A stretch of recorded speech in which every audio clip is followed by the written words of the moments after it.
I was originally just an ordinary college entrance examination candidate. However, on the eve of the examination, the world suddenly underwent a cataclysmic transformation. My classmates and teachers around me suddenly began to engage in discussions regarding the matter of cultivation. Martial artists? Vital energy? An impending martial arts examination? What about my golden finger? The celestial world system is about to materialize. The manifestation of the 13th tier Immortal Emperor's cultivation has been successfully achieved. Brother Su Feng is the foremost Immortal Emperor of our Huaxia. Without him, there would be no Huaxia. The scene of Immortal Emperor Su battling against 12 others is an indelible memory for every Huaxia citizen. The Empress declared, "If Immortal Emperor Su can protect my domain, we are willing to wholly submit to Huaxia." The goddess of the Forbidden Zone remarked, "What do we count as a forbidden zone? The true forbidden zone lies beneath the feet of Immortal Emperor Su."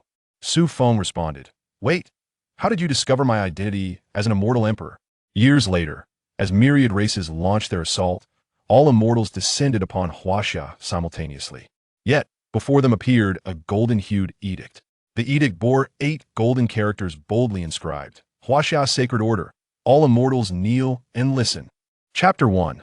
The Manifestation of Cultivation. Only 91 days remain until the college entrance examination. How can you still manage to sleep? Standing at the podium, a middle-aged teacher waved his hand, and a pristine piece of chalk flew with precision towards the classroom. In a corner of the classroom, a young man lay sprawled on the desk, drowsily fighting off sleep. The chalk, slicing through the air, accurately struck Su Feng on the head, awakening the slumbering youth with a resounding thud. As Su Feng rubbed his head and awoke, the middle-aged teacher continued, "The college entrance examination is the most significant watershed moment in your lives. Only by shining brilliantly in the examination and being selected by a highly ranked academy can your futures be truly secured. The literary examination is your sole opportunity. You must cherish it. Yet here you are, still sleeping." Su Feng lifted his gaze, observing the familiar high school classroom, the familiar classmates, and even the familiar characters on the board. However, the content spoken by the teacher at the podium evoked a sense of familiarity intertwined with strangeness within him. The phrase that the college entrance examination is a watershed moment is one Su Feng has heard for a full 18 years, having been subjected to it since he emerged from the womb. The term "Kuwen Yuan" sounds rather awkward, doesn't it? Su Feng lowered his head slightly, gazing at the relatively new book resting on his desk, and suddenly widened his eyes in astonishment. To his surprise, the familiar cover bore titles that were not the obligatory subjects of language or mathematics, but rather comprehensive history of the 10,000 races, cultivation methods of warriors, and fundamental techniques for warriors, all of which he had never encountered before. Su Feng casually picked up the comprehensive history of the 10,000 races, and upon opening the front page, a line of text was clearly inscribed. "The human race has been struggling on the brink of death for over 10,000 years. The human race? What could possibly threaten a race armed with nuclear weapons? Moreover, they have been struggling for over 10,000 years. Is it not recorded that the history of Huaxia spans merely 5,000 years?" The cicada's song outside accompanied Su Feng's distant musings, while the wind continued to evade his perplexities. He glanced at the books on the desk, picked one up haphazardly, yet had no time to peruse it. A familiar voice drifted from beside him as a boy leaned in, grinning and teasing. "Even you, Fenggu, read books? I thought the first to open this book would be the old man from the scrapyard. Did you not always say that studying literature is inferior to taking a gamble at the martial exam?" Su Feng turned to face the boy, the familiar visage prompting swift recollections in his mind. After a moment's pause, he finally recognized who the fellow was. "Xianxian, what gamble are you talking about?" The boy named by Su Feng looked back at him with equally bewildered eyes, his mind a muddled mess. After a moment, he reached out to touch Su Feng's forehead, curious if he might have fever. Su Feng swatted away his hand. Just as he was about to speak, a piece of pristine chalk flew from the podium, striking the top of the Xianxian's head with precision, akin to a miniature guided missile. With a thud, a small red bump appeared on Xianxian's head, and a fragment of chalk disintegrated into dust. The sound alone indicated the force of the impact was considerable. "You too. If you're not going to study, that is one thing. To talk in my classroom is unacceptable. Go stand at the back." The middle-aged teacher roared in fury at the two. Xianxian promptly grabbed his textbook and hastily moved to stand at the back of the classroom, nudging Su Feng to follow suit. The elder man in Su Feng's memory did not possess such a temper. Yet now, with the teacher enraged and he xianxian at the back, Su Feng had no choice but to grab a book and stand beside him. The book that captured Su Feng's interest most was undoubtedly the comprehensive history of the 10,000 races. As he picked it up and stood next to he xianxian, the latter's eyes widened in disbelief. Wait, Feng, this is a language class. Why are you holding a history textbook? Aren't you afraid the old man will thrash you? Su Feng remained silent. His mind was a chaotic whirl. Everything around him felt strangely familiar, yet profoundly foreign. One yuan, wu cow, warriors. None of these terms seemed fitting for the 21st century, yet they echoed repeatedly in his ears. Could it be I have traversed into another realm? Su Feng opened the book in his hands, the contents therein fortuitously addressing his bewilderment. Within a chapter on the human race, a prominent line caught his eye. Several hundred years ago, an invasion by the myriad races halted human technological advancement, leading to the rise of warriors and the commencement of a new historical chapter for humanity. With the passage of time, although humans have developed technologies as formidable as nuclear weapons, they remain no threat to the exceptionally powerful warriors. Warriors may indeed be humanity's sole hope. A mere few lines of text left Su Feng utterly astonished, his eyes wide in disbelief. The implication of these words was that the parallel world before him bore a striking resemblance to the technological prowess of his original Earth. However, in this world, warriors were the true objects of admiration, while technology merely served as a supplementary tool. So why, then, did institutions like Wen Yuan exist? An overwhelming tide of information surged toward Su Feng, leaving him disoriented. Meanwhile, he xianxian leaned closer, pointing to a passage in the book, and began to speak. The only hope for humanity? Without money, you and I have no chance of becoming that hope. We can only be mere beasts of burden. If we had the means to purchase the blood-enhancing pills for physical enhancement, would we be here battling for some literary examination? I have been waiting at home to attend the Martial Academy. He xianxian paused, casting a glance at the middle-aged teacher at the podium, and added, however, if we could catch the eye of a teacher from the Wen Yuan during the literary examination, like that old man, we could live a life free from worries. Alas, I fear that even if our talents flow like a fountain, we may never encounter the proverbial bowl. He xianxian sighed deeply, leaning against the wall behind him as if utterly deflated. Blood-enhancing pills? Martial Academy? Su Feng felt he had grasped the crux of xianxian's words and cautiously inquired, xianxian, how much do blood-enhancing pills cost? This sounded like a realm of fantasy. This qi blood pill undoubtedly belongs to the category of elixirs. Such commonly used pills should not be excessively expensive. Now that xianxian has brought it up, Su Feng, filled with curiosity, directly inquires, seizing every opportunity to understand this world. Otherwise, in such a peculiar realm, how long would it take for him to gain insight? Upon hearing Su Feng's question, xianxian gazes at him with mild astonishment. Don't even think about it, Brother Feng. Are you really daring to covet the qi blood pill? That thing costs $1 million per pill. Hardly anyone in Jiangxia can afford it.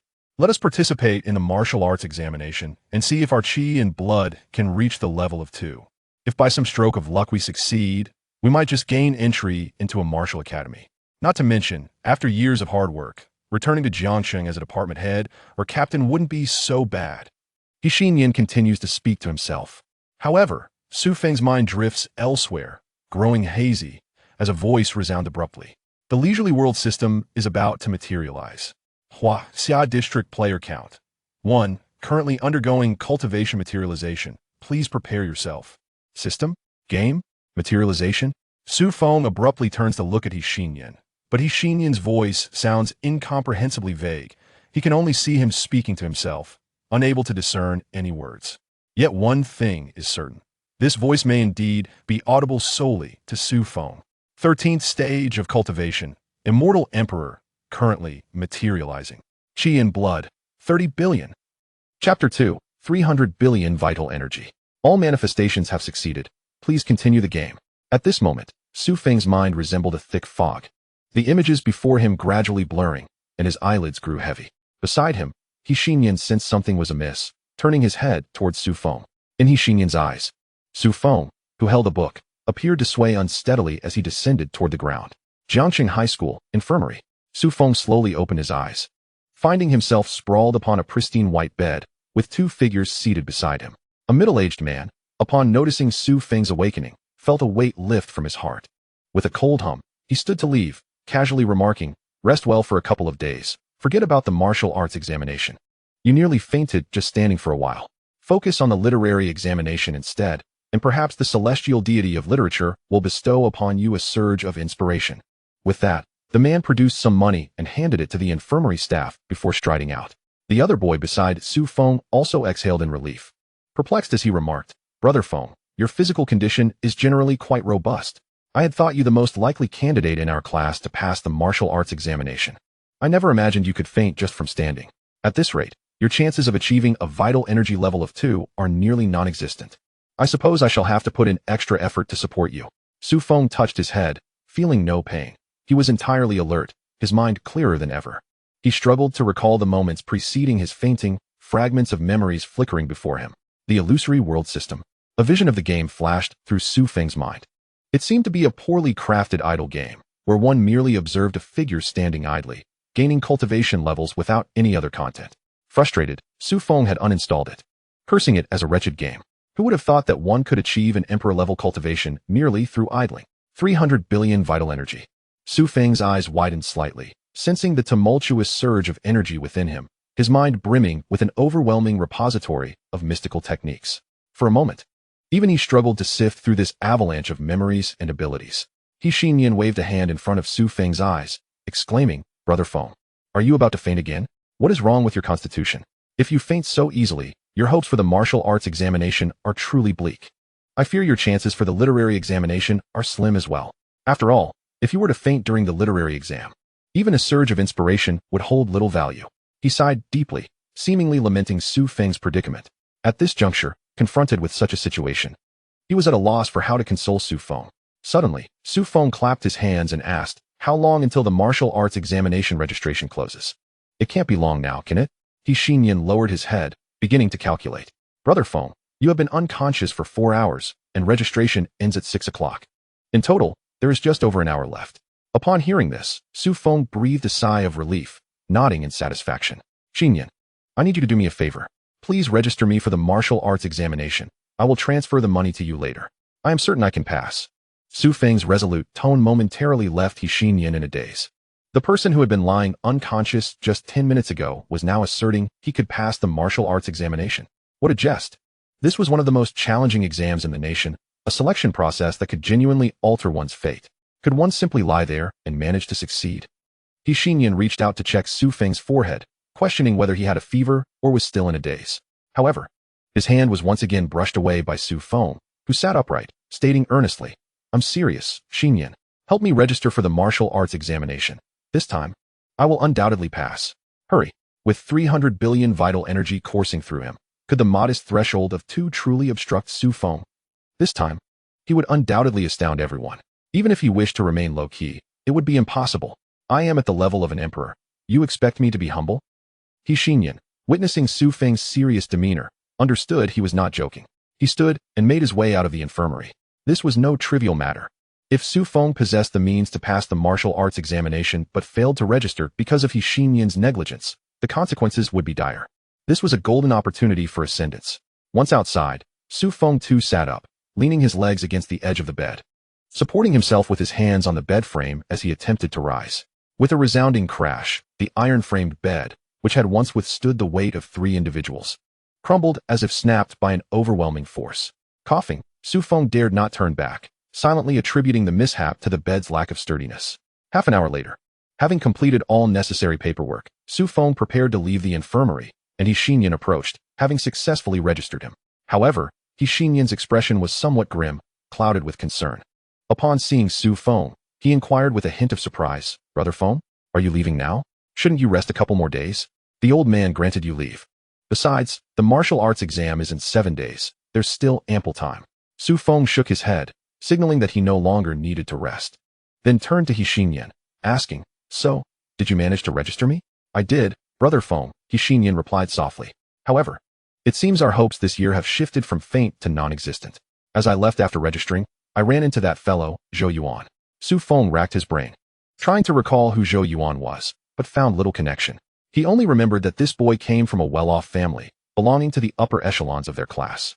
Academically, he was among the top students, but he had transferred to the best class in the school not long after joining, so they should have had little interaction. Zhou Yuan? Su Feng queried, somewhat perplexed. Yes, He Xinyan quickly elaborated. This guy comes from a wealthy background, and he transferred to the rocket class quite a while ago. In that class, the minimum vital energy level is 2. It's a true martial arts class. When I registered, I encountered him, and he couldn't resist mocking me.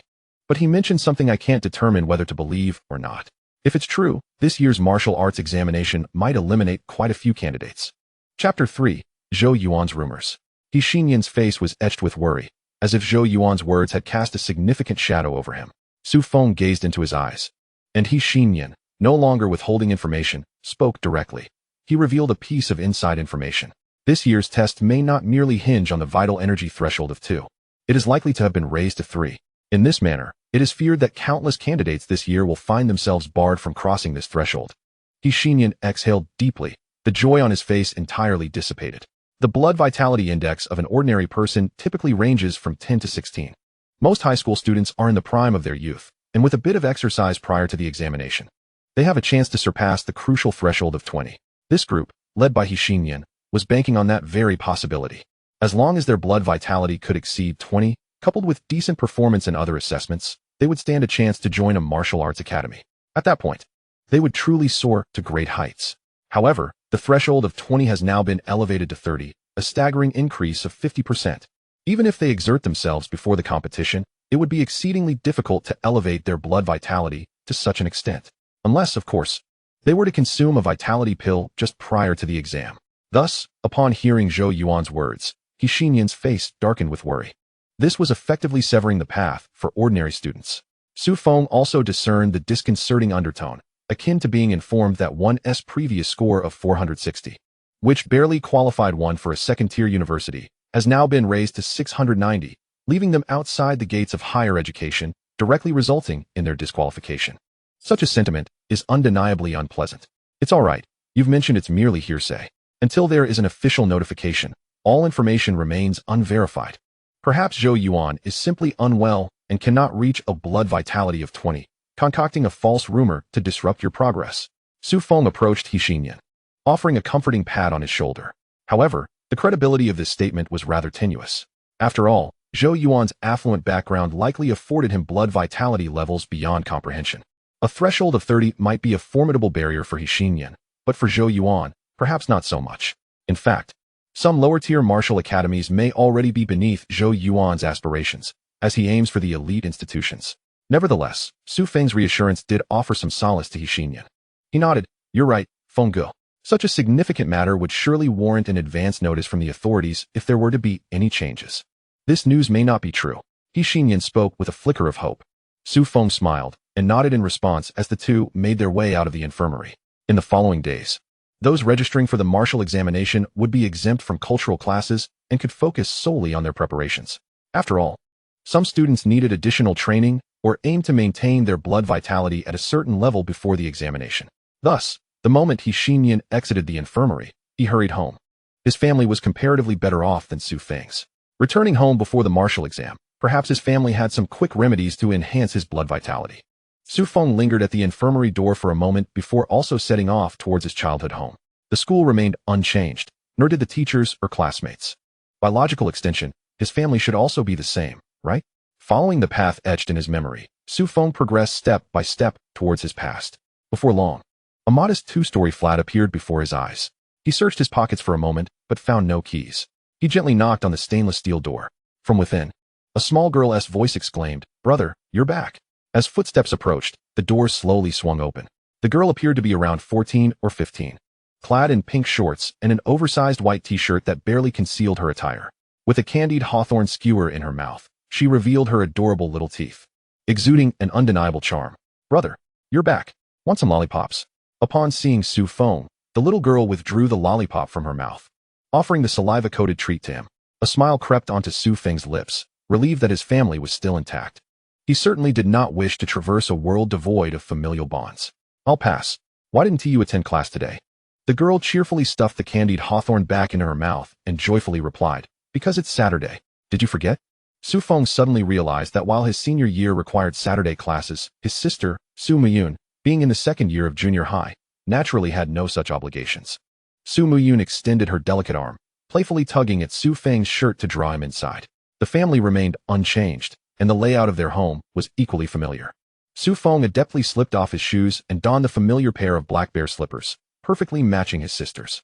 Su Muyun leaned back in a chair, facing Su Feng, licking her candied hawthorn while inquiring, "Brother, have you registered for the martial exam?" Su Feng nodded slightly and softly replied, "I registered at school. Brother, I heard that some exceptionally powerful martial artists have recently come to Jiang City, probably for the martial examination." Su Muyun suddenly paused, asking with curiosity. Jiang City is not a significant place, merely a small county in eastern China that has seen a bit of development. While it often attracts some martial artists, they are usually only marginally stronger than the average person. To claim they could truly defy modern weaponry would be an exaggeration. Yet, Su Muyun's mention of formidable martial artists suggested they must indeed be truly powerful. Otherwise, they would not garner such attention. Indeed, Su Feng nodded slightly, refraining from elaborating further. He had yet to fully grasp the extent of a martial artist's might, let alone comprehend what his own Celestial Emperor cultivation represented in this world. However, being at the Celestial Emperor level alone should suffice. With diligent growth, a place for Su Feng in the future of Jiang City, or even all of China, was assured. Su Feng's father was a truck driver, engaged in provincial logistics for a large company, typically returning home every 3 days. While his salary was not exorbitant, with various allowances, it totaled over 10,000 per month, a respectable income in Jiang City. His mother operated a fruit stall in the market, earning around 5,000 to 6,000 monthly. Combined, their income amounted to nearly 20,000 each month, marking them as a relatively comfortable family in Jiang City. Today, as Su Feng registered for the martial exam, his father timed his return to coincide with the evening. His mother, too, wrapped up her stall early to prepare a lavish feast for Su Feng, and the family gathered around the dining table, basking in warmth and joy. Chapter 4. Could one attain the Celestial Emperor realm even in sleep? Xiaofeng, you must boldly take on this martial examination. Although we cannot afford a vitality pill, we will do our utmost to procure blood-enriching ingredients from the market within these 7 days. Su Feng's father declared with a decisive gesture. Although their income was not low, the staggering price of a vitality pill at 1 million was still beyond their reach. However, such circumstances were not uncommon. How many families in Jiangxing possess the audacity to wager 1 million on a fleeting chance? It is essential to understand that vitality merely serves as the initial threshold. While vitality is the prerequisite for the martial examination, the examination itself encompasses far more than just vitality. The likelihood of failing to meet other criteria is equally significant. Su Feng nodded with a smile, choosing not to disclose his cultivation at the Celestial Emperor level, when others toil to attain a mere 0.2 in vitality. Who would believe him if he claimed to possess 300 billion? Celestial Emperor? A student who was napping yesterday suddenly awakens as a Celestial Emperor today? Can one truly achieve such heights merely through slumber?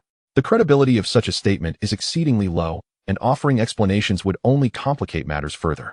Thus, Su Feng opted to remain silent, allowing them to discover the truth on their own. However, Su's mother wore a worried expression as she gazed at Su Feng for a moment before slowly speaking. "Today, while I was out selling fruits, I heard that the standards for this year's martial examination in Jiangxing are set to be raised.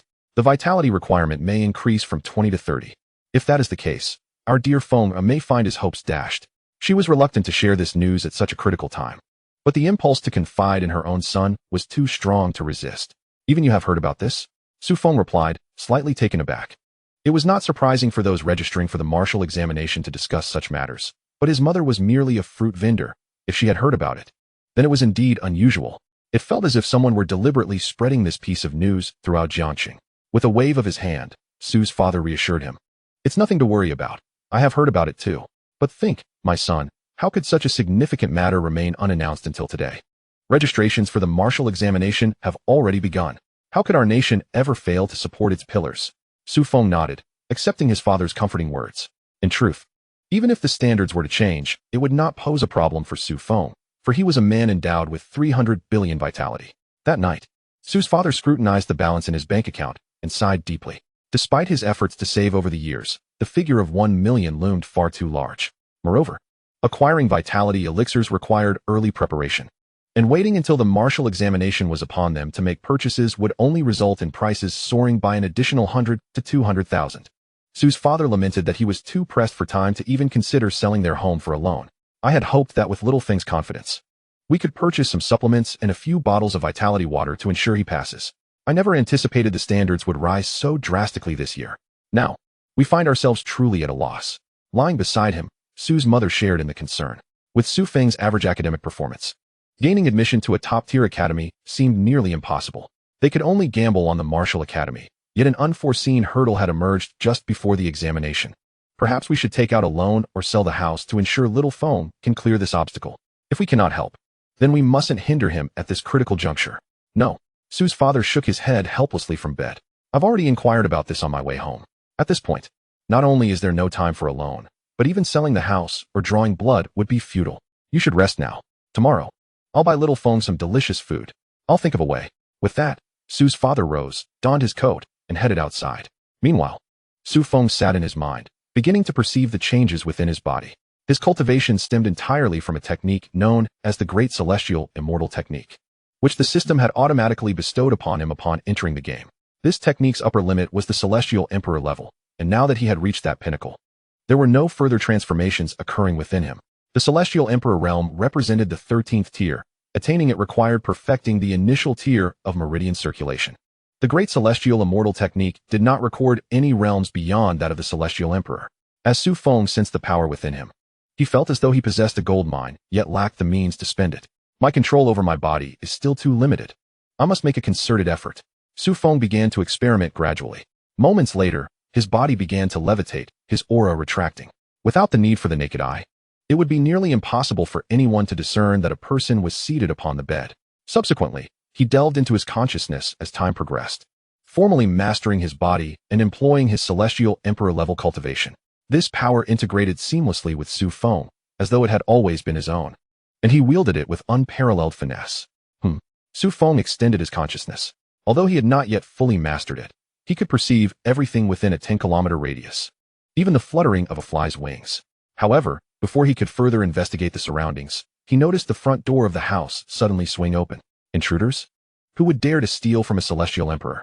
Su Feng was momentarily taken aback, but as he probed with his consciousness, he realized the door had been opened from within. Father? At this late hour, where could his father be heading?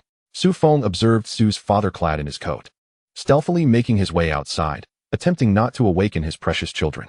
Unbeknownst to him, his beloved son was following closely behind with his consciousness, trailing him as he ventured forth. Su's father did not enter a vehicle. Instead, he walked toward the southern part of Jiangxia. Su Feng's heart filled with speculation. At this late hour, only one establishment in the southern region would still be in operation, the Ghost Market. This place was notorious for its chaotic blend of individuals from all walks of life. Yet, correspondingly, it was also a hub for transactions, a marketplace built specifically for such exchanges. In his previous life, this location was known for selling antiques and other valuable items that were difficult to trade openly. Nowadays, as long as one possessed wealth, it was possible to procure even vitality elixirs in such a place. However, one had to discern the authenticity and pricing for oneself. If one were to overpay or buy counterfeit goods, the burden of responsibility would rest solely upon them. Chapter 5. Your vitality water is too expensive. Su's father, robust in stature, reached the southern city within half an hour, plunging into the Ghost Market to begin his search. Su Feng's consciousness accompanied him. Though while Su's father navigated with familiarity, Su Feng felt somewhat out of place, as he had never ventured here in his past life. With his modest pocket money, he would be unable to afford anything. As they traversed the market, Su's father appeared aimless, yet his eyes flitted across the various stalls, occasionally resting on certain individuals standing by.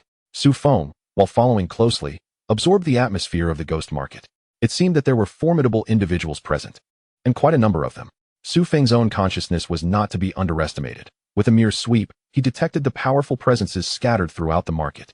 After all, the traits of martial artists were exceedingly obvious. To the untrained eye, it may seem inconspicuous. Yet Su Feng's keen perception revealed the overwhelming aura of blood vitality emanating from those individuals, effectively betraying their presence. Although Su Feng currently could not discern the levels of their cultivation, the intensity of their blood aura allowed him to effortlessly gauge each person's strength. Astonishingly, within this humble Ghost Market, there existed a multitude of practitioners, over a dozen, it would seem. Was it possible that martial artists were not as rare as he had once thought? Su Feng pondered aloud, a hint of perplexity coloring his tone. Despite the abundance of strength surrounding him, As Su Feng extended his consciousness into this domain, it was akin to traversing an unguarded realm. He moved freely, unimpeded by any opposition. In fact, it remained uncertain whether anyone had even detected his presence. As Su Feng's father continued to browse, he eventually settled before a stall brimming with golden vials, casting a discerning glance at the vendor before inquiring, "What is the price of this blood vitality water?" The vendor, who had been on the verge of slumber, instantly perked up upon Su Feng's father's arrival. With a glint of excitement in his eyes, he began his pitch. "Ah, esteemed sir, your discerning eye is commendable. This is indeed top-tier blood vitality water. However, as you may know, the martial examination in Jiang City is imminent, and the price of such commodities has skyrocketed. If you're not in a rush, I recommend waiting for a fortnight, after which the price will surely revert to its original state." Clearly, this was a test of patience. If one was not desperate, they could simply return in half a month. But for those who were eager, the price was non-negotiable. In the black market, such tactics were commonplace. For who ventured out without the intent to profit? Every merchant sought to gain from the transaction.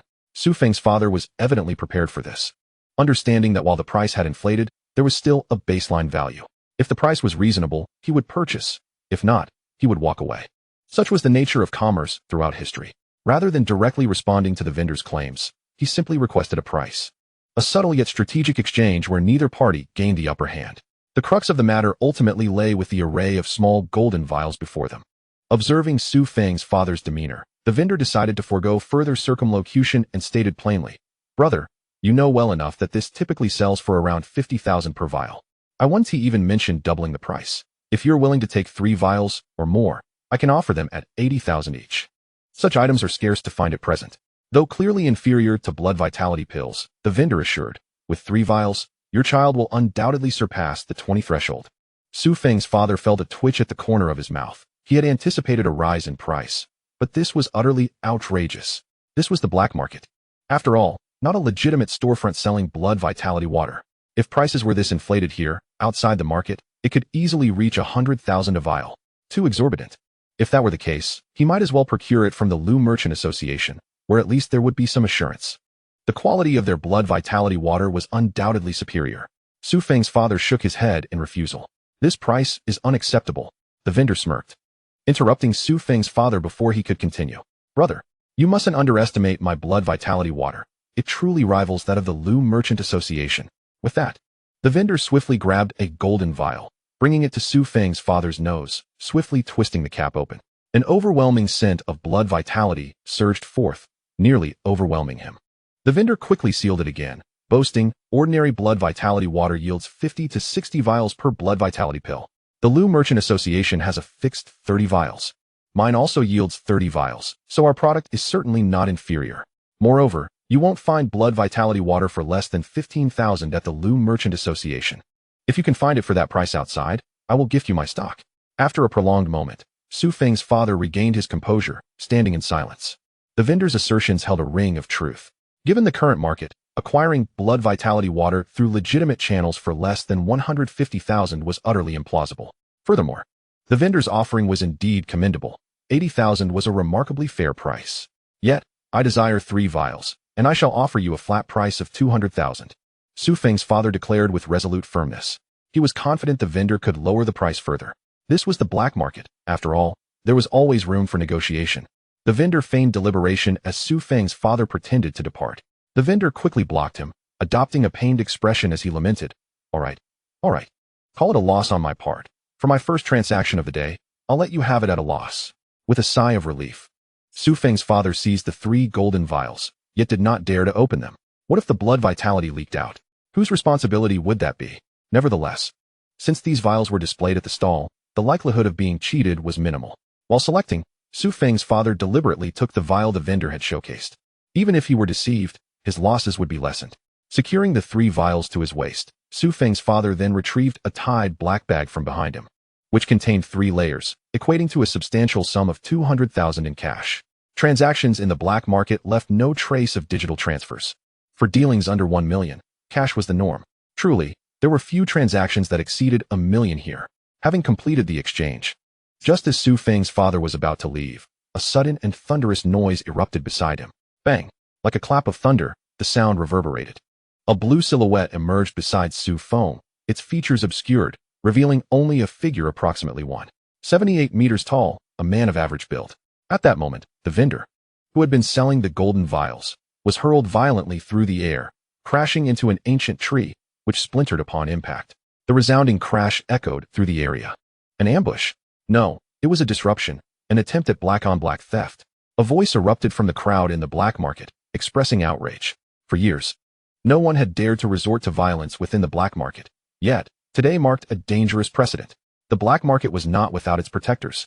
In fact, the martial artist who sanctioned the black market ranked among the top 5 in all of Jiang City. Who would dare to act with such impunity within this domain? Who was responsible for this audacious act? All eyes turned towards Su Feng, drawn to him as the focus of scrutiny. Yet, he radiated only a faint aura of blood vitality. While stronger than the average person, he hardly resembled a martial artist. It was inconceivable for him to unleash such formidable power in an instant. Who had been struck down? Someone posed the question that hung in the air. As the rapid sequence of events had left everyone bewildered, no one had clearly seen the identity of the figure that had been sent flying. The vendor's gazes swiftly shifted towards the fallen form beneath the thick tree trunk, revealing a half-conscious individual clad in a loose black robe, underneath which was a set of martial attire, an unmistakable garb of a practitioner. A keen-eyed vendor instantly recognized the identity of the individual in question. Was it not Imo Jinghai, the purveyor of blood qi elixirs? How had he ended up battered? Upon revealing the vendor's identity, many in the crowd straightened up, abandoning their previously combative postures. It seemed entirely reasonable that this fellow would suffer such a fate. It was something they had all anticipated. This charlatan, who daily brandished a bottle of potent blood qi elixir alongside a collection of utterly worthless concoctions, had managed to deceive many. Receiving a beating was a mild consequence. Were it not for the fact that they were in the ghost market, some would have felt compelled to land a kick or two. Someone huffed disdainfully, evidently lacking any sympathy for Imo Jinghai, and promptly departed. Nevertheless, a few lingered, casting skeptical glances at Su's father. It was entirely normal for Imo Jinghai to be assaulted, given his habitual trickery in the ghost market. Although the quality of goods in the ghost market depended on one's discernment and experience, such blatant deceit was despised by many martial artists. A thorough thrashing was hardly enough to quell their indignation, yet anyone could administer the beating. It was utterly inconceivable that it was Su's father who had done so. Regardless of Imo Jinghai's shortcomings, he was still a martial artist. While Su's father radiated an aura that could at best be deemed that of an adept, in a confrontation with an individual of Imo Jinghai's caliber, it should have been Su's father who was sent reeling. At the heart of the black market stood a towering spire, where several formidable martial artists occupied the third level. Bathed in the dim glow of light, the man seated at the center, arms crossed, spoke with an air of cold detachment. Curiously, despite Imo Jinghai's ineptitude, he had still attained the second stage of bone tempering, meaning his entire skeletal structure had undergone refinement at least once. In Jiang City, those capable of defeating him could scarcely number 100, and those who could send him flying with a single punch were likely fewer than 20. The individual who had struck him felt devoid of any potent blood qi. Hold your fire, let's observe a while longer, the man suggested calmly. Recently, there had been notable figures arriving, and it was possible that this was a master of whom they had never before glimpsed. He remained composed, although he nominally oversaw the black market. It was also a congregation of martial artists and those brimming with blood qi who chose to gather of their own volition. Such vitality was a normal occurrence. Given the current circumstances, with the Jiang City martial examination approaching, several remarkable individuals had graced Jiang City with their presence. He would not act unless absolutely necessary. If Imo Jinghai had truly crossed paths with such prominent figures, it would simply be a matter of his own misfortune. Ultimately, he could not blame anyone else. Su Feng transformed into a blue-hued specter, standing beside Su's father, his consciousness vast and boundless. As long as he willed it, no one could perceive him. Return the second and third bottles you possess. What they contain is merely pig's blood sold in the market, hardly deserving of the title blood qi elixir. Su Feng's voice resonated in Su's father's ear, as the 20,000 cash that Imo Jinghai had not yet pocketed soared towards Su's father. However, Su Feng left 6,000 cash with Imo Jinghai. Ultimately, only 14,000 cash and 1 bottle of blood qi elixir found their way into Su's father's possession. He was not foolish. With just a few words of reminder from Su Feng, he discerned the underlying deception. This was a thoroughly orchestrated scam. The blue specter evidently acted to vindicate himself. Without further hesitation, Su's father secured the 14,000 cash back to his waist, grasped the golden bottle, and departed. Su Feng lingered behind, contemplating his remarkable transformation while ensuring Su's father could retreat safely. What he most wished to witness was whether the martial artists in the black market tower would pursue them. As for whether they had detected Su Feng, he held a 99% certainty that he had gone unnoticed. After all, their attention remained fixed on Su's father, never once straying towards Su Feng, should they have noticed him. It would indeed be peculiar. Nearly 10 minutes after Su's father had left, Su Feng's consciousness began to shift. In mere moments, he traversed several kilometers and returned to his corporeal form. Slowly, he raised his hands. This ability was astonishing. However, his consciousness, when extended, likely lacked even 1/10,000th of his true strength, yet its extreme concealment made it difficult to detect. Furthermore, due to its feeble nature, he could wield it with greater finesse, employing an array of techniques.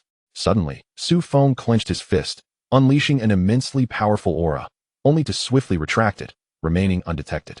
Within the black market tower, at the precise moment Su Feng departed, the middle-aged man at the forefront widened his eyes in shock. Among all present, he possessed the greatest strength, yet even he could only perceive a fleeting glimmer of blue light and a shift in energy. He had not witnessed Su Nanlin's actions. If there had indeed been a master in their midst, how formidable must that individual be? 5th stage divine power realm, or perhaps 6th stage void-breaking realm. After nearly an hour of lingering, Su's father similarly returned home. As stealthily as he had come, he moved, eager not to disturb his two children. However, his expression was far from the ease he had exhibited earlier, revealing a weighty concern. Upon entering the house and untying his belt, he concealed the 14,000 once more. In an era of such technological advancement, few households in Jiang City could afford to keep so much cash. Are you back? Chapter 7. The Peculiar Porridge. Suddenly, a voice pierced the darkness of the room, causing Su's father to jump. He turned to see his wife standing in the corridor, holding a lamp. Since Su Nanlin had left home alone, his wife had found it difficult to sleep, tossing and turning throughout the night until she finally heard a sound at the door. This prompted her to rise and make her way to the living room. Unexpectedly, she startled Su Nanlin, but upon recognizing her, he relaxed, quickly concealing the cash in his hand. He then solemnly cradled the golden vial containing the blood qi elixir and walked toward his room. Su Nanlin felt relatively pleased with the day's haul. Although he had ultimately acquired only one bottle of blood qi elixir, its potency far surpassed that of the others. The remaining funds would suffice for him to purchase another bottle from the Lu family trading house. 2 bottles of blood qi elixir would undoubtedly aid Su Feng in overcoming the threshold of 20, propelling him toward 30. As for whether he could genuinely surpass the 30 threshold and even challenge the martial academy, that would hinge upon Su Feng's fortune. Once they returned to their room and Su Nanlin shared his tale, a rare smile graced Su's mother's face. If that was the case, little Feng might just have hope. Tomorrow, I shall prepare something delicious for him. At last, we have not held him back, Su Nanlin declared proudly. You speak as if it's possible for me to hold him back with my presence. However, tonight's events truly were rather peculiar. The blue figure I encountered in the ghost market felt oddly familiar at first glance. I even thought he resembled our little Feng. As he spoke, Su Nanlin's gaze drifted toward his son's room. That sense of familiarity, stemming from the depths of his soul, birthed a terrifying notion in his mind. Yet just as swiftly as it arose, Su Nanlin forcefully banished it. How could it possibly be his son? His own son was merely an ordinary person, not even a martial artist. The blue figure that appeared in the ghost market could effortlessly send a martial artist flying with a mere flick of its movement, potentially endangering even the strongest of warriors. Such a formidable being undoubtedly belonged to the highest echelons of martial arts. Even the city lord of Jiangxing might not reach such a level of prowess. How could his own child possibly be one of them? It seemed he had overthought the matter. Xiao Feng was a child they had watched grow up. How could he possibly have concealed the fact that he had become a martial artist from them? It was inconceivable. Su Nanlin waved his hand, dismissing these utterly unrealistic thoughts from his mind. He carefully placed the small golden vial away and then fell into a deep slumber on his bed. The next day, Su Feng was the first to rise, busily bustling about in the kitchen. Ever since he had attained this level of cultivation, Su Feng felt no fatigue, even after a night of hard work. After expelling a heavy breath of stale air in the morning, all weariness vanished with that exhalation. Once he had prepared breakfast, he began to knock on the doors of each room, rousing his family from their slumber. Knock, knock, knock. The door to Su Miyun's room was gently tapped. This girl had a penchant for sleeping in, and typically, Su Feng had to call her 3 or 4 times before she would finally awaken. Moreover, she was prone to a bit of morning irritability. If he raised his voice or knocked too loudly, she would impatiently scold her brother. Su Miyan, it's time to get up. This is the 3rd time I'm calling you, and if you don't rise soon, there won't be any breakfast left for you. Although Su Feng had attained the cultivation of an Immortal Emperor, He still adhered to his usual habits when it came to family matters. At least in the aspect of waking Su Muyun, there had not been much change. Inside the room, Su Muyun stretched lazily, her delicate white limbs springing out of the covers. She despised being tightly bound during sleep. So no one was allowed to enter her room without permission, not even their mother. Got it. You're so annoying, brother. Su Muyun mumbled sleepily, donning her clothes in an orderly manner before slowly making her way to the door. Upon opening it, she found Su Feng standing there, his cheeks flushed with embarrassment. She waved her hand at him, puzzled. What's wrong, brother? I didn't scold you today? You can't seize the opportunity to retaliate. Seeing Su Muyun emerge from her room, Su Feng said nothing, merely clearing his throat and heading towards Su Nanlin's room. He silently mused that controlling this divine sense was indeed quite challenging, at least for now, within a 10-kilometer radius. Even images Su Feng wished to avoid would recklessly flood his mind, causing him considerable distress. Fortunately, his formidable mental strength equipped him to handle this influx of information. Otherwise, his head would have surely exploded. Su Nanlin and his wife were quite self-aware. By the time Su Feng had called for Su Muyun, they had already awakened. They left their room almost simultaneously with Su Muyun, sparing their child the need to call them again. Su Nanlin took the initiative to sit at the dining table, observing the sumptuous breakfast his son had prepared early in the morning, nodding in satisfaction. Not bad, with congee and side dishes. Xiao Feng even cooked us some eggs. It's quite nutritious. Su Mu also nodded in approval. She had intended to let Su Feng sleep a bit longer. But to her surprise, her son had risen so early and effectively taken over her task. Not at all. It's clearly not nutritious enough. I wanted fried spring rolls. And you didn't make any for me. Among those present, only Su Muyun was not entirely satisfied, pouting in complaint as she began to stir her congee with her chopsticks. Su Feng chuckled to himself. You never mentioned wanting fried spring rolls.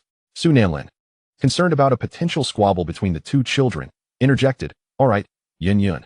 Your brother has worked hard to make us breakfast this early. Let us not be picky. Speaking thus, Su Nanlin picked up the spoon resting beside his bowl, gently scraping a thin layer of congee from the edge before tasting it. He didn't forget to prepare Su Muyun and the others mentally. Your brother has been focused on his studies at school. If the congee isn't quite to your liking, don't hold it against him. In any case, your father will never scorn your brother. With that, Su Nanlin chuckled, lightening the atmosphere. As the spoon entered Su Nanlin's mouth, he abruptly halted, his head snapping up in astonishment as he gazed at Su Feng. Seeing this, Su Muyun immediately burst into laughter. Huh? Dad, you just said you wouldn't complain about brother no matter what. Is it so bad that you can't even eat it? Chapter 8. Who works so hard? Is it so bad that you can't even eat it? Once Su Muyun finished, Su Nanlin stared incredulously at Su Feng, unable to believe his ears. Feng, did you really cook this congee? Su Feng nodded. Indeed. He had prepared the congee himself, and he had even taken a bit longer than usual to ensure its quality. He had personally added some special ingredients to the mix. Su Mu observed Su Nanlin's reaction, feeling perplexed. It was just a bowl of congee, even if her son's cooking was subpar, according to Su Nanlin's temperament. He shouldn't be so harsh on Feng. After placing the spoon in her mouth, Su Mu's eyes widened in disbelief as she exclaimed, Feng Xiao Feng. Did you really make this meal? The peculiar behavior of their parents left Su Muyun momentarily stunned. She had merely intended to play a prank on her brother, but their reactions were quite alarming. Realizing something was amiss, she also filled her own bowl with congee, delicately scooping up a spoonful to taste. What she had anticipated to be bland congee was unexpectedly sweet and fragrant upon her tongue, the delightful essence awakening her taste buds. This congee is unbelievably delicious. Su Muyun's eyes widened. While Su Feng had cooked in the past, the flavors had always been mediocre, sufficient for sustenance, but nothing more. Yet this time, the congee was on an entirely different level. She had never tasted anything so exquisite. Brother, did you poison our congee? How could it be this good? Watching her daughter relish the meal, Su Nanlin too began to eat. This congee prepared by Xiao Feng was indeed delicious, infinitely better than anything Su Mu had ever made. Only Su Mu maintained a semblance of composure, consuming her meal at a regular pace while inquiring, Xiao Feng, how did you make this congee? It's just a simple vegetable congee, yet it's so fragrant and sweet, almost reminiscent of fish congee. But I don't taste any fish or other flavor-enhancing ingredients in it. Could it be that you added some special seasoning? Su Feng chuckled. During the cooking process, I infused the rice with spiritual energy, nearly transforming the ordinary grains into spiritual rice. How could it not be delicious? As for the seasoning, Su Feng completely refrained from adding any. The dish was purely a manifestation of the ingredients' inherent flavors. He merely added a touch of greens to enhance the visual appeal of the porridge. However, these greens were imbued with spiritual energy. making them akin to herbs brimming with vitality, a true tonic for the body. I can't say for certain, as it was just a casual concoction. If you all find it delicious, I shall prepare it more often in the future, Su Feng remarked with a smile. Consuming such a dish regularly would be far more beneficial than any qi blood pill. Who knows, perhaps after 3 years of this, Su Muyun might be directly admitted to the martial academy without any reservations. Cook. You must cook more. Su Muyun emphatically nodded, entrusting the culinary responsibilities entirely to Su Feng.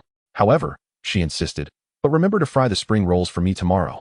After savoring the meal, Su Nanlin slowly retrieved the golden vial he had brought back the previous night from his room, handing it to Su Feng. Little Feng, this is a gift from your father for your college entrance examination. He continued, in a moment, I'll head out to buy a large basin. You should soak in it for a day, changing the water every 3 days. After a week, you'll be more than ready for the martial examination. Su Nanlin patted his chest confidently. If the standards remain unchanged this year, Su Feng would likely secure a place in the martial academy. However, the level of the academy he would enter remained uncertain. Nevertheless, any martial academy would be superior to a literary one. Su Feng gazed at the golden vial, neither refusing nor expressing reluctance, merely nodding silently in acceptance of his parents' affection. As for his own matters regarding the Immortal Emperor, it would be prudent to keep them concealed for now. Su Nanlin was swift in his actions, returning half an hour later with a large basin. He filled it with hot water, instructing Su Feng to soak in it in the bathroom, ensuring no one would disturb him. During this time, Su Feng's good friend, Xianxian visited once, inviting him to engage in physical training to enhance his vitality, but was politely declined by Su Nanlin. 3 days later, Su Nanlin ventured to the Liu family's trading house, spending the remaining 14,000 to purchase a standardized qi blood water. Although it lacked the potency of the vial from the ghost market, it would still prove significantly beneficial for an ordinary person. It could be said that Su Nanlin had invested quite heavily. Su Feng sat in the large red basin, closing his eyes to cultivate his spirit. Yet his body showed no inclination to absorb the qi within the basin. Instead, he focused on mastering his physical capabilities, striving to become even stronger.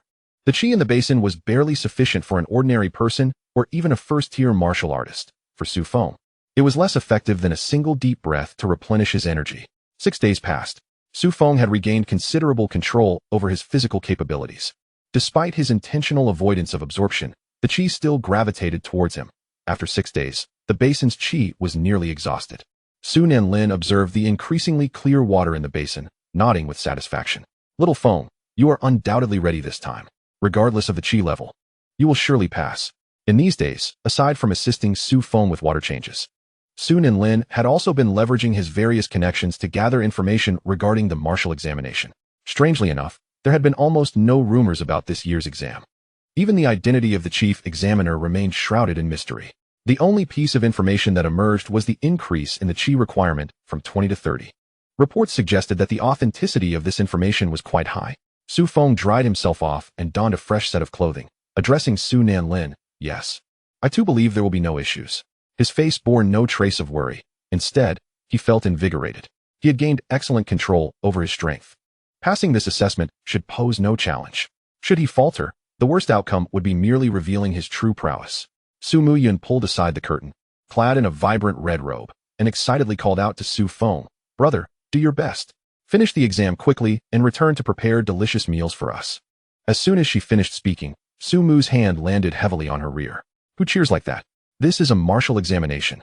At Jiangqing First High School, numerous parents awaited anxiously at the school gates. According to the regulations of the martial examination, all candidates in Jiangqing were required to undergo qi testing at Jiangqing First High School. Only students who met the qi standards would proceed to the subsequent evaluation tests. In other words, only those who qualified would be eligible to apply to martial academies. Su Feng arrived early, aware of the numerous participants and eager to avoid a lengthy wait. Arriving sooner might indeed allow him to leave earlier. However, Su Feng was somewhat naive in his expectations. The ranking for the qi testing was determined by random draw. Indeed, Xianxian stood beside Su Feng, proudly waving a small piece of paper that bore a rather low number, 103rd. This indicated that, barring any unforeseen circumstances, Xianxian would complete the qi test in approximately 10 minutes. This was highly advantageous for him. On the other hand, Su Feng's draw number, while not the absolute last, was certainly far from favorable. 10,096. Wait, over 10,000? Are there really that many martial examination candidates in Jiangqing? Su Feng exclaimed in surprise. The number of senior high school students in the entire city was roughly equivalent, wasn't it? Had they all come? Of course. Think about it. Even those of us who rarely practice martial arts are daring enough to give it a try. Xianxian replied confidently. The number of candidates for the martial examination is bound to be substantial. Jiangcheng isn't exactly a small city. If it were, we could be looking at 100,000 candidates. Su Feng sighed helplessly. Xianxian's reasoning was entirely valid. If even he was willing to take the risk to participate, the number of candidates for the martial examination could hardly be low. In light of this, Su Feng could only bide his time. Brother Feng, those who rank higher generally have a greater likelihood of passing. Xianxian glanced around furtively, ensuring no one was eavesdropping before speaking. Oh, is that so? Su Feng expressed mild curiosity. The two wandered aimlessly, as Xianxian put it, to keep their qi invigorated, ensuring their vitality remained above 20. Of course, although we are all here to test our luck, most families prepare some temporary enhancements for their children. He continued, just like your family, Brother Feng, while they may not have qi blood pills. Surely you have qi blood water? This substance, when soaked in, would significantly elevate one's qi for a short period, but its effects would likely last only for today. Even if there was merely a 0.1 difference in qi levels between the morning and afternoon, it could result in failing to meet the final standard. After Xianxian spoke, Su Feng nodded in agreement, setting aside other considerations. Xianxian's qi was indeed more robust than when they last met a few days prior. It seemed likely that his family had provided him with some short-term qi-enhancing substances, which had enabled him to reach his current state. Nevertheless, Su Feng was still able to discern Xianxian's vitality level. Although it had surpassed the threshold of 20, it was at best situated within the range of 26 to 28. If the rumors were indeed true and the vitality standards had been elevated this year, Xianxian would likely find himself at a significant disadvantage. You make a valid point. Su Feng nodded in agreement. Regardless of whether the standards had been raised, Xianxian had undeniably gained an advantage in terms of registration. Damn luck. However, Su Feng did not feel particularly envious. Rather, he felt a sense of happiness for Xianxian. No matter the realm, this fellow had been Su Feng's childhood friend. Should Su Feng ever reveal his celestial emperor-level prowess, Xianxian would surely take joy in Su Feng's achievements, albeit perhaps not excessively so. After all, who isn't apprehensive about their brother's struggles while simultaneously fearing their brother's ascent in fortune? As they conversed, a figure suddenly darted past them, seemingly familiar with Su Feng, and unceremoniously leaned in to intrude on their conversation. A valid point. What utter nonsense. This method is only something that luck-driven literary examinees would conceive. For true martial examinees, the conditions remain consistently favorable, regardless of the circumstances. Such trivial thresholds are hardly a barrier for martial examinees whose vitality generally resides within double digits. Su Feng's gaze swept over the newcomer, who was clad in a black training outfit adorned with strands of golden thread, exuding an air of opulence. One could easily infer from his attire that this individual hailed from a distinguished background. He was undoubtedly a genuine martial examinee. Genuine martial examinees not only engage in vigorous training from a young age, but also have timely access to an array of vitality-enhancing foods.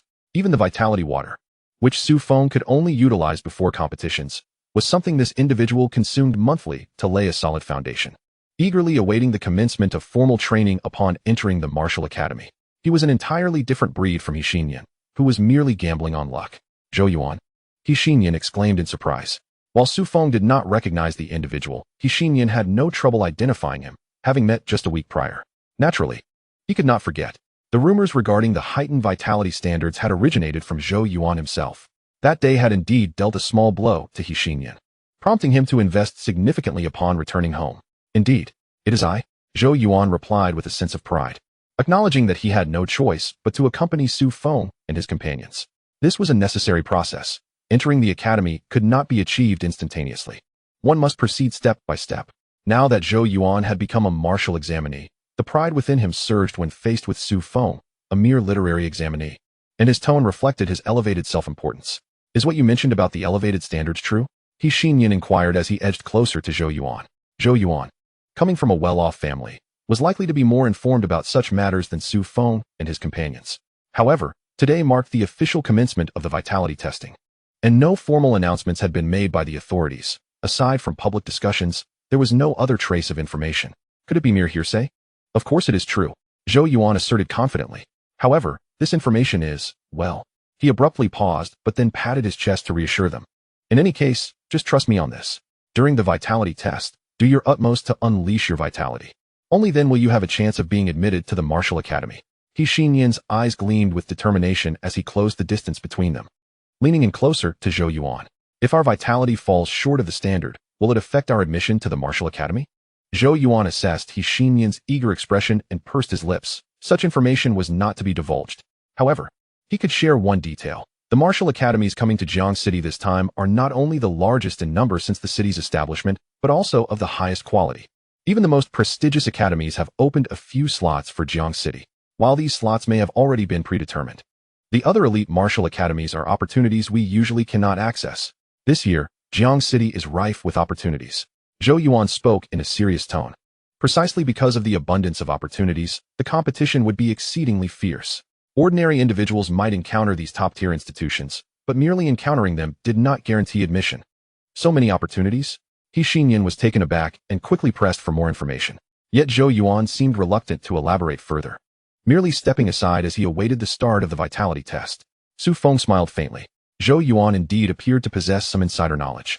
But since he was unwilling to share, Su Feng would not press the matter.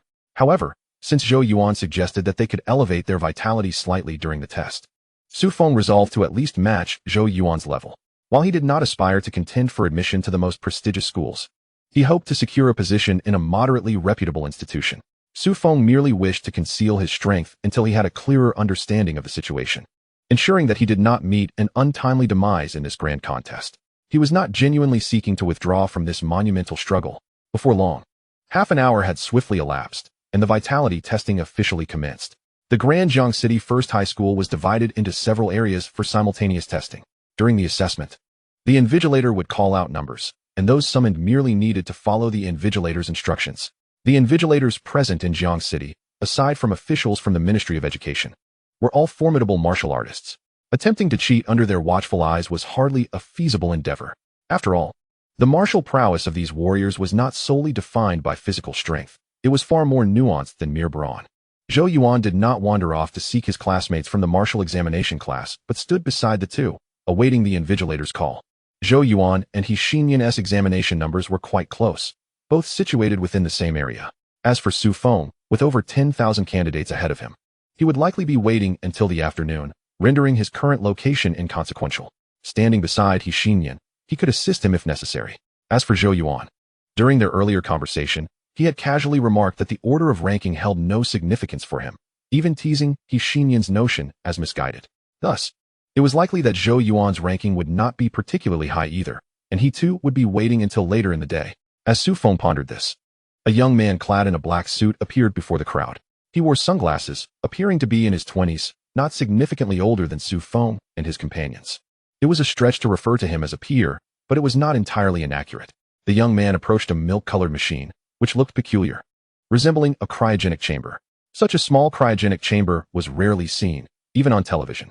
Standing beside the chamber, the young man cleared his throat and spoke in a deep voice. "Welcome, esteemed candidates, to the vitality testing. I am your invigilator, Tu Xiao. It is a pleasure to meet you all, although I doubt you will be particularly pleased to meet me. Now, let us dispense with the pleasantries." Tu Xiao turned to face the milk-colored chamber. "You all have seen this device, correct? If not, fret not. After all, this model is one I am encountering for the first time as well. Next, I shall read aloud the names of each student according to the list in my possession, after which I will confirm the information. Once the information is verified, you may lie down in the dormancy chamber at my behest, which will automatically record your vital energy and upload the data. Do you comprehend? Should any miscreants attempt to play tricks or cause mischief."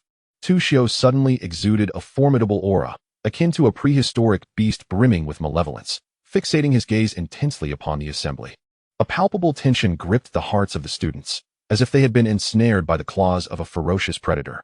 Even Zhou Yuan, who prided himself on being a martial arts examinee, instinctively took a step back, appearing as though he might flee. Several students with notably low vitality collapsed to the ground in shock. The only ones undeterred were Su Feng and a girl lingering in the corner. Su Feng regarded Tu Xiao with a slight furrow of his brow. This individual possessed an extraordinary vitality. Chapter 10. Tu Xiao. Indeed, his vitality surpassed even that of the most formidable presence he had encountered in the black market by a notch. Su Feng found himself unable to ascertain the true strength of this martial artist, having never engaged in combat with him. However, the overwhelming aura emanating from Tu Xiao signified that he was undeniably powerful.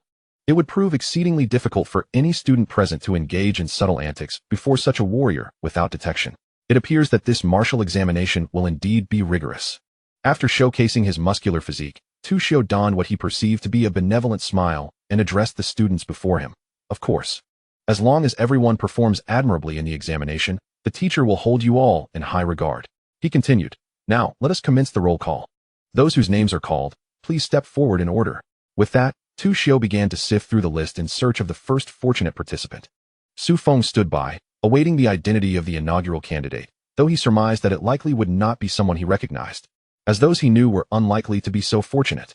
After all, only the unremarkable would associate with the unremarkable.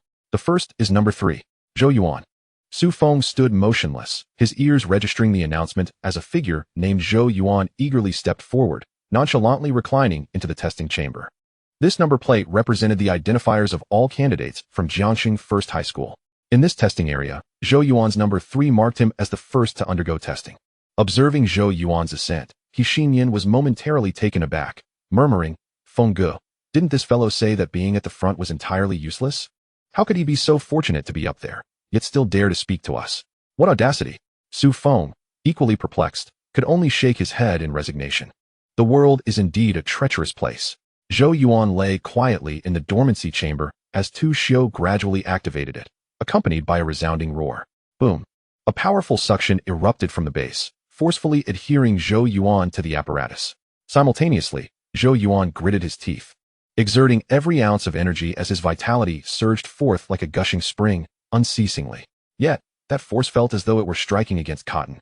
Failing to find an outlet, only Su Feng understood that the apparatus had commenced its operation. As long as Zhou Yuan maintained his outburst, the device would be able to gauge his vitality and provide feedback.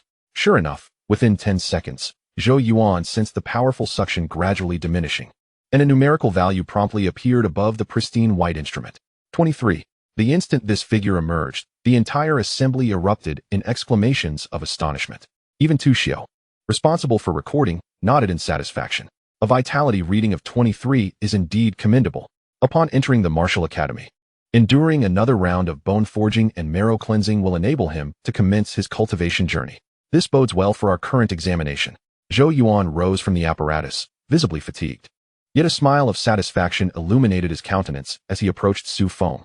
Despite his evident weariness, his grin betrayed his contentment with the outcome. Xinyan drew near, delivering a hearty slap to Zhou Yuan's shoulder, exclaiming, "You rascal! Did you not claim that being at the front was utterly useless? Are you not disdainful of being up there?" Zhou Yuan, shedding his fatigue, responded earnestly, "What? It truly is useless. However, I was simply fortunate enough to be ahead. What can I do about it? When luck arrives, it is often irresistible." Xinyan glared at Zhou Yuan's triumphant expression, his frustration mounting. Su Feng, observing the two ahead in ranking, felt a desire to chastise them as well. Yet, he restrained himself. "Zhou Yuan, must we wait until we enter the martial academy to officially commence our cultivation?" This was a question Su Feng had long wished to pose. Given that some schools already had martial arts examinees, whose vitality levels far exceeded those of ordinary individuals, was their approach not considered a formal initiation into cultivation? What then constitutes an official start to cultivation? Zhou Yuan nodded. "Indeed, we martial arts examinees are not as exaggerated as you might believe. Before the age of 18, or before reaching a vitality level of 100, it is merely a foundational phase, allowing our physical capacities to gradually expand.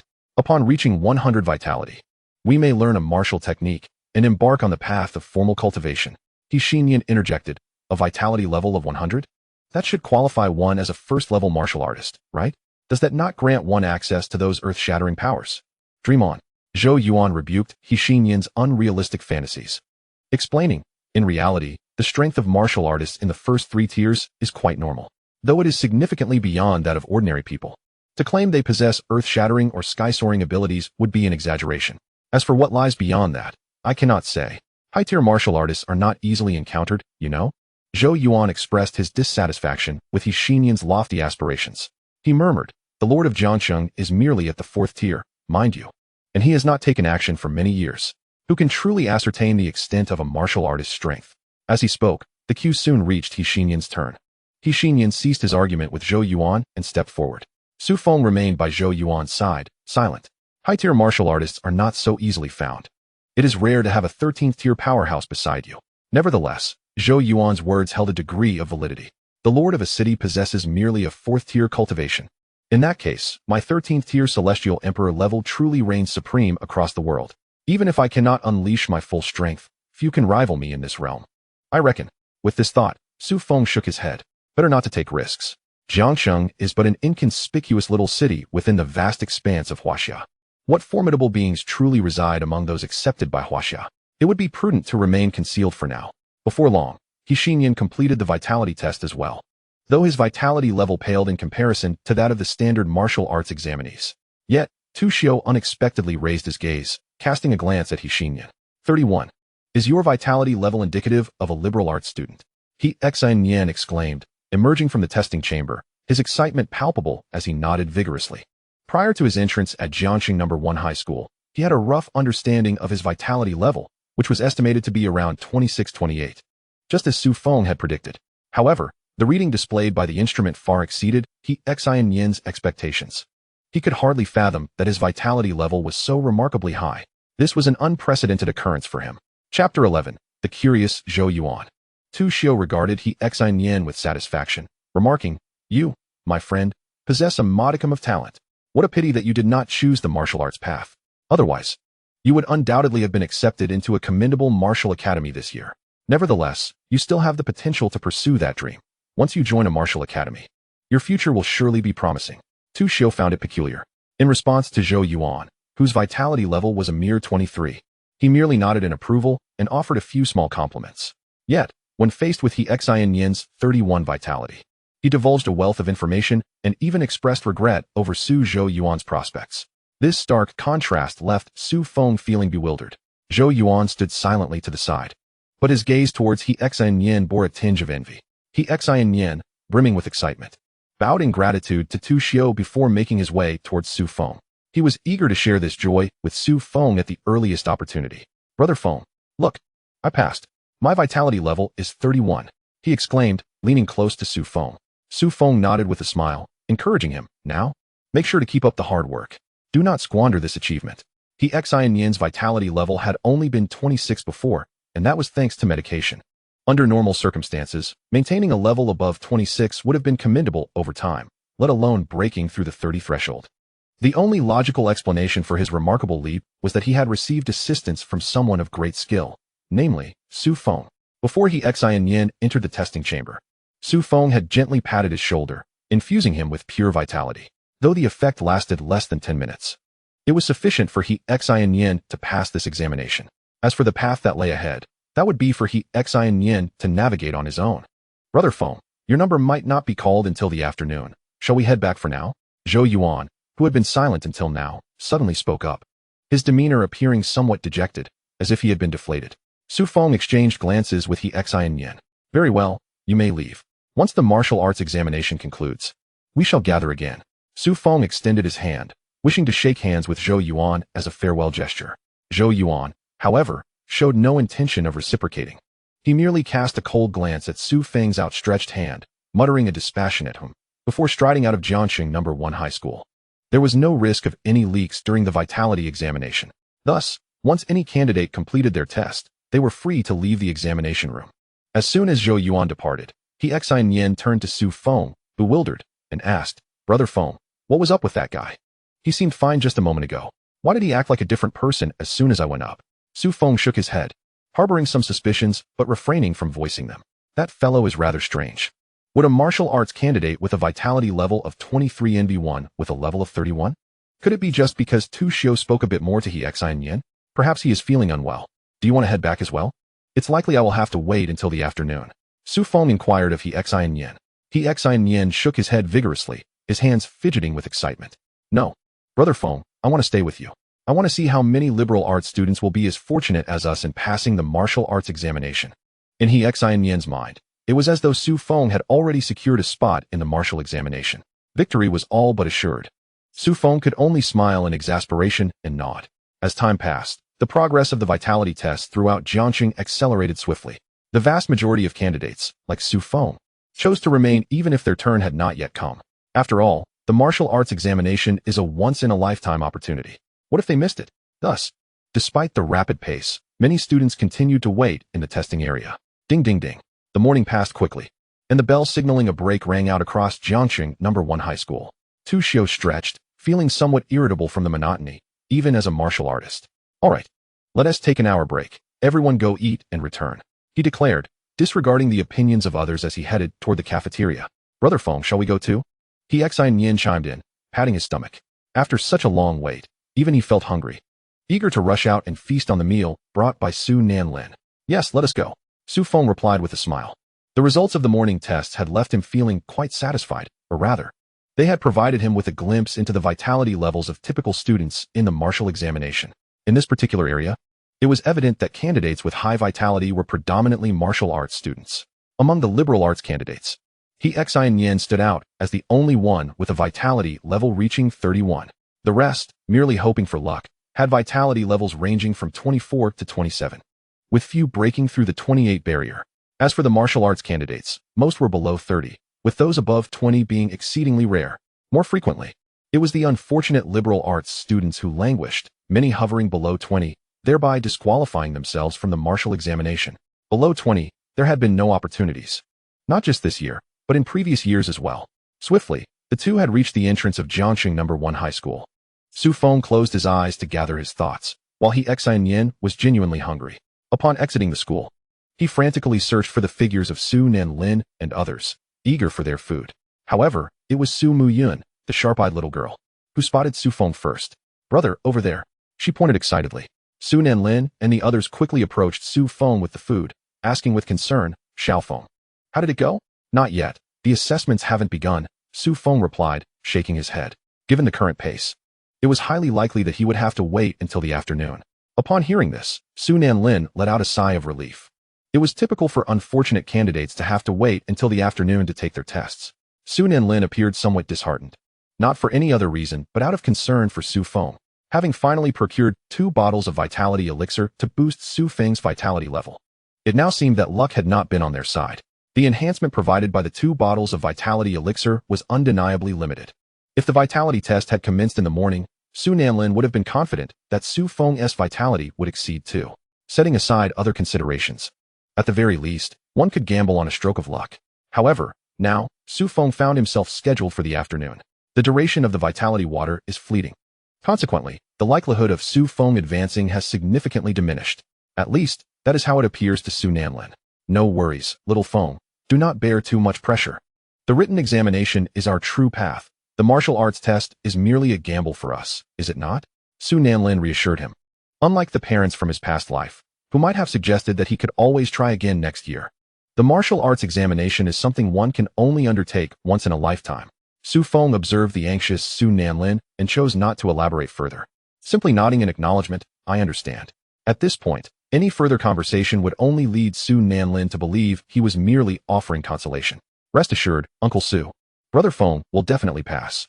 He Xianxian lightly opened Su Feng's lunchbox, his eyes sparkling at the sight of the sweet and sour ribs. He swiftly grabbed a piece and popped it into his mouth, while Su Muyun, standing beside him, also yearned to snatch Su Feng's lunchbox. Yet, He Xianxian's reflexes were far quicker than Su Muyun's, leaving her to stomp her feet in frustration against the floor. Hearing He Xianxian's words, Su Nanlin's expression brightened considerably. After all, he was already aware of He Xianxian's successful outcome. Now, borrowing He Xianxian's auspicious words could indeed serve as a good omen. Then I shall take your good fortune. Su Nanlin smiled, laying out all the dishes. The two indulged heartily, having gone hungry throughout the morning. Soon, Su Muyun joined the feast, her reason being her irresistible craving. An hour slipped by in the blink of an eye, before Su Feng and He Xianxian could even enter the testing area. They were greeted by a chorus of enthusiastic cheers emanating from within. It sounded as if a celebration was underway. He Xianxian craned his neck to peer in that direction. The testing zone in question was not the same one where Su Feng and He Xianxian had previously tested, but it was in close proximity. Brother Feng, what is happening over there? He Xianxian inquired curiously, a toothpick balanced between his lips, though his appetite had been sated. His current interest lay more in the spectacle unfolding before them. I have no idea. Su Feng shook his head, casting a glance over, but discerning nothing amiss. He Xianxian's eyes sparkled with mischief as he suggested, how about I go take a look? I'll return shortly to share the details. He Xianxian's mind raced with the possibility that something entertaining awaited them. Yet, it was evident that Su Feng could not afford to go. If the morning's progress continued at its current pace, Su Feng would be tested in 20 minutes.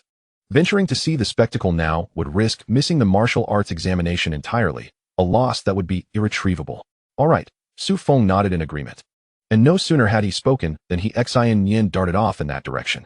This fellow never missed a chance to witness the commotion. The two parted ways, each heading towards their respective testing areas. However, a brilliant blue light suddenly appeared in the center of Su Feng's brow, soaring towards Xianxian. This light transformed into a miniature version of Su Feng, perching upon Xianxian's shoulder, yet Xianxian remained entirely oblivious. In fact, no one at the examination venue seemed to notice this peculiar occurrence. Su Feng had grown increasingly adept at wielding this ability. At the very least, he was thoroughly satisfied with this duplication ability. It allowed him to observe the unfolding excitement. Xianxian hurried towards the source of the commotion, hastening his pace. After all, one could not afford to lag when seeking entertainment. Otherwise, by the time one arrived, the excitement might have dissipated. Upon arrival, they found the testing chamber surrounded by a throng of onlookers, all eyes fixated on the testing chamber. Xianxian, upon reaching the scene, was not surprised, gazing ahead. There, in front of the milky white testing chamber, stood a girl approximately 1.65 meters tall, with long hair cascading over her shoulders, clad in a burgundy gown. She exuded an air of elegance, and although her vitality fluctuations were not particularly intense, the ethereal quality she possessed was unlike anything Su Feng had ever witnessed. She could not be deemed breathtakingly beautiful, yet her serene visage would undoubtedly capture attention wherever she went. What left onlookers utterly astonished was the vivid crimson numbers displayed above her head. 82. Such a remarkable figure had never graced the testing grounds of Jiang City. In fact, such a high number had never been recorded in the annals of Jiang City's history. Amidst a sea of single digits or scores in the 20s and 30s, the sudden emergence of such a number was akin to a stone cast into a tranquil pond, creating ripples of astonishment. Is everything recorded? The girl seemed unfazed by her remarkable score, her demeanor tinged with impatience as she awaited the results. The invigilating official appeared equally taken aback, struggling to comprehend the magnitude of the number. Compared to the 82, he found it easier to believe that the testing chamber itself was malfunctioning. However, this was already the girl's third test. Continuing to test her would likely serve no purpose. The invigilator swiftly grabbed his phone and dialed a number. Once connected, he urgently spoke. "Boss, this is me. There's an anomaly in testing zone 13. We have a candidate with an exceptionally high vitality score. Please bring a new testing chamber and 2 representatives from the Jiang City Education Bureau to proceed with the process." After a brief pause, the voice on the other end replied solemnly, "Understood." Upon receiving confirmation, the invigilator exhaled in relief. Turning to the girl beside him, he remarked, "Your vitality score is unprecedented in Jiang City. While we have encountered similar scores elsewhere, it is imperative to conduct another verification." The girl displayed signs of impatience, clearly feeling that such a high standard of scrutiny was unwarranted for her, as it was an everyday occurrence. Yet, recognizing that they were in a small city, she reluctantly nodded in acquiescence. Xianxian, observing the astonishing number, turned to the person beside him, asking in confusion, "Is that number particularly high? Why is even the invigilator so astonished, as if he needs to summon the chief examiner for further verification?" The person beside him contemplated for a moment before responding. "A liberal arts student?" "Yes." Xianxian nodded. "That is correct, which is why I'm so curious." Upon hearing Xianxian's response, the individual seemed to lose interest, casting a glance at Xianxian. "It's best if you refrain from curiosity. Focus on passing the vitality test first. Otherwise, discussing it further would be futile." With that, the individual turned away, no longer engaging with Xianxian. Xianxian turned back to the person, softly asserting, "But I believe I have already passed." Chapter 13. Isn't this a humanoid monster? But I have indeed passed. The moment Xianxian uttered these words, the person beside him was left speechless, staring at Xianxian in disbelief, unable to accept it. "A liberal arts student? Did you pass the martial arts examination?" The individual inquired once more towards Xianxian, who appeared incredulous that a student of the humanities could successfully navigate the vitality assessment. Despite the numerous applicants at Jiangqing one high school, the vast majority merely sought an easy way out. The total number of martial arts candidates in the examination hall surely did not exceed 500. And among the remaining humanities students, it would be remarkable if even 20 managed to succeed in the vitality test. Yet here stood one before him. Xianxian nodded, reaffirming, "Indeed, I believe I have passed the vitality assessment. A score of 31. Even the proctor remarked that I could join a respectable martial arts academy." The individual coughed a couple of times, donning a smile as he regarded Xianxian, his tone notably more congenial. It seems you are not fully aware of what the vitality score entails. Each person's vitality is influenced by a myriad of factors, such as innate bloodlines, postnatal training, and the effects of medicinal substances. Since you are a humanities student and have successfully passed the vitality test, it is evident that you have utilized some form of medication. However, regardless of how much medication you employ, your vitality score will not rise to great heights. Even if you had consumed 100 vitality pills this morning, the result would scarcely surpass 10. In fact, exceeding 7 or 8 would be improbable. For each individual, the capacity for vitality is inherently limited. This vitality test, rather than merely gauging the vitality within our bodies, is more accurately a measure of our physical limits. Humanities students need only achieve a vitality score of 20 to demonstrate their potential to become martial artists. As long as you do not perform abysmally in the subsequent 2 rounds, you should be able to enter one of the less prestigious martial arts academies and catch a glimpse of the martial artist's grace. At this point, a hint of pride crept onto the man's face, seemingly reveling in his identity as a martial arts candidate. For humanities students, the ceiling is merely the bottom tier of martial arts academies. But martial arts candidates have no such limitations, not even the sex. As for your vitality score of 31, it may indeed allow you entry into a commendable martial arts academy. A score of 31 during testing indicates that your true potential may be even higher. Who knows? You might even reach the level of 40. Do you comprehend what that signifies? Xianxian tilted his head, feeling perplexed. His understanding of the martial arts examination was rudimentary at best, and, indeed, the vast majority of humanities students shared a similar unfamiliarity with the term. They were only aware that it was typically affluent families who would encourage their children to join martial arts classes during high school, with the hope that becoming a martial artist could one day help save humanity from crisis. What does it mean that humanity is in crisis? Xianxian queried with curiosity. The man, shrouded in mystery, replied, it means that you could very well become a 4th-tier martial artist or above in the future. Of course, that is merely a possibility. Each individual's opportunities differ, but at the very least, you possess such a chance. Su Feng, who was seated on Xianxian's shoulder, seemed to grasp some of this information. The vitality score detected during the martial arts examination is essentially a benchmark for assessing future talent. A score of 40 corresponds to a 4th-tier martial artist, while 30 aligns with a 3rd-tier martial artist. The higher the vitality score during testing, the greater the potential achievements in the future. Although it is not the sole criterion, it certainly holds considerable reference value. However, Xianxian's data lacks significant reference value. His score of 31 was inflated by Su Feng, and his true limit might not reach a level of 40. Nevertheless, Xianxian certainly possesses some innate talent. At the very least, he should be able to gain admission into a martial arts academy, though not with the same brilliance as now. Reflecting on this, Xianxian glanced towards the direction of the earlier girl, questioning, so, if she scored 82 in vitality, does that mean her future achievement will be at the 82nd tier? As soon as Xianxian spoke, the man was momentarily taken aback. While he understood that humanities students lack knowledge about the martial arts examination, this boy seemed to know far too little. There aren't that many tiers. According to official disclosures, the current classification for all martial artists delineates only 9 levels. 82 tiers? What an absurd notion. The man, now frowning, elaborated, the standard for martial arts candidates is approximately 10 times that of humanities students. Because you have not undergone any training, the 8 meridians in your body have not even been opened, so the results you achieve are likely your innate talent. Using the standard for martial arts candidates does not hold much accuracy. However, multiplying by 10 does provide some reference value. He then cast another glance towards the girl, pondering that her score of 82 likely could not be tested using this method. If she truly possessed such a high vitality score, it would imply that she could potentially touch the strength of the 8th tier. 8th tier martial artists are not even mentioned in the news. How could they possibly exist in our small town? Xianxian and Su Feng listened intently, realizing that the vitality testing site was teeming with hidden talents. Even a casual observer divulged more information than Zhou Yuan had shared. It provided Su Feng with considerable insights. Su Feng, perched on Xianxian's shoulder, became contemplative upon hearing the term 8 meridian talent. Such concepts were beyond Su Feng's current reach.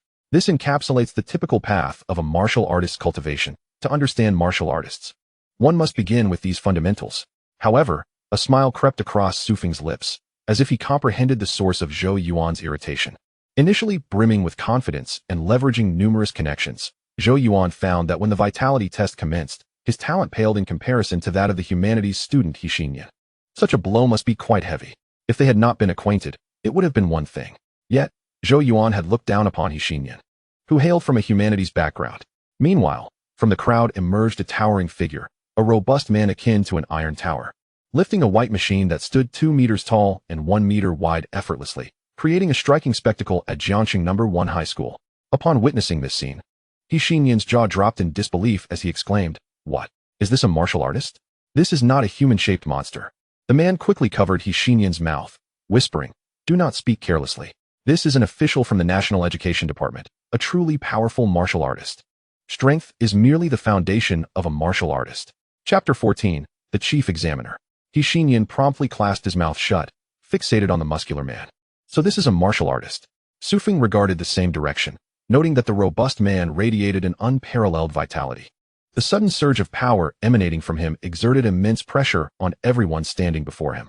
Yet, the rugged visage bore an uncanny familiarity to Su Feng. As the muscular man approached, Su Feng scrutinized his face, and before he could discern clearly, He Xinyan gasped, "Wait, isn't that the proctor from my area, Tu Xiu?" The giant, effortlessly supporting the massive machine, was indeed Tu Xiu, who had just administered the vitality test to He Xinyan. Yet now, Tu Xiu had appeared here. He Xinyan expressed his disappointment, lamenting, if only Feng Ge had come over earlier, he could have witnessed this and returned with the chief examiner. The blood vitality test conducted by Feng has likely been suspended, hasn't he? The individual responsible for explanations nearby shook his head in response, asserting, "No. The blood vitality examination will not be halted. The chief examiner has arrived, and undoubtedly, other invigilators will take over his region and continue the testing. You should consider yourself fortunate that you did not bring your friend along. Otherwise, he might have missed this examination entirely." As they conversed, Tu Xiu approached the girl. Addressing the nearby invigilator with an uncompromising tone, "Xiaoqi, what is the matter? What extraordinarily high value has prompted such urgency? Have you conducted multiple tests?" The invigilator referred to as Xiaoqi adjusted her glasses and nodded. "Boss, the tests have been completed. The value is indeed exceedingly high. I have tested 3 times, and I was unable to determine whether to record it, which is why I summoned you." Tu Xiu cast a glance at the girl, instantly captivated by her aura of icy composure. While blood vitality can be cultivated, one's innate temperament is far more elusive to develop. This girl, at a mere glance, exuded an undeniable depth. "What is the value?" Tu Xiu forcibly diverted his gaze back to Xiaoqi. She enunciated meticulously, 82. 82. Tu Xiu's eyes widened, and his gaze returned to the girl, his voice dropping to a serious tone. "You are not from Jiangxing, are you? How many meridians have you opened?" The girl, resembling an ice mountain, merely glanced at Tu Xiu and replied nonchalantly, "I am indeed not from Jiangxing. However, I am fully compliant with the regulations to take the examination here. As for the meridians, I have only opened 1. After a moment of silence, Tu Xiu set down the white device he was holding and stated gravely, "Since you are not from Jiangxing and have merely opened 1 meridian yet possess such profound blood vitality, I presume you are familiar with this machine?" "Indeed." The icy beauty nodded gently, stepping toward the instrument in her high heels. Tu Xiu refrained from further banter, concealing the disdainful smile from his face and solemnly activating the device. This was no trivial matter. If such a talent were to emerge in his examination hall, as the chief examiner, he would undoubtedly receive substantial rewards from above. However, this was not a laughing matter. If any deception occurred and he failed to uncover it, despite his considerable martial prowess, the lightest consequence could be relegation to the frontier. The machine gradually powered up, revealing 2 rows of numbers on the display that differed from previous devices. The crowd awaited the final result. Tu Xiu stood before the machine, murmuring, "Can one reach a value of 82 with only 1 meridian opened? This utterly overturns my understanding. Even in the capital city of Nan, such a genius is exceedingly rare." Ding! A sound from the machine resonated, prompting the crowd to gather closer, eager for a glimpse of the outcome. The first row of numbers displayed a singular digit, 1. This confirmed that the ice beauty had indeed opened only 1 meridian. Tu Xiu's gaze hastily shifted to the second row, which held the true significance. To everyone's anticipation, the second row illuminated with 2 digits, 82. Tu Xiu inhaled sharply, realizing he had stumbled upon a treasure. Truly, he had unearthed a gem. With only 1 meridian opened and a blood vitality value of 82, as long as she did not perish or suffer grievous injury, she would inevitably ascend to the rank of a 7th-tier powerhouse, reaching the pinnacle of the hierarchy and becoming a leading figure in Jiangxing, or even in the southern region. Cheers erupted around them, celebrating the emergence of this prodigious talent. Though she was not from Jiangxing, she had been discovered within its examination hall. Wherever she may go in the future, her introduction would invariably include She rose to prominence during the martial examination in Jiangxing, truly beginning to unveil her talent. This was an honor belonging to Jiangxing, an honor shared by all students of this cohort. To share the same cohort as such a genius is both a stroke of fortune and a lament. Tu Xiao pursed his lips. Such a machine could not possibly err. The likelihood of this device malfunctioning was lower than that of discovering two talents of this caliber in the examination hall. Xiaoqi, replicate this result 20 times with the machine, ensuring every brother in the examination hall receives a copy. This time, we have truly struck gold. Excitement was evident on Tu Xiao's face.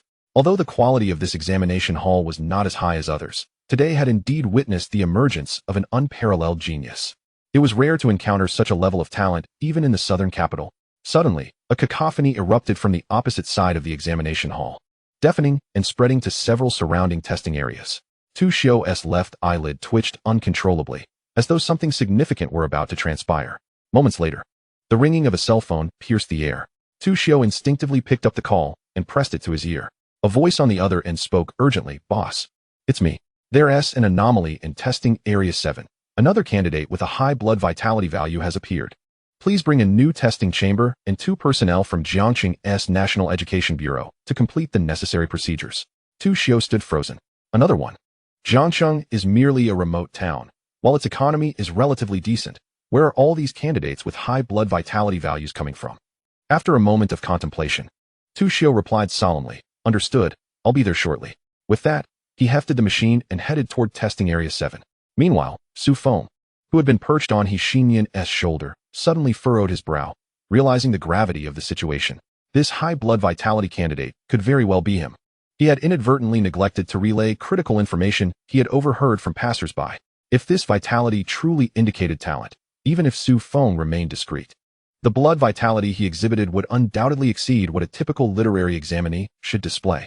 His blue spiritual consciousness raced toward Area 7. If he could not rein it in, the entire Jiangxing, perhaps even all of China, could descend into chaos. The highest martial level of the 9th tier, with a youth exhibiting double-digit talent. Wouldn't that create an uproar? The spiritual consciousness swiftly returned, almost instantaneously reaching Su Feng's mind. At that moment, Su Feng's actual form was rising from the testing chamber, which displayed 2 digits, 86. While this number may not be deemed high in today's Jiangxing examination, when the owner of this number was a literary examinee, it was sufficient to incite a frenzy throughout the entire hall. The newly appointed invigilator clutched the list, repeatedly confirming with Su Feng, "Student, are you certain you are Su Feng, a literary examinee? You must bear legal responsibility for the authenticity of your identity." Su Feng nodded in affirmation. The invigilator's insistence on verification could spell trouble for him. However, this situation ultimately bode well. As the proctor verified Su Feng's identity, he awaited the arrival of Tu Xiao. Just like the icy beauty of testing zone 13, a candidate as gifted as Su Feng was beyond the proctor's capacity to handle the consequences. It was imperative for Tu Xiao to come and confirm this personally.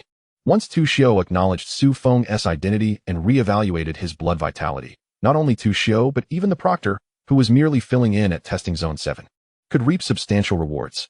He had never anticipated that with Tu Xiao momentarily absent, he would seize such a golden opportunity. How fortunate indeed. Su Feng stood rooted, displaying a troubled expression as he fully absorbed the information his mind had relayed. No one had mentioned that the blood vitality test signified talent. He had intended to perform well during the test, believing that even if he faltered in the subsequent unknown challenges, it would not matter. Yet unexpectedly, he found himself on the verge of being recognized as the foremost genius of Jiangxing. Truly, gold will shine no matter how one tries to conceal it. It will inevitably radiate brilliance. While both were lost in their thoughts, Tu Xiao returned, lugging the oversized machine while grumbling, "I've said it before. At least 9 out of 10 of those guys in the academy deserve to be cursed. Why can't they make this thing smaller? It's not even that difficult. It's something we use every year, yet it's always delayed." As Tu Xiao noticed the increasing number of students around him, his grumbling subdued somewhat. After all, regardless of his complaints, Tu Xiao was a powerful chief examiner. He had to maintain a certain image in front of these students. Approaching Su Feng, he scrutinized him from head to toe and remarked to the nearby proctor, "Another high blood vitality candidate? How high is it? Jiangxing has truly gone mad this year. It's just a spot at Jingwu University. Why are those scions of noble families losing their minds over it?" He then glanced up at the machine. Due to the brevity of time, the number on the screen had not yet faded. A glaring 86 appeared, and upon seeing it, Tu Xiao froze momentarily. "Have you lost your mind?" An 86 blood vitality value is considered high. He exploded at the proctor. With such a level of vitality, he doesn't even stand a chance to pass the martial exam. What do you mean by high talent? This is merely a trivial level of talent. The proctor, who was temporarily overseeing testing zone 7, was taken aback by the sudden tirade. Staring at the number on the screen for a while, he genuinely thought the error lay with him. However, when his gaze shifted back to Su Feng, realization dawned, and he timidly stammered, "Boss. An 86 blood vitality value is indeed not high, but this guy is a liberal arts student." A liberal arts student? Tu Xiu paused mid-curse, glancing back at the number, which had already vanished. "Are you saying this lad hasn't even opened his meridians?" He confirmed with the proctor, who nodded silently. 1,000 expletives surged within the proctor's mind, but upon seeing Tu Xiu's imposing figure, he swallowed them back down. "Gah!" Tu Xiu gasped in astonishment, re-evaluating Su Feng. Su Feng's somewhat handsome appearance and well-proportioned physique were noticeable when singled out, but he was rather inconspicuous in a crowd. In stark contrast to the earlier genuine high-blood vitality genius beauty, Tu Xiu found it hard to believe that this individual could be a genius. "Are you truly a liberal arts student who hasn't opened a single meridian?" Tu Xiu questioned skeptically. Geniuses were already a rarity, but a genius who had never practiced at all was even more uncommon, despite the previous icy beauty boasting a higher blood vitality value. Nearly on the cusp of becoming a first-tier martial artist, when it came to Tu Xiu's assessment, Su Feng's potential as an unawakened genius was evidently more valuable. The icy beauty was clearly backed by her family's cultivation. She was undoubtedly vying for a spot at Jingwu University. It was very likely that this opportunity was tailor-made for her. However, Su Feng, at 18, had yet to open his meridians. Merely relying on his blood vitality value to achieve an 86 standard was impressive. Not only did he surpass in talent, but more importantly, Su Feng had yet to embark on the path of cultivation. From a certain perspective, Tu Xiu might even become the guiding light for this genius. Su Feng nodded slowly. "I am indeed a liberal arts student. As for your comment about not having opened my meridians, I'm not quite sure what you mean. No need to understand." Tu Xiu's smile broadened as he pulled Su Feng towards the machine he had been carrying. The machine was right there. Whether Su Feng had opened his meridians or not, a test would reveal the truth. This contraption would not lie. Su Feng was led to the pristine testing chamber. In a matter of moments, Tu Xiu activated the machine, and the chamber sealed shut. In his mind, Su Feng rapidly searched for information about the 8 meridians, focusing his consciousness inward. Yet, within his body, countless meridians surged open, voraciously absorbing the surrounding spiritual energy. The blood vitality within him erupted like an unending volcano. How could such a small testing chamber hope to gauge his true vitality? Since he could not find the so-called 8 meridians, he might as well seal all the meridians. Chapter 16. The True Genius. Tu Xiu stood by, appearing entirely unperturbed. If Su Feng truly was a genius, waiting longer was merely to be expected.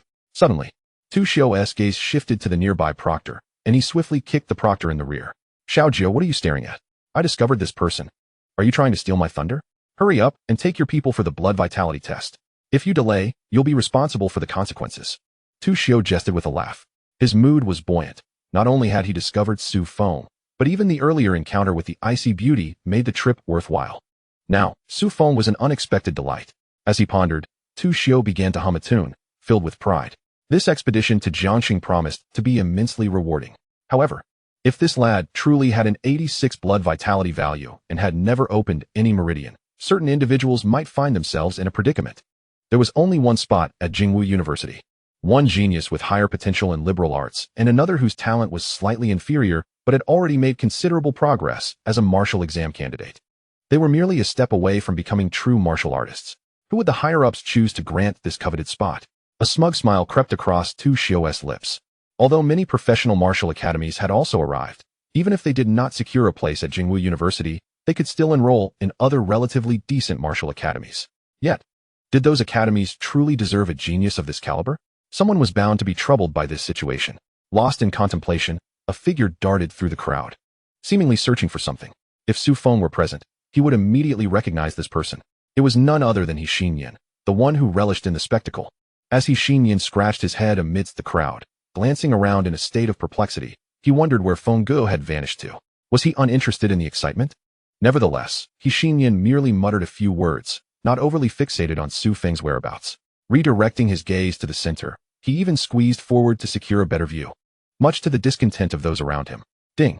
The sound of the instrument echoed as the 2 rows of numbers materialized on the screen, capturing everyone's attention. They were eager to witness the birth of a genius today, especially Tuxio, who yearned to be the first to behold the emergence of a wild prodigy. The first row displayed a solitary number, 0. Tuxio's eyes widened, fixated on that numeral, his heart racing. What could this possibly signify?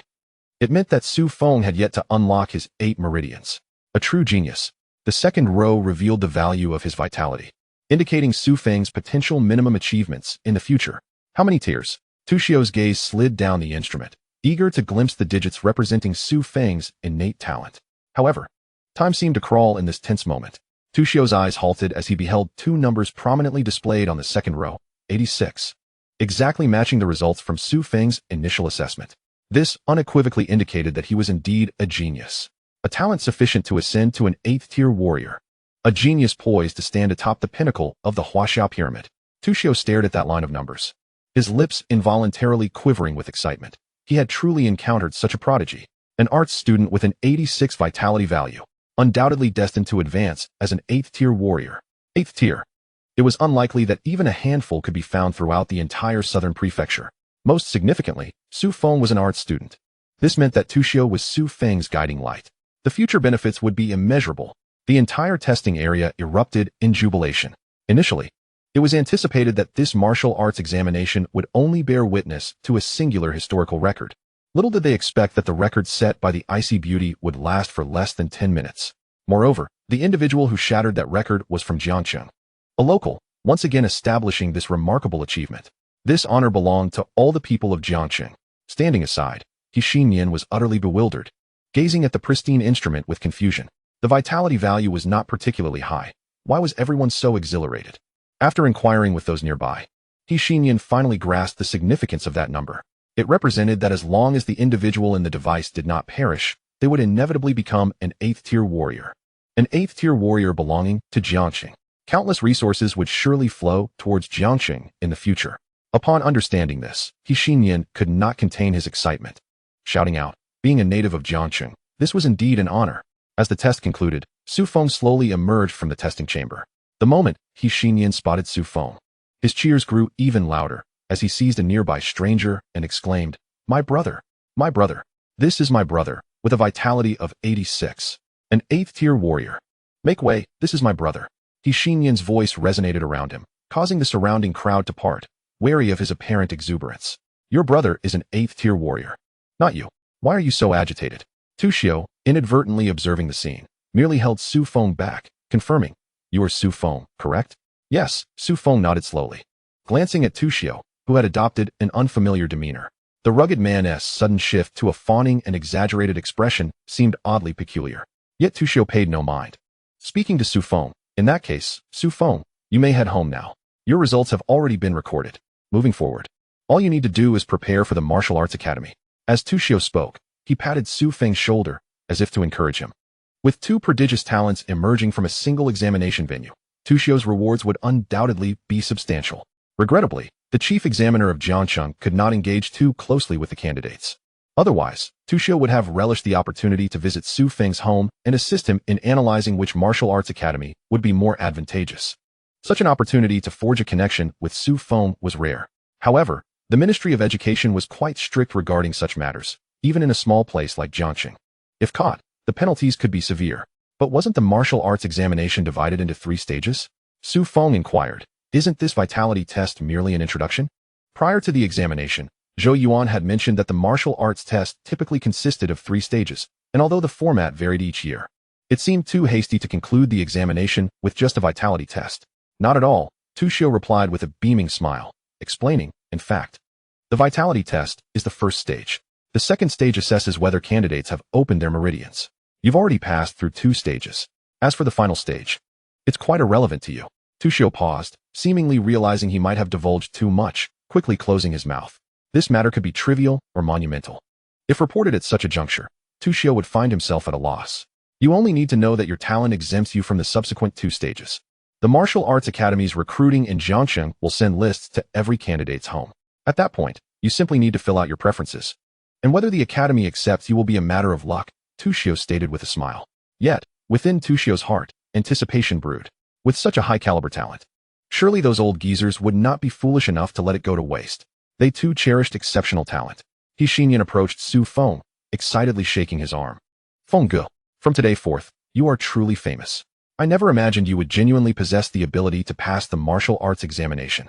Xinyan's words flowed forth like a torrent, as if he sought to express all his joy to Su Feng.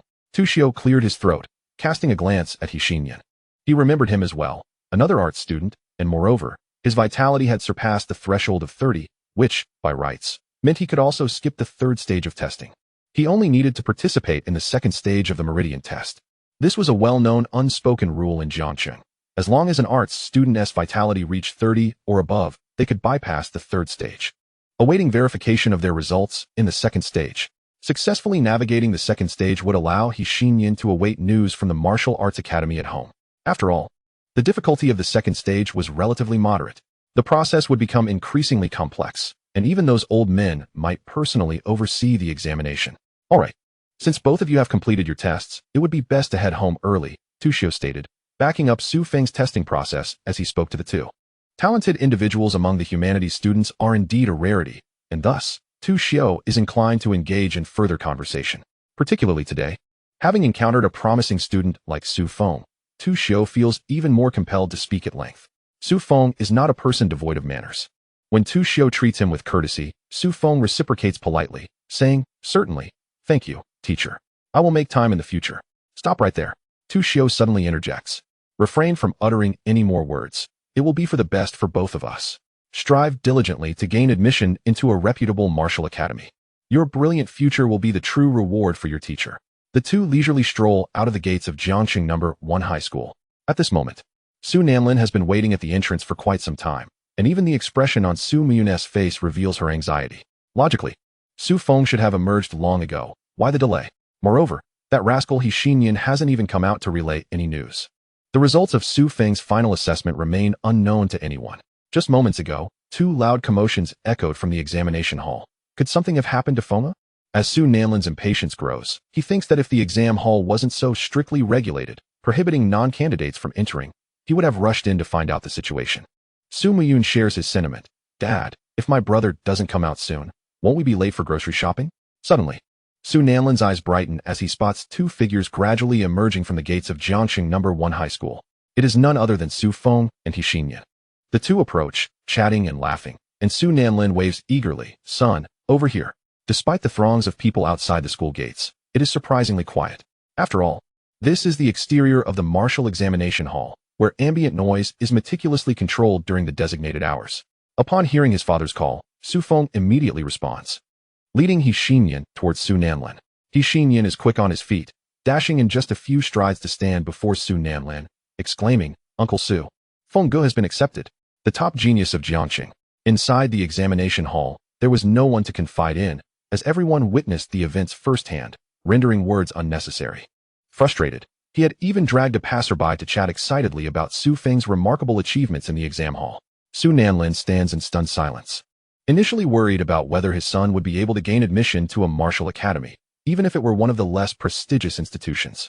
Yet, upon emerging from the exam, he learns that his son not only passed but ranked first, and inadvertently broke a record, becoming Jiangcheng's top genius. This is simply surreal. As Xinyan continues to boast, parents waiting nearby begin to gather around, their eyes fixed intently on Su Feng, hoping to glean a touch of his good fortune. They may not aspire for their children to become the second genius, but at the very least, they wish for them to successfully pass this vital blood test and become martial artists.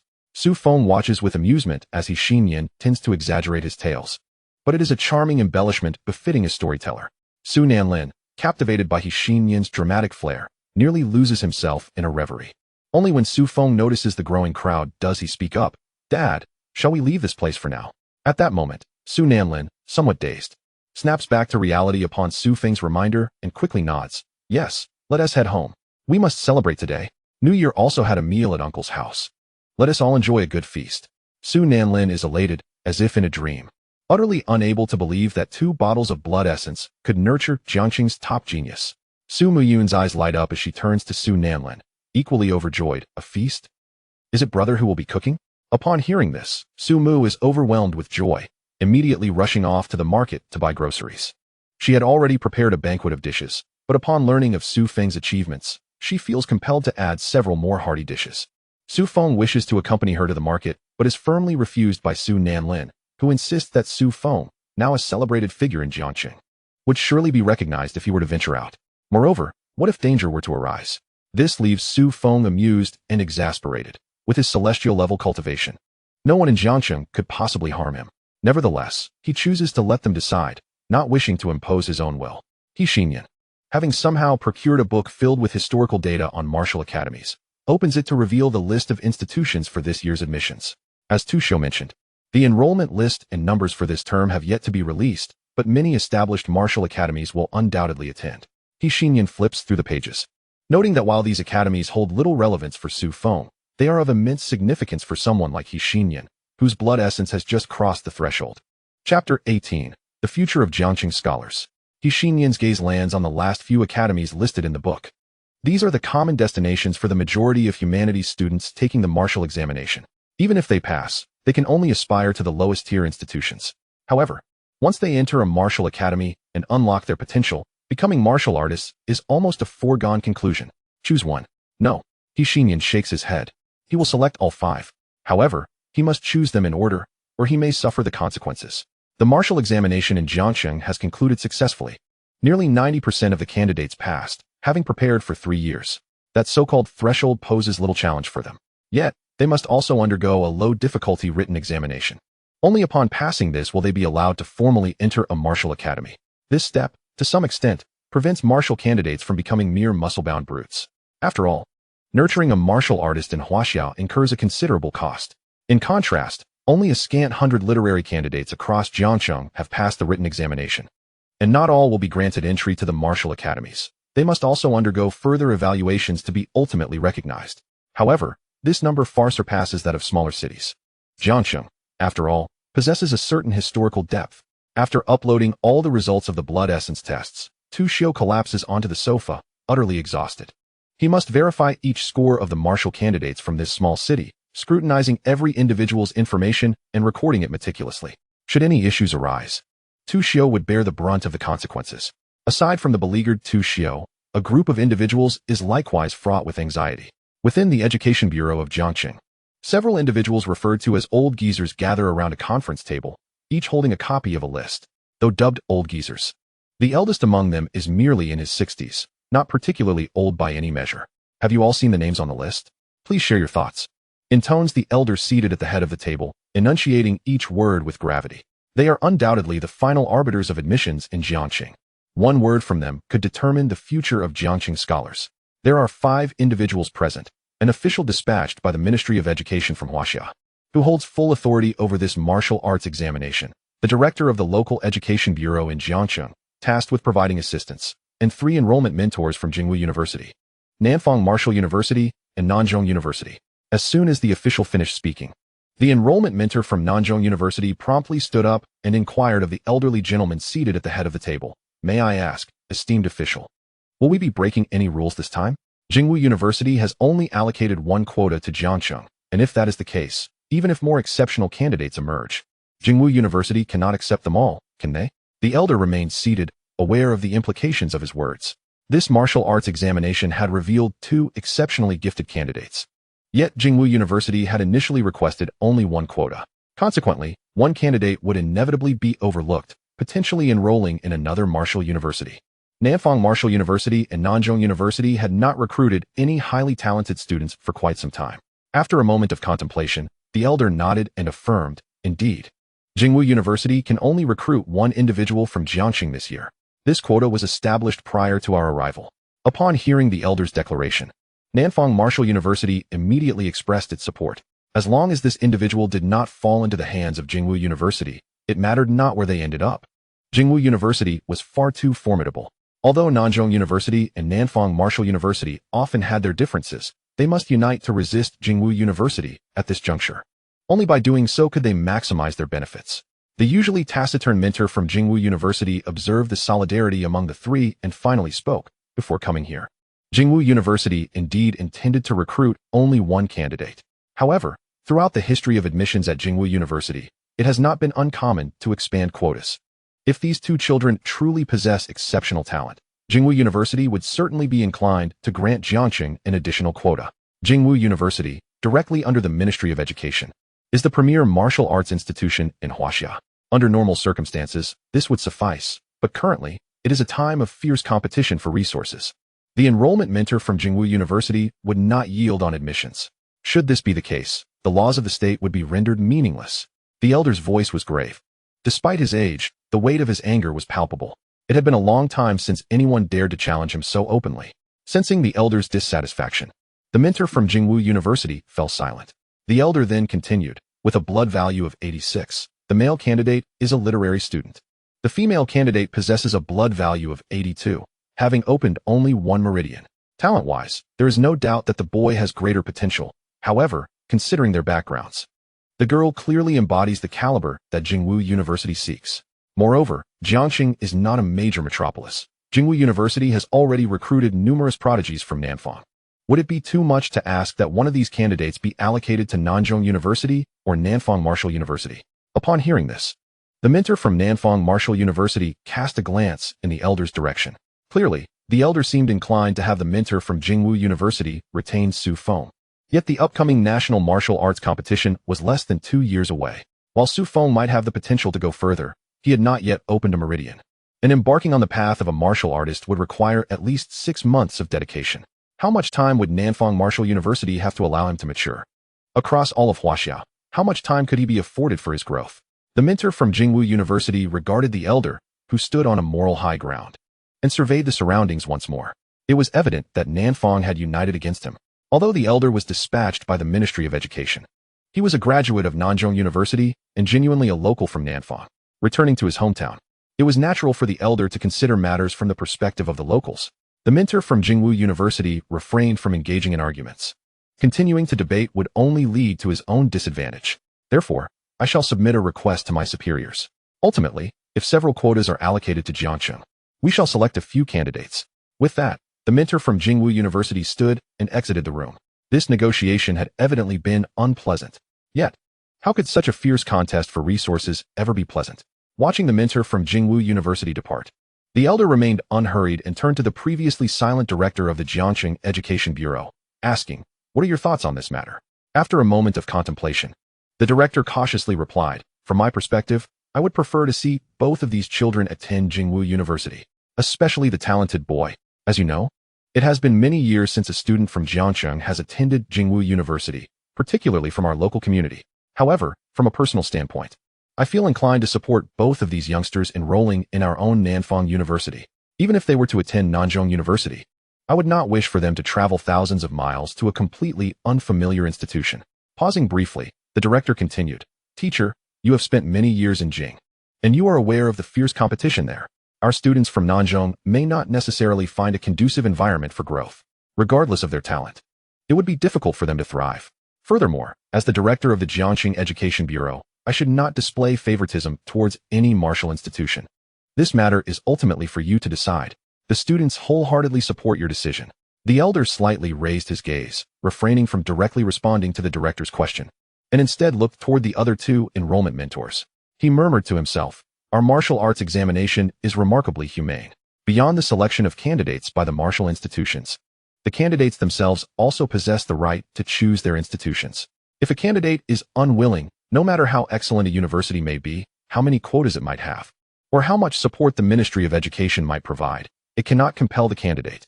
After speaking, the elder closed his eyes once more and fell silent. The enrollment mentors from the 2 martial universities understood and began to exit the room. The elder's words were exceedingly clear. From any perspective, the 2 universities belonging to Huaxia's southern region could not compare to the offspring of the Minister of Education. Yet, what if these 2 candidates were unwilling to join Jingwu University? Would they prefer to be a head of a chicken rather than the tail of a phoenix? The 2 universities could certainly gamble on this opportunity. Moreover, it was their only opportunity. After the 2 departed, the elder finally spoke, directing his words to the director of the Jiangxing Education Bureau. "I recall that you were once fearless and determined to enter the battlefield of the heavens, confronting those abhorrent entities. Now, when it comes to deciding the futures of several juniors, you are filled with trepidation." The director of the Education Bureau displayed a troubled expression, lowering his head, unable to meet his teacher's gaze. "Teacher, were you not also a formidable presence on the battlefield of the heavens?" Yet now you have similarly remained silent within the Ministry of Education for quite some time. The students, too, were hesitant to voice their opinions. However, after so many years of absence, why have you returned to Nanfang today? I recall that your name was not on the initial list. The elder's eyes glistened with unshed tears as he lowered his head, unable to confront his disciple. The distance between their current selves and their initial aspirations was indeed vast. Yet, the elder quickly composed himself and replied, "Indeed, my name was not on this list. Even the individual in charge of the Jiangxing martial examination has already set off. The leader, known as Tu Xiao, is the true person responsible for this event. However, just a few days ago, I sensed an extraordinarily powerful mental force emerging from the southern border, so formidable that it was beyond anything I had ever encountered. 9th rank. The director of the Jiangxing National Education Bureau expressed his confusion. No, I perceive it to be far beyond the 9th rank. Yet, this is not the crux of the matter. Initially, I believe this was merely an ordinary case of mental energy spiraling out of control within a defined area, resulting in a chaotic phenomenon that led to my misjudgment. To my astonishment, this frenzy of mental energy has been reined in once more. It felt as though someone entirely unacquainted with mental energy suddenly acquired immense power. Subsequently, they meticulously fragmented this portion of mental energy, gradually regaining control. However, I could only sense its presence in the southern border, and by the time I sought to seize it, it was already too late. The director of the Jiangxing National Education Bureau inhaled sharply, realizing that his own mentor was already one of the most formidable mental power practitioners in the country. If he found this peculiar mental energy strange, it must indeed be extraordinary. "Teacher, can we locate it again?" the director inquired urgently. The emergence of a mental power practitioner beyond the 9th rank in the southern border is not a favorable development for that region. It cannot be found. I sense that this mental energy surpasses that of all of us. Even the one known as the foremost expert in mental energy, Humph, may not possess power as formidable as this. The elder slowly articulated. Since we failed to capture it initially, unless it reveals itself willingly, we may find it exceedingly difficult to even perceive its presence. The elder continued. However, do not be overly concerned. Do you think I am the only one who has truly felt this mental energy? It is merely that I am the only one who has come here. They are aware of my approach and assume I will remain here until I capture that mental energy. The elder huffed in dissatisfaction, as if complaining about certain individuals. Moreover, do not fret too much. This mental energy is pure and pristine, imbued with a vigorous aura, and does not resemble that of an adversary. Furthermore, the celestial battlefield is guarded by that group, and although they have shown signs of decline, they are still formidable. It will not be so easy for those foul entities to infiltrate. You should focus on teaching and nurturing instead. That night, Xinyan, having indulged in a hearty meal, reclined in his chair, patting his belly contentedly. Although most of the dishes on the table were prepared by Su Mu, the few new additions were entirely crafted by Su Feng. True to form, Su Feng infused the meals with spiritual energy, enhancing their flavor and sweetness. Xinyan and Su Muyun graciously devoured the dishes prepared by Su Feng. However, Su Muyun's appetite clearly surpassed that of Xinyan. Even after Xinyan was full, she continued to eat. Strangely, despite her voracious consumption, Su Muyun maintained an impressive physique. Knock, knock, knock. The door of the Su residence was gently tapped. Su Feng glanced toward the door and immediately sensed a girl standing behind it. The girl was clad in a pristine white dress, her figure well-proportioned and curvaceous. Her neatly tied hair appeared exceptionally clean. Yet the silver tassel adorning her head added a touch of cold elegance. Su Feng recognized her. She was none other than the candidate with an impressive vitality score of 82 from the examination earlier that day. What could she want? Muyun, please open the door. Su Feng said softly. Among those present, Su Muyun was the youngest, making her the most suitable for this errand.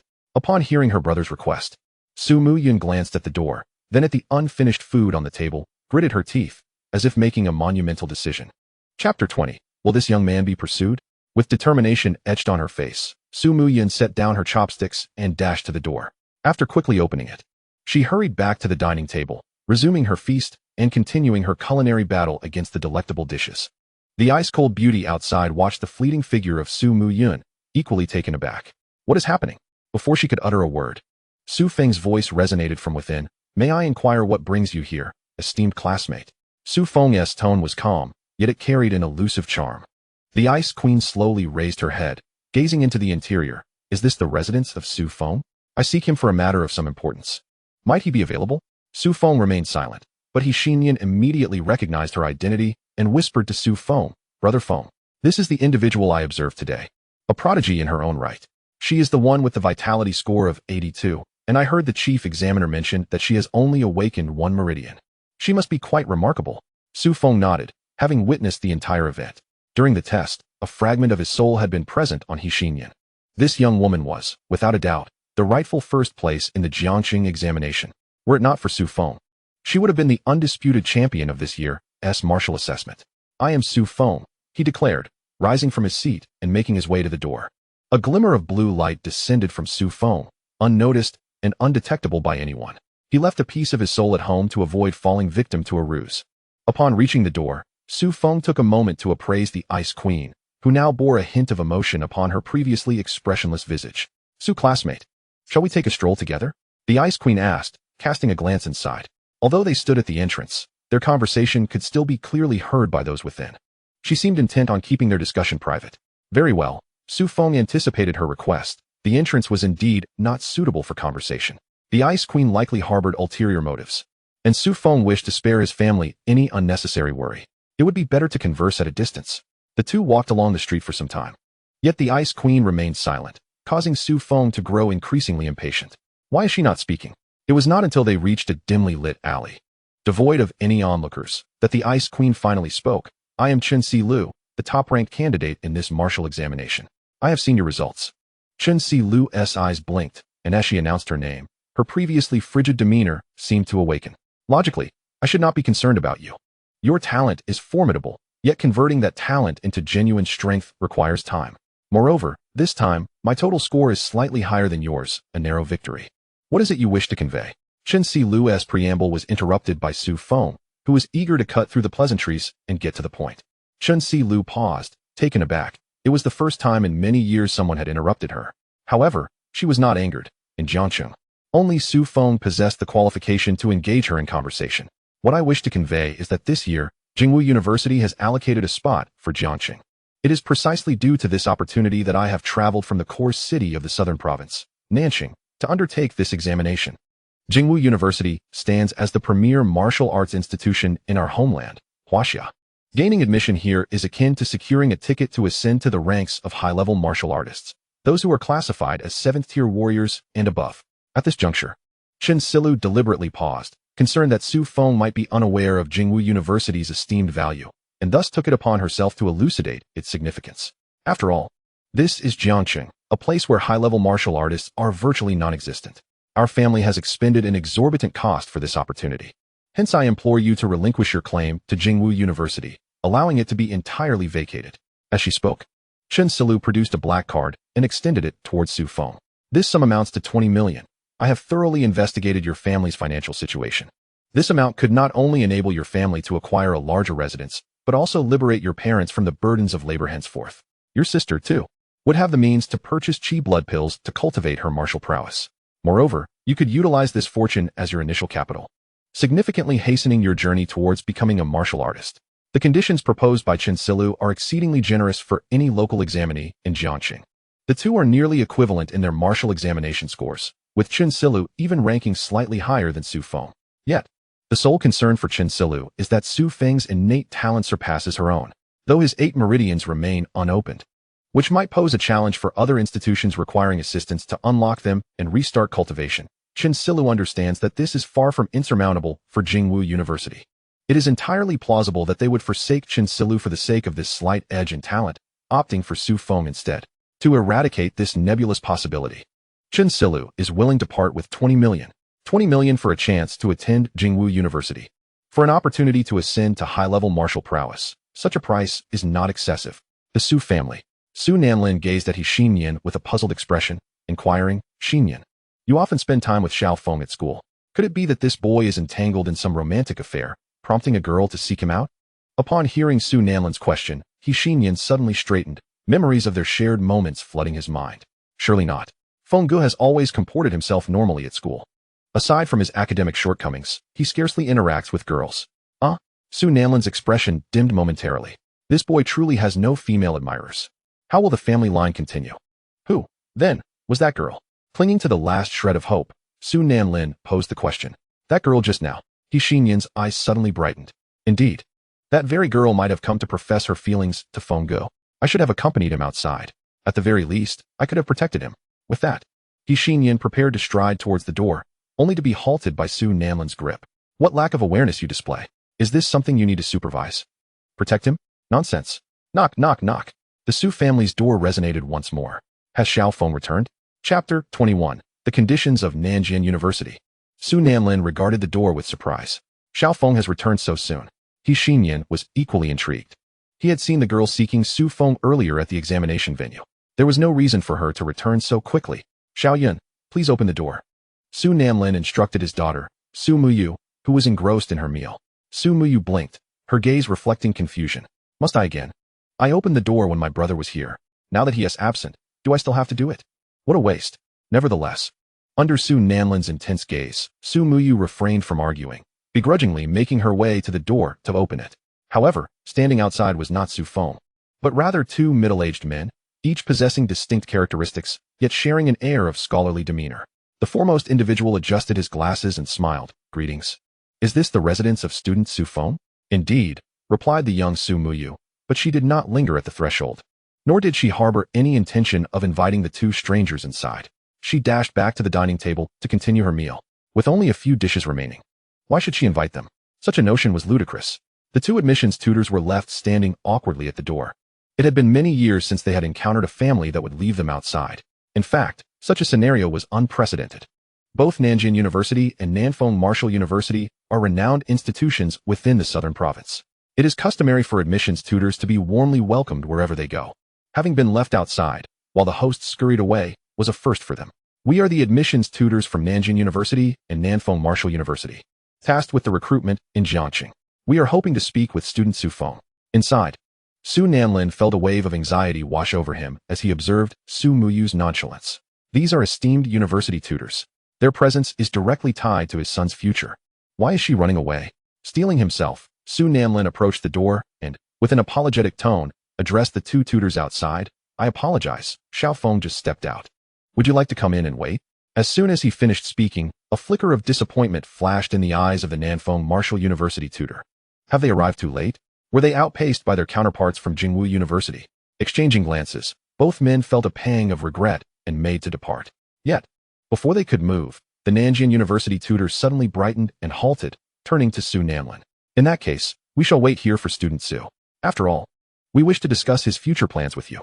Upon hearing this, Su Nanlin's heart soared with joy as he invited the two esteemed tutors inside. These are renowned mentors from prestigious institutions.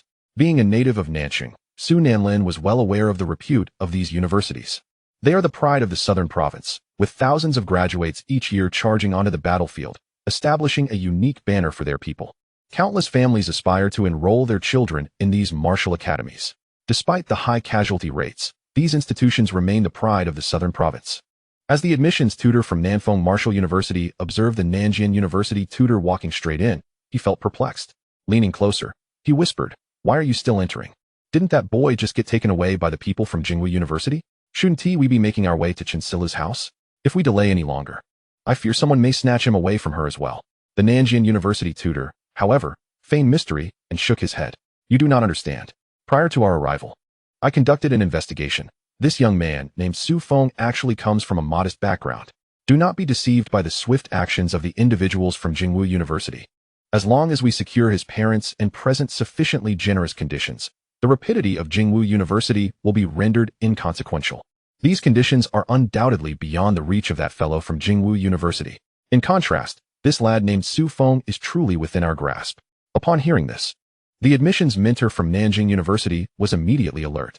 Indeed, moreover, Su Feng's family are bona fide residents of Nanjing. They possess a higher sense of identification with the two universities in Nanjing. This situation may not be devoid of opportunity. The two entered the Su residence, casually pulling two chairs to sit down. They had already introduced themselves at the door. Furthermore, with the likelihood of that individual from Jingwu University returning soon, they cut straight to the chase. "We are here to discuss Su Feng's school selection. You should already be aware that Su Feng performed commendably in the recent martial arts examination, ranking impressively in second place. Logically, he is eligible to apply to any of the schools present today. However, Jingwu University has only one slot available, and coincidentally, there is a student whose overall score, albeit inferior in talent to Su Feng, exceeds his. Thus, it poses a considerable risk for Su Feng to apply to Jingwu University. Of course, Su Feng has the option to apply to multiple schools simultaneously. Yet this year, our two universities have made slight adjustments. Should Su Feng list Nanjing University as his first choice, we are prepared to offer certain benefits. For instance, a cash sum of 5 million, complemented by a 200 square meter flat in Jiangxing, 10 bottles of qi and blood essence from the Lu Clan Chamber of Commerce, as well as a 7th-tier martial artist personally assisting him in opening his 8 meridians, cleansing and refining his bones and marrow. The total value undoubtedly exceeds 50 million. The admissions mentor from Nanjing University presented such lavish conditions. Not to mention, the offer of a 7th-tier martial artist personally opening the 8 meridians is invaluable. For Su Feng, this would undoubtedly be of immense benefit. The admissions mentor's proposal was evidently extravagant. Upon returning to school, he would likely find himself in need of favors. Yet, faced with a genius like Su Feng, he had no choice but to extend an irresistible offer. Even the admissions mentor from Nanfang University was taken aback by such conditions. Is it truly necessary to present such astonishing offers to a candidate with an aptitude of 86? However, upon further reflection, the admissions mentor from Nanfang University quickly realized that these conditions were not merely for the second-ranked candidate, but rather specifically for Su Feng. More precisely, they were tailored for Su Feng, the individual with an aptitude of 86. Nanjing University desperately requires such gifted talents. Simultaneously, he was also attempting to curry favor with Su Feng. If Su Feng smoothly advances, he is bound to evolve into a 7th-tier or even 8th-tier high-level martial artist. By that time, Su Feng will undoubtedly recognize the immense value of the conditions presented by today's admissions mentor. When the time comes, if the admissions mentor from Nanjing University seeks Su Feng's assistance, would he dare to refuse? After all, Su Feng's growth will be significantly aided by the support of the mentors at Nanjing University. Naturally, this is contingent upon Su Feng's continued development. They were extending favors to the candidate Su Feng, rather than the mythic figure of Su Feng. All of this remained unknown to the two. As they observed the admissions mentor from Nanfang University grit his teeth and present his own conditions. Indeed, if Su Feng chooses to apply to Nanfang University, not only will we agree to all the conditions proposed by Nanjing University, but we will also bestow a qi and blood pill upon Su Muyun. Is Su Muyun not soon to enter high school? Now is the perfect time to open his meridians. Of course, I cannot summon a 7th-tier martial artist to assist, as Nanfang University is not on par with Nanjing University. However, I can personally open 8 meridians for Su Feng, facilitating the flow of qi and blood. Furthermore, I can extend this assistance to Su Muyun, as well as to Su Feng's childhood friend, He Xinyan, who is seated at the edge of the table. The conditions offered by Nanfang University are on par with, if not superior to, those of Nanjing University. This incited a surge of anger in the admissions mentor from Nanjing University. Is this fellow a fool? The people from Jingwu University are about to return. Are you truly attempting to compete with me in terms of lucrative offers? Have you lost your mind? Once the individuals from Jingwu University return, neither of us will emerge unscathed. The pressing matter at hand is to secure a definitive answer from Su Nanlin. What business do you have contesting with me? It's merely a qi and blood pill. I, Nanjing University, am willing to add another one. I can even assure both of you that Su Feng's future achievements will undoubtedly be remarkable. He may even have the opportunity to ascend to the upper echelons of all Nanjing. The admissions mentor from Nanjing University refrained from offering more. Instead, he presented a nebulous promise, or perhaps it was more of a statement about Su Feng's future. His intention was straightforward. He needed Su Nanlin to provide a concrete answer. As long as Su Nanlin concedes, Jingwu University will not gain any advantage. He even brought a contract. Once Su Nanlin agrees, they could sign on the spot. This is the efficiency of admissions in martial arts institutions. It must be swift, precise, and decisive. Cough, cough. Su Nanlin was astonished by the conditions presented by the two. Previously, he had only heard of parents stuffing money into resources to gain entry into prestigious martial arts institutions. He had never before encountered an institution offering such generous conditions to candidates. Just one promise could amount to millions. Millions are an incomprehensible sum to Su Nanlin. He had never even heard of such wealth, let alone possessed it. However, Su Nanlin did not allow himself to be overwhelmed by these conditions. He addressed the two. I understand your sentiments. However, regarding the choice of school, we must heed Xiao Feng's opinion. The conditions you have proposed are indeed generous, and I shall convey them to him upon his return. Su Nanlin forced a smile onto his face. In this matter, he would not undermine his son's interests. He did not directly agree on behalf of Su Feng. Yet, he did not outright reject the proposals of the two admissions mentors. After all, their offers were indeed substantial and could greatly benefit Su Feng. What if Su Feng genuinely desires to attend one of these two universities? Su Nanlin had left a commendable avenue for Su Feng. The admissions mentor from Nanjing University, observing Su Nanlin, sighed deeply. According to their investigations, the Su couple was quite ordinary. Logically, they should not refuse such conditions. A mere nod would secure wealth they could never hope to earn in their lifetime. The admissions mentor from Nanjing University was utterly baffled that Su Nanlin would decline, placing the decision squarely on Su Feng's shoulders. He could only rise and address Su Nanlin. If that is the case, please convey our message to Su Feng.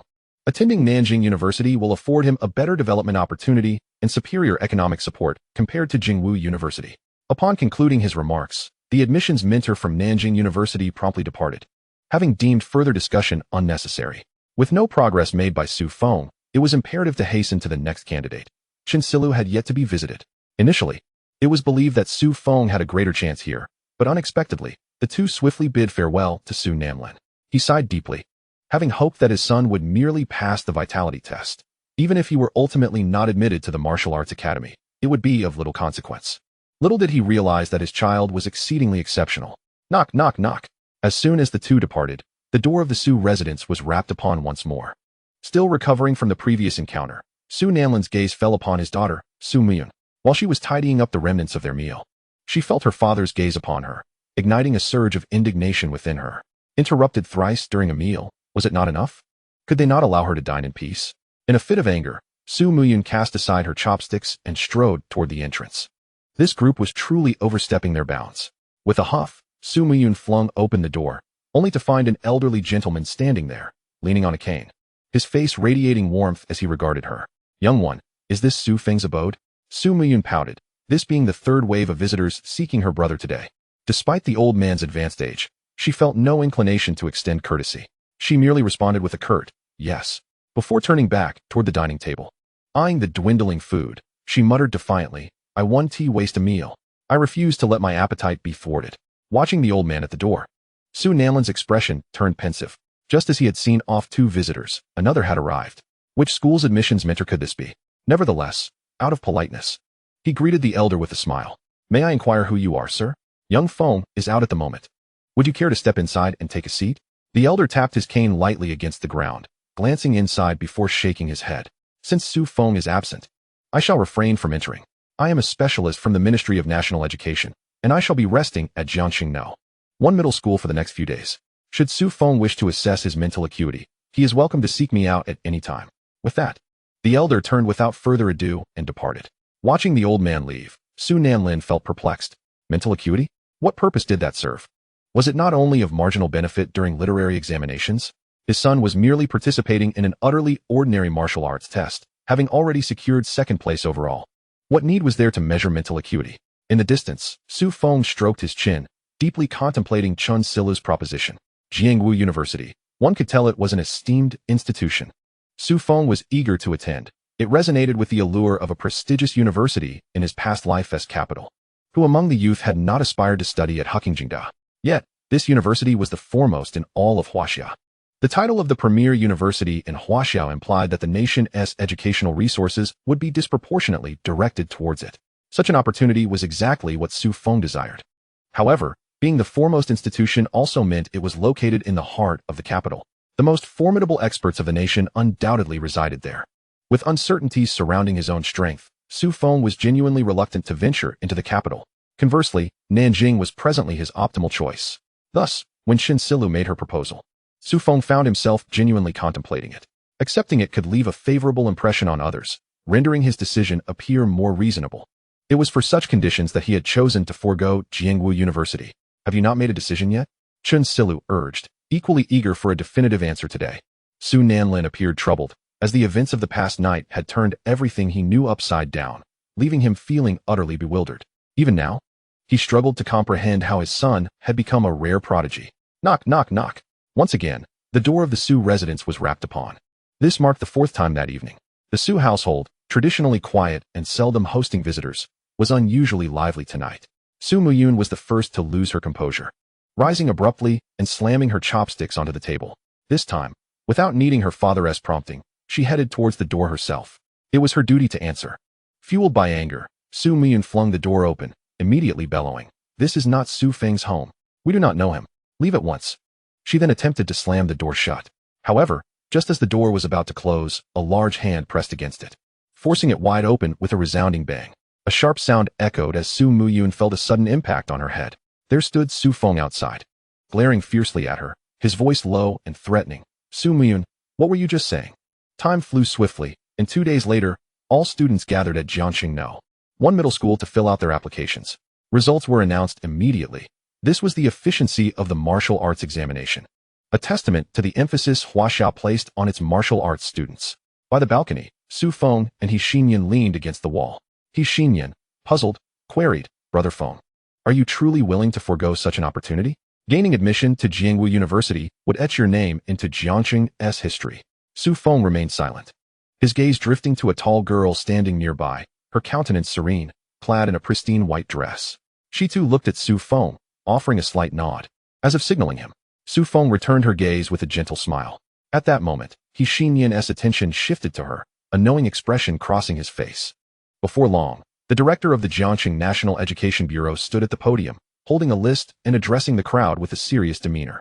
The admission lists for Jiangwu University, Nanjing University, and Nanfang Martial University have been released. Jiangwu University has accepted one candidate, Chen Silu. All eyes in the audience turned to the young woman, who had triumphed, regardless of whether this opportunity was rightfully hers or if Su Feng had willingly stepped aside. She had emerged victorious. Chen Silu bore no trace of a smile, only a palpable sense of relief. She sauntered over to Su Feng's side and softly stated, "Thank you. I will certainly fulfill my promise to you." Su Feng nodded slightly, not elaborating further, and turned to leave. He Xinyan gazed at the girl, his expression betraying a hint of turmoil. The architect of Jiangxing's history, this honor should have been Su Feng's. Even without Jiangwu University, He Xinyan firmly believed that Brother Feng would catch up to them. In 10 years, without a doubt, a young talent would rise from Nanjing, one who would not be overshadowed even by those from Jiangwu University. He Xinyan spoke with conviction, fully confident in Su Feng's potential. It is believed that even if Su Feng were to enter Nanjing University or Nanfang Martial University, he would undoubtedly possess a promising future. He might even catch up with the students of Jingwu University. Chen Silu remained silent for a while before slowly responding, "I believe that too.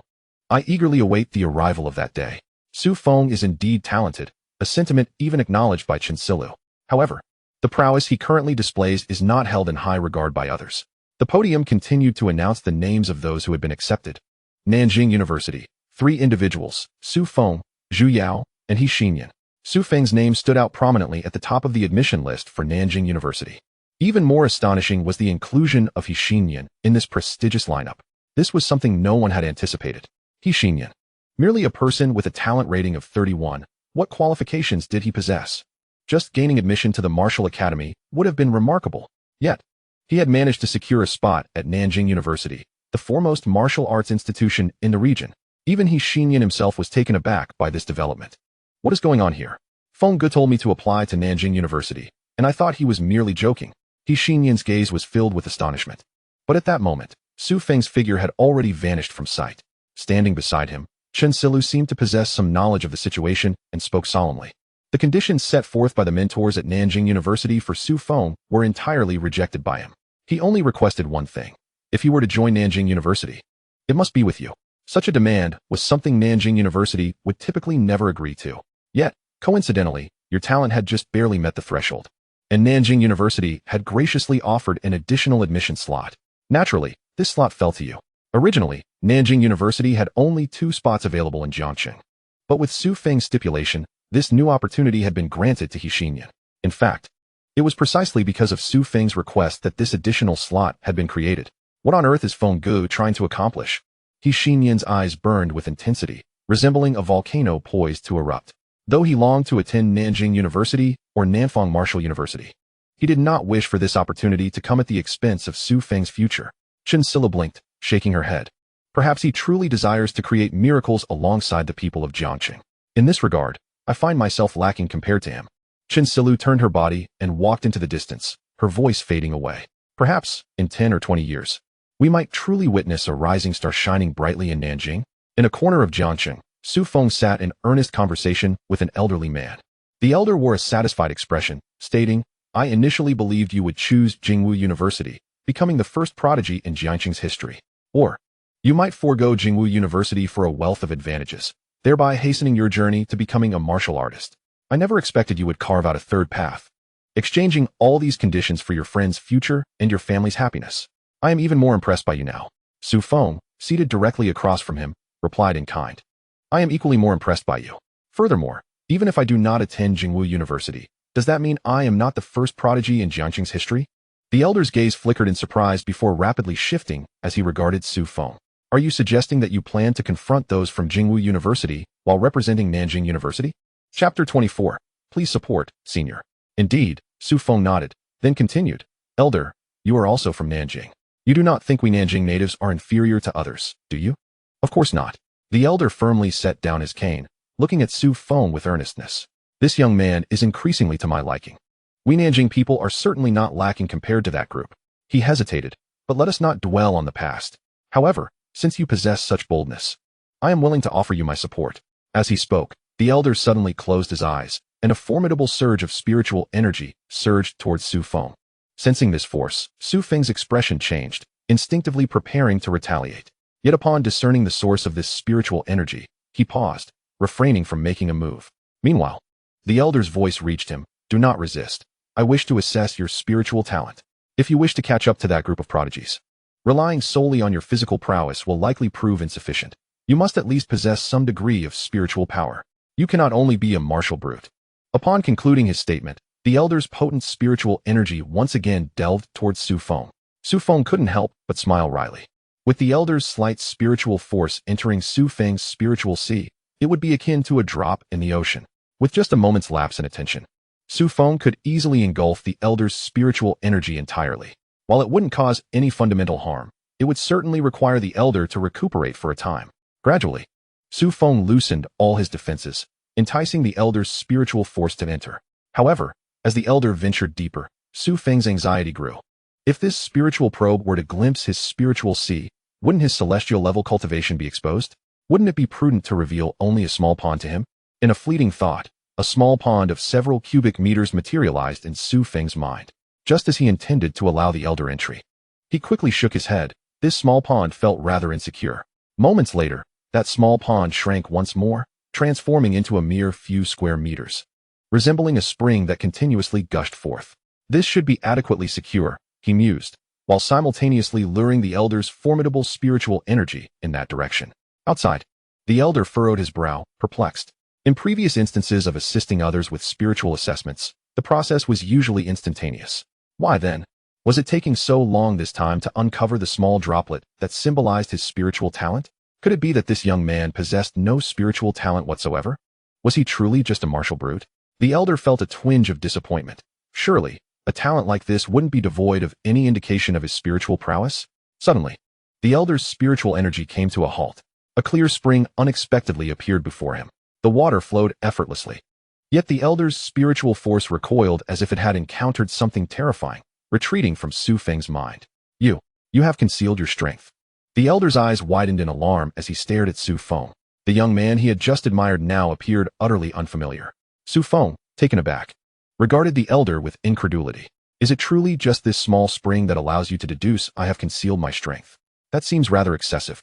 Just as Su Feng was about to find a way to explain, the elder shook his head, decisively stating, no. Given your background, if you truly possess strength, you would have utilized it long ago. Yet your spiritual power has indeed reached the level of the spirit communicator. Could it be? The elder's eyes widened, his expression morphing into one of disbelief as he gazed at Su Feng, his voice nearly rising to a shout. You are a born spirit communicator? Impossible. The spirit communicator is equivalent to a fourth-tier martial artist. How could you possibly be a born spirit communicator? Su Feng found himself at a loss for words. He had initially thought that his celestial emperor level cultivation would be exposed. To his surprise, the elder had only discerned this minor detail. It seemed he had underestimated the situation. That mere trickle of clear water was still vastly inferior to the might he had displayed. Elder, is the innate spiritual connection truly so outrageous? Su Feng ventured to inquire, hoping to ascertain if there were still opportunities for redemption. Outrageous? What do you mean by outrageous? Young man, do you realize that throughout the entire history of Huaxia, only a handful of individuals have ever reached the innate spiritual connection realm? A mere 11. Over the course of millennia, only 11 have emerged.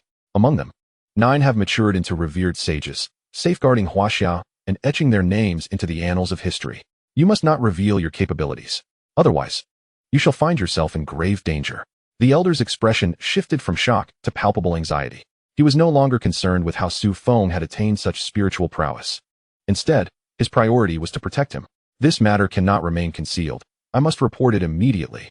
Given you sufficient time to grow, 100 years. No, after 80 years. You shall stand as a sage at the entrance of the celestial battlefield. The future of Huaxia rests upon your shoulders. As he spoke, the elder produced a phone. Frantically scrolling through his contacts, his demeanor fraught with tension. Su Feng inwardly despaired. If the elder reported this, wouldn't his celestial emperor-level cultivation be exposed as well? A large hand suddenly reached out, interrupting the elder's call. Elder, didn't we agree? Just a small shock for those fellows at Jingwu University? Su Feng remarked with a knowing smile. If you expose us like this, wouldn't that make us traitors to the southern frontier? Upon hearing the word traitor, the elder leapt to his feet in fury. Nonsense. I intended to give those rascals a minor shock, but this shock is already monumental. The innate spiritual connection is indeed rare. We should not jest about it.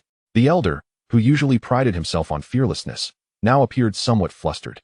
Realizing the gravity of the situation, Su Feng shook his head. Junior feels it is insufficient. Even if you report my existence and they protect me with all their resources, in 100 years, even if I truly become the sage you speak of, I suspect they will merely view me as a sage they cultivated, with no ties to the southern frontier. If possible, I hope to gradually vanquish their so-called geniuses and establish the southern frontier's renown. I implore you, elder, to support me. The elder gazed at Su Feng, tempted to report his true talents. Such an innate spiritual connection was indeed crucial for all of Huaxia.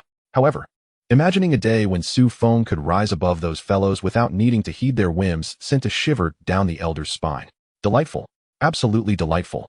But elder, if Huaxia has seen 11 instances of the innate spiritual connection over the millennia, how many has the southern frontier produced? At this critical moment, Su Feng subtly nudged the conversation. How many? Over the past 10,000 years, how many has the southern frontier birthed? Not a single one. Just as Su Feng had articulated, the southern frontier had awaited such an opportunity for over 10 millennia. The elder gritted his teeth and smashed his phone in frustration. Enough. Young man, I shall gamble with you. If I win, I shall be hailed as a hero of the southern frontier. If I lose, I shall be condemned as a sinner throughout all of Huaxia, a sinner whose name shall be inscribed upon the most disgraceful of vessels. He cursed and grumbled, but ultimately consented to Su Feng's plan, to give the Jingwu people a minor shock. The elder suppressed his emotions and began to analyze calmly. Your talent must not be revealed, yet it must not be wasted either. Fortunately, you applied to Southern Frontier University rather than Southern Governor Marshall University. Southern Frontier University offers specialized courses for cultivating spiritual power. Had you chosen Southern Governor Marshall University, your options would have been severely limited. Elder, do you mean for me to retract my spiritual energy and reconstruct my defenses? To focus on spiritual power once enrolled at Southern Frontier University? Su Feng pondered. No. The elder shook his head. Your bloodline talent is equally formidable. I believe you could very well excel in both disciplines. Moreover, as you have displayed your martial talent in public, I see no reason to abandon it. This martial prowess can serve as your cover. In due time, everyone will believe you to be a prodigy of bloodline talent, unaware that you are, in fact, an innate spiritual connection. As he spoke, the elder erupted into laughter, seemingly enamored by his own cleverness. Observing the elder's joy, Su Feng could not help but smile as well. The elder was correct. This could indeed serve as his disguise. You think I am merely a martial genius? No. In truth, I am also a genius of spiritual power. My spiritual prowess is my ultimate trump card. No, in fact, I already possess celestial emperor-level cultivation. Layer upon layer of veils shrouded his true nature.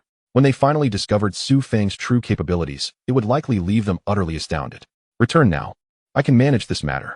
There are indeed students at Southern Frontier University who practice dual cultivation, although they usually begin in their second or third year. You are a genius. A slight deviation from the norm, a hint of your talent displayed, should pose no issue.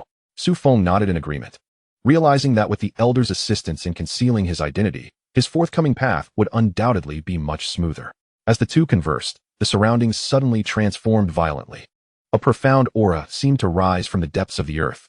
The elder's expression shifted dramatically, even more so than when he had learned of Su Feng's innate spiritual connection. This turn of events came too swiftly, leaving the elder no time to react. Stay seated and do not move, he commanded as he transformed into a beam of light, piercing through the roof and soaring into the sky. Su Feng watched the elder's departing figure, bewildered. What was happening? What kind of aura could cause the elder to lose his composure?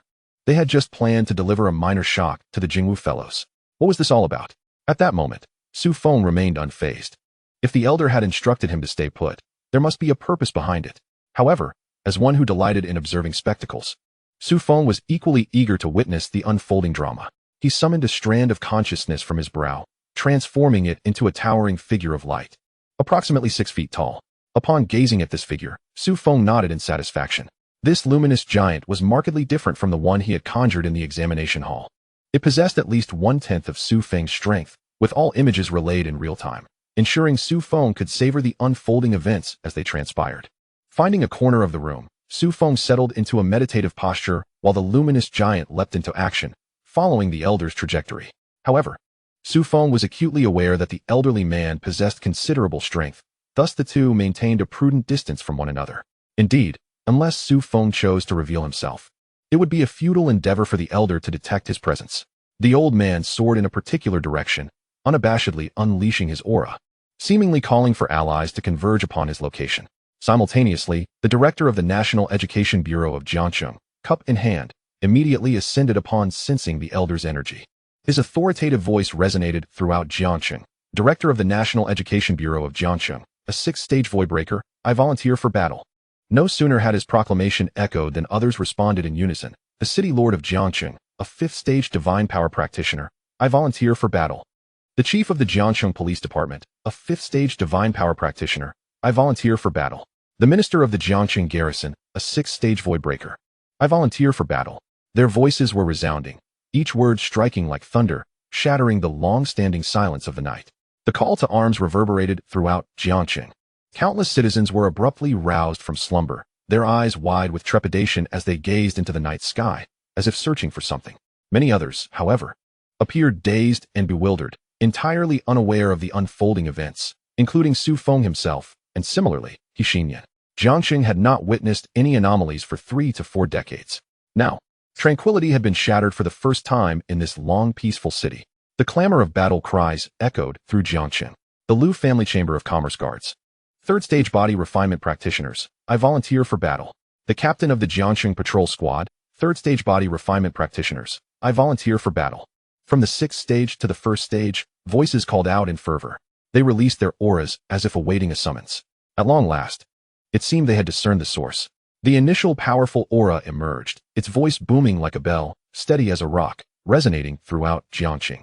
Commissioner of the National Education Bureau, Zhong Ziki, a spirit realm psychic, I volunteer for battle.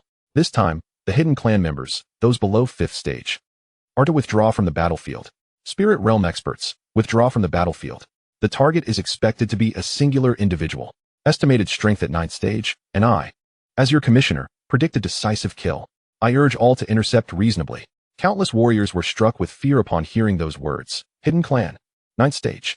These terms were synonymous with overwhelming power, but the notion of a decisive kill sent shockwaves through the ranks of warriors. Such a formidable member of the hidden clan, a natural assassin, was merely a target for Zhong Ziki. Just how formidable was Zhong Ziki himself? Moreover, among those who had volunteered, the strongest was merely 6th stage. Did they truly have any hope of intercepting a 9th stage opponent? No. Hence, Zhong Ziki merely requested reasonable interception. There was no insistence. The true mainstay was still Zhong Ziki. A golden radiance flickered around Zhong Ziki as he intently fixated on an expanse of void ahead. As if he had detected something amiss, the golden light coalesced in his hands, forming a massive bell. With his fingers slightly bent, he gently tapped the bell. Ding! The bell emitted a resonant chime that reverberated around him. Zhong Ziki closed his eyes, seemingly savoring the moment. Suddenly, his eyes snapped open, fixating ahead, as if he had definitively located the enemy. Found you. Prepare to meet your demise. The bell in Zhong Ziki's grasp expanded, growing larger than himself. As he hefted the great bell and swung it forward, it appeared devoid of any combat finesse, relying solely on brute force. The chief of the Jiangcheng Police Department sidled up to the director of the National Education Bureau, a wry smile gracing his lips as he remarked in jest. Your teacher truly embodies the essence of brute force. No wonder he is the bane of the hidden clan, the divine bell Zhong Ziki. The director of the National Education Bureau, however, maintained a serious demeanor. What do you understand? My teacher embodies simplicity in the path of greatness. Otherwise, how could he have attained the spirit realm? Learn from him, if you can. The two exchanged banter. as if Zhong Ziki confronting an unknown formidable adversary was merely a trivial matter. Victory was simply a question of time. Yet, only Su Feng, who had been clandestinely observing from afar, shook his head slowly. The elder was indeed pursuing that enigmatic being, neither entirely human nor entirely beastly. The swirling purple mist before the elder was utterly exposed. As the two had remarked, the elder's abilities were a natural nemesis to such peculiar entities. Yet, the elder seemed to be running low on stamina. It felt as if his power was not being fully realized. The true extent of his capabilities could only lead to victory, not execution. The battle continued. The great bell in Zhong Ziki's hands began to feel somewhat insubstantial. Yet his offensive grew only more ferocious. Unbeknownst to all, beads of sweat had begun to form on the elder's brow, swiftly evaporated by the aftershocks of combat. Zhong Ziki's assault began to decelerate, occasionally glancing back at the throng below. The question of how this individual had emerged was one he had no time to ponder. At that moment, anxiety gnawed at him. He realized he could not prevail. Amplifying the commotion was merely a hope that the one stationed at the southern mansion would timely intervene. Yet, the tumult of battle roared so loudly, and still, that individual had not emerged. This could be an infiltration, or a test. A test to see if my divine bell could still wield its power. Zhong Ziki's gaze grew resolute as he focused on the swirling purple mist that ensnared him. Even if I must perish today, I shall demonstrate the worth of Zhong Ziki. He was prepared to gamble with his life. If he did not take this risk, the outcome would likely be dire. Zhong Ziki's offensive could not extinguish this bizarre entity. Below, the director of the National Education Bureau of Jiangcheng, witnessing the spectacle in the sky, was no longer in the mood for jesting, his attention fixated. The strength he displayed was merely 6th stage. He could not comprehend the clash of 9th stage combatants. However, he could distinctly sense the condition of his teacher. His teacher was aging. His strength was not what it once was. In the past, facing such fragile hidden clan members, his teacher could take on 3 at once. Yet now, merely confronting one left him feeling overwhelmed.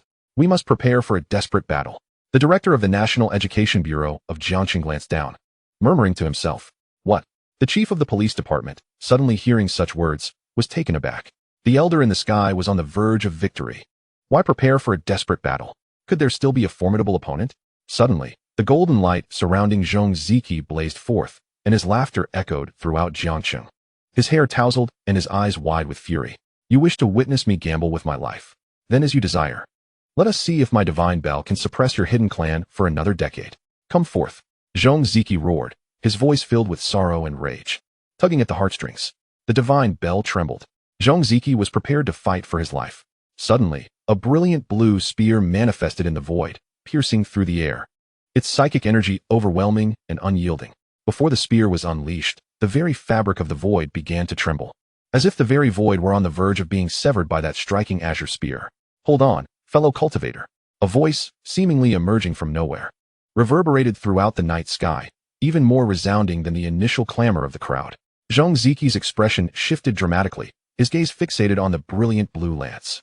He had never displayed such disarray, even when confronting the hidden clan members. A mental assault? Or perhaps I am facing an adversary of unparalleled might. Zhong Ziki's demeanor lost its usual composure. The voice indicated that this newcomer was an ally rather than an enemy. Yet, why had he never sensed this person's mental energy? How formidable must this individual be? As Zhong Ziki remained momentarily dazed, the azure spear surged forth like a fierce tempest, effortlessly capable of sweeping away the stars from the heavens, hurtling towards the region shrouded in black and purple mist. Boom! A tremendous roar erupted. The purple mist hissed as if seared by flames. Mental energy appears to be the most effective means of assault against this lineage. "Hold on, fellow cultivator." Zhong Ziki, with no time for contemplation, shouted as he witnessed the impending obliteration of the purple-black mist. "Do not let him be annihilated. We must preserve his essence. 9th-tier essence is far too precious." At Zhong Ziki's exclamation, the azure spear hesitated momentarily in the air, as if contemplating something, before swiftly darting towards the purple-black mist, producing another astonishing boom. However, after this second strike, the azure spear transformed into countless azure specks, dissipating into the night sky. "Ha, fellow cultivator. It seems this hidden clan member is best left to your handling. I have other matters to attend to, so I shall take my leave." With that, the overwhelming aura vanished entirely. Zhong Ziki gazed at the purple-black mist before him, the copper bell reappearing in his hand. Though he could not contend with the hidden clan members at their peak, this weakened remnant posed no challenge for him. Moments later, a black-purple crystal landed in Zhong Ziki's palm. An immensely powerful mental force surged from his mind, seeking the traces of the fleeting shadow. Chapter 25, The Dog Gate. Yet, the surrounding area was littered with scattered blue luminescence, making it impossible to discern any leads. Moreover, Zhong Ziqi's current mental energy was insufficient for a large-scale search. Nanwuyo, immediately investigate which gate has encountered an issue. Is it the chicken gate, the dog gate, or the rabbit gate? If there are abnormalities with the gates, it could lead to catastrophic decay. The director of the Jiangxing National Education Bureau soared into the sky, observing Zhong Ziqi's injuries with concern. Teacher, perhaps I should take you for treatment first. You are clearly exhausted. Go. Zhong Ziqi barked at the director of the Jiangxing National Education Bureau. Do you not understand what the collapse of the 12 zodiac gates would mean for us in Huaxia? Go now. All 3 gates in the southern frontier must be thoroughly investigated. I must report this. A 9th-tier entity has already escaped. Who knows what else may emerge next time? The director of the Jiangxing National Education Bureau understood the gravity of the situation and promptly acknowledged, flying off into the distance. The 12 zodiac gates must not falter. In the distance, Su Feng slowly opened his eyes, his breath somewhat unsteady. This was the first time Su Feng had unleashed such formidable power, nearly tapping into the essence of his origin. To be cautious, he even allowed that mental energy to scatter across the cosmos, only retracting his essence. The old man still possesses some strength. However, I suspect there are many more powerful beings above him. What exactly is this essence? Su Feng found himself perplexed, lacking comprehension of the essence's purpose. Thus, at the final moment, he refrained from slaying the hidden clan member, opting instead to leave the living adversary for Zhong Ziqi. Let this old man handle it. It also avoids exposing myself. Just as Su Feng stood up, a figure stumbled towards him, and upon closer inspection, he easily recognized who it was. Are you all right, senior? Su Feng asked, feigning ignorance. Zhong Ziqi was undoubtedly somewhat fatigued, having nearly given his all. However, to claim he bore any wounds would be an exaggeration. He merely needed time to recuperate, lest he risk succumbing to exhaustion. I'm fine. Just need to rest for a while. Zhong Ziqi shook his head, wishing to alleviate Su Feng's concerns. Suddenly, Zhong Ziqi regarded Su Feng with an unusual gaze. You didn't venture out just now, did you? No, senior, Su Feng replied, adopting an innocent expression, his eyes reflecting confusion. Zhong Ziqi seemed to realize the implausibility of the situation. A child who had never engaged with martial arts could be deemed remarkable merely for achieving innate spiritual resonance. How could he possibly have been the one to strike? That individual was undoubtedly above the 9th tier. Very well. Jiangxing is temporarily safe. You should return home. In the coming days, avoid going out if possible. Wait patiently for the school term to commence. Zhong Ziqi instructed, and after imparting these words, he departed directly. Compared to Su Feng, the 12 gates were evidently of greater importance, a matter concerning the very life and death of Huaxia. Nanwuyo, the director of the Jiangxing National Education Bureau, returned to report to Zhong Ziqi after conducting a thorough investigation. The situation has been clarified. A minor collapse has occurred at the dog gate. The dog god has sustained severe injuries. Nanwuyo's expression grew grave as he spoke to Zhong Ziqi. However, the gate has been sealed. All 5 9th-tier entities that escaped from the dog gate have been exterminated. The dog god is now in a brief slumber. The current circumstances have been reported to the capital, and they are expected to dispatch personnel to reinforce the dog gate's defenses within 3 days. Teacher, you will likely be requisitioned. After Nanwuyo spoke, he observed Zhong Ziqi, who remained silent. Zhong Ziqi's condition was far from optimal. Being summoned at this juncture could greatly increase the risk of his demise. Although the dog gate had been completely sealed, what if another outbreak occurred? The strongest guardians of this region had already been injured. What noble status does Zhong Ziqi possess? Indeed, the capital will send reinforcements. However, I am the closest to the southern frontier, and given the proximity to the dog gate, the likelihood of my temporary reassignment is quite high. Nevertheless, if Huaxia requires assistance, we must rise to the occasion. Zhong Ziqi seemed to have a clear understanding. In the current circumstances, a requisition order could arrive at any moment. Zhong Ziqi had to be prepared. I am not afraid to guard the dog gate, but there is one young man I am quite concerned about. Su Feng. Nanwuyo ventured cautiously. Yes, although he faced life-threatening dangers at Southern Frontier University, the school is rife with conflicts. I fear he may struggle to adapt to such disputes, which could hinder his progress. Zhong Ziqi spoke candidly, as this was his disciple, with nothing to hide. Moreover, after his departure, Su Feng would likely have to rely heavily on him. At least, from Zhong Ziqi's perspective, that was the case. Each university's resources are exceedingly limited. To obtain resources, disputes are unavoidable. After a lengthy pause, Nanwuyo spoke up. He was concerned that his teacher would assign him the task of protecting Su Feng, the kind that required close personal attention. As the mere director of the Jiangxing National Education Bureau, how could I possibly enter Nanjing University to protect him? You have misunderstood. Zhong Ziki shook his head. I do not intend to prevent him from engaging in disputes. In fact, I shall encourage him to partake in them. A warrior cannot cultivate their talents without fighting and contending. I wish for you to become his pillar of support, and I, too, aspire to be a source of strength for him. If his peers wish to challenge him, so be it. Let them contend in whatever manner they choose, as long as it does not result in loss of life. However, should some old-timers attempt to bully him simply due to their age, then they should not blame us for the consequences. With that, Zhong Ziki departed. As he had anticipated, the transfer order was issued within half a day, directly assigning him to guard Dogman Town. Without any hesitation, the moment he received the order, he set off without delay. The remaining affairs were entrusted entirely to Nan Wuyo. As for Su Feng, upon receiving 20 million Huaxia coins from Chen Silu, he immediately purchased a spacious 240 square meter flat for the Su family, totaling 12 million in price. This significantly enhanced the safety of the 3 members of the Su family. Furthermore, Su Feng placed an individual protective seal on each of the Su Nanlin couple, Su Muyun and Xianxia. This marked Su Feng's first utilization of such an ability. When the 4 found themselves in life-threatening situations, the seal would activate, providing protection. However, Su Feng was still somewhat unpracticed with this ability, and against adversaries of the National Education Department's elder level, it would last at most half an hour. Beyond that, Su Feng could not make any guarantees, having never encountered such formidable opponents before. With the remaining 8 million Huaxia coins, Su Feng allocated 2 million to Su Nanlin. After all, having moved into a new house, the overall expenses of the Su family had undoubtedly increased. Su's mother's small stall was upgraded to a modest fruit shop with an investment of 1 million from Su Feng. Although she protested vehemently, he could not bear to see her toiling day and night. He also encouraged Su Nanlin to resign from his job driving a truck for a state-owned enterprise to assist at the fruit shop, which brought him some semblance of comfort. With Su Feng's current display of strength, equivalent to that of a 4th-tier warrior, he could undoubtedly lead a comfortable life in Jiangxing. It would indeed be strange if the Su family's living conditions remained as they were before. As for Su Muyun, her life continued unchanged. In fact, her allowance was reduced from 150 to 100 per week. Su Nanlin justified this, stating, "Your brother is already quite strong. You should be more discreet, otherwise you might attract unwanted attention." This was due to Su Nanlin having heard that warriors often find themselves with numerous enemies, especially after the tumultuous events that transpired that night across Jiangxing. Though no one knew exactly what had occurred, it was certain that the city had faced a significant crisis. Once Su Feng became a warrior, it was inevitable that he would make enemies, and thus, Su Nanlin sought to protect Su Muyun. Unwilling to accept this, Su Muyun approached Su Feng in tears, prompting him to reluctantly agree to supplement her allowance weekly. Father has a point.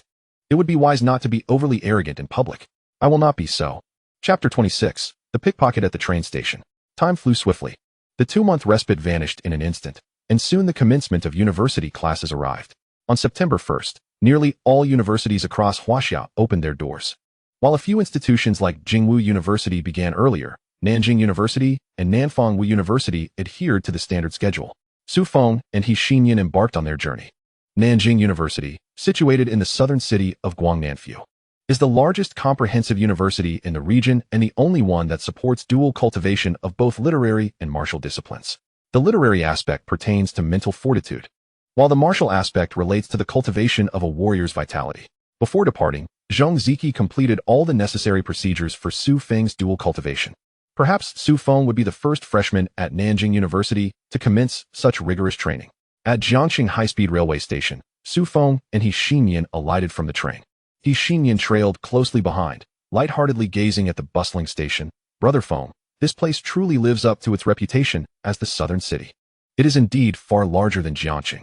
Of course, the crowd is also more substantial. The 2 months of diligent training had markedly enhanced Xianxian's overall demeanor.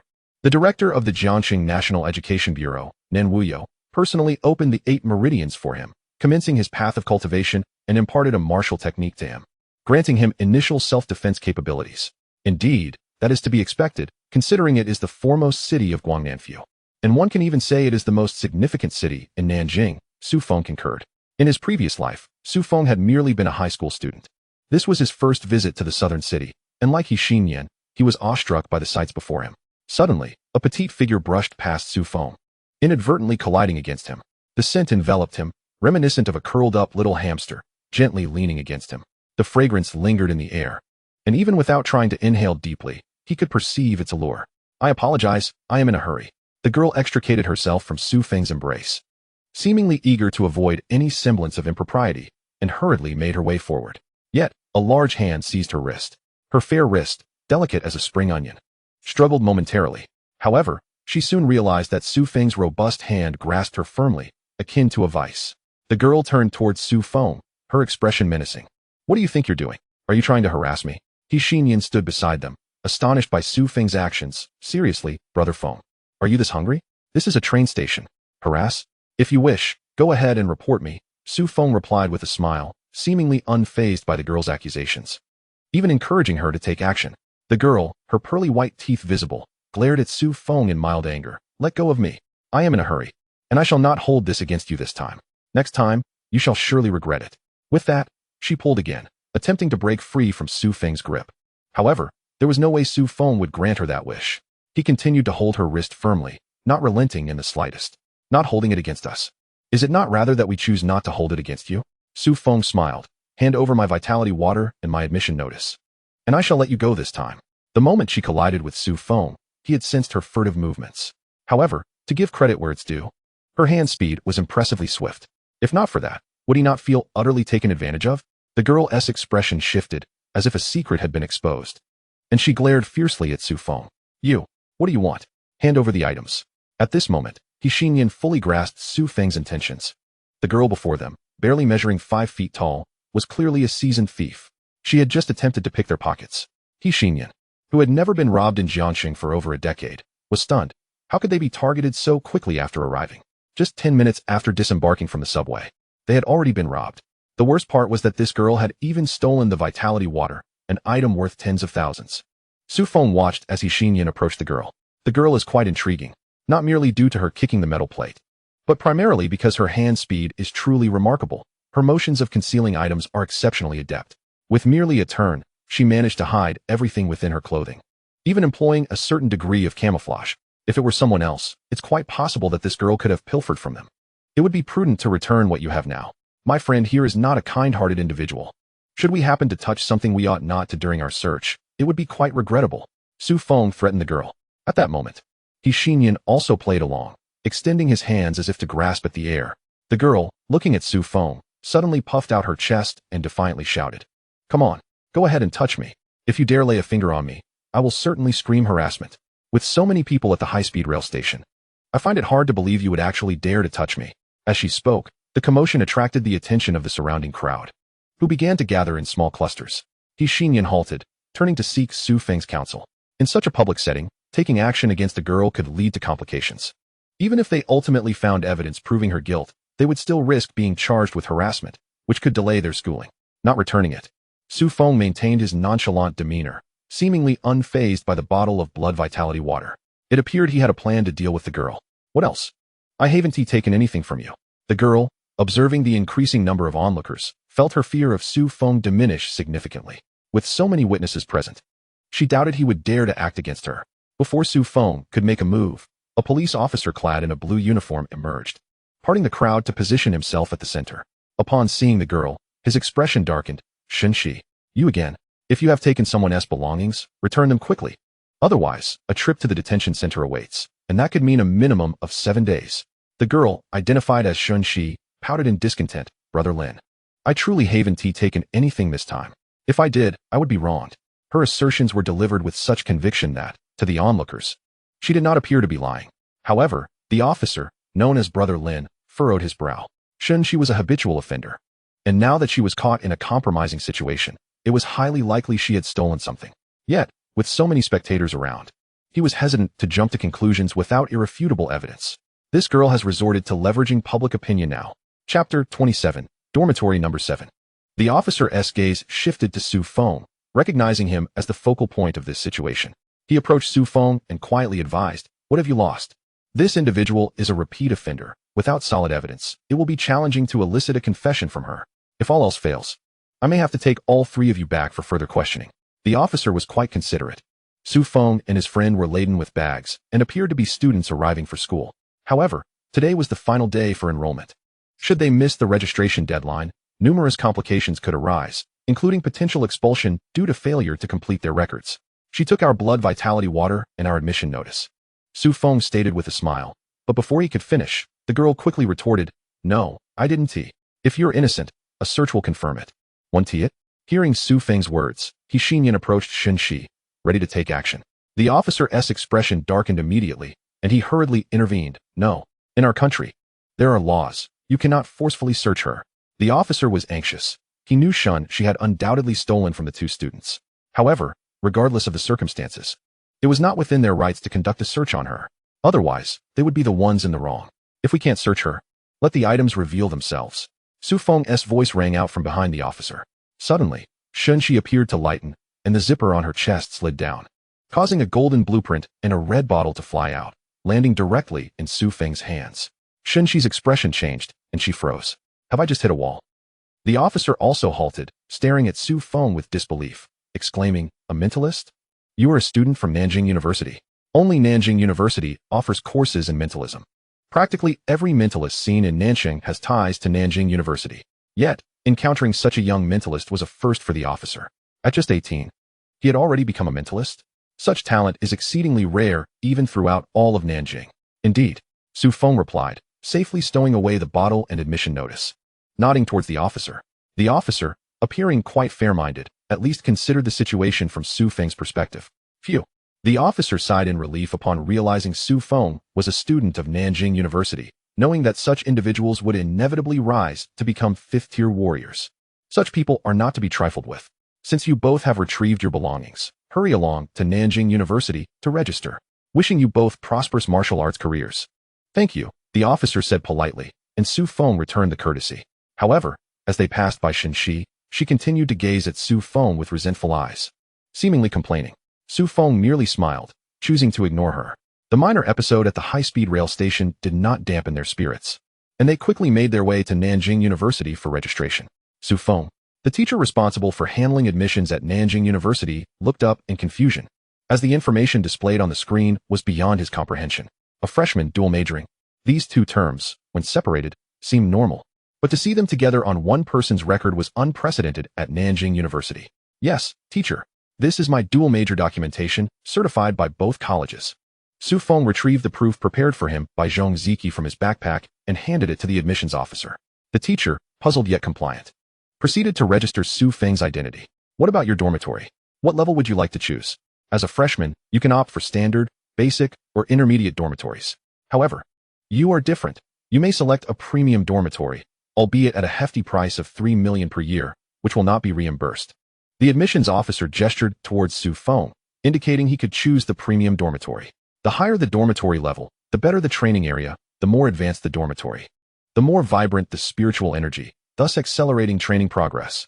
As a dual major, it's advisable to select a higher-level dormitory, the admissions officer advised. Of course, while spiritual energy benefits your martial training, if you wish to focus solely on mentalism, additional expenses will be necessary. Su Feng pondered for a moment, glancing at Xianxian beside him. "If I opt for the premium dormitory, am I permitted to invite my friends to practice there?" The admissions officer shook his head, stating, "Strictly speaking, that is not allowed. While the advanced dormitories are indeed infused with more abundant spiritual energy, each dormitory maintains a relatively balanced flow. If two individuals were to practice simultaneously, it could lead to a temporary collapse of the energy array, an occurrence that the academy would scrutinize rigorously. Therefore, I suggest you reside separately. Otherwise, should the academy discover this, the consequences could be quite severe." Su Feng grasped the admissions officer's message. While it was technically prohibited, in reality, as long as two students did not practice at the same time, it was manageable. He himself did not require extensive cultivation. Indeed, the entirety of Nanjing University's spiritual energy combined would scarcely suffice for him to practice even once. "Very well, teacher. Please prepare a premium dormitory for me." Su Feng responded with a smile to the officer in charge of admissions. The officer nodded and began processing the arrangements. University life marks a pivotal period for martial artists, a time to showcase one's potential. Naturally, one should seize the opportunity to enjoy superior cultivation conditions. In the premium district, area 3102, the admissions officer murmured while commencing the paperwork for Su Feng's advanced accommodation. Suddenly, a middle-aged man approached from behind, interrupting the officer's actions as he peered at the names on the screen. "Wait a moment. Do not confirm yet." The man, adorned with gold-rimmed glasses and dressed in a suit sans tie, his collar slightly askew, exuded a striking contrast. He adjusted his glasses and scrutinized the screen once more before turning to Su Feng, confirming repeatedly, "Are you Su Feng? The one from Jiangxing?" Su Feng was taken aback by the man's demeanor but politely nodded, "Yes, I am indeed from Jiangxing. Though I am uncertain if I am the Su Feng you refer to." The middle-aged man smiled. "That's the one. There are only 3 slots from Jiangxing, one of which I personally approved." He then gestured towards Xianxian. "You must be Xianxian, correct? On your journey of growth.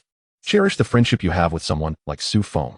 With that, the man turned back to the admissions officer, speaking firmly, "Assign dormitory number 7. The one belonging to Elder Zhong, to Su Feng. And for Xianxian, allocate 3102. No. Xianxian quickly waved his hands in rejection upon hearing this. The financial burden of 3 million for the year was insurmountable for him at present. The middle-aged man glared at Xianxian, a feeling of helpless frustration washing over him. People would pay 30 million a month to stay in the advanced dormitories. You're being offered a chance to pay merely 3 million for the year. And yet you refuse like a fool. To an ordinary person, 3 million is indeed a substantial sum. However, for martial artists, is that truly considered money? After registering as a first-tier martial artist, one receives a monthly subsidy of 30,000. "I will cover your first year's fees," the man declared, his expression grim as he turned back to Su Feng. "As for your dormitory 7, that's a special request from Elder Zhong. Just focus on residing there."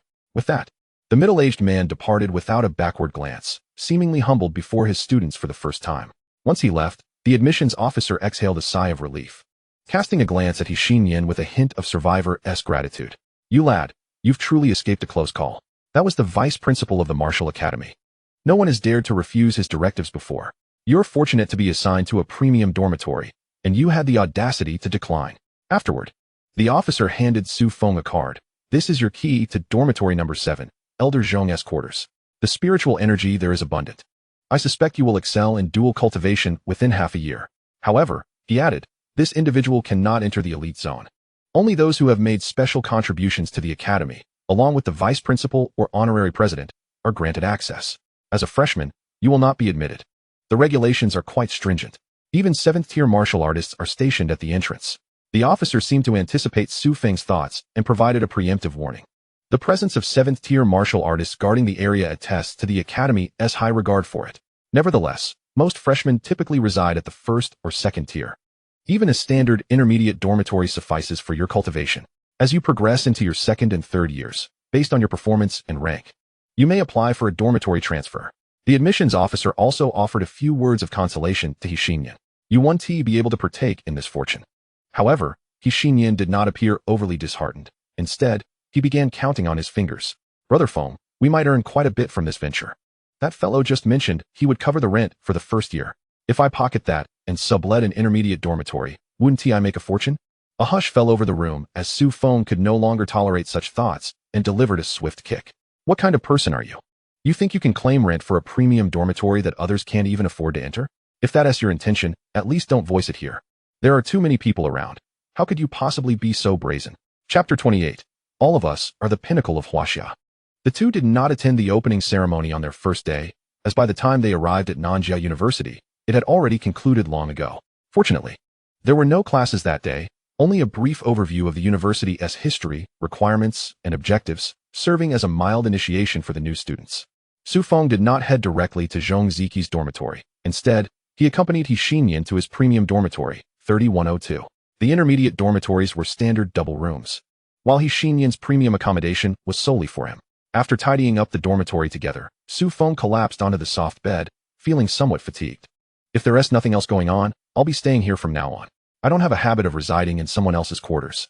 Here, someone else naturally referred to Elder Zhong.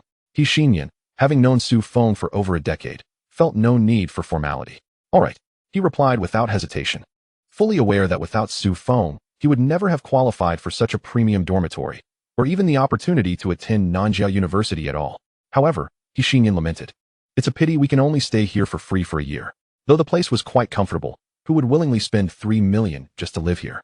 As soon as he finished speaking, Su Feng playfully flicked his finger against Xianxian's forehead. "You fool. Do you genuinely believe that such a place could be rented for 300,000? Why don't you give it a try?" Xianxian was struck by this remark, painfully cradling his head. Nevertheless, he did heed Su Feng's words, sitting cross-legged in his dormitory, commencing the circulation of his vital energy in the manner taught by Nen Wuyo. As he mobilized his vital energy, Xinyan felt his body temperature gradually rise. Following the martial arts examination, Xinyan had diligently practiced for over 2 months. Though he could not entirely catch up to the seasoned martial examinees, he had markedly improved from his previous state. Not only had he opened 3 of the 8 meridians, but his vital energy had also transformed from a deceptive 31 to a genuine 29. Xinyan's vital energy began to boil within him, and within just half an hour, he experienced a significant enhancement. It surged from 290 to 291. It is worth noting that this was merely half an hour. The evident transformation within Xinyan's vital energy was astonishing. If he were to maintain this state of training for a month and gradually open all 8 meridians, he might very well become a first-tier martial artist. Brother Feng, Xinyan stammered, his words somewhat disjointed. Although he was unaware of the exact degree to which his vital energy had increased, he certainly felt a notable improvement after his recent practice. This brought him one step closer to becoming a martial artist. Now do you see the advantages of this high-end dormitory? You brat. Do you truly intend to exchange this dormitory for money? Su Feng chided with a laugh, bemused by this fellow's audacity. Had he not observed him, he could have moved in this year and rented it out the next day. Xinyan chuckled. Well, I wasn't aware of this at the beginning. Had I known the benefits of this high-end dormitory, I wouldn't have rented it out. But Brother Feng, since this dormitory has so many advantages, why not make it available to all students and faculty? I've heard that such high-end dormitories are typically reserved for the top students in their 3rd year and some newly appointed teachers. If it's truly beneficial, wouldn't opening it to everyone at Nanjing University be advantageous for all? Thud. Su Feng's hand once again landed heavily on Xinyan's head. You weren't paying attention just now, were you? The entire high-end area is situated within a spiritual energy array. The closer a residence is to the center of this array, the richer the spiritual energy. If there are too many people, the spiritual energy diminishes. Hence the effects are not as remarkable. Su Feng elaborated earnestly. I suspect that old Zhong's dormitory lies at the very heart of this spiritual energy array. So the spiritual energy there must be exceptionally abundant. If I could bring you into practice for a while, I reckon within a week, you could break through to a first-tier martial artist. Xinyan merely nodded, devoid of any sense of regret. Rather, he felt somewhat fortunate. Hey, while I do wish to become a martial artist, achieving it too swiftly may not be ideal. Brother Feng, you should become a martial artist first. Then you can treat your brother to a life of luxury. If you can't take me along, it's no problem. I'm quite satisfied with my current progress, which has already exceeded my expectations. Before leaving Jiangxing, Su Feng underwent his final test at the National Education Bureau. With a vital energy value of 116, he had already reached the threshold of a first-tier martial artist, far surpassing the vast majority of freshmen at Nanjing University. Only a select few prodigious martial artists could attain such a level before enrollment. You brat, you're truly slacking off. I had hoped for greater things from you. Su Feng rose, stretching lazily, casting a slight disdainful glance towards Xinyan before placing his luggage down and heading outside. Regardless, he had to see Zhong Ziqi's room. Whether he would reside there was another matter entirely. The accommodation area of Nanjing University was all located within the same zone, as they all resided within a singular spiritual energy array. The only difference was the distance from the center of the array. Following the direction of the concentrated spiritual energy, Su Feng could not possibly go wrong. Before long, an immaculate white wall appeared before Su Feng's eyes, seemingly crafted from Han white jade. Yet, there was not a hint of greenery surrounding it, rendering it stark and bare. Beneath the wall sat a row of figures, all cross-legged and engaged in their training, mobilizing their vital energy to harmonize with the surrounding spiritual energy. As Su Feng observed this group, a sense of puzzlement washed over him. Wasn't this the periphery of the elite zone? Wasn't it reserved for those of the highest caliber, like the dean? Why were there so many people gathered beneath the white wall? As he advanced with a furrowed brow, he was suddenly halted by a sharp voice. Hey, stop right there. If you take another step forward, you'll be entering the elite zone. Get back to the white wall. Take one more step, and I want to be courteous.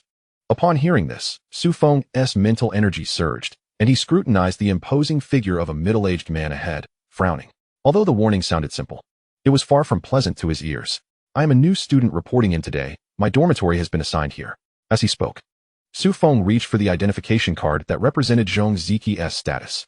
However, the middle-aged man merely snorted derisively. Get lost. What new student? A mere child who hasn't even grown up, yet dares to enter here? This is the elite zone. Even your advisors lack the qualification to reside here. How do you presume to belong? The gazes of the surrounding crowd gradually converged upon Su Feng, assessing him with a mix of amusement and pity. Some sat in the corner, ready to watch the spectacle unfold. Others shook their heads, observing Su Feng's standoff with the gatekeeper. This newcomer sought to exploit a shortcut into the elite zone for training. He was surely in for a beating. At the very least, to benefit from the spiritual energy of the elite zone, one ought to familiarize themselves with the academy's rules. To arrive so recklessly, it would be a wonder if he didn't get beaten. The gatekeeper was notorious for his ruthlessness. However, there were also kind-hearted individuals who discreetly approached Su Feng, hoping to pull him away. Although the embarrassment was unavoidable, it might at least spare him from a severe beating. Standing tall, Su Feng faced the gatekeeper, his voice steady and resolute. You may question my identity, but to insult me without understanding the situation is quite excessive, wouldn't you agree? You are a senior at Nanjing University, and I can respect you, but that respect is predicated upon your integrity as a teacher. The gatekeeper stepped forward, exuding an intimidating presence, each step echoing heavily upon the ground, leaving deep imprints. Thud, thud, thud. Integrity as a teacher? What a fine notion. Today, I shall play the role of a teacher. If you can prove your eligibility to enter the elite zone, even as a guest of a dean, I shall apologize to you. If you cannot, then brace yourself for my punch, as a punishment for your lack of respect for your elders. How does that sound? The gatekeeper did not outrightly dismiss the matter. Su Feng need only demonstrate that he possessed the qualifications to enter the elite zone. This seemingly relaxed requirement, however, elicited a singular reaction from the onlookers. This newcomer was doomed. How could a freshman possibly possess the qualifications to enter the elite zone? Unless his father was the president of Nanjing University. As for the gatekeeper's punch, that was something no student could endure. This individual before them was a 7th-tier martial artist. Although the body has experienced some issues, it is by no means something that a mere student can endure. A 7th-tier warrior has undeniably entered the ranks of high-level martial artists. The punch of such a formidable being could effortlessly pierce through not only a freshman, but even a brand-new armored vehicle. Unable to bear the sight, someone hurriedly approached Su Feng, offering words of consolation. Classmate, do not acquiesce. This is a 7th-tier warrior. He has been stationed at this spiritual energy formation since the establishment of the school. He is a true founding elder. Do not be misled by his fierce demeanor. As long as you refrain from entering the elite zone and obediently absorb some spiritual energy beneath this white marble wall, he will not drive you away. Be wise. Apologize to the gatekeeper and come back quietly next time. As he spoke, he tugged at Su Feng's arm, attempting to lead him away from the scene. Su Feng appreciated the gesture, gently patting the person's arm. However, his gaze remained fixed on the gatekeeper. I hold respect for him as a warrior who has made remarkable contributions to China, yet he should not insult me. It is merely an elite zone. There is no question of being worthy or unworthy. We, the people of China, are all elite. Chapter 29, True Wealth. We, the people of China, are all elite. Su Feng's words resonated with those present. Indeed, on the soil of our China, there exists no notion of being worthy or unworthy. It is simply that they have enjoyed this elite treatment first. Sooner or later, I too shall experience such privileges. I will also enter the elite zone. The gatekeeper cast a glance in Su Feng's direction, and for the first time in many years, genuine emotional fluctuations appeared in his eyes. Su Feng was the first person to earn such praise from him. However, the gatekeeper had no intention of retracting the wager. Instead, he grew more curious about Su Feng. Just how formidable is this lad's strength, given his audacious words? If you cannot present proof of your eligibility to enter the elite zone today, you shall still be unable to escape the consequence of this punch. However, due to your recent remarks, I shall allow you to keep your life for now. So you may one day slay enemies on the battlefield of the heavens. Of course, you will still need to undergo a period of reflection for 3 months. The gatekeeper's voice resembled that of a nascent emotional machine. Although his tone remained cold and unyielding, it possessed an undeniable humanity. This was all thanks to the impact of Su Feng's words upon him. Otherwise, even if he were to kill a freshman with a single punch, the school would not pursue him for trouble. At most, it would result in a notification to the entire school or even a named reprimand. Reflection is unnecessary. Senior, prepare to apologize to me. Su Feng's tone was neither servile nor arrogant. For the first time, a student stood tall before the gatekeeper. Apologize? Then present your proof. The gatekeeper scoffed, once again adopting his iron-faced demeanor, standing less than a meter away from Su Feng, creating an atmosphere thick with tension. Those surrounding them shook their heads. Anyone with even a slight understanding of South Jiang University did not believe Su Feng could produce the so-called qualification proof. This was simply not something a person could accomplish. This lad is truly destined to spend 3 months in reflection. Yet, perhaps this fellow possesses some talent. He is merely too prideful. A 3-month period of reflection would only benefit him, not harm him. Su Feng's hand did not linger. It reached into his pocket. Under the watchful eyes of all, he slowly withdrew a card. Grasping the purple gold card between 2 fingers, It shimmered brilliantly in the sunlight. No way. This lad truly possesses it. This must be a forgery. How could a freshman possibly have the proof to enter the elite zone? Only top-tier warriors are granted such access. The gatekeeper stared at the purple gold card, momentarily lost in thought. The card's design was indeed identical to the identification proof required for entry into the elite zone. And even the luster of the sunlight reflecting upon it appeared strikingly authentic. The gatekeeper extended his hand toward the card, taking it from Su Feng as he began to verify its authenticity. Those around him discreetly swallowed hard, their expressions fraught with tension. A freshman entering the elite zone? No. This should be classified as a student entering the elite zone. This is a first for the entire South Jiang University, and it is happening to a newcomer. Under the gaze of all, the gatekeeper slowly returned the card to Su Feng. Is it real? Is it fake? Young man, you indeed possess the qualifications to enter the elite zone. I apologize to you. As he spoke, the gatekeeper's waist began to bend, emitting a series of mechanical clicks. Yet before he could bend too far, he was supported by a pair of large hands. Su Feng stood before him, extending his hands earnestly, declaring, "Senior, as long as your inspection is accurate, I have accepted your apology. There is no need to bend at all. You have allowed the people of China to stand tall on the battlefield of the heavens. It is unreasonable for me to cause you to bow in return." Su Feng was unaware of what the battlefield of the heavens entailed, nor did he know who the enemies were. However, he understood one thing. The peace we enjoy today has been earned by these individuals. Therefore, respect is imperative. Yet initially, the gatekeeper had unceremoniously ordered Su Feng to leave without even granting him a chance to explain, launching insults at him. This infuriated Su Feng. Nevertheless, since the gatekeeper had already apologized, Su Feng naturally would not press the matter further. He merely assisted the gatekeeper to his feet. Once upright, the gatekeeper's pitch-black eyes regarded Su Feng with disbelief. After a moment, he slowly spoke. "Young man, your future will be far more splendid than ours. The battlefield of the heavens will rely on you to restore some dignity for humanity. I, as a junior, will rise to the occasion." Su Feng declared resolutely. As long as humanity does not betray him, he would eventually ascend to the battlefield of the heavens. He yearned to witness just how extraordinary that battlefield truly is. As people began to gather around, scrutinizing Su Feng, it seemed they sought to uncover the truth of this newcomer, examining from flesh to bone to determine whether he was indeed the biological son of the dean. The fact that he could produce proof for entry into the elite zone was unbelievable. Feeling overwhelmed by the attention, Su Feng gently tapped the gatekeeper's hand before swiftly retreating into the elite zone. He had no desire to be the focal point, at least not as the target of such scrutinizing gazes. Once Su Feng departed, the surrounding area fell into a renewed silence, though it was not entirely quiet. Whispers of discussion lingered, yet they did not disturb the cultivation of those present. Suddenly, a figure appeared beside the gatekeeper, gently patting his shoulder and gazing at him with astonished eyes. "Old friend, it seems your body is showing signs of recovery. Was it because of that young lad just now?" The gatekeeper was not surprised by the arrival of his companion, but upon hearing his words, he immediately began to assess his own body. His form, which had been on the verge of turning entirely to steel, was now beginning to regenerate flesh and blood. Though it was merely a subtle transformation, to him, it represented a newfound hope. "Is this a miracle? My body, has it truly reverted to flesh and blood once more?" The gatekeeper was taken aback, having lost track of how long this peculiar condition had persisted. Decades? Centuries? He could not recall, yet in all these years, this was indeed the first sign of a positive transformation. It seemed there was still a glimmer of hope for recovery. That young lad. It appeared he had not done much at all. The gatekeeper had been intently observing Su Feng, yet with his keen eyesight, he had failed to discern any unusual actions from him. He had not even been able to gauge Su Feng's true strength.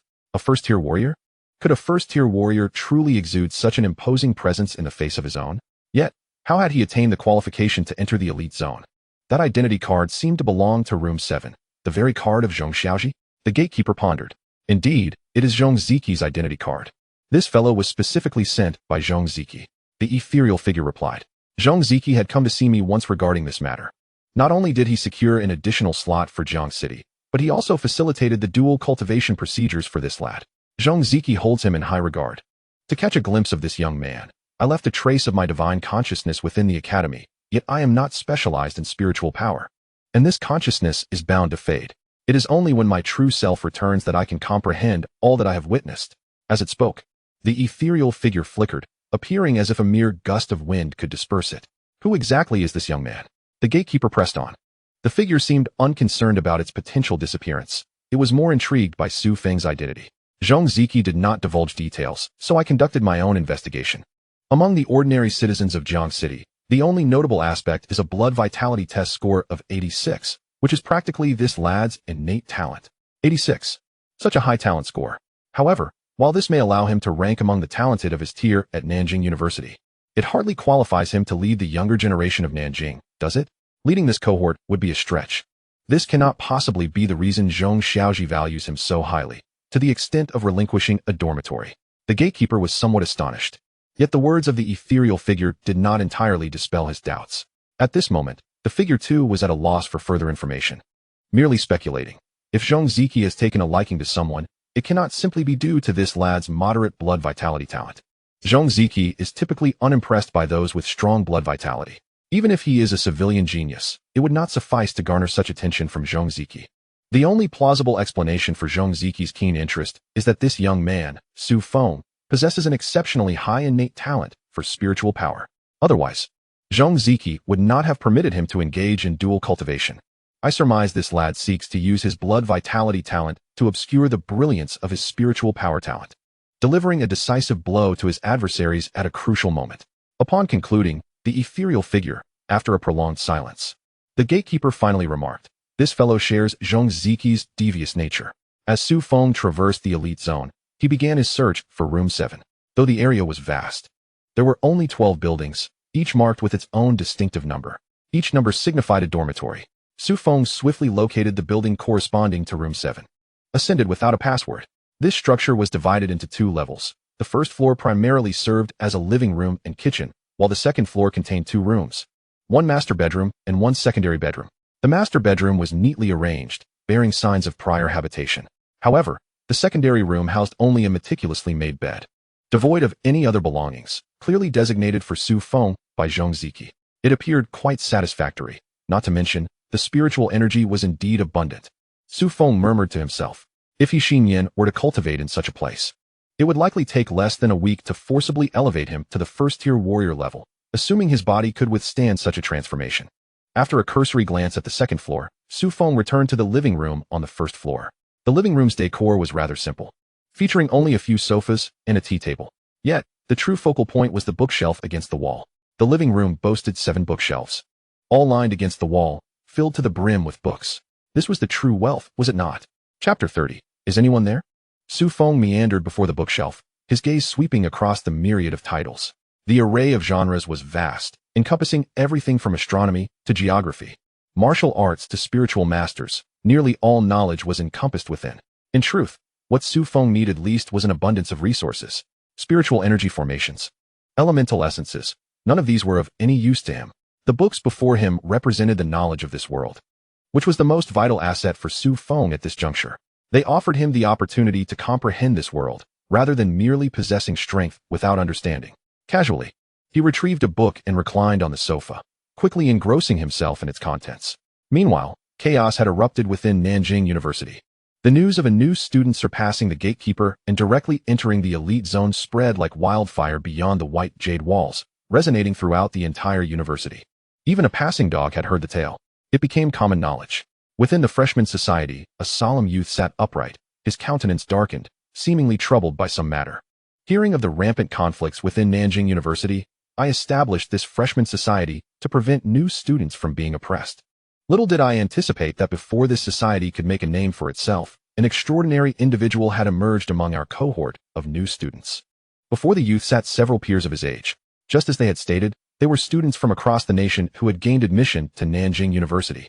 Not aiming for fame, but in this foreign land, one must ensure a semblance of fairness, right? Thus, the freshman society was born. However, now, how can new students lacking in strength, status, and resources gain recognition within Nanjing University? Why don't we recruit that fellow named Su Feng into our ranks? Someone proposed. If we managed to bring him in, we would at least possess a degree of fame. In the future, whenever Su Feng is mentioned, it would invariably be said that he is a member of the freshman society. Upon hearing this, the others nodded in agreement, finding the reasoning quite sound. It was indeed logical. As long as Su Feng joined the freshman society, he would be considered one of them. In future discussions, it would be impossible to avoid mentioning the freshman society. Yet, some expressed concern, given that Su Feng has already made a name for himself. Even the second and third year seniors have heard of him. He likely has no need to join our freshman society, does he? No. I believe he must join our freshman society. The youth seated at the head shook his head. Precisely because he has gained notoriety, many future matters will undoubtedly arise. I have investigated. This fellow is a liberal arts student. Though I am unaware of his talent for spiritual power, his martial arts talent is remarkably high. He boasts a talent score of 86. However, talent is merely talent. Without our support, he cannot thrive. Indeed, he will encounter no shortage of troubles. A smile adorned the youth's face, as if he had seen through Su Feng, confidently asserting that Su Feng would join the freshman society for his own protection. This society is destined to gradually grow stronger. Su Feng had been engrossed in his reading for quite some time, until he Xinyan called, urging him to attend class. It was then that Su Feng suddenly realized, oh yes, attending classes is still a requirement in university. In fact, Su Feng's course load was even heavier than that of the average student. After all, typical students only need to focus on one department, attending either the martial arts or the liberal arts classes. However, Su Feng had to attend courses from both faculties, making his schedule considerably more demanding. After a brief tidying up, he dashed toward the public teaching area. As he exited the entrance of the elite zone, the gatekeeper greeted him with a smile. Off to class, are we? Yes, senior. I'm running late, so I can't chat now. With that, Su Feng approached and lightly patted the gatekeeper's hand before swiftly departing. The gatekeeper was somewhat puzzled by Su Feng's gesture, but remained silent. After all, geniuses often have their peculiarities. Perhaps Su Feng simply enjoyed the sensation of touching others' hands. Though somewhat lacking in decorum, it hardly crossed the threshold of absurdity. After Su Feng's departure, a subtle growth of flesh and blood sprouted once more within the gatekeeper's body, gradually extending outward. Su Feng moved swiftly, taking 2 steps for every 3, and despite not showcasing his true abilities, he quickly arrived at the public classroom. However, when he got there, the lesson had already commenced. He bent low and slipped into a corner without causing much disturbance. At the front of the classroom stood a burly man, his muscles bulging, with a physique reminiscent of a tiger that had just mastered its prowess. He scrutinized each student in the classroom, his gaze akin to that of a judge assessing adversaries. After a prolonged moment, the muscular man shook his head in dissatisfaction. This won't do. Not a single one in this classroom meets my standards. Too thin, too weak. A martial artist must possess not only a robust vitality, but also a strong physique, agility, and refined skills. Otherwise, you are merely a group of well-fed prey, waiting to be devoured by your enemies. Upon hearing the muscular man's words, some students felt a surge of indignation. Yet, standing up was not an option. Indeed, no one in the classroom could match the man's formidable stature. However, the muscular man's expression shifted from stern to cheerful. I heard that a new student entered the elite zone yesterday, not only from our department, but also one of my students. What was his name again? Is he here today? He Xinyan's gaze swiftly fell upon Su Feng. Bro Feng, the instructor is talking about you. Are you going to stand up? Su Feng shook his head, completely unprepared for the troubles that entering the elite zone had brought him. Were it not for the vast collection of books belonging to Professor Zhong, Su Feng would have been tempted to curse loudly. Am I mistaken? I had thought that anyone brave enough to venture into the elite zone would be a competent martial artist, yet it turns out his character is so timid. If that's the case, I must take this feeble class under my wing. The muscular man's expression hardened once more. Now, everyone, run 100 laps around the playground to invigorate your vitality. Just a small warm-up. With that, he issued the teaching task to the classroom, placing Su Feng directly in the hot seat. If he did not stand up now, it seemed likely that the students in this classroom would be eager to devour him whole by the end of the day. Reluctantly, Su Feng stood up and spoke. Teacher. That's me. My name is Su Feng. I did indeed enter the elite zone yesterday, but it was not a trespass. An elder lent me his identity card temporarily for me to conveniently access his collection. The muscular man regarded the standing Su Feng with a nod of approval. I've heard of you, though not just yesterday. I know you reside in Professor Zhong's dormitory, and I imagine his collection will be quite beneficial for you. However, not today. A smirk played on his lips as he fixated on Su Feng with a glint of mischief in his eyes. Since you've stood up, I see no need to penalize everyone else. After all, debts have their rightful bearers. 200 laps should not be too difficult for you, right? Rather than prolonging it, let us keep it simple for a warm-up. The playground of Nanjing University is a standard 400-meter track. 200 laps amount to a staggering 80,000 meters. For an ordinary person, even a professional athlete, this daunting distance is nearly impossible to complete. Not to mention a first-tier martial artist. Even a second-tier martial artist might struggle to run that far. Yet, in the muscular man's words, this arduous task seemed trivial, merely a simple warm-up. Without waiting for Su Feng's response, he strode outside. Su Feng sighed and followed suit. As the instructor left, the other students quickly trailed behind, casting sympathetic glances towards Su Feng. 80,000 meters. This would surely test their endurance to the limit. Xinyan sidled up to Su Feng and whispered reassuringly, "Don't worry.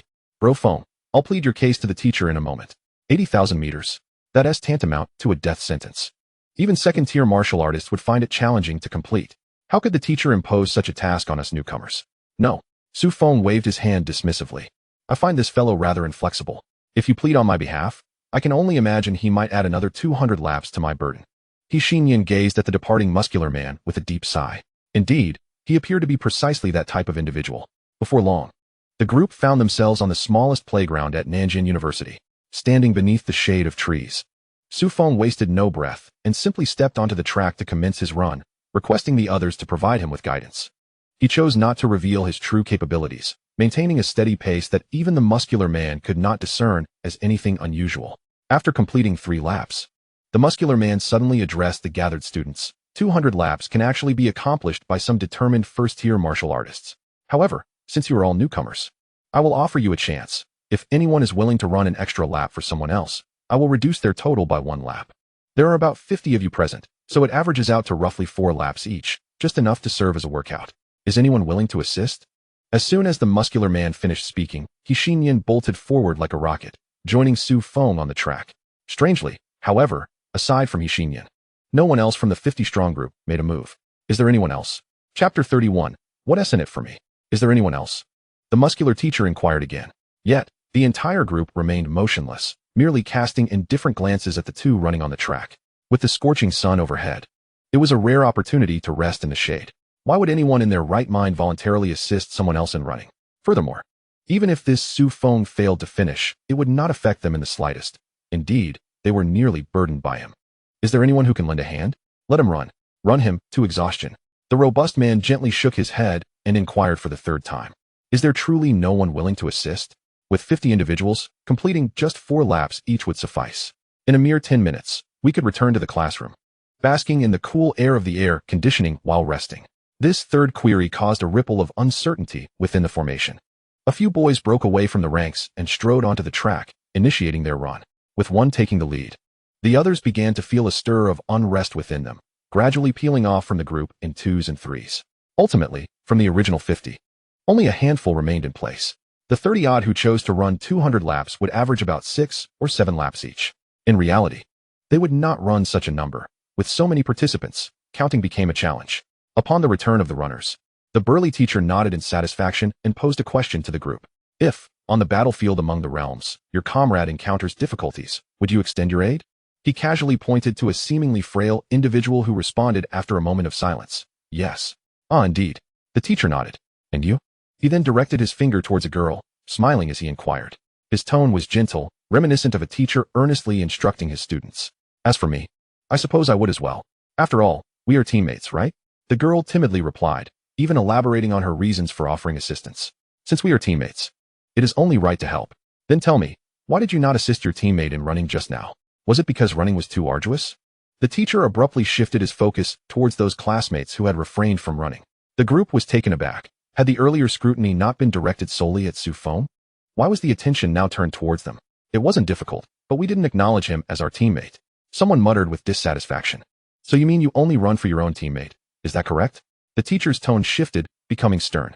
If that is the case, your task for the latter half of the class is to each complete 200 laps. No one is permitted to substitute.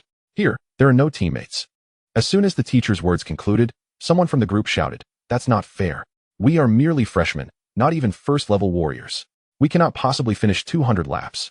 And yet, they managed to complete it. The teacher pointed to the group that had just returned from the track, answering their objection directly. Because they function as a collective. But you do not. Now run. With a thunderous command from the teacher, the group fell silent and trudged towards the field.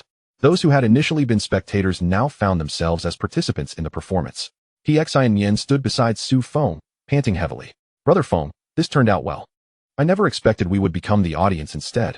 Feeling considerably relieved. Xianxian had not run much himself, perhaps a little over 10 laps. But he had never trained in running and lacked knowledge on breath control. He merely relied on his own stamina and physical qualities to keep pace with Su Feng. After those 10 laps, he was thoroughly exhausted. I thought I would have to run those 200 laps myself. I didn't anticipate the teacher's sudden twist. It's rather interesting. Su Feng regulated his breathing, attempting to synchronize his pace with the xianxians to avoid revealing his own capabilities. Yet, before he could fully adjust, the burly teacher cast a glance in Su Feng's direction and bellowed, "You all, disperse." Upon hearing this, the crowd immediately scattered like startled birds. This unpredictable teacher was not one to linger around. Watching everyone depart, Su Feng and he xianxian prepared to make their escape. However, the burly teacher once again shouted towards them, "Su Feng, you need not attend afternoon classes. Report to the Literary Institute. From today onward, mornings at the Martial Institute, afternoons at the Literary Institute, and evenings arranged independently in the Elite Zone." This is the plan set forth by Elder Zhong. Once they left, they headed towards the cafeteria. To Su Feng's surprise, even his meals had been fully arranged by the academy. He dined at the professor's cafeteria, and each meal was meticulously planned. Regrettably, this dining experience was costly, with every dish funded by Zhong Ziki for Su Feng's benefit. This perk was one that he xianxian could not avail himself of. However, he xianxian's meals were also commendable, residing in a premium dormitory and thus enjoying the corresponding high-quality dining treatment.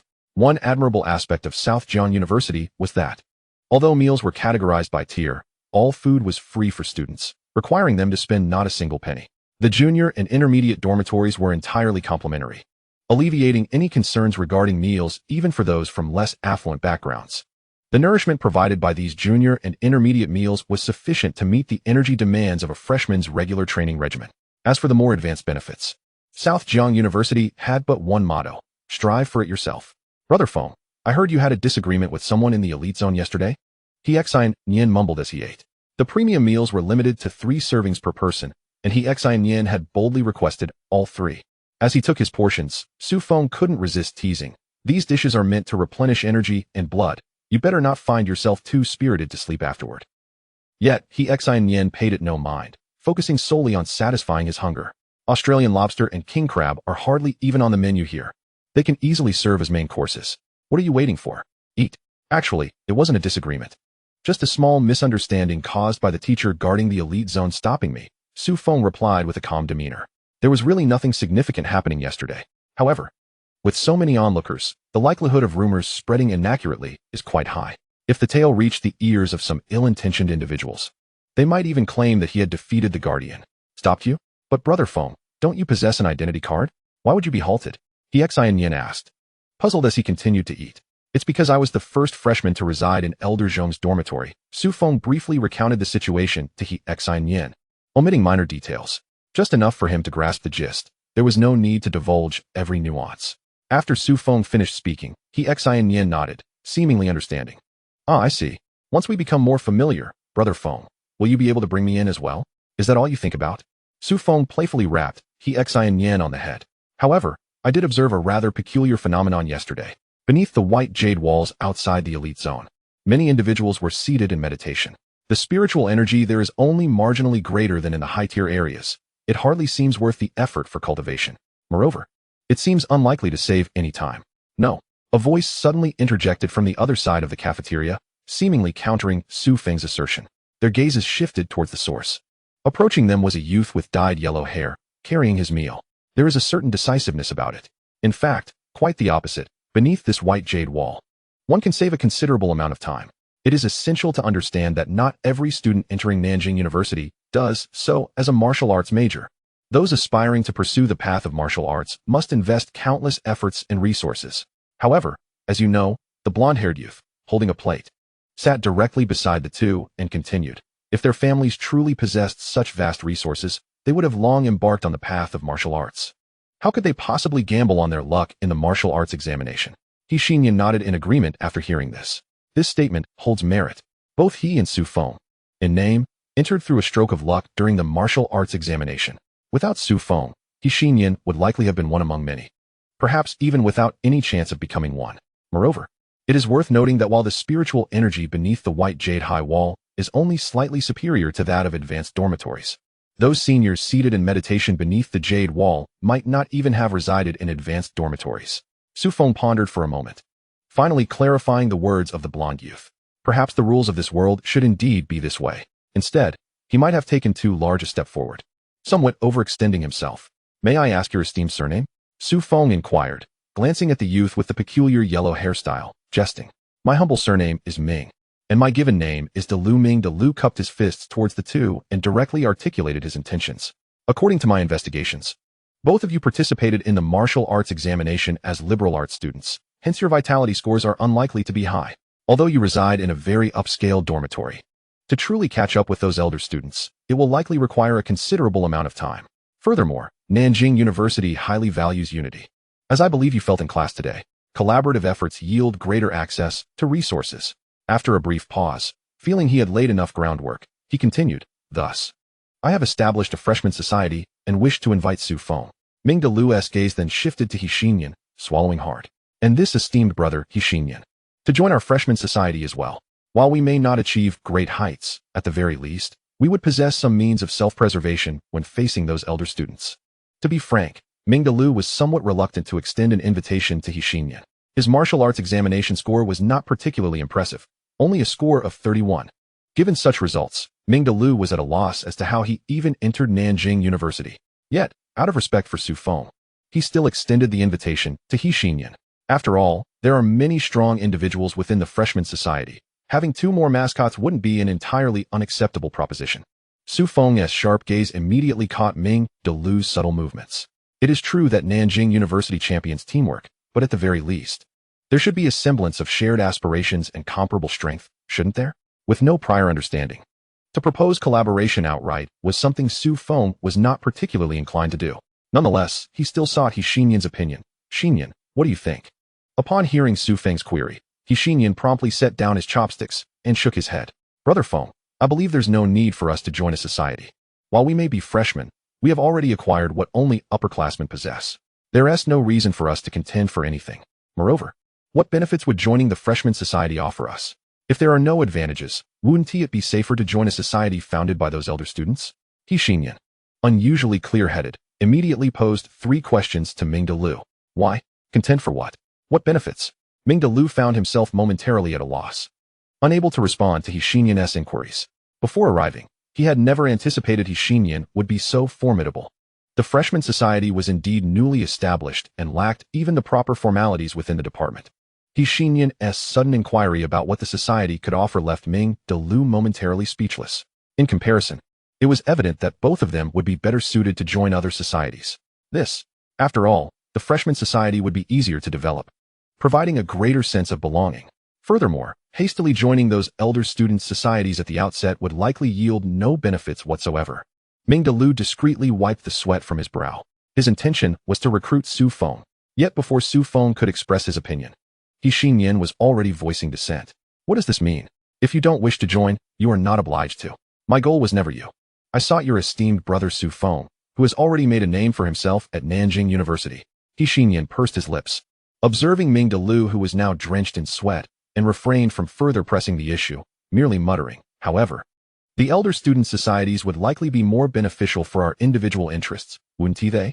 Thank you for your kind offer, but we shall decline joining the freshman society. Upon hearing this, Ming De Lu sighed deeply, feigning nonchalance. Everyone has their own aspirations. If that is the case, I shall no longer insist. Should you ever wish to join the freshman society, the doors will always be open to you. With that, Ming De Lu departed, looking rather dejected. Su Feng gazed at Ming De Lu's retreating figure, reflecting, I never expected, Xinyan, that your eloquence could be so deft. He is the president of the freshman society, and yet you managed to defeat him in a battle of wits. Xinyan's eyes dimmed considerably, and he self-deprecatingly replied, Haha, Brother Feng. That guy from the moment he sat down didn't regard us highly at all. His invitation was likely just a ploy to leverage your reputation to bolster his own society. Su Feng seemed to perceive Xinyan's concerns. Bringing Xinyan to Nanjing University had inadvertently placed a significant psychological burden on him. Though he enjoyed many privileges that other freshmen lacked, he also missed out on something every student possessed, talent. His aptitude was simply not on par with those genuine prodigies. A vitality score of 31 barely met the threshold for applying to Nanjing University, yet Xinyan didn't even reach that. Su Feng sat beside Xinyan and playfully punched his shoulder, reminiscent of their childhood. Xinyan, don't overthink it. You may not possess their talent, but you have unparalleled resolve and unwavering trust in your friends. While these qualities may not allow you to match their pace, they will enable you to journey farther than anyone else. After a moment of silence, Xinyan's eyes sparkled anew, and he solemnly declared, Brother Feng. I will stand atop the pinnacle of this world, and I will do so alongside you. The two lingered in the cafeteria for quite some time. By the time they finished their lunch, the afternoon had quietly arrived. As a student of the Pure Martial Arts Institute, He Xinyan was required to conduct vitality training in the afternoon. However, with his advanced dormitory accommodations, the burly instructor made some adjustments to his routine, permitting He Xinyan to return to his dormitory for solo training. Meanwhile, Su Feng was to head to the Liberal Arts Institute for his studies in the afternoon. Nanjing University is broadly divided into two faculties, the Martial Arts Institute and the Arts Institute.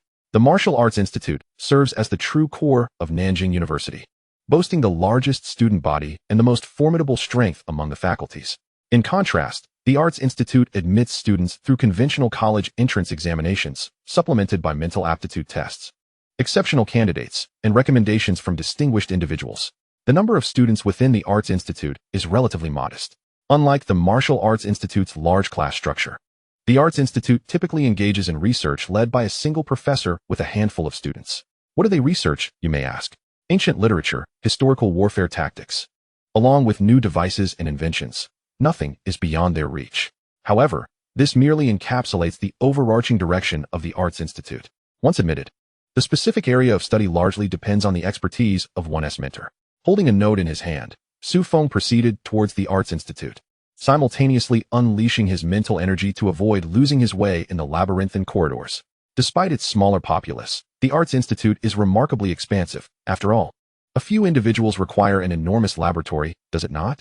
The cost of cultivating a mentalist far exceeds that of training a martial artist of equivalent rank.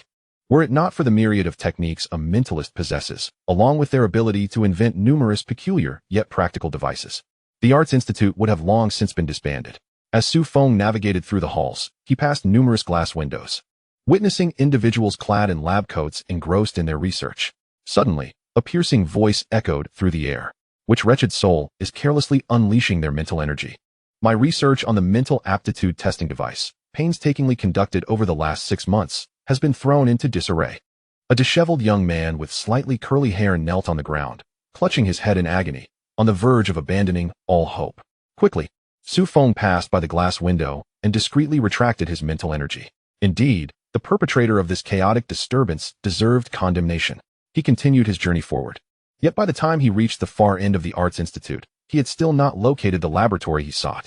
In desperation, he seized the arm of an upperclassman passing by, humbly inquiring, "Excuse me, senior, could you kindly direct me to the Mingwang Laboratory?" The Mingwang Laboratory? The upperclassman, initially reluctant to engage with Su Feng, paused upon hearing the name and began scrutinizing him closely. "Are you a freshman? Assigned to the Mingwang Laboratory?" Su Feng nodded. But the upperclassman appeared increasingly puzzled. "How curious.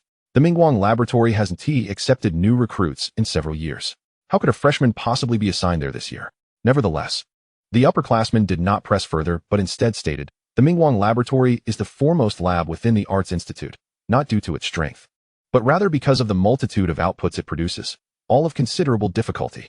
Moreover, it is the wealthiest laboratory in the entire Arts Institute, with 60% of the institute's budget funded by Mingwang. To gain entry into the Mingwang Laboratory is akin to having struck gold in a past life." Though the upperclassman's emotional intelligence seemed lacking, there was no malice in his words. Rather, they were tinged with envy. To gain access to the Mingwang Laboratory would alleviate any financial concerns for research throughout the 4 years of university. Yet, the reality remained that authentic research was seldom encountered during those 4 years. Who among those conducting research in the Arts Institute had not spent years merely washing laboratory glassware before engaging in practical work?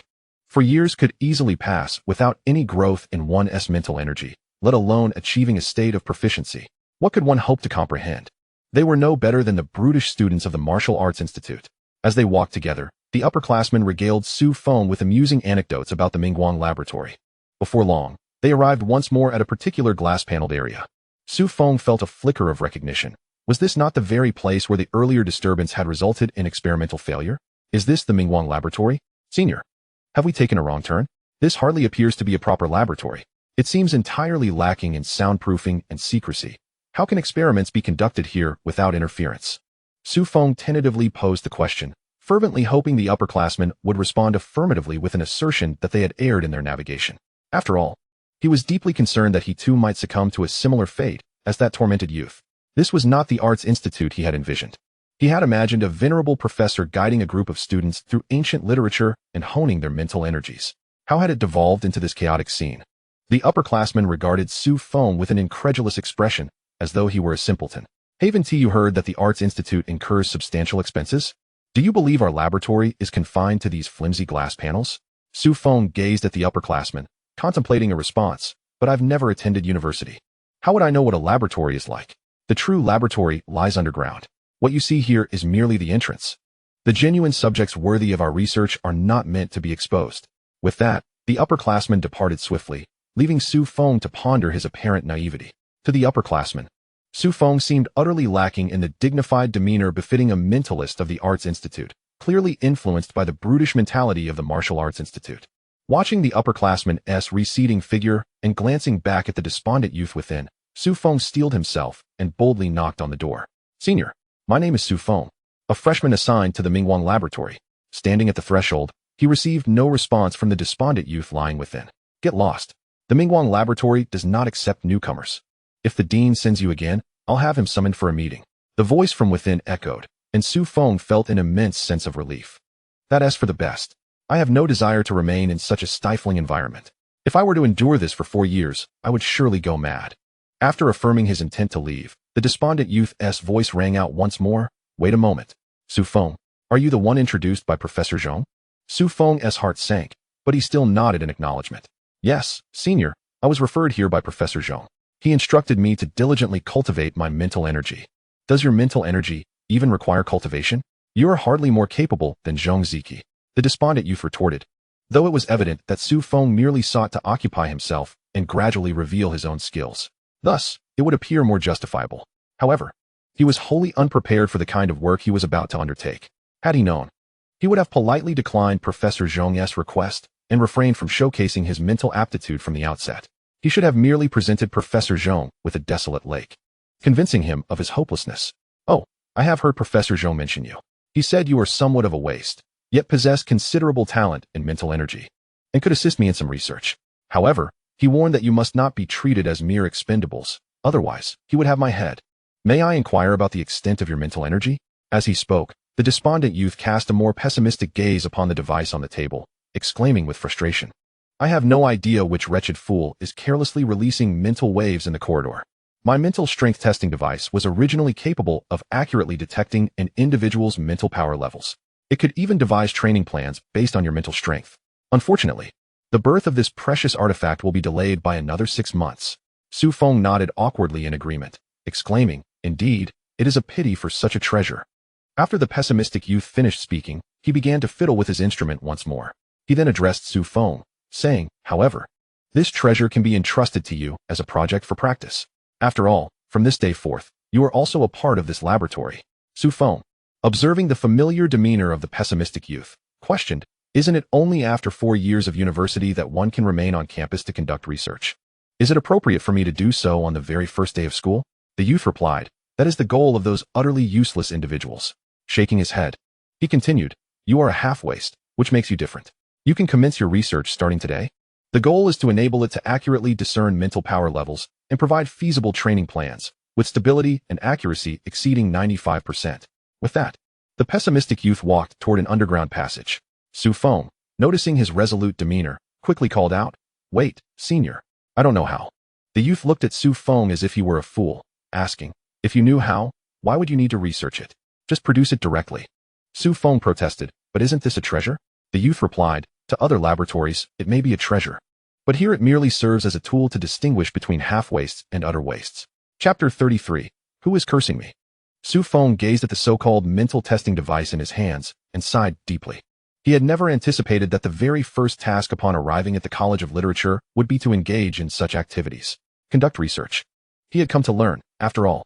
What sort of research was this? Curse you, old Zhong. In the southern region, before the dog gate, Zhong Ziki, who had been sitting cross-legged, suddenly sneezed. He poked his nose in confusion, exclaiming, This doesn't make sense. How could I possibly catch a cold in my condition? The other formidable figures seated nearby teased him, saying, Come on, old Zhong. How could your health have deteriorated to such an extent? Even as a mental power master, you shouldn't be catching colds at the dog gate. Go away, go away. Zhong Ziki laughed and scolded. How could I possibly catch a cold?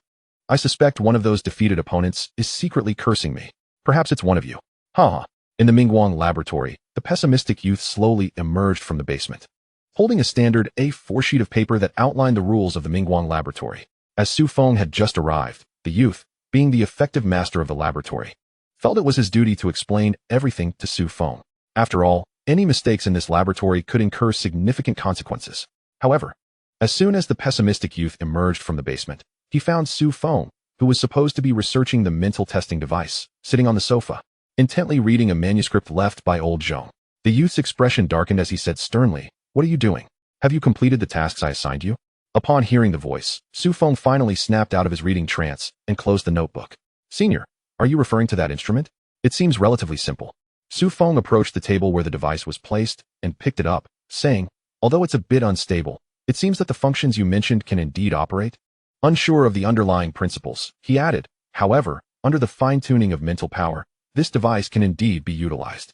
As he spoke, Su Feng released a small amount of mental power to begin adjusting the machine. The device sprang to life, providing precise data. Staring at the numbers displayed on the machine, the pessimistic youth was incredulous. He pushed up his glasses, exclaiming, "How is this possible? Although I managed to assemble the apparatus, the data testing should take at least half a year, yet you completed the entire process in just 2 hours?" The youth oversimplified the matter. Aside from data testing, continual fine-tuning of the machine was necessary to enhance the accuracy of its readings. After all, this device was destined for national examinations. How could the data be anything less than rigorous? Yet, Su Feng had managed to repair the device in such a brief period. This was utterly implausible. The pessimistic youth dashed back to the underground laboratory and shortly returned, this time holding a small object resembling a toy gun. He raised the toy gun and aimed it at the instrument that Su Feng had calibrated, spraying it. Su Feng felt a surge of small mental power emanating from within, flooding the device. Ding!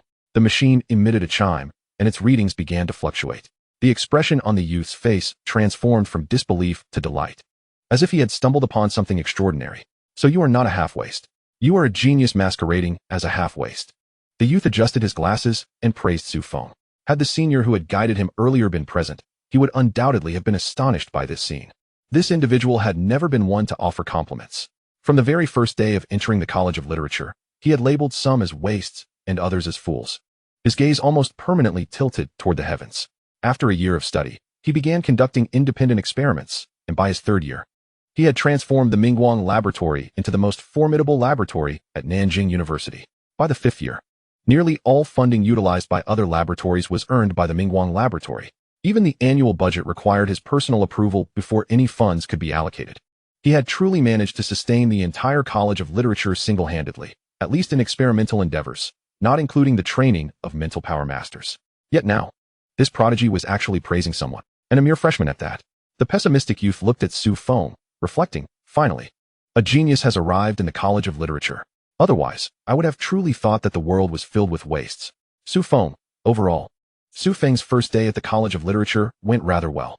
Although it was not as simple as he had envisioned, neither was it as daunting as he had anticipated. Su Feng demonstrated a glimmer of talent in the realm of research. During dinner, as Su Feng sat at the table with Xinyan, the latter quietly remarked, "Are you referring to the Mingguang laboratory? I have heard a bit about it. It seems quite impressive." The College of Literature at Nanjing University appears to rely heavily on this singular laboratory, as while other laboratories may occasionally produce results, their efficiency is measured in years, whereas Mingguang Laboratory operates on a monthly basis. However, how did you manage to join the Mingguang Laboratory? It specializes in research-oriented talent. While the College of Literature is divided between research and combat types, if you have opted for a research-oriented path, it is likely that you will only be able to realize your potential after graduation. As Xinyan munched away, he voiced his perplexity. In truth, both he and Su Feng came from modest backgrounds. He had presumed that Su Feng's choice of the liberal arts college was to enhance his arsenal of skills. Yet he was utterly taken aback to learn that Su Feng had indeed chosen a research-focused approach. This path not only demands financial resources, but also a significant investment of time, which left Xinyan utterly bewildered. Through clenched teeth, Su Feng expressed his own confusion. Muttering a few words, "It's nothing. Perhaps I have fallen victim to treachery." A yawn escaped him. In front of the dog gate, Zhong Ziki sneezed once more, equally perplexed. "Why do I feel as though someone is cursing me? Can I really sneeze twice in a single day?" Suddenly, he fidgeted with his fingers, calculating the dates, and had an epiphany. Could it be that Su is the one cursing me? I suppose so. He must be upset that I sent him to Chi's side. Research is likely not his forte, but I did it for his protection. What if his innate abilities were discovered by others? As for combat skills, I shall return and teach you. After stifling a chuckle, Zhong Ziki noticed the surrounding crowd was staring at him, and his expression froze instantly. What are you all looking at? Am I amusing you with my foolish laughter? Is there anything more entertaining in front of the dog gate? A powerful figure responded. In fact, I was just pondering who that formidable figure was that intervened last time in Jiangxing. Clearing his throat twice, Zhong Ziki adopted a serious demeanor. The strongest from the south border, those closest to the dog gate, are almost all present. Yet, no one is willing to admit their involvement from last time. Moreover, I have not sensed any familiar energy. It is highly unlikely to be from this group of old friends. Zhong, could it be that you orchestrated this whole affair? A strong voice inquired. When the incident occurred in Jiangxing, you were likely the only one there. One of the strongmen interjected. A 9th-tier warrior passing through is no jest. However, they too found it hard to believe that someone had intervened to save Zhong Ziki during that perilous moment. They suspected that the so-called powerful figure was merely a figment of Zhong Ziki's imagination. After all, 99% of martial artists in Huaxia possess recorded files. How could a 9th-tier warrior materialize out of thin air, let alone one beyond that threshold? Such a scenario seemed utterly absurd to them. Zhong Ziki, flushed and flustered, retorted. Surely, you do not believe that I was the one who killed that 9th-tier hidden clansman? If I were in such a state, I would be incapable of slaying a 9th-tier hidden clansman. Suddenly, he halted, realizing that elaborating further seemed pointless. He fell silent, only eliciting laughter from the surrounding warriors. Outside, no one dared to mock a 9th-tier warrior so casually. Yet here, Zhong Ziki's status was diminished. There were many present who were of a higher rank. Stop flaunting your age. After the laughter subsided, a deep voice resonated. Ziki speaks the truth. On that day, I indeed sensed the presence of a warrior, one exceeding even the 9th tier. However, from Ziki's description, it is clear that this individual is a friend, not a foe. If they were an enemy, my life would have been their primary target. If we can locate him, both the dog gate and the rabbit gate will be secure for the next decade. Numerous powerful figures bowed in the direction of the voice, well aware of its owner. It belonged to none other than the dog god. One of the 12 guardians of Huaxia, the protector of the dog gate among the 3 gates of the south border. Zhong Ziki's presence here was due to a summons from the dog god, above the 9th tier, a true pillar of Huaxia. Chapter 34. The new student's social gathering. After hearing the dog god's account, Zhong Ziki proudly lifted his head, a triumphant glimmer in his eyes, almost as if he were about to ride on the face of the others. See, even the dog god is vouching for me. Who among you dares to claim that my previous statements were fabricated? The crowd regarded his smug demeanor with disdain, some even contemplating delivering a few punches. However, the dog god had just spoken, and they hesitated to strike him. In the dining hall of Jiangxing, after cursing Zhong Ziki, Su Feng turned back to Xianxian. Perceiving the boiling vitality within him and cautioned, an increase in vitality is beneficial. However, your physical constitution must keep pace. Otherwise, an excess of vitality without adequate physical capacity could lead to a catastrophic backlash. The most pressing matter for you now is to open all 8 meridians and then forge your body. Xianxian nodded. He understood that Su Feng's path was one he should follow, a path that stretched far ahead. By the way, Feng, I heard there will be a new student social gathering tonight, and practically everyone from both the martial and literary colleges will attend. Do you think we should go? The new student gathering at South Border University is an annual tradition. However, some senior students often infiltrate the event with simple intentions, to deceive. Some seek to swindle resources, while others aim to trick the newcomers. Generally, though, the fresh students do not carry much in terms of resources, and the seasoned ones do not tend to be overly ruthless. Thus, South Border University tends to turn a blind eye to such antics, as long as no one reports them. Allowing students to experience a few minor losses could be considered a lesson in itself. Su Feng wished to return to the elite area to examine Zhong Ziki's manuscript, as it held considerable value, yet he could not resist Xianxian's insistence and ultimately acquiesced.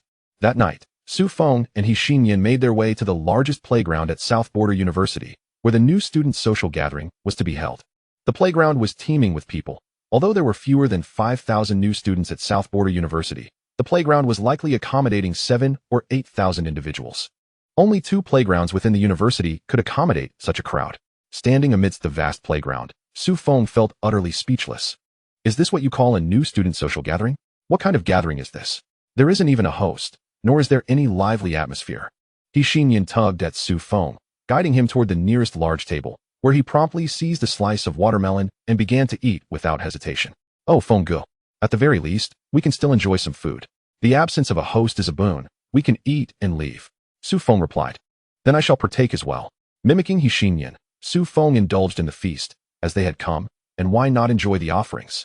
The so-called new student social gathering lacked performances, as they were all martial artists. At most, someone might demonstrate a set of martial arts on stage. Beyond that, there were no other programs, rendering it rather dull. However, the food was quite satisfactory, reportedly specially prepared by the university's dining hall, a late-night snack of sorts. As the two were dining, Su Feng's peripheral vision suddenly caught sight of an individual, evoking a sense of familiarity. Gently nudging Hixinyan beside him, Su Feng inquired, "New Year, doesn't that fellow over there seem somewhat recognizable?" Upon hearing his name, Hixinyan paused his meal and turned his gaze in the direction Su Feng pointed. There, a girl clad in form-fitting attire appeared quite competent, though her current actions seemed rather unprofessional. The girl was reaching into a boy's pocket, and in the blink of an eye, she extracted a credit card and tucked it into her own pocket. "Good grief," Hixinyan exclaimed, his eyes widening as he looked at Su Feng in disbelief. "Isn't that the thief we encountered at the train station yesterday? Has she escaped? We saw her being taken away by the police yesterday, handcuffed and all. How on earth did she get out? And here we are at South Jian University. How did she manage to slip in and steal from a martial artist?" At that moment, having completed her theft, Xianxia was about to make her exit when she turned and spotted the two indulging in their meal, equally astonished. What a coincidence! Xianxia, showing no intention of retreating, returned the stolen item in the same manner it had been taken. She approached Su Feng, who had previously revealed himself to be a psychic. Yet, there was no trace of fear on Xianxia's face as she drew near, angrily declaring, "It's your fault I lost 3,000 yuan. Pay me back. Otherwise, don't blame me for being rude." In that moment, Xianxia resembled a furious mother leopard, fixating on Su Feng with unyielding determination. 3,000 yuan? Su Feng found her demand rather absurd. This was the same girl who had stolen from him, and now she was demanding compensation? How ludicrous. "When the police took me away yesterday, I had to pay 3,000 yuan in bail to be released. You must return it. Otherwise, this isn't over." Xianxia retorted fiercely. Seemingly unsatisfied with mere verbal confrontation, she suddenly seized Su Feng's arm and bit down. However, the moment her teeth made contact, Su Feng frowned. If he exerted even a modicum of force, Xianxia's life would be in jeopardy. She bit down swiftly, but without any real strength, leaving only a faint redness and a trace of saliva on his arm. It was precisely because she held back that she preserved her own life. After her bite, she appeared somewhat appeased, releasing his arm and continuing her aggressive stance. "I don't care. You owe me 3,000 yuan. If not, I will continue to harass you." Observing her obstinate demeanor, Su Feng shook his head in resignation. "This is not my fault. If you persist, I won't hesitate to put an end to this." He turned away and began to walk off with Hixinyan. Xianxia's eyes welled with tears, as if she were on the verge of crying. But upon seeing Su Feng walk away, she could only stomp her foot in frustration, left powerless. Moments later, the entire playground was illuminated by countless floodlights, bathing the area in brilliant light. The crowd buzzed with excitement, as if a grand performance was about to commence. "Brother Feng, I think we misjudged the situation. This social event is being hosted by someone." Hixinyan stammered. It was he who had brought Su Feng here. But he had only heard about the event and had no knowledge of the evening's agenda. He realized that if they had miscalculated, the blame would primarily rest on him for not conducting proper inquiries. "Ahem, Brother Feng, I was merely trying to surprise you," Hixinyan mumbled, sounding far from convincing. Su Feng paid no mind, acknowledging that it indeed was a surprise. He had not anticipated any performances, but now that there was a host, there would undoubtedly be a show. As a figure appeared on stage, golden-haired and flamboyant, he seemed to have assumed the role of the center of attention. As he took the stage, he spread his arms wide, basking in the audience's cheers. The crowd responded enthusiastically, and soon the entire playground resonated with applause and cheers, creating a vibrant atmosphere. "Hey," Hixinyan asked, puzzled. "Isn't that the guy we met at the cafeteria? How did he end up on stage? Is he hosting this new student social?" After Hixinyan spoke, Su Feng's gaze also scrutinized the golden-haired individual. It turned out that this fellow possessed some talent. Having just entered South Jian University, he had already attained the strength of a first-tier martial artist, which, in Hixinyan's words, placed him among the rare breed of geniuses. Even within South Jian University, he would be considered an absolute prodigy. In fact, he was just a step away from entering Jingwu University. Perhaps it was merely an issue of quotas or other factors that had prevented him from doing so. With such talent, his chances of entering Jingwu University were quite high. This guy is actually quite impressive. He might just bring something novel to tonight's new student social, Su Feng thought, though it was Xianxia who made this observation. having somehow rejoined the two. With her eyes slightly red, she appeared as though she had been crying recently, but upon closer inspection, she had already wiped her tears and stood there defiantly. "Do you know him?"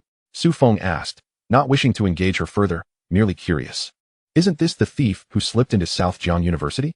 And she knows the host, Ming Delu?" Even Su Feng and Xinyan had only met Ming Delu once. Yet she seemed to know his identity all too well. "Well, I know a bit about him," she replied. "While some new students have already broken through to become first-tier martial artists, there are still distinctions among them. This guy is likely the strongest among you freshmen. Not only has he mastered martial techniques, but he is also on the verge of becoming a second-tier martial artist. He might not make it to this year's National Martial Arts Student Competition, but next year's National Higher Martial Arts School Competition. He should easily rank within the top 100. His future prospects are quite bright." As she spoke, she cast a glance at Su Feng, devoid of any contempt. After all, Su Feng was a psychic, and even if he was merely a novice, he was undoubtedly more valuable than an ordinary martial artist. If South Jiang University had no intention of hiding Su Feng's potential, his future would surely surpass that of this fellow. The National Martial Arts Student Competition? He heard the name of the competition mentioned again, and nodded slightly. Indeed, this prestigious institution, Jingwu University, orchestrated such an event to showcase the exceptional talents of its newly admitted students, thereby establishing a clear distinction from their counterparts in ordinary schools. Furthermore, Jingwu University could leverage this opportunity to request considerable resources from the Ministry of National Education, accelerating the cultivation of the new cohort. However, over the years, many martial arts academies have discerned Jingwu's true intentions. Generally, they refrain from sending their most promising talents to such competitions. Instead, they dispatch a selection of adequately performing students. As long as they do not bring too much disgrace, the genuine trump cards must be kept hidden. If one wishes to enroll in the competition, they may submit an application to the academy, though she was reluctant to elaborate further, while Xinyan found it difficult to comment. It was evident that someone like Su Feng, a psychic, would undoubtedly be kept under wraps by the academy. Participation in such a competition was entirely unnecessary for him to comprehend.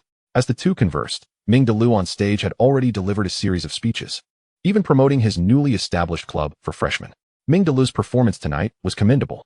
The audience, predominantly freshmen, quickly made the name of the freshman club resonate throughout the entirety of Nanjing University. Coupled with Ming Delu's own prowess, the freshman club was beginning to carve out its reputation. "This lad was indeed remarkable," Su Feng mused, acknowledging Ming Delu's capabilities. Initially, he believed this young man would ride on the coattails of his own fame, yet he was surprised to witness Ming Delu achieve this milestone independently. Moreover, in terms of recognition among freshmen, Ming Delu's reputation was far more resounding than Su Feng's unattainable renown. Ming Delu briefly outlined the club's systems and benefits, drawing the attention of numerous newcomers. Suddenly, a freshman standing beside Ming Delu inquired, "I have heard that the president of the club reached the first tier of martial artists before entering Nanjing University. How does he compare in strength to the much-discussed Su Feng?" Upon hearing this, Su Feng furrowed his brow. How could these two matters be intertwined? They seemed utterly unrelated. However, Ming Delu displayed no sign of surprise, instead smiling with a hint of disdain. "Well, it's difficult to say. This Su Feng, who dared to challenge the elite zone, indeed possesses commendable bravery. I have met him once, and he appears to be quite courageous. Yet, courage alone does not equate to tangible strength. I cannot possibly compare myself with Su Feng in that regard. Thank you for your input." Ming Delu's words dripped with sarcasm, insinuating that Su Feng was merely courageous without any real power, rendering any comparison moot. "I understand. So the implication is that this Su Feng lacks any genuine strength."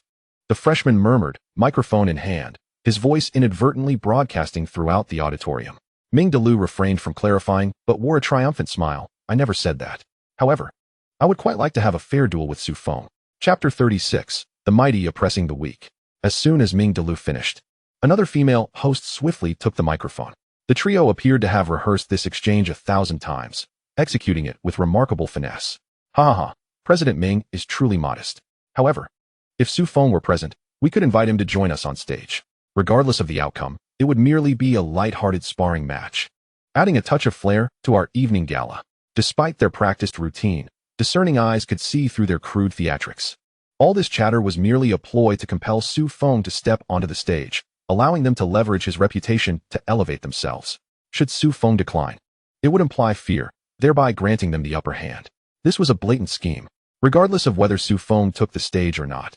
His reputation at Nanjing University would suffer a significant blow after tonight. The possibility of Su Feng emerging victorious was never even up for discussion. Ever since his arrival at Nanjing University, he had yet to showcase his true abilities. The recorded data still reflected a score of 86 from the martial arts examination. No one knew if Su Feng had transformed his latent potential into actual strength. Thus, he was not regarded favorably. Feeling somewhat embarrassed, Su Feng had just been contemplating the notion that this fellow could indeed establish his own name. It seemed he had some merit. Yet before he could finish his thoughts, this fool had staged such a ridiculous spectacle. Even a simpleton could see through this charade. "Brother Feng, are you going up?" He Xinyan inquired, further aggravating Su Feng, who was already irked. Gritting his teeth, he cursed, "Yes, I'll go up and take him down." Suddenly, Xianxia splashed cold water on his enthusiasm. "You don't need to hide your strength anymore. Once you step up, your abilities will be fully revealed. At that point, concealing your identity as a psychic will become exceedingly difficult."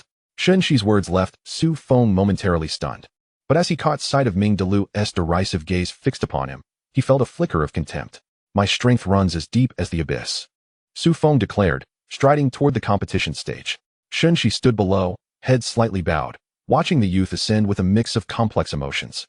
This fellow was becoming increasingly enigmatic.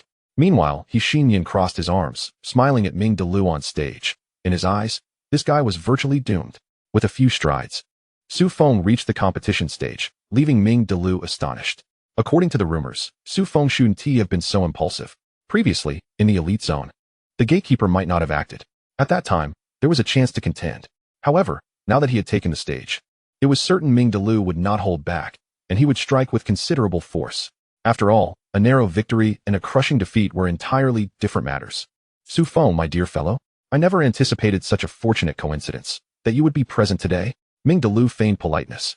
Just moments ago, when Su Feng had not taken the stage, Ming Delu's scornful gaze was almost palpable. Now that Su Feng had obliged him, he was back to his tricks. The audience was equally astonished.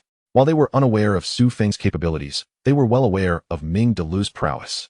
To call him the top freshman of this cohort at Nanjing University was no exaggeration. Should Su Feng face him, a severe beating was undoubtedly on the horizon. Ming Delu's invitation was not something one could decline. Moreover, I hear that President Ming is the top freshman this year. It is said that even when faced with those elites from Jingwu University, he does not yield. Su Feng wore a facade of insincerity, deliberately seeking to irk Ming Delu.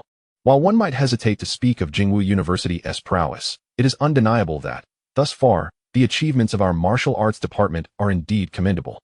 Ming Delu discerned the sarcasm in Su Feng's tone. Yet, when he sought to retort, words eluded him, compelling him to acknowledge his position as the top freshman. However, Su Feng's demeanor left him less than satisfied. He resolved that this time, he must ensure Su Feng faces consequences. In the realm of martial arts, skirmishes inevitably lead to unbridled strikes, risking injury. Although one aims to temper their blows, sometimes restraint proves elusive. Surely, Su Feng wouldn't he mind? Feigned concern dripped from Ming Delu's voice. Of course, if Su Feng harbored any apprehensions, today's bout could be called off. After all, safety is paramount. Huh? Su Feng scoffed, biting down on his words. Indeed, President Ming is ever so concerned for his fellow classmate. He almost spat the words out, even before the fight commenced. This fellow was already talking of severe injuries. Had Su Feng not possessed some skill today, he would likely find himself thoroughly bested by this braggart. Since President Ming is so concerned for my well-being, I shall express my care in return. Should my strikes inadvertently harm you, President Ming, I trust you won't hold it against me. Su Feng exhaled deeply, a smile gracing his lips. The news of their impending duel spread like wildfire throughout Nanjing University. Numerous freshmen, who had missed the welcome party, hurried towards the commotion upon hearing the news. This was undoubtedly the most thrilling announcement of the year. The illustrious Su Feng, facing off against the top freshman, Ming Delu. It was a clash of titans. Neither party was willing to yield. In the distance, a burly instructor heard the tension-laden news and furrowed his brow, striding towards the sports field. Absurd. How could Su Feng so casually acquiesce to such a challenge? Ming Delu displayed a lack of discretion. Su Feng had merely passed the martial examination as a literary student. Ming Delu was already a first-tier warrior. Was this not an instance of the strong preying on the weak? They must be called to cease at once. Now, the news reached the literature department. Within the Mingguang laboratory, a young man, plagued by pessimism, abruptly halted his research. What did you say? Are these martial students becoming too arrogant? We in the literature department dedicate ourselves to assisting them, contributing countless resources regarding warriors. How many elixirs beneficial for martial training have we provided? And now, they dare to bully my junior. With that, the disheartened youth seized his phone and dialed a number. Hello, Vice Dean. Please relay a message to the Martial Department's leadership. If that fool named Ming Delu injures my junior today, the Mingguang Laboratory will not contribute a single cent towards this year's martial subsidies. Chapter 37. Who do you say won? The messenger, upon hearing this, stood dumbfounded. The Mingguang Laboratory supports the Martial Department? Haven't they yet fully covered the Literature Department? Suddenly, a thought struck the messenger. Was it the Mingguang Award for the top 3 in the Martial Department? In an instant, this freshman challenge reverberated throughout Nanjing University. On one side stood the top freshman. On the other, the enigmatic newcomer shattering historical records. This battle promised to be riveting. Indeed, since Su Feng has no objections, let us commence without delay. Ming Delu regarded Su Feng with an air of confidence, feeling assured of victory. There was no possibility of defeat. Very well. Upon Su Feng's affirmation, the surrounding crowd swiftly dispersed, well aware that a martial artist's strikes could inadvertently harm bystanders. Once the crowd cleared, Ming Delu's vitality surged, threatening to upend the stage. 3 moves. He extended 3 fingers towards Su Feng, his chin raised slightly. His already flamboyant golden hair now appeared even more audacious. 3 moves. I shall defeat you within 3 moves. If, after that, you still stand, I shall concede the victory. A vibrant green radiance enveloped Ming Delu's hands, merging into a fiery blaze. Gasps erupted from the audience. He can manipulate flames with his bare hands. Not only is President Ming a first-tier warrior, but he also commands elements typically reserved for 4th-tier warriors. He has truly harnessed the fire element. It was evident that not even a 2nd-tier warrior could withstand the might of his flames before exhaustion set in. In this match, there was no doubt President Ming would emerge triumphant. The blazing flames illuminated the night sky, casting a green glow that ignited the entire platform. As Xianxia had remarked, the Ming Delu before them was indeed formidable. Even if Jingwu University overlooked him, it would be their loss. Everyone could affirm this. Ming Delu's voice echoed from the heart of the inferno, now completely enveloping the 2 combatants, his presence obscured by flames. Su Feng, brace yourself. As his words fell, the surrounding fire blazed brighter, akin to a colossal furnace intent on incinerating both combatants. Even Su Feng, a 1st-tier warrior, would find it futile. No 1st-tier warrior could withstand such a fierce flame attack. Boom. Ming Delu's fist struck out, a deafening roar reverberating across the field. This was a conflict between 2 freshmen. A match devoid of suspense. At least, that was the impression among the spectators. A figure was hurled backward, engulfed in azure flames. The sound alone indicated that the individual bore significant injuries. Countless onlookers shook their heads in disbelief. This Su Feng clearly did not know his place. Was Ming Delu not someone to be trifled with? Following this confrontation, Ming Delu would undoubtedly achieve renown throughout Nanjing University. After this bout, even 2nd and 3rd-year students would regard Ming Delu with newfound respect. The freshman society had firmly established its foothold. But wait. Suddenly, someone gasped. A figure stood beside the one who had been thrown back, recognizing the identity of the fallen. Wasn't he that golden-haired youth President Ming? Shouldn't he be on the platform, basking in victory? How could he be sprawled here? The crowd had no time to ponder further, their gazes swiftly shifting back to the platform, where a young man emerged from the azure flames. With a well-proportioned physique and a slender face, he appeared far more handsome than Ming Delu. The flames dared not approach him, and dust did not cling to his attire. Was this Su Feng? Su Feng had won, and with a single punch. The crowd gasped, disbelief etched on their faces. Su Feng had never revealed his true capabilities. Moreover, hadn't he only possessed a vitality of 86? Even a prodigy must require time to translate potential into prowess, right?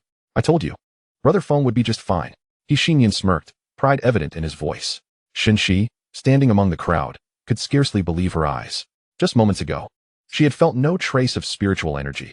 Could it be that Su Feng had not unleashed his spiritual force at all? Is it truly possible to subdue Ming Delu merely through the prowess of a martial artist? Such a notion seems implausible. It is far more likely that this individual possesses a spiritual strength that surpasses my own, rendering me entirely oblivious to his presence. In the next moment, Xianxia swiftly dismissed this line of thought. If this person could genuinely achieve such a remarkable balance of martial and scholarly talents, he would undoubtedly be the nation's foremost prodigy, unworthy of appearing at Nanjing University, and even Jingwu University would not have the privilege of enrolling such a talent. He would surely attract the attention of 9th-tier or above powerhouses seeking to take him as a disciple. Su Feng glanced disdainfully at the incapacitated Ming Delu. So, You think your strength is weak and your wall paintings are plentiful? You filled the air with your artistic displays before the battle even commenced. And now you expect me to lie idle for months? You may as well rest while you can. Su Feng refrained from delivering a fatal blow, skillfully controlling the intensity of his strike. While a few months' recovery might be uncertain, it is certain that Ming DeLu will need ample time to recuperate. Of course, this is also due to the ill intentions Ming DeLu harbored from the very beginning. Otherwise, Su Feng would not have needed to resort to such severity.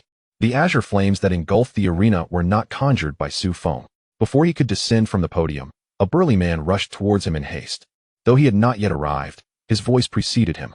Ming DeLu, you scoundrel! Dare to harm my pupil? Today, I shall have your head. The furious instructor stormed forward, his rage almost erupting like a volcano. Su Feng's identity was shrouded in utmost secrecy, personally delivered by the vice dean himself. Should anything happen to Su Feng, the instructor would certainly be at risk of losing his position. Moreover, Su Feng's ability to freely traverse the elite zone left no room for doubt about his status. He was not someone to be trifled with. If something were to transpire today, the instructor would be inclined to eliminate Ming DeLu himself. Upon arriving, the burly instructor was taken aback to find Su Feng standing on the podium amidst the wreckage. Is the battle over? His tone wavered, struggling to believe the sight before him. Was that truly Su Feng standing there? Wasn't he meant to face off against the freshman champion, Ming DeLu? How had he emerged victorious? Su Feng offered a slight nod, harboring a measure of goodwill towards the instructor. He was more than willing to engage in conversation. He had observed the instructor's earlier demeanor, clearly indicating that he had come to support him. Such kindness was something Su Feng was eager to accept. You won, the instructor exclaimed in astonishment. Below, a rather disheveled figure lay sprawled out. Had it not been for Su Feng's intervention, it was evidently Ming DeLu. Although he appeared to be in no mortal danger, a prolonged recovery was inevitable. The crux of the matter was that, since Su Feng was unharmed, his true strength must far exceed what was superficially displayed. Truly, he was indeed the individual introduced by Elder Zhong. The burly instructor leaned closer to Su Feng and murmured, "Your prowess is indeed extraordinary. I dare say even the upperclassmen from the second or third year would not stand a chance against you. Pray tell, are you perhaps a hidden disciple of Elder Zhong, one who has been kept under wraps for 18 years? Su Feng chuckled and shook his head, responding, "You flatter me. Teacher, I hardly merit the title of Elder Zhong's disciple. This victory was merely a stroke of luck. Should we engage once more, I would surely find myself evenly matched with Ming DeLu." Of course, it was indeed an even match. Su Feng had ruptured Ming DeLu 5 times in 5 seconds. Oh, I see you carry the essence of the literary arts within you. That convoluted and verbose manner of speaking that can bore one to tears, the burly instructor remarked, shaking his head with a TSK. Having confirmed Su Feng's well-being, he no longer felt compelled to linger. Bring a few people to escort the injured student to the infirmary. You lot, you really struck with such ferocity. No more of this in the future. After witnessing the spectacle, a figure emerged beside Xianxian, inquiring, "Classmate, has the competition concluded?" Xianxian, already in high spirits, answered without hesitation, "Indeed." The proceedings were exhilarating. As Xianxian rambled on, the other person lowered their head, realizing the unfortunate timing of their arrival. They had come too late. Su Shaoshi had already taken a beating. It seemed that the prestigious Mingguang Award for the Martial Arts Institute was in jeopardy. The Mingguang Award was sufficient for a first-tier martial artist to progress to the 5th tier. Such resources were incredibly valuable. "Thank you, classmate. I shall take my leave now." The inquirer sighed heavily. The loss to the Martial Arts Institute was indeed considerable. Upon your return, be sure to extol Su Feng's achievements to your roommates, making it known that the so-called President Ming DeLu is nothing but rubbish, and that Su Feng is the true freshman champion of Nanjing University. The inquirer, feeling dejected, turned to leave, but upon hearing the name Su Feng, they paused in surprise, exclaiming, "Su Feng? The victor is not Ming DeLu, it's Su Feng, indeed." Xianxian declared proudly, lifting his chin with a look that suggested it was only natural, much to the annoyance of the other person. "Why didn't you mention this sooner?" The Mingguang Award for the Martial Arts Institute was nearly lost. Even after the person departed, Xianxian remained clueless about their identity, feeling a sense of bewilderment. Wasn't it expected that Su Feng would win? After 2 individuals exited, Su Feng happened to descend as well, noticing Xianxian engaged in conversation, casually inquiring, "What are you so cheerful about?" "Nothing much, just your admirer, Su Feng," Xianxian chuckled. "Spare me, I have no admirers." "It's likely just one of Ming DeLu's fans." Su Feng dismissed the comment lightly, treating it as jest. However, Shunxi suddenly interjected, "I've figured it out. In truth, you are a formidable psychic. The martial artist persona is merely a guise to conceal your true identity as a psychic practitioner. And you defeated Ming Delu today using your psychic abilities. Xianxia appeared as though she had unraveled the entire mystery. Convinced that Su Feng was employing the martial artist identity to mask his psychic prowess. The true trump card of Su Feng was his psychic mastery at the Lingyuan realm, equivalent to the 13th level of martial artists. Are you planning to report me? Su Feng replied, feeling somewhat exasperated. Initially, Zhong Ziki had merely speculated. He had not anticipated someone would deduce the truth. Go ahead and guess. When you eventually discover my identity as a psychic, I shall then reveal my martial artist prowess to you, perhaps even toying with the principal of Nanjing University. Not at all. However, if your psychic abilities are indeed formidable, I have a project I would like to propose for collaboration. The faint redness in Xianxia's pupils vanished, replaced by an excited gleam. If Su Feng could assist her, this project could indeed be a worthwhile partnership. What project? I'm all ears, Su Feng prompted. Hesitant at first, Xianxia pondered before finally responding. Have you heard of the battlefield of the heavens? Su Feng nodded. During his high school years, the first thing he had encountered was indeed the battlefield of the heavens. However, having arrived at Nanjing University, I have yet to glean a precise understanding of the nature of the celestial battlefield. In truth, the celestial battlefield does not reside on Earth. Rather, it exists within a realm of alternate space, accessible solely through the celestial path. In our land of Huaxia, there are 12 such paths, each guarded by an unparalleled powerhouse. Every 3 years, these formidable beings, along with the contemporary elite youths, are dispatched to cleanse the surrounding area of any foreign entities, preventing them from amassing too greatly and launching assaults on the passageways. However, periodic purges alone do not guarantee absolute safety. Additionally, they will periodically assess the strength of the passages and launch intermittent strikes against them. At this juncture, Su Feng interjected, halting Xianxia, and inquired with confusion. Are you suggesting that I accompany you to exterminate these foreign entities? Given that these passages are overseen by unparalleled powerhouses, one would surely require official authorization to enter. Would one not? Such permissions must be fiercely contested, and it is unlikely we would be granted access. Su Feng's demeanor shifted to one of vigilance. Surely, a passage requiring the guardianship of the strongest would not permit a mere freshman to engage in such a task, especially when there are numerous martial artists outside. Previously, Su Feng had encountered a dozen martial artists in the black market of Jiang City. Indeed, while 3 years may seem lengthy, the current prodigies will all enter through these 12 passages. Do you think such fortunate opportunities would fall to us?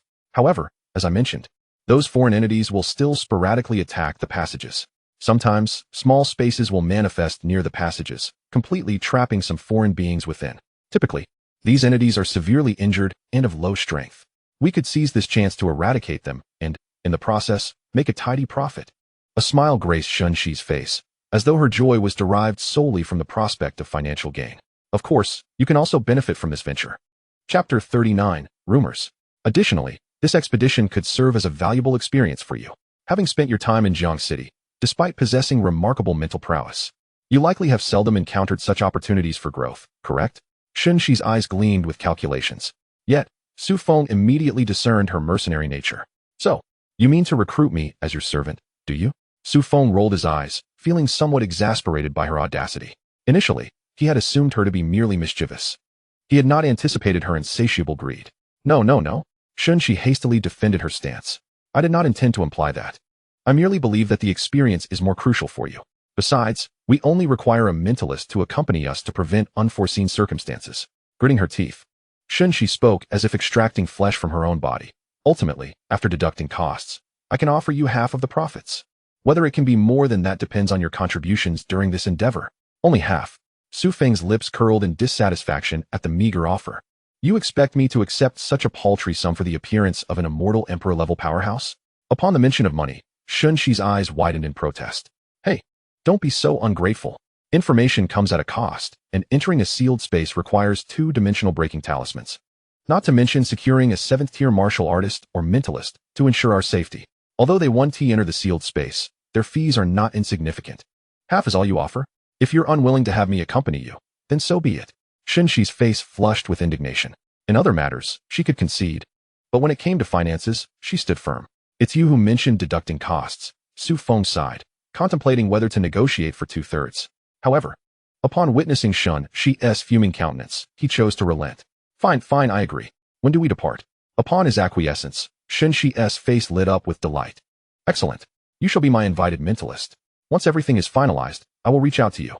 With that, She turned and made her way into the distance. Hey, want she exchanged contact information with you? Observing Xianxi's departure, Xinyan, who had remained silent until now, suddenly interjected. After finalizing a matter, they didn't even exchange contact details? How would they communicate? Through thoughts, perhaps? Perhaps she has a means to contact us. Su Feng replied with a shake of his head, feeling somewhat resigned. This individual remained rather enigmatic, and under normal circumstances, Su Feng would never consider collaborating with her. However, the prospect of gaining early access to the foreign entities of the celestial battlefield was what drove Su Feng to seek collaboration with Xianxi. The opportunity to encounter foreign beings without engaging the more powerful ones was indeed a rare stroke of fortune. Most importantly, Su Feng's identity and strength would remain concealed. It was truly a win-win situation. As for the remuneration, the compensation would not significantly enhance Su Feng's strength. However, the spoils from the foreign entities could be exchanged for currency by Xianxi. Su Feng had no immediate need for money, but the Su family required substantial funds. Moreover, Xinyan beside him also needed considerable resources for his training. Surely, no one could ever have too much money, right? At least, not Su Feng for now. Brother Feng, after this battle, you shall undoubtedly make a name for yourself at Nanjing University. Xinyan jested. Make a name? I fear the trouble will only multiply. Su Feng lightly tapped Xinyan on the head. In the Literature Institute, Mingguang Laboratory, the pessimistic youth was momentarily taken aback by the report from his companion. What? Are you suggesting that a first-tier martial artist, who commands martial techniques and attributes, was defeated by our junior disciple? Is our junior disciple truly that formidable? The youth wore a skeptical expression. A first-tier martial artist, who wields martial techniques and attributes, should, in theory, be able to ensure their safety even against second- or third-tier martial artists, provided they remain vigilant. Yet, according to this report, such a strong individual could not withstand a single strike from Su Feng. How powerful could Su Feng possibly be? The pessimistic youth found it hard to believe, especially since this junior disciple had only been at Nanjing University for less than 3 days. How could he possess such formidable combat prowess? Enough of your nonsense. Let's go. When the junior disciple returns, I will inquire directly. The pessimistic youth waved his hand dismissively. Regardless of how one framed it, the credibility of this information was questionable. It was best to wait for the junior disciple's return to ask him personally. After his companion departed, the pessimistic youth returned to his experiments, for in the entire institute, only one thing could pique his interest: the unending pursuit of experimentation. Of course, now there was an additional task: understanding the junior disciple. The evening ended on a sour note. As the majority present were members of the new student society, and their esteemed president had just begun to establish a reputation, only to be bested in such a manner. It was, without a doubt, a slap in the face to every member of the new student society. Su Feng once again became the center of attention at Nanjing University. However, he remained unfazed. A touch of humility was acceptable, but there was no need to cower. Ultimately, he could simply showcase his prowess. It was merely a matter of taking a risk, not an impossibility to reveal his abilities. After the evening's festivities concluded, Su Feng returned to the elite district alone. Just as in the morning when he left, the gatekeeper still stood vigil at the entrance, casting a discerning gaze over anyone attempting to enter the elite area.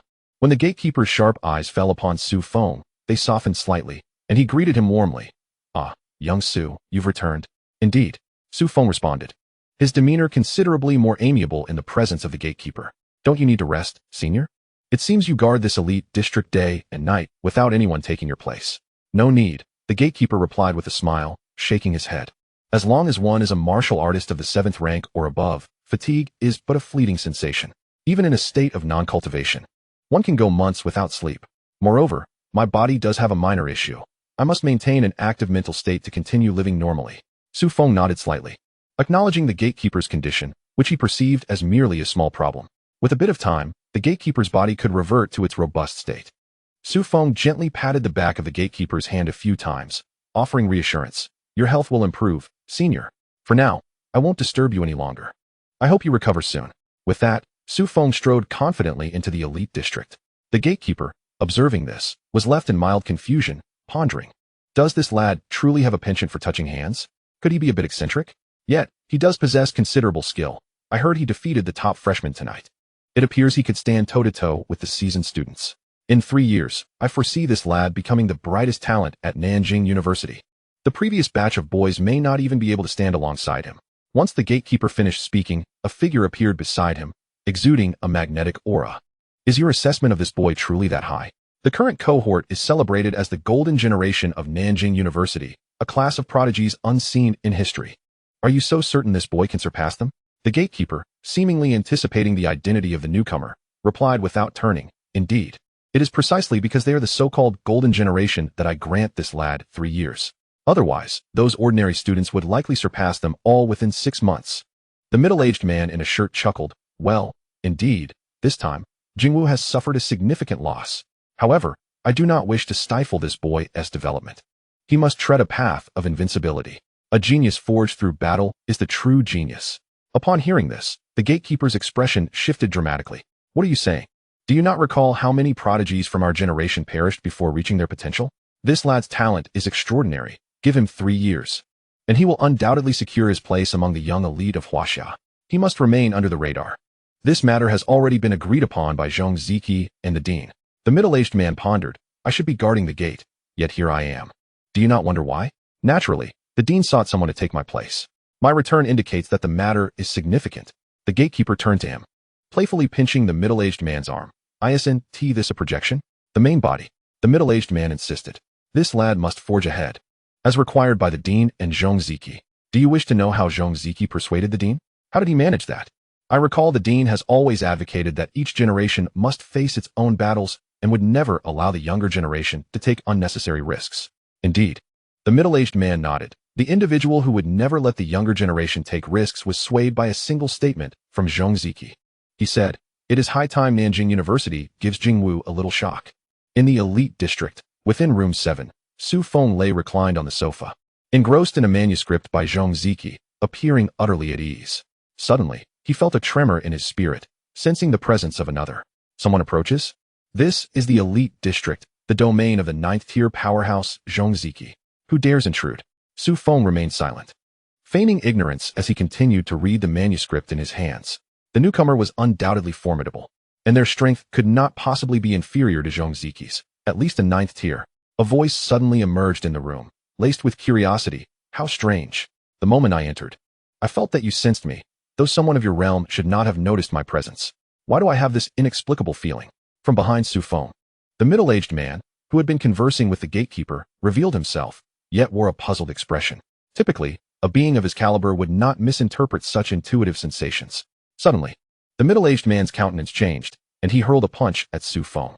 The strike was imbued with an overwhelming aura, evoking a sensation akin to standing amidst a sea of corpses and blood, teetering on the brink of a hellish abyss, where malevolent spirits awaited.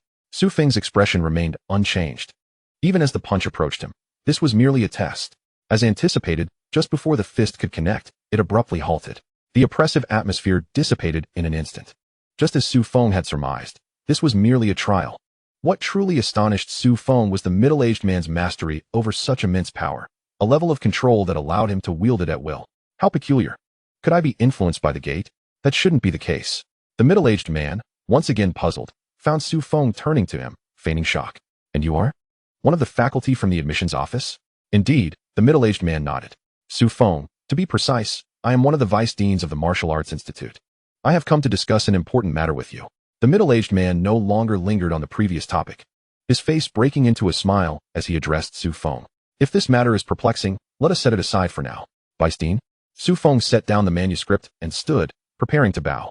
However, the Vice Dean gently pressed a hand on Su Feng's shoulder, signaling him to remain seated. "Su Feng, your performance at the evening event was quite impressive. Your abilities, as Zhong Ziki has already informed me, are commendable." "Ah yes, Zhong Ziki is indeed the master of this room, the elder who personally monitored you during your examination in Jiangxing." The Vice Dean paused momentarily, offering a brief introduction to Zhong Ziki. Before continuing, he informed me that your mental prowess is exceptionally gifted, marking you as a naturally adept practitioner of the spirit realm. Moreover, your vitality is equally promising. Prior to your admission to Nanjing University, you had already attained the level of a first-tier martial artist, correct? "Indeed, Dean." Su Feng nodded in acknowledgement. He had previously demonstrated his first-tier vitality before Nin Wuyo of the Jiangxing National Education Bureau. There was no point in concealing it. He might as well be forthright. "You may simply call me Vice Dean. The title Vice is merely a formality. Those in the Martial Arts Academy are typically straightforward, eschewing pretentiousness." A smile adorned the Vice Dean's face, and although he insisted on being addressed as such, the moment Su Feng uttered the word Dean, the delight on his face was unmistakable. It seemed that Beijing Martial Arts University had indeed suffered a significant loss this time. I have come here today to invite you to participate in this year's National Freshman Martial Arts Competition, he stated. The National Freshman Martial Arts Competition? Su Feng felt a flicker of recognition, though he struggled to recall the specifics. Yes, the Vice Dean affirmed with a nod. Your performance at tonight's gala revealed your capabilities, making it exceedingly difficult to conceal your talents further. After all, your reputation precedes you.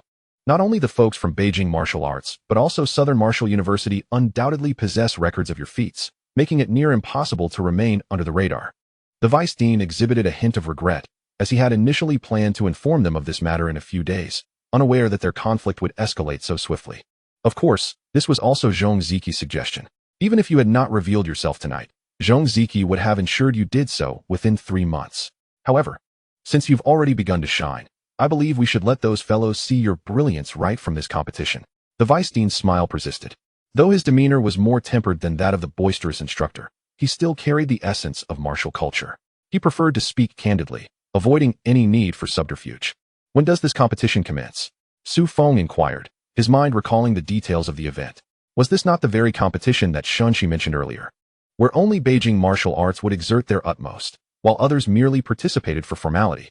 However, given the Vice Dean's tone, it was evident that he expected Su Feng to give his all in this competition, perhaps even to secure a notable ranking. Although he found the Vice Dean's expectations puzzling, Su Feng did not decline. His opponents were merely a cohort of martial arts freshmen. After all, nothing particularly daunting. The preliminaries begin in a few days. However, Nanjing University has a direct entry slot into the top 18, allowing you to compete at Beijing Martial Arts University 2 weeks from now. 2 weeks from now? Su Feng's brow furrowed slightly, pondering the time commitment this competition would entail. After all, injuries were commonplace in martial arts competitions. If he were to sustain an injury, he would certainly be unable to continue participating that day. Surely, they would not simply declare a champion without proper contests? But if the competition were to take an extended period, Su Feng worried about a potential conflict with Xianxia's schedule. He could not bear the thought of canceling on her yet again. How long will this competition take? Su Feng cautiously inquired. It shouldn't take too long. From the selection of the top 18 to the crowning of the final champion, the process will not exceed a month. We are also aware that this is a prime time for your cultivation, so theoretically, you shouldn't have to expend too much energy on practical combat. The Vice Dean responded gravely, seemingly attuned to Su Feng's concerns. I have faith in your abilities. I believe securing this championship should pose no difficulty for you. However, Zhong Ziqi has advised against overwhelming you with pressure. Just aim for a top 3 finish. The rewards for a top 3 placement are substantial, especially in this edition. Even a third-place finish would yield over 20 million Huaxia coins. The Vice Dean sought to comfort and subtly entice Su Feng. He had naturally conducted his research into Su Feng's background, which could hardly be described as affluent. 20 million Huaxia coins would undoubtedly be a significant sum for Su Feng. As for the first-place prize, the Vice Dean refrained from mentioning it to prevent Su Feng from feeling undue pressure. After finalizing the competition details, the Vice Dean departed, but not without throwing a playful punch towards Su Feng, reminiscent of the overwhelming aura of bloodshed, leaving Su Feng momentarily speechless. Another round of probing. Only after observing that Su Feng exhibited no unusual reactions did the Vice Dean depart contentedly. Once the Vice Dean had left, Su Feng reclined once more on the sofa, picking up Zhong Ziqi's manuscript to continue his reading. Suddenly, a cacophony of ringing interrupted the silence in the lobby, where an old phone, long neglected, chimed melodiously. Su Feng rose to answer the call, recognizing a familiar female voice on the other end. Su Feng. Yes, who is this? Have you already forgotten me so quickly? It's Xianxia. We just confirmed our plans to explore the sealed space 2 hours ago. How could you forget me so soon? Her tone was one of indignation, as if she felt neglected. At that moment, Su Feng recalled her voice and replied calmly. Have we finalized the timing? Yes. Xianxia's voice wavered slightly, but she affirmed nonetheless. We plan to enter the sealed space the day after tomorrow. However, we have encountered a minor issue. What issue? Su Feng's brow furrowed. This was to be their first collaboration. If they faced significant problems right from the outset, he doubted there would be much point in proceeding. Wasn't that akin to leading a fool into a trap? We cannot locate a 7th-tier martial artist to oversee matters from the outside. If a formidable entity appears within the sealed space, we may find ourselves in grave danger. At that point, even the dispelling talismans would be of little use. Xianxia's voice flowed steadily.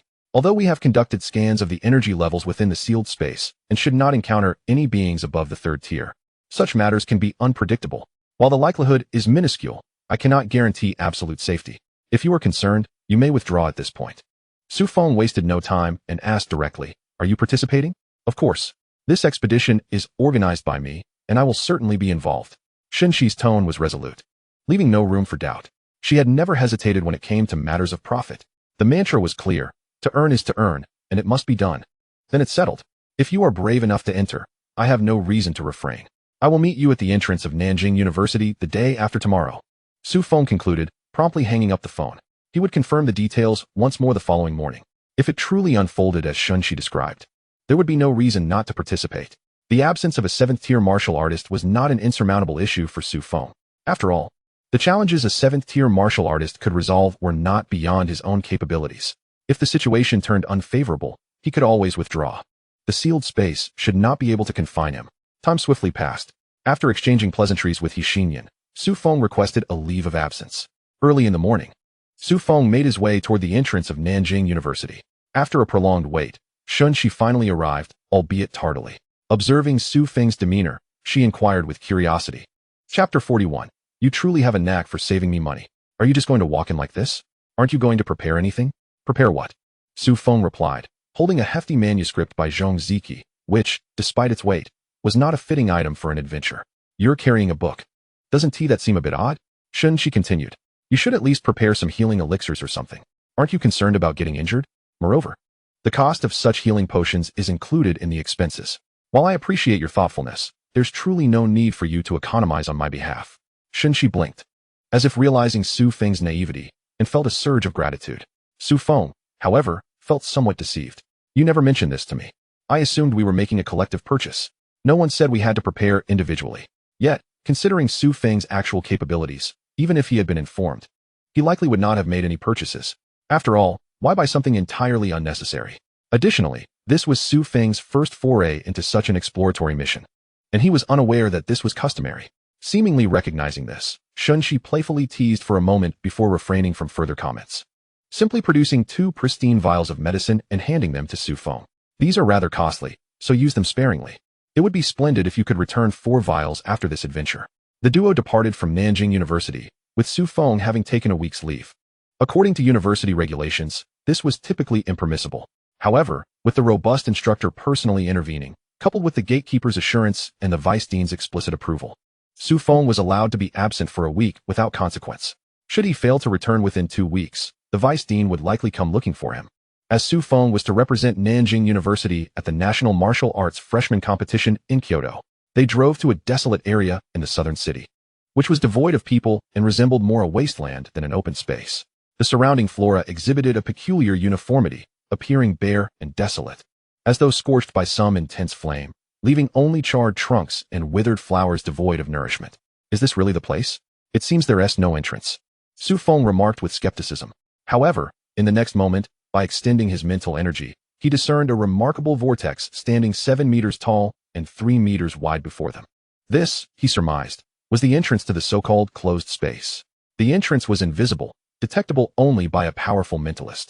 We need to approach the marked position and use the unlocking talisman to enter, Xianxi elucidated, brandishing a yellow talisman before Su Feng without activating it.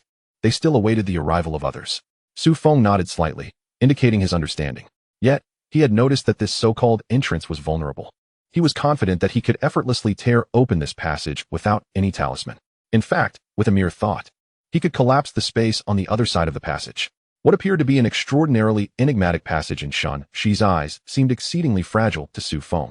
He even felt the need to reinforce this space slightly before entering, lest it burst apart under the strain. They did not wait long before a man and a woman approached. The man, refined in appearance, bore the essence of a scholar. Yet the vigorous energy emanating from him betrayed his martial prowess. He was a warrior. The woman wore a crisp white blouse paired with a JK skirt, exuding youthful vibrancy. Yet she too radiated the aura of a martial artist. Both were third-tier warriors, their strengths nearly on par, though the man might have had the upper hand. As the two arrived, Xianxi promptly greeted them, initiating introductions. This is Su Feng, a student from Nanjing University. She introduced him first, as the other two were familiar with one another from prior collaborations, making Su Feng the newcomer. A mentalist of the spirit connection realm? Are you certain, Xianxi? The man questioned skeptically. Be cautious. With the current turmoil among the sects, finding a reliable mentalist is no simple task. Upon hearing this, Xianxi's expression soured. Yu Zhongfei, if you doubt me, you are welcome to withdraw from this mission. There's no need for such condescension. It's not that I enjoy being sardonic. But someone was adamant about securing a 7th-tier warrior as a guardian. Yet, now that the mission has commenced, where is this 7th-tier warrior? Yu Zhongfei mocked. Having harbored some previous tensions, Yu Zhongfei seized this opportunity to provoke Xianxi. If that is the case, perhaps we should reconsider starting this mission. We Haven T even entered the other space, and our team is already at odds. Venturing in under such circumstances would be folly. Xianxi, visibly displeased, tugged at Su Feng, indicating a desire to leave. A team like this simply cannot complete the task. The risk of failure is far too great. Though Xianxi was greedy, her desires did not extend to such perilous gains. These were profits to be earned at the cost of one's life. As Xianxi prepared to depart, the previously silent woman interjected, attempting to mediate. Cici, this is unnecessary. Zhongfei is merely frustrated about not finding a 7th-tier warrior to back us. He doesn't truly wish to argue. The girl grasped Xianxi's hand, unwilling to let her leave. Since we've come this far, abandoning the mission now would mean significant losses. Su Feng, too, was reluctant to forego such an opportunity to understand the other races and urged Xianxi to reconsider. As for Yu Zhongfei's doubts, he was welcome to question as he pleased. If you truly provoke me, I will retaliate. Listening to the counsels of the two, and observing Yu Zhongfei's silence, Xianxi addressed him once more. I understand you have some grievances with me. However, I firmly believe that the 7th-tier warrior you sought demands an exorbitant fee. The gains from this venture may not even match his asking price. If we were to engage him, it's likely we would return empty-handed, or worse, incurring losses. We have collaborated before. You know I am quite avaricious, and I will not engage in a losing proposition. We cannot afford to hire this warrior. Chapter 42, Elemental Essence. By not hiring this 7th-tier warrior, we may still secure some gains. After all, you both wouldn't want this trip to be in vain, would you? Xianxi argued passionately, appealing to reason. Of course, I acknowledge that without a 7th-tier warrior, we lose a layer of protection, but higher risks often yield greater rewards. Do they not? The 7th-tier warriors possess the extraordinary ability to forcibly breach the fabric of space at the most critical junctures, serving as their last resort for survival after the failure of the boundary-breaking talisman. This remains a primary means of ensuring their safety, although in the past, participating in 100 missions might not have encountered a single instance of exceeding mission parameters. The absence of this method renders the spatial realm considerably more perilous. Should anyone choose to withdraw, Xianxi would certainly understand. However, she harbors grave concerns that silence outside may lead to treachery within, endangering the lives of the entire team. Thus, let us proceed with a vote. Those disinclined to continue may depart now. The girl beside Xianxi spoke up emphatically, eager to express her stance. Raising her hand animatedly, Su Feng coughed twice, showing no intention of withdrawing. After all, this was a rare opportunity. Yu Zhongfei observed the two as they attempted to mediate, then slightly bowed his head, raising his hand to declare, I shall join. At this, the girl beside Xianxi exhaled quietly in relief. She had feared that the discord between the two might lead to the utter failure of their mission. Such opportunities in a sealed space are truly serendipitous. With that in mind, let us commence. The girl excitedly produced a device resembling a radar, beginning to pinpoint the spatial rift. Xianxi sighed deeply, leaning closer to Su Feng, whispering, once we enter, you must remain by my side at all times. We possess only 2 small boundary-breaking talismans, capable of transporting merely 5 individuals at a time. Therefore, we have but one chance to enter and exit. If you become lost, and we are unable to locate you, your chances of survival will be exceedingly slim, especially since we lack the presence of a 7th-tier warrior this time. Su Feng nodded. This was not a significant concern for him.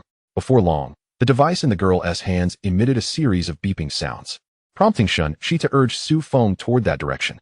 It was indeed the immense rift detectable by Su Feng's mental prowess. This is the place. Quickly draw near. Xianxi admonished, a thread of mental energy manifesting from her brow and soaring toward the talisman in her hand. Upon contact, the talisman radiated an intense brilliance, enveloping the four and propelling them toward the rift. However, the light faltered after a brief advance, as if it had encountered an insurmountable barrier. Have we acquired a counterfeit? Surely, for 3rd-tier warriors should not be incapable of being sent through. The girl, perceptive in her thoughts, immediately sensed the anomaly in the light. Previously, during missions, they would instantly traverse to another realm without such occurrences. Impossible. This boundary-breaking talisman is produced by the Mingguang Laboratory of Nanjing University, the finest small-scale talisman available. Even if we had a 7th-tier warrior, it should be able to transport us without issue. Xianxia countered. She had invested a substantial sum at the Mingguang laboratory for this very talisman to safeguard her life. How could it possibly be a counterfeit? Upon hearing Xianxi's words, Su Feng suddenly realized the oversight was his own. A surge of formidable mental energy silently enveloped the four, utilizing the power of the light to carry them directly into the rift. Ultimately, they must rely on themselves. The light surged forward at an astonishing speed, and the talisman resumed its normal function. A smile returned to Xianxi's face. Indeed, the products from the Mingguang laboratory are remarkably effective. I shall certainly purchase from them again. The cost is justified. Fortunately, this remark went unheard by Su Feng. Otherwise, he might have felt inclined to express his displeasure. Indeed, the wares from the Mingguang laboratory are not only efficient, but also come with after-sales service. In the next moment, the four found themselves enveloped in an obscure dimension, devoid of any illumination, with a pungent stench of blood assaulting their senses. Are we in the correct location? Su Feng queried in a hushed tone.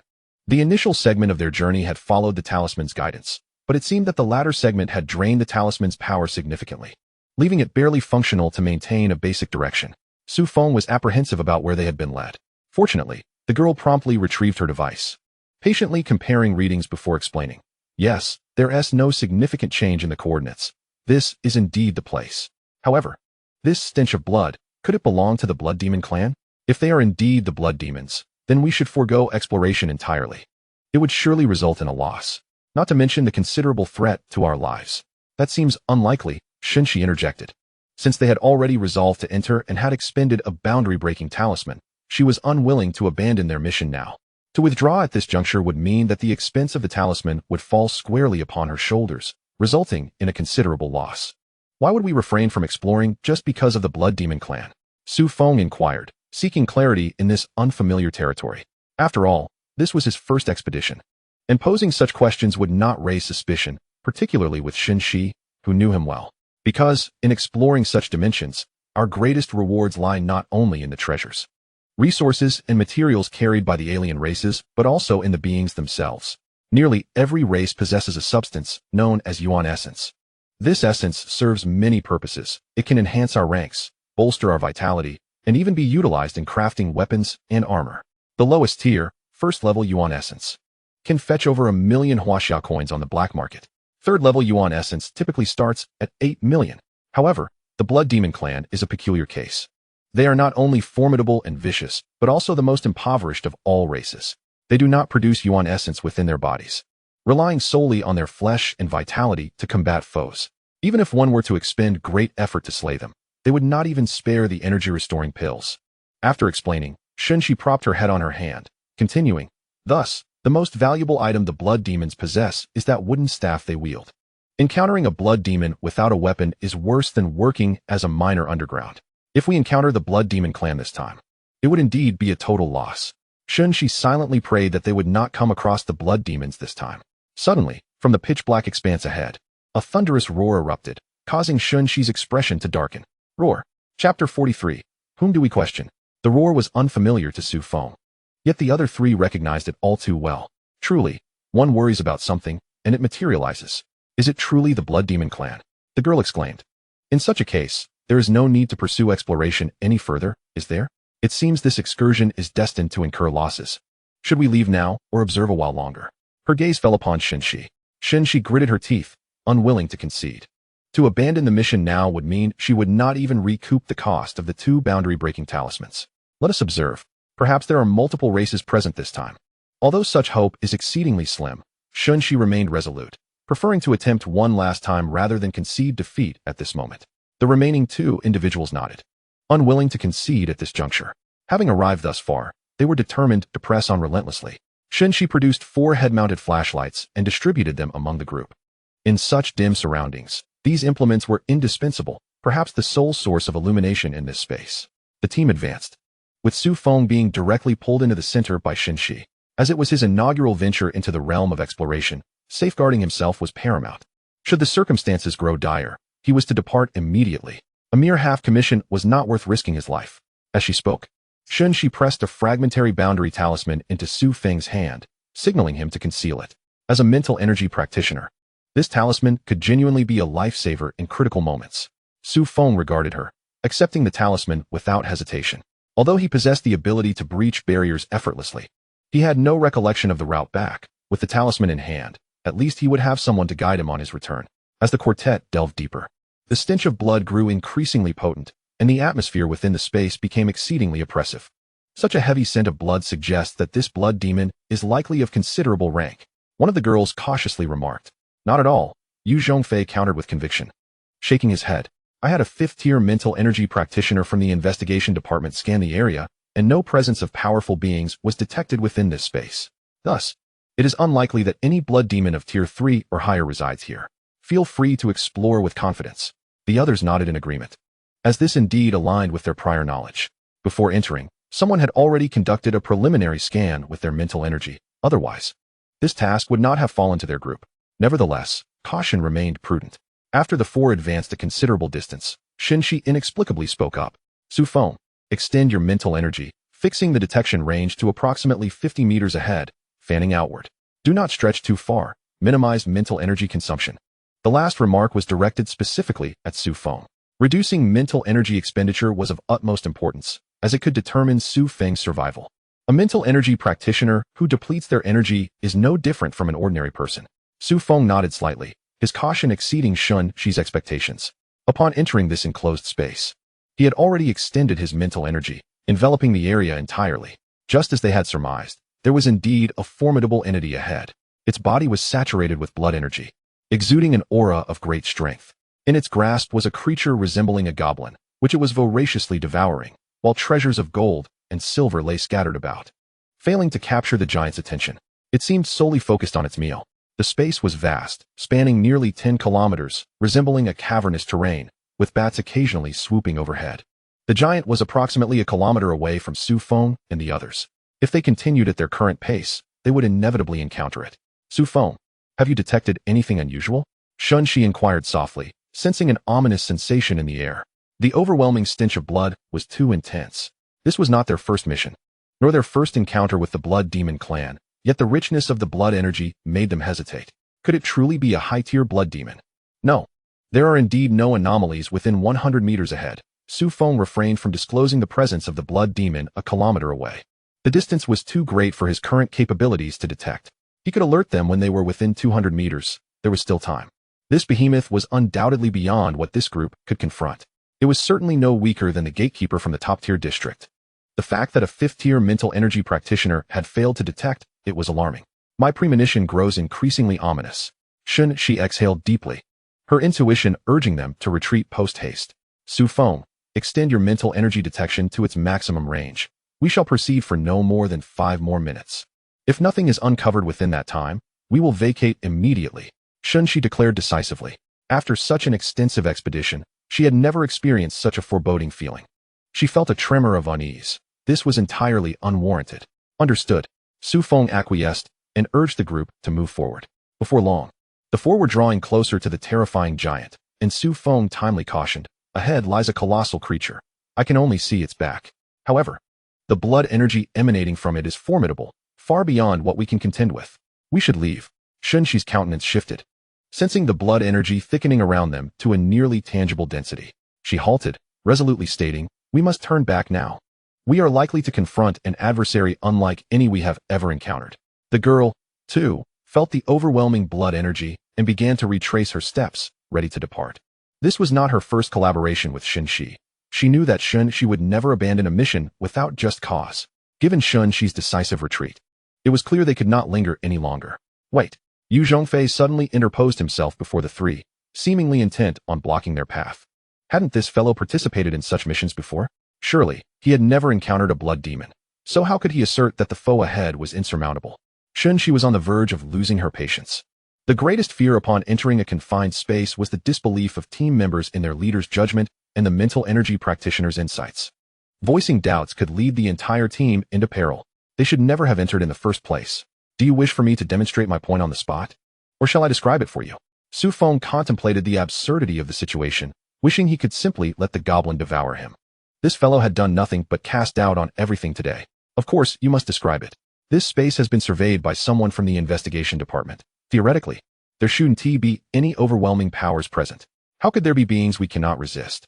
Yu Zhongfei clearly was not willing to concede defeat at this moment. He had invested considerable resources into this venture. Although he had failed to locate a 7th-tier warrior, seeking out personnel from the investigation department had incurred tangible costs. Furthermore, they would have to share the expense of the boundary talisman, rendering it a losing proposition. While he was not avaricious, these costs could not be disregarded. He needed to witness this supposedly invincible entity with his own eyes. If it truly was insurmountable, he would undoubtedly flee at the first opportunity, faster than Su Feng. However, without witnessing it firsthand, he found Su Feng's brief words utterly unconvincing. Su Feng, describe it to him later. We must leave this place. Xianxia remained clear-headed, unwilling to waste time with this fool. Su Feng's displayed strength was not significant, and the limited range of his detection indicated that the blood demon was perilously close. Creating a commotion would only draw the creature nearer. The immediate priority was to vacate this perilous location. As she spoke, Xianxia grasped Su Feng and was determined to leave, showing no desire to linger in this place. She was well aware of Su Feng's capabilities, which were not inferior to anyone else's by even half a measure. If Su Feng proclaimed there was a problem, it was indeed a grave one. We must leave. Right now? However, Yu Zhongfei obstructed their path, outright refusing. Since we have come this far, shouldn't we at least take a glimpse before making a decision? Otherwise, would our arduous journey have been in vain? Follow me, he asserted, his gaze catching the increasingly distressed expression on Xianxi's face, prompting him to make a swift decision. He dashed past the three, heading towards the direction of the blood demon with reckless abandon. Xianxia reached out, attempting to pull him back, but before she could react, Yu Zhongfei had already surged past. 200 meters. Even with the cave's terrain, it was merely a matter of navigating a turn for Yu Zhongfei. Run, Xianxia barked, her mind racing with expletives directed at Yu Zhongfei's ancestry. She tugged at Su Feng and took off. The girl, witnessing this, also hurled curses at Yu Zhongfei as she sprinted ahead. She regretted entering this place. The potential for death increased exponentially with even the slightest opening in their formation. If they were to venture further, they must at least kick Yu Zhongfei out. The trio sprinted towards the entrance, completely ignoring Yu Zhongfei. That scoundrel had better not survive. As they fled, Su Feng shook his head slightly, his mental acuity fixated behind them. The colossal entity had already stirred. It was utterly impossible for the three to escape now. Su Feng nearly witnessed as Yu Zhongfei was seized by the blood demon and unceremoniously engulfed whole. A third-tier martial artist, consumed in an instant, was a testament to the creature's formidable might. Yu Zhongfei's brief encounter led to his demise, which also awakened the beast. A furious roar echoed from behind, sending tremors throughout the space. The girl's face paled. That roar was undoubtedly from the blood demon. Moreover, it seemed to be a particularly powerful one. If it weren't for the blood demon's innate incapacity for spatial abilities, they might have perished long ago. At that moment, Xianxia shared the sentiment, given that the 5th-tier psychic from the investigative department had scanned the area without detecting anything. It indicated that this creature was likely a 6th or even 7th-tier blood demon, or perhaps of an even higher caliber. The probability of it being 7th tier was the highest. After all, if it were an 8th-tier blood demon, a mere stomp would likely cause this space to collapse. These creatures were utterly devoid of intellect. They maintained only their primal instincts. Su Feng, get closer to me. If it becomes absolutely necessary, we will activate the dimensional escape talisman right here. Regardless of where we end up, we must first vacate this area. Xianxia shouted to Su Feng. He was crucial to Nanjing University, and she could not afford any mishaps. Upon hearing her voice, the girls silently edged closer to Xianxia. During their flight, they certainly could not afford to leave anyone behind. As the three drew nearer, a thunderous roar erupted from behind, deafening, as if the blood demon stood directly behind them. Su Feng did not need to look back to discern that the blood demon was now less than 50 meters away. For a 3rd-tier martial artist, that distance was alarmingly close, let alone for a 7th tier. With a flicker of thought, Su Feng unleashed a surge of psychic energy from his brow, manifesting as a rope that ensnared the blood demon's feet, tripping it. Boom. The blood demon collapsed, the resounding crash reverberating throughout the alternate space, even causing Xianxia to feel a bit dizzy. The fallen blood demon seemed oblivious to the situation. Instead of rising immediately, it lay there, its belly grumbling ominously. Upon hearing this sound, Xianxia quickly shouted, "That's the war cry of the blood demon. Activate the dimensional escape talisman now." Yet, scarcely had Xianxia's words left her lips when a colossal wave of sound surged forth, sweeping countless fragments towards Su Feng. It was as if the entire alternate space applauded this sound, or perhaps resonated with it. The sound passed by, and the two previously sprinting figures suddenly collapsed to the ground. Quick-witted, Su Feng reached out to catch them. Were it not for him, those two would have met a dire fate. In their reckless dash, the impact of collapsing to the ground was no trifling matter. Have they fainted? Su Feng pondered. Holding the two, feeling the force of the sound wave, it was likely that even 5th-tier martial artists would be knocked out by such a shockwave. They were merely 3rd-tier martial artists, and receiving such a severe impact, their survival was largely thanks to Su Feng. After all, he had been at the rear during their escape, absorbing much of the force of the shock. At this point, their collapse was the best possible outcome. Fainting could even be seen as a stroke of fortune, otherwise, he would have to run alongside them. A dignified Immortal Emperor, being chased down, would be too undignified. Su Feng murmured to himself, gently laying the two on the ground. He then set off towards the towering Blood Demon, which stood over 20 meters tall.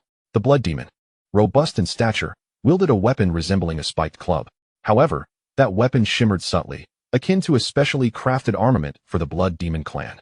From the grip, faint traces of spiritual energy emanated, suggesting it was made from a unique type of wood. Roar! The Blood Demon gradually rose, letting out another furious roar directed at Su Feng, seemingly displeased with his audacity to remain standing. In its mind, a diminutive figure like Su Feng should have been crushed instantly. Yet, Su Feng stood firm, a playful smile gracing his lips, which only deepened the Blood Demon's dissatisfaction. They had all collapsed. Why did he have the audacity to remain upright? I shall devour you. Through the Blood Demon's furious roar, Su Feng sensed an overwhelming desire to consume him. The urge to feast upon Su Feng intensified. Is that so? Then how about I consume you instead? Su Feng, adorned with a mischievous grin, levitated gently into the air. He extended 5 fingers towards the colossal, terrifying creature, forming a palm-like shape. A torrent of potent spiritual energy erupted from Su Feng's hand, also taking the form of a palm, pressing down upon the giant. This was merely a casual strike from Su Feng, yet it rendered the 7th-tier Blood Demon breathless. It was as though that terrifying 20-meter monstrosity was but a grasshopper in the autumn, unable to leap much longer. The Blood Demon collapsed again, pinned down by the hand of spiritual energy conjured by Su Feng. You seem to have an affinity for devouring humans, don't you? Su Feng pressed one hand against it while the other effortlessly pinched out a grotesque creature with blood-stained fangs, directing it toward the prostrate Blood Demon for a bite. After swallowing it, Su Feng returned to reclaim the creature. All of this transpired in the blink of an eye, far too swiftly. Oh, its weapon was inadvertently swallowed as well. Su Feng felt a twinge of regret. He hadn't paid attention when he subdued the creature. Otherwise, that weapon would have surely fetched a handsome profit. Su Feng's gaze swept through this peculiar space, yearning to uncover further mysteries within. How curious it was that, despite having thoroughly refined this Blood Demon, the stench of blood still lingered unabated. He decided to investigate, observing the 2 individuals on the ground, utterly devoid of consciousness. Su Feng's form flickered as he soared towards the area where the scent was most potent. This space was not expansive, for Su Feng. It was as if traversing an idea. In an instant, he found himself suspended above the spot where the Blood Demon had initially sat cross-legged. Before him lay a minuscule spring, from which a foul, sanguine aroma continuously emanated. What could be beneath? Su Feng pondered, for surely the ground should consist of solid rock. How could such a tiny cavity exist here? Most alarmingly, when his spiritual force swept over the area, he had completely overlooked this small opening. This was indeed unsettling. It appeared that the entrance was veiled by a spiritual barrier. A cursory glance could easily miss it. With a more focused effort, one could discern its presence. Relieved, Su Feng noted that the barrier was not particularly formidable, merely clever in its design. Even he, in his moment of carelessness, could have easily disregarded it. Thus, he resolved to explore the wonders concealed within this opening. Dividing a portion of his spiritual energy, he directed it toward the entrance. Just as he breached the cavity, a diminutive creature sprang forth, leaping out and lunging towards Su Feng with intentions to bite. With a swift motion, Su Feng grasped it in his hand. The creature measured a mere 30 to 40 centimeters in length, with a width of 5 or 6 centimeters, its entire body a vivid shade of green, resembling a small lizard. Yet, it possessed a pair of tiny wings that flapped wildly, and atop its head sprouted 2 pairs of slightly forked horns, pure white like jade. A lizard? Su Feng mused, momentarily perplexed as he examined its belly. Not quite. A youthful voice suddenly emanated from the creature. A faint spiritual energy seemingly establishing a connection with Su Feng. I am a true dragon, a genuine true dragon. As it spoke, the little creature struggled to free itself from Su Feng's grip, attempting to escape. A true dragon? Su Feng questioned, dubious. With such a strong scent of blood, what have you been consuming? You are on the verge of becoming a blood dragon. With that, he paid it no mind, directing his spiritual force to explore the underground cavity. He was intrigued to discover how such a place could give rise to a small dragon. This space was hardly stable. A true dragon should be capable of reaching at least the 9th tier, yet if not for Su Feng fortifying this area, it could barely sustain a 7th tier blood demon. How could there be a being of greater strength here? However, as Su Feng's spiritual energy delved into the small cave, the sight that unfolded before him was truly astonishing. Within the less than 1 square meter cavity lay a blood pool. Although the pool had long since dried up, several wild grasses grew beside it, and from these grasses, Su Feng faintly discerned the sound of a dragon's roar. Dragon's roar grass? Su Feng recalled the name of this herb.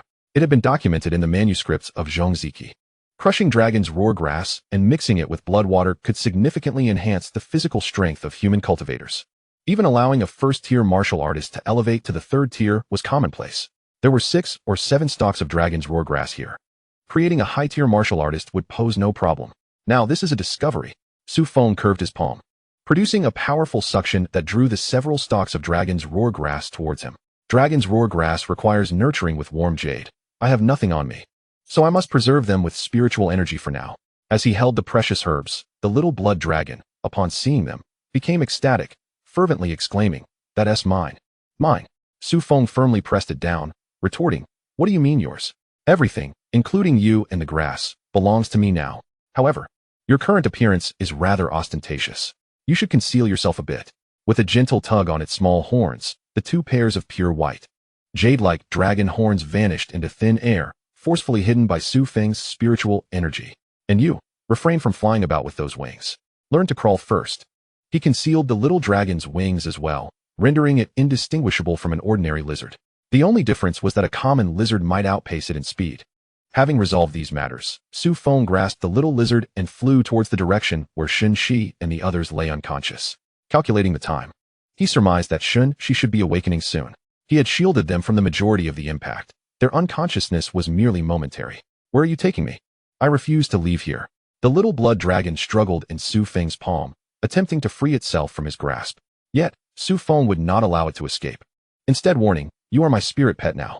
Once we are outside, do not speak carelessly, or I shall dispose of you. Do you understand?" "I don't understand. I don't understand." The little blood dragon vigorously shook its head, stubbornly retorting. Only when Su Feng grasped its neck and lifted it did it relent. Emitting 2 soft whines, a sign of submission, it exposed its belly to Su Feng. "I understand now. I want to speak carelessly outside." Su Feng gently rubbed the little dragon's belly and cradled it in his arms. With a thought, he instantly appeared above Xianxia. And before he could make any further moves, the little blood dragon blurted out, "Hey, 2 strange humans again. Should we devour them?" "Absolutely not." Su Feng gently pinched the little dragon's head, reiterating, "Without my permission, you are not to eat people. If you do, I shall consume you instead."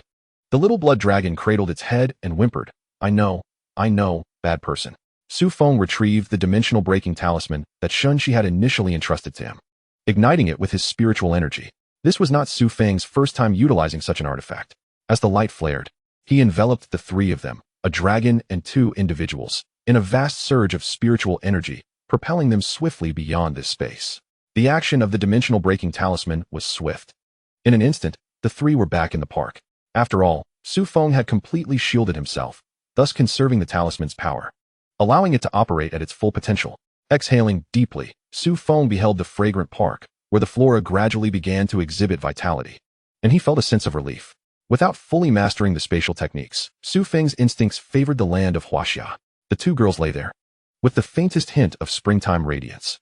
Though Xianxia was not clad in a dress, her pristine t-shirt had hiked up considerably, presenting a rather jarring sight. Although the area was deserted, Su Feng still reached out, assisting Xianxia by gently tugging her shirt down to prevent excessive exposure. Suddenly, Xianxia's eyelids fluttered slightly as she emitted a soft sound, as if awakening from a beautiful dream. Suddenly, Xianxia sat up, stretched lazily, and took a deep breath, gradually opening her eyes. What is this? As she surveyed the somewhat unfamiliar surroundings, the memories of the moments before her unconsciousness flooded her mind. Hadn't we been pursued by that blood demon? Why have we suddenly appeared in this place? Xianxia spoke in confusion. Just before losing consciousness, she had glanced back, and the towering blood demon loomed close enough that a mere reach could have seized all 3 of them. Such a formidable blood demon. She never believed that her small group could withstand it. However, as Xianxia gazed around, she sought to recall more. At that moment, Su Feng came into her view. "Su Feng, you're awake too?" "Yes, if I hadn't awakened, I doubt anyone would have used the boundary-breaking talisman to bring us back." Su Feng replied with a smile. Did you kill the last blood demon? She ventured tentatively. A 7th-tier blood demon was a foe even the most skilled warriors would hesitate to claim victory against. Her question was merely a conjecture about Su Feng's capabilities. Impossible. Su Feng retorted with a half-smile, half-serious demeanor. If I could slay a 7th-tier blood demon, I would have chosen to teach at South Jian University rather than remain a student. She patted her modest chest in agreement. Indeed. If you were capable of defeating a 7th-tier warrior, you would have been swiftly sent to the celestial battlefield instead of exploring such a trivial space with us. Then what was that blood demon all about? I don't know, Su Feng replied, of course unwilling to admit anything. When I awoke, I found only a tiny lizard and a blade of grass beside me.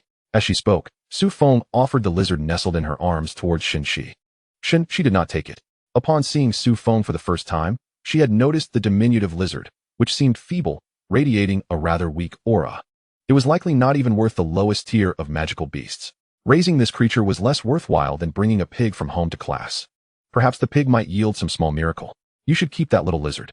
It seems it doesn't even require registration. Just play with it. She said with a hint of disdain, inciting the small blood dragon to snap its teeth in her direction, though it failed to succeed, being caught by Su Feng. What kind of grass is it? May I take a look? She inquired cautiously. Although the spoils from this adventure should be evenly shared. Had Su Feng not awakened first, they might not have survived at all. The 2 rewards had little relevance to them.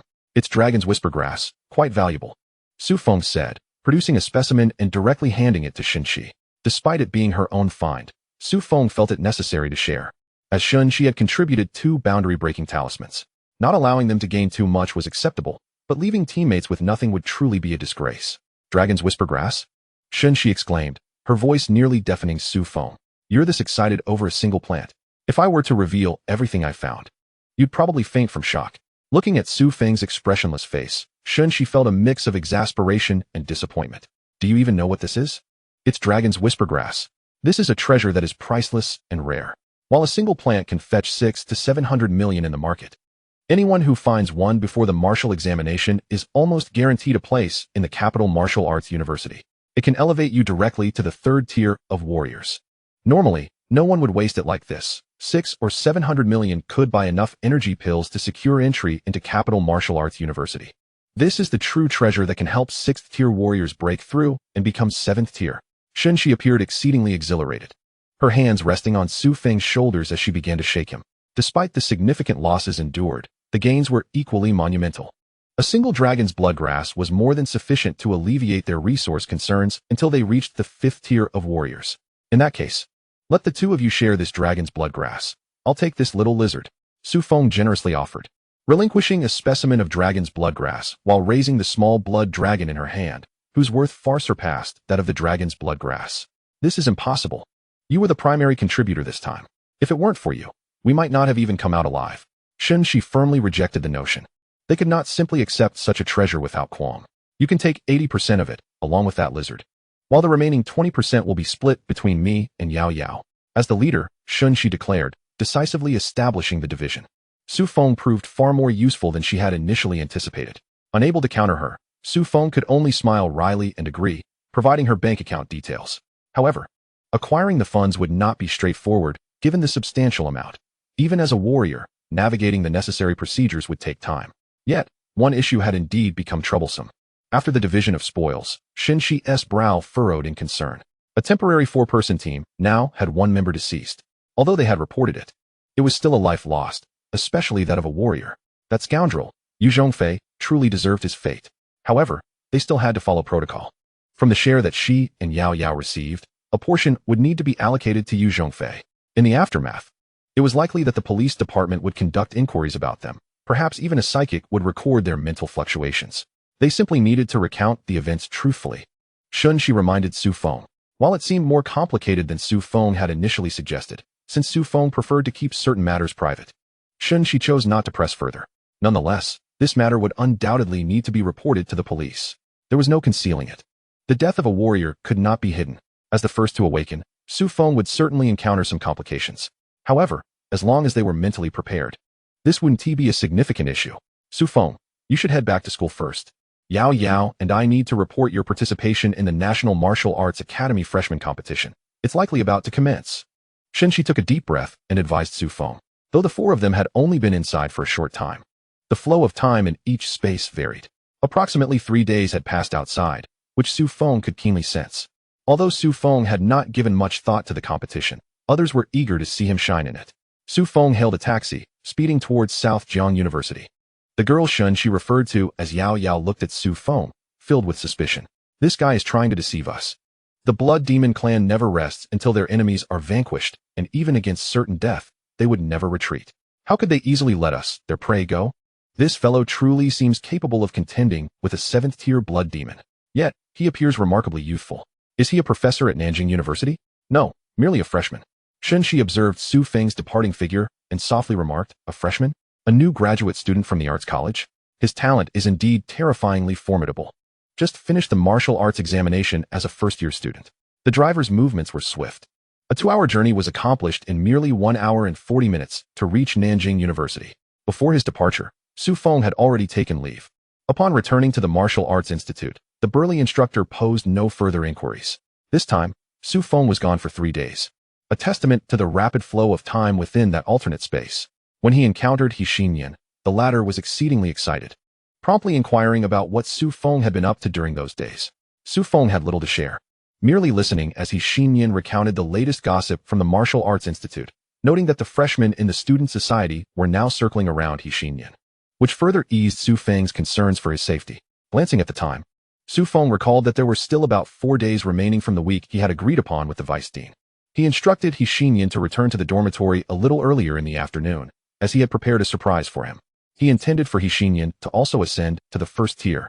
Previously, Su Feng found it challenging to operate, given Xinyan's frail constitution.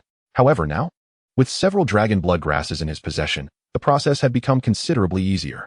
There was no need for excessive blood augmentation. Merely a basin of clear water and a small section of dragon blood grass would allow Xinyan to completely break through that minor bottleneck and emerge as a prodigy crafted by Su Feng. Nevertheless, Su Feng may have overestimated Xinyan. Even with less than 1/5 of the dragon blood grass in clear water, Xinyan was racked with agony, gripping the bathtub tightly in sheer distress. Even the little blood dragon scoffed at him in disdain. Pathetic. You can't even endure the weeds nurtured from my blood. If I were to secretly let a drop of true dragon blood fall upon you, you wouldn't even know how you perished. As he spoke, the little blood dragon was tempted to drip a drop of blood into Xinyan's bathtub, but was promptly seized by Su Feng and tossed outside. No mischief. This is my brother. It would be catastrophic if you were to harm him. Observing Xinyan's tormented demeanor, Su Feng ultimately felt a pang of compassion and reached into the bathtub, intending to reduce the concentration of the dragon blood grass.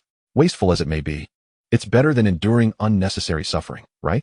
As Su Feng's hand dipped into the tub, Xinyan suddenly exclaimed, Brother Feng, no, I can endure it.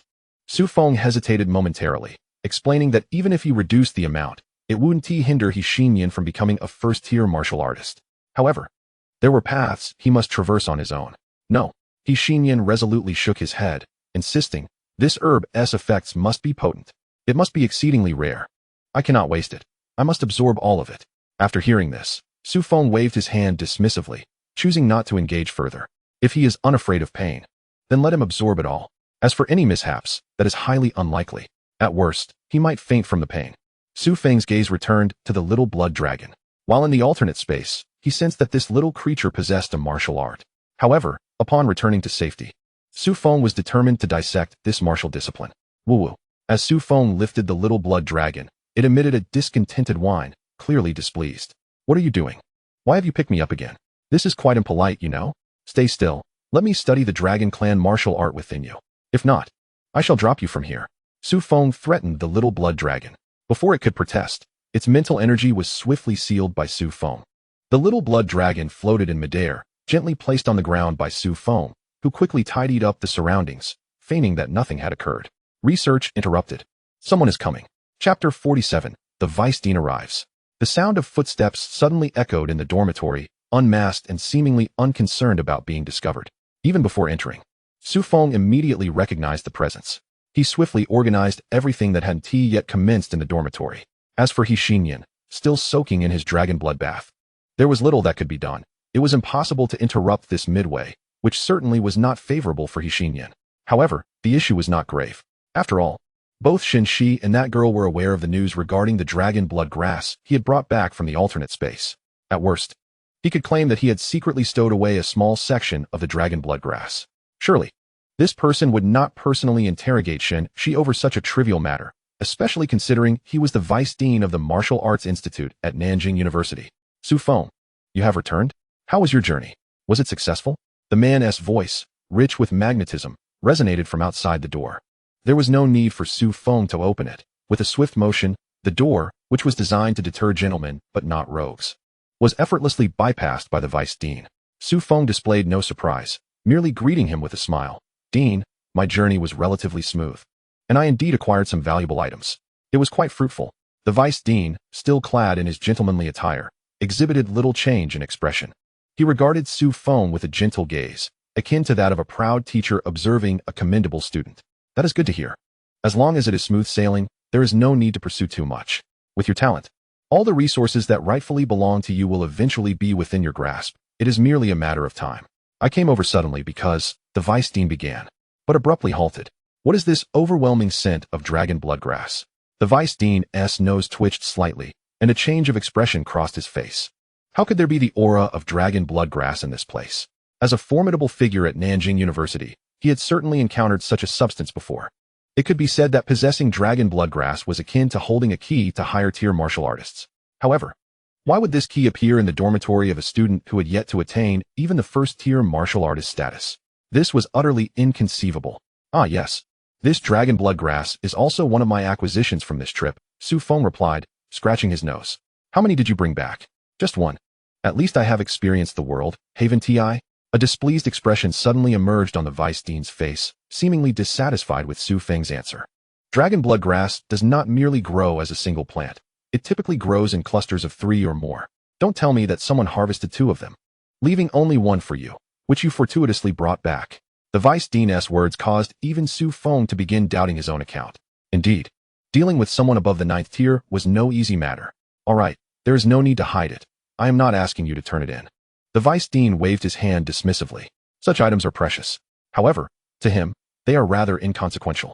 After all, the vice dean before him had long since outgrown the need for such things. They were merely irresistibly attractive to mid-tier martial artists.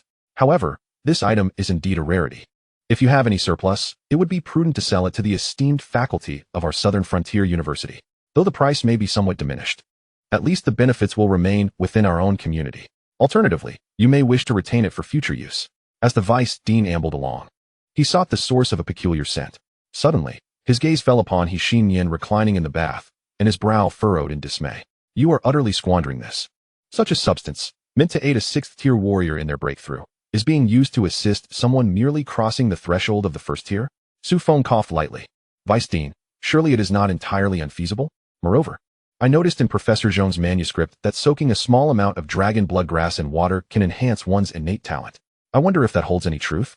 The Vice Dean appeared pained. Indeed, it does, but the enhancement is exceedingly limited.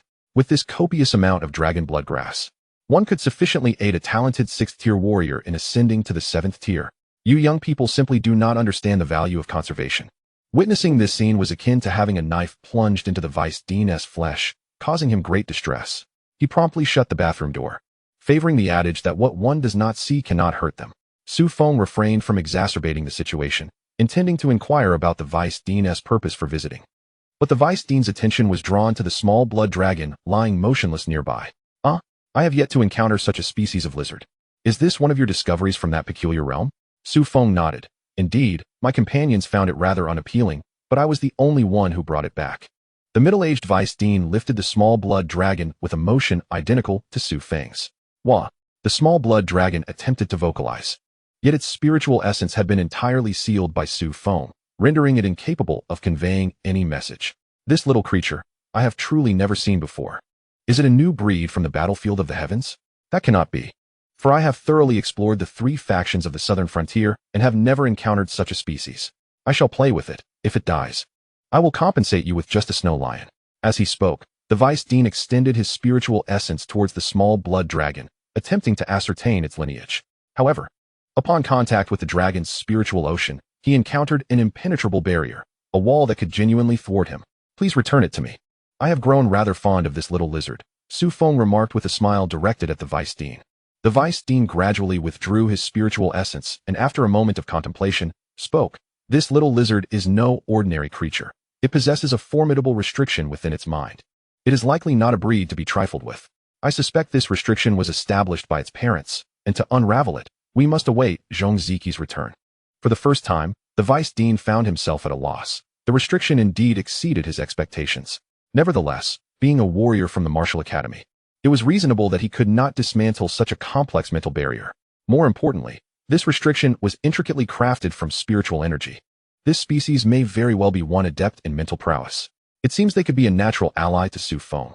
This was the true reason the Vice Dean considered sparing this breed. If nurtured properly, it could yield significant rewards.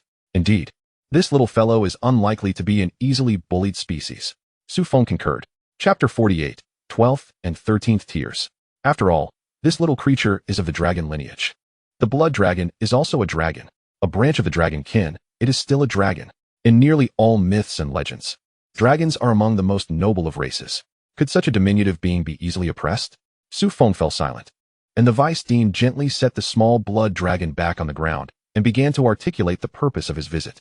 In truth, aside from inquiring about your well-being, I also wish to discuss the rewards for the top 3 placements. I would like to see what rank you aspire to achieve. A rare smirk graced the Vice Dean's face, appearing rather cunning, as if the rewards would surely stir Su Feng's emotions. I shall forego mentioning monetary rewards and common item prizes.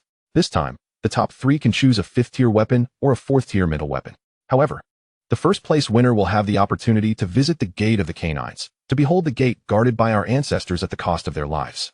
Furthermore, there exists a chance to meet the esteemed dog god of Huaxia. Moreover, the dog god may even be on the lookout for a talented disciple among you. You are indeed fortunate. When I first encountered the dog god, I was already at the 7th tier, and I merely glimpsed him from afar. To this day, at the 9th tier, I have yet to exchange a single word with the dog god, yet here you are, a group of young ones, most of whom have yet to reach the 3rd tier, now bestowed with such an honor. The Vice Dean's words carried no hint of boasting, but rather a tone of envy. The treatment accorded by the dog god this time was something many institutions would not dare to conceal. Instead, they would fervently compete for the rewards of the top 3. This is a rare opportunity to meet the dog god. There may even be a chance to be taken as a disciple, though he could not fathom why the dog god would seek disciples in a competition of this nature. This contest largely hinges upon luck. After all, it pits students who have not undergone systematic training and have not faced bloody battles against one another. Does it not merely evaluate who can strike harder, who possesses greater ferocity? It bears little connection to true talent. With enough ruthlessness, even a 1st tier could easily vanquish a 3rd tier opponent. As the gatekeeper would put it, a group of mere children, how could they possibly engage in combat? Vice Dean, what tier of strength does the dog god possess? 10th, or perhaps 11th? Su Feng cautiously inquired. The sudden alteration of the competition rewards might be a boon for others, but for Su Feng, it was not a favorable development. If he were to meet the dog god, what if this deity was immensely powerful, far exceeding Su Feng's capabilities, reaching the 14th tier? At that point, he would be akin to a chick in the hands of the dog god, with no opportunity for resistance. Furthermore, Su Feng's own cultivation level could not be easily explained. How could he justify being an Immortal Emperor at the 13th tier? Did I merely fall asleep before the martial examination and awaken as an Immortal Emperor? Surely the dog god would slice him to pieces, demanding to know what posture he had adopted to achieve such a state. To be honest, strictly speaking, aside from the 12 zodiac guardian gods, no one truly knows their cultivation levels. The Vice Dean shook his head. Were anyone else to pose this question, he would have swiftly advised them against aiming too high. However, before him stood Su Feng, a student with a 99% certainty of entering the top 3. Since he was destined to meet the dog god, it would not be excessive to engage him in conversation. In our Huaxia, are there only these 12 zodiac guardian gods? Su Feng pressed on. No, there are many more, such as the azure dragon, vermilion bird, black tortoise, and white tiger, though some have perished while others have chosen to live in seclusion. What is currently unveiled to the world, and what remains accessible to us, is predominantly the 12 guardians. They stand sentinel over the 12 celestial passages, safeguarding the realm of Huaxia. Should the day come when all 12 celestial passages declare their breach, the very existence of Huaxia would be in jeopardy. The vice president sighed deeply, lamenting the abundance of formidable warriors in Huaxia, yet the number of them still alive is woefully scant. The losses endured by Huaxia over the years are indeed staggering. Have the 12 guardians remained present all these years? Su Feng cautiously ventured to inquire. As a 9th-tier powerhouse, The vice president surely possessed a wealth of hidden knowledge. Opportunities to pose such questions are rare. Indeed, however, the rabbit god and the horse god have only taken up their positions in the past 2 years, as their predecessors have perished. The astonishment on Su Feng's face was palpable. He had always believed that the 12 guardians were immortal, having protected the 12 passages since the inception of Huaxia. Naturally, in times of war, casualties are inevitable. The titles of the 12 zodiac gods merely denote their roles, not their actual forms as mere pigs, dogs, or sheep. If one day you grow powerful enough to succeed the 12 guardians, you too may guard the passages and ensure the safety of the realm. Of course, I would prefer to see you create an entirely new title, shattering the so-called celestial battlefield alongside the gods, obliterating those vile entities so they dare not venture near the passages again. The vice president's voice was imbued with a gentle solemnity, as if imparting a profound charge. One must ensure that those vile beings are utterly annihilated. The dog god must surely be above the 9th tier, yes? Su Feng pressed on after the vice president's remarks. Indeed, the dog god may very well be at the 12th or 13th tier. However, that is a realm beyond my reach, the vice president replied, placing his hands behind his back as he walked away. Once you secure a top 3 finish in the upcoming competition, or attain that level of strength, you will grasp the extent of their prowess. Such formidable beings tirelessly guard the celestial passages. In due time, you will understand the magnitude of their greatness. As the vice president's words faded, he departed the area entirely, leaving Su Feng to murmur to himself. The 12th and 13th tiers seem rather daunting. While the 12th tier might be manageable, if it is the 13th tier, I would likely find it exceedingly difficult to conceal myself before them. Wouldn't I? No. There cannot possibly be 12 individuals, all of the same realm. What if there exists a 14th tier? Suddenly, Su Feng shook his head vigorously. I must first ascertain their strength. He made his way to the bathroom, becoming silent and introspective. I need allies. Xianxian, lend me your strength. Chapter 49. The transformation begins. After enduring considerable trials at the hands of Su Feng while immersed in a dragon's bloodbath, Xianxian finally transitioned from a mere novice to a first-tier martial artist. However, he remained a far cry from the 3-year, 9th-tier goal Su Feng had set for him, needing yet a suitable catalyst to propel him further. Brother Feng, is it truly that urgent? Xianxian asked, his brow furrowed in concern. There are only a handful of 9th-tier warriors in the entire southern frontier. To reach 9th tier in 3 years seems utterly preposterous. The vice president had taken nearly a century to ascend to the 9th tier, even with relentless effort. The prospect of Xianxian achieving this within 3 years was exceedingly implausible. Of course it's urgent, Su Feng softly replied. If it weren't, would I be pushing you to attain the 9th tier? Regardless, you must give it your all. He placed a reassuring hand on Xianxian's shoulder, sensing the vigor flowing within him. He was likely among the elite of the 1st tier, yet reaching the 2nd tier would require considerable time and effort. This level of proficiency already matched that of the elite at Southern Frontier Martial University. It could be said that in terms of current strength, Xianxian was on par with the prodigies of Southern Frontier University, though he perhaps lacked somewhat in innate talent, necessitating supplementary means for advancement. Su Feng chose not to engage further with Xianxian and headed outdoors. The manuscripts of Zhongziki may not contain records of the 12 zodiac guardians. Yet perhaps the living logs would reveal such information. Su Feng needed to seize the moment and peruse every book at his disposal. As he strolled back to the elite area, the gatekeeper responsible for its protection was the first to greet Su Feng with warmth and sincerity.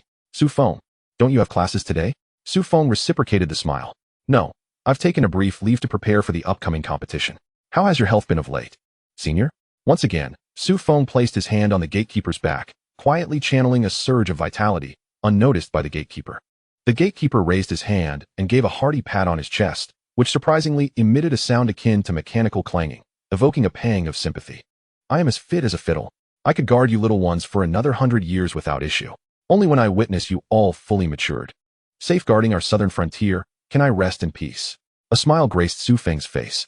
Let us hope you live a few more years to witness us cleanse the celestial battlefield and seal all 12 celestial passages. Suddenly, the gatekeeper's expression shifted. How does this young lad know about the 12 celestial passages? That is a closely guarded secret throughout Huaxia. He certainly knows quite a bit. However, the gatekeeper's demeanor quickly softened. This lad possessed considerable strength and authority. His connection with Zhongziki was evidently strong, given Zhong's visit to the dog gate. He likely shared the knowledge of the 12 celestial passages with Su Feng. I doubt I'll see the celestial battlefield cleared in my lifetime. However, I do believe I can wait to see you ascend to the 9th tier and become the dean of Southern Frontier University, Martial Institute. How about 30 years? At most 35 years, and I'll be halfway in the ground. If I wait any longer, I may not be around. The gatekeeper chuckled heartily, confident that within 30 years, Su Feng could become the next ninth-tier powerhouse nurtured by Southern Frontier University. At 50, one would indeed be considered young among ninth-tier warriors. Ha ha ha. I will strive to clear the celestial battlefield within 30 years. Su Feng replied, smiling as he withdrew his hand from the gatekeeper's back and continued into the elite area. After Su Feng departed, the gatekeeper watched his retreating figure, nodding in satisfaction. This was the spirited demeanor befitting a student of Southern Frontier. Upon entering dormitory number 7, Su Feng promptly shut the door behind him. He then cast a layer of mental barriers over the entire dormitory, ensuring that no one at Southern Frontier University could penetrate this mental shielding. Moments later, all manuscripts within the dormitory levitated, as a wave of mental energy rapidly absorbed their contents. The manifestations of mental energy perused the pages as if animated beings reading books. Before long, they all reached the final page, excitedly returning to merge with Su Feng. With his eyes closed, Su Feng felt his black martial attire begin to strain against the burgeoning power within him.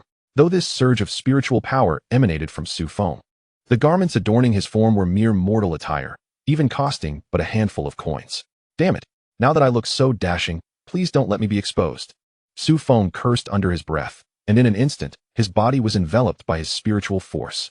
A set of pale yellow robes materialized, adorned with silver dragons dancing at the cuffs, a celestial white jade belt cinched at his waist, and he donned boots resembling divine dragons treading on clouds, presenting himself like an ethereal immortal descending to the mortal realm. Observing his attire, Su Feng nodded in satisfaction. This was more like it. In such a splendid moment, how could his clothes be tattered? He then closed his eyes once more. All the tomes in dormitory number 7 had been thoroughly perused by him, and all knowledge had been completely absorbed.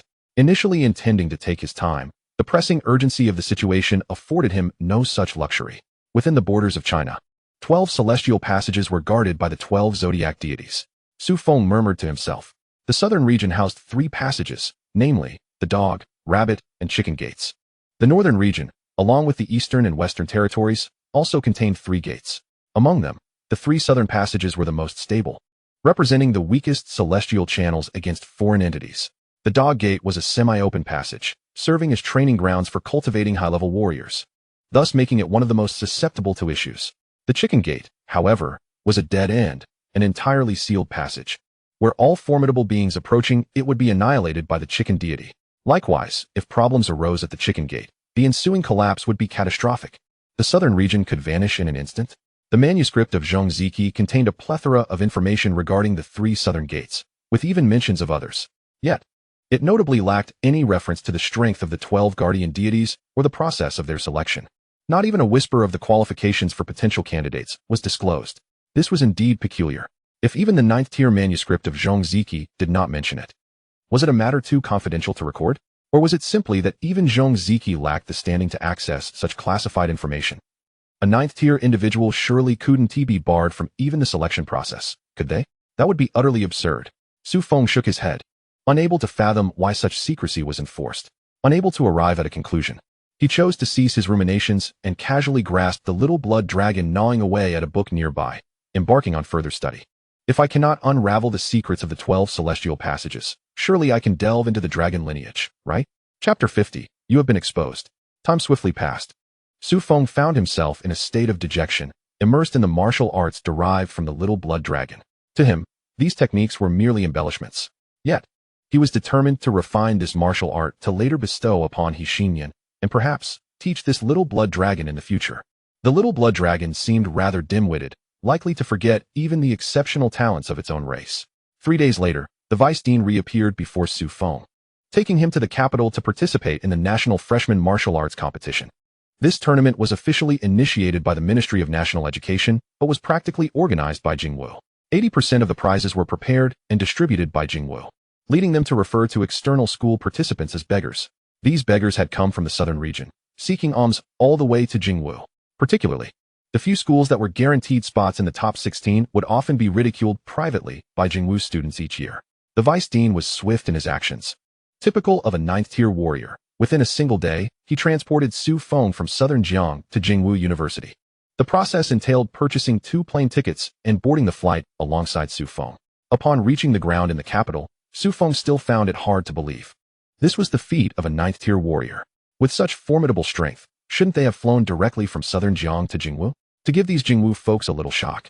The Vice Dean, however, merely scoffed, advising Su Feng not to train his mind to the point of decay. How much had they spent traveling from southern Jiang to Jingwu? A mere 700 for a ticket, totaling at most 1,500 with transport costs. Yet, how much vital energy would be consumed flying directly from southern Jiang to Jingwu? The energy required to condense into vitality pills could potentially yield millions. Being mocked by a warrior for lacking business acumen left Su Feng feeling quite embarrassed. Do you think they don't want the top 3? As the two entered Jingwu University, officially known as Kyoto Martial University, it stood as the pinnacle of martial arts institutions in China, revered as a sacred ground for countless aspiring martial artists. Each year, it received trillions in resources, nurturing the finest warriors in China, with 90% of elite warriors hailing from Jingwu. Moreover, this was not even the most significant source of income for Jingwu. Aside from investments from the Ministry of National Education, Jingwu boasted a vast alumni network, a multitude of 9th-tier warriors, and even those beyond. These accomplished individuals, having reached the pinnacle of strength, contributed a trickle of resources each year, sufficient to cultivate hundreds of outstanding graduates. The graduation requirements at Jingwu were equally astonishing. To graduate, one must attain the rank of a 7th-tier warrior. Furthermore, they must have battled 3 foreign beings of the same tier. Within a year, one must venture to the celestial battlefield no less than 10 times. These 3 stringent conditions for graduation meant that only those who survived could apply for graduation from Jingwu. The graduates of Jingwu were imbued with an indomitable spirit. While not necessarily invincible among their peers, they were undoubtedly among the elite. In the words of the Jingwu president, only such warriors could justify the massive influx of resources each year. With such outrageous graduation demands, could anyone truly graduate? Su Feng inquired, strolling alongside the vice dean on the streets of Jingwu. Of course, despite the rigorous conditions, over 100 students graduate each year. Over 100? Su Feng's lips twitched at the staggering number. Yet, why did it seem that high-level warriors were still in such short supply? Yes, over 100.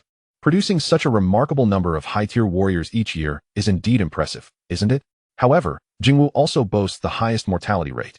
Among the 10 fatalities each year near the passages, at least 7 are from Jingwu. Thus, the Ministry of National Education's generous funding for Jingwu each year garnered widespread acceptance. The vice dean lamented. The disparity between Southern Jiang University and Jingwu was stark. Just by examining the graduation requirements, the gap was immense. Southern Jiang required merely a 5th-tier status for graduation, while Jingwu demanded high-tier warriors. This represented a significant turning point. Otherwise, an arrogant figure like Zhong Ziki would not merely suggest giving the Jingwu folks a small shock, rather than aiming to supplant Jingwu. As the foremost martial institution, Jingwu indeed deserved its title. Su Feng and the vice dean arrived with impeccable timing. The top 16 competition commenced that very afternoon. Had Su Feng arrived just 10 minutes later, the judges would have declared his forfeiture. Fortunately, he managed to arrive just in time. The vice dean stood in the audience, arms crossed, as if this competition bore no relation to him. Reluctantly, Su Feng stepped onto the stage, preparing to face his opponent in the top 16. The opponent hails from Jingwu University, wielding an iron fan and adorned in a classical long robe, with a small braid cascading from the back of his head, presenting an appearance that seems out of place in this era. Upon noticing Su Feng ascend the stage, he graciously bowed in a display of courtesy. "This fan is my weapon. You may also employ your own," he declared.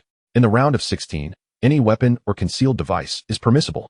The opponent slightly unfurled the iron fan for Su Feng to inspect, exuding the demeanor of a seasoned martial artist. Su Feng reciprocated with a clasped fist, gesturing. "As for weapons, I have none. Just these 2 fists. However, since you have brought a weapon, feel free to use it. I have no objections." With a flourish of his robe, the opponent stowed away the fan, unwilling to take advantage. A smile graced Su Feng's lips. This fellow was merely unfortunate. The two exchanged a handshake, and the referee waved his hand, signaling the commencement of the match.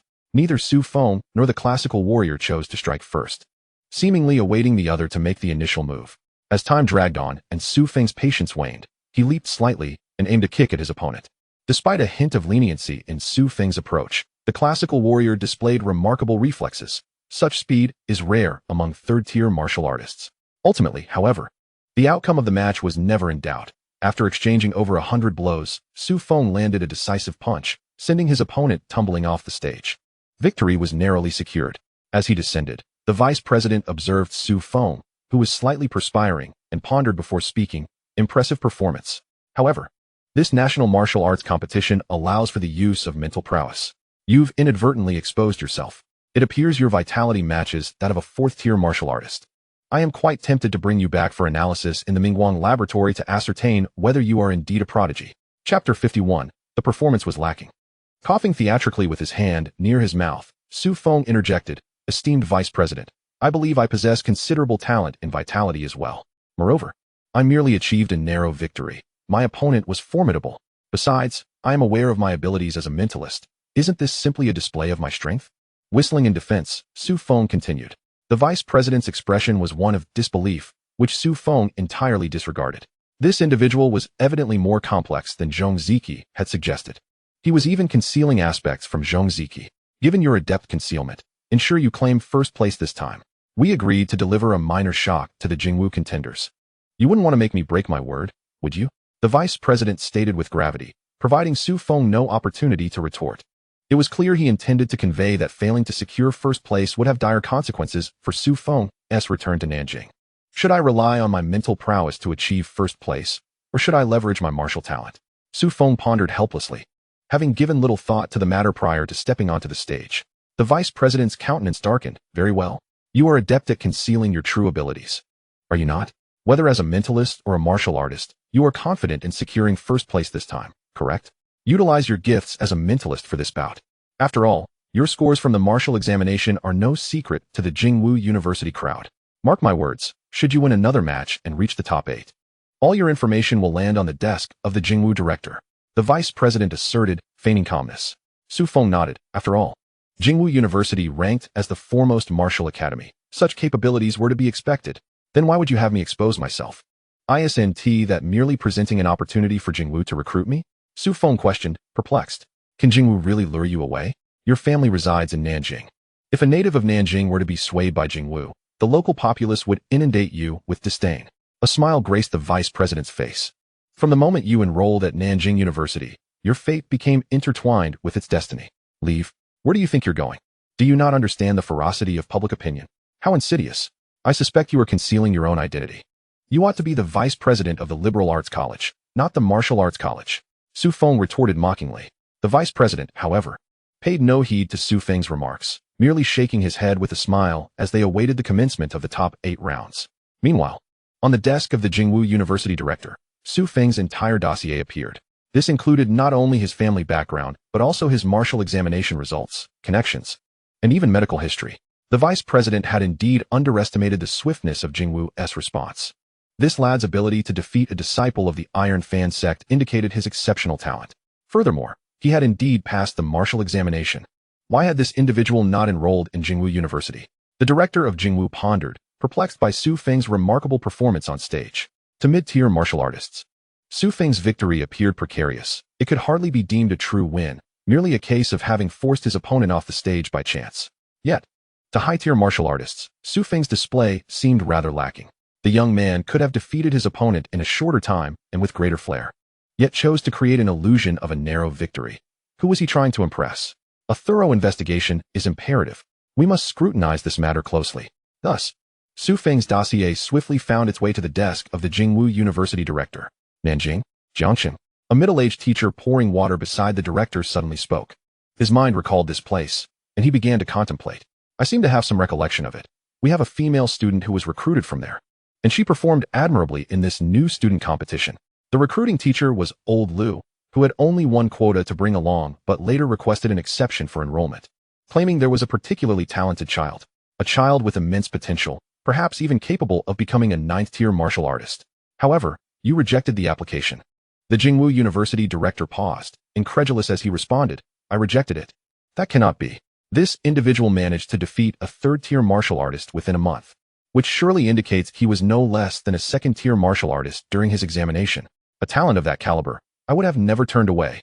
The middle-aged teacher's remarks led the director to question his own judgment. Such a prodigy should have easily secured a place at Jingwu University. How could he have let such an opportunity slip away? Wait. Suddenly, the expression of the Jingwu director shifted, fury evident in his voice. This individual's martial examination results were not this high. His vitality score was only 86 when he had yet to open his meridians. Who compiled this information? This is clearly not the same person. To go from having no open meridians to a third-tier martial artist in a mere month? This shatters historical records. This is treating the history of Huaxia as a mere jest. Investigate. Dig deeper. This fellow has undoubtedly concealed his true capabilities. Bring forth all the information regarding this individual. Following verification by the competition committee, the athletes advancing to the quarterfinals are, for the most part, free from injuries that could significantly affect the subsequent matches. After being provided with restorative potions by the committee, they shall once again participate in the selection for the quarterfinals. Su Feng returns to the arena, employing his familiar tactics. Narrowly triumphing over his opponent, he successfully advances to the semifinals. If he secures victory in just one more match, Su Feng will gain entry to the Dog Gate and meet the Dog God. Su Feng harbors a desire to lose in the next match. Yet upon meeting the gaze of the Vice Dean, he releases a deep sigh. This is an inevitability. It would be wiser to take the initiative. He resolves to proactively ascertain the Dog God's prowess at the Dog Gate, rather than risk being discovered by the assembly of the 12 zodiac gods. Inside the office of Jingwu University, an oppressive silence prevails, so palpable that one could hear a pin drop. The director of Jingwu University gazes at the documents concerning Su Feng laid upon his desk, instantly feeling the urge to vent his frustration. The newly submitted files are astonishingly identical to the previous ones. This implies that either Su Feng has concealed his true strength or he has shattered the records of the entire Blue Star. Yet, regardless of which scenario is true, one thing is certain. Jingwu University has missed out on an extraordinary talent, and moreover, has been dismissive of this remarkable genius. You mentioned that there was a girl who ascended from Jiang City. Has her competition concluded? Summon her to the office at once. After a brief pause, the office director slowly began to speak. In past years, the semifinals have often seen competitors engaged in fierce battles, as winning just one more match would secure them a place among the top 3, even without the prospect of meeting the Dog God. The allure of the top 3 rewards remains sufficient to incite this group of students to fight valiantly for victory. The duration of the matches tends to be prolonged, often stretching these few contests to great lengths. Su Feng continues to rely on his tried-and-true method of narrowly winning, yet this time, he reveals the aptitude of a mental energy master, unexpectedly propelling his opponent from the arena. The outcome of this match is rather dramatic, sparing his opponent from severe injury. This signifies Su Feng's ascension to the top 2. Upon his descent from the stage, the Vice Dean nods in satisfaction, acknowledging the need to deliver a minor shock to these Jingwu scholars. I surmise that the admissions office at Jingwu University is in utter disarray. These arrogant individuals must be racking their brains, unable to fathom why they failed to recruit you. However, your performance has indeed been rather lackluster.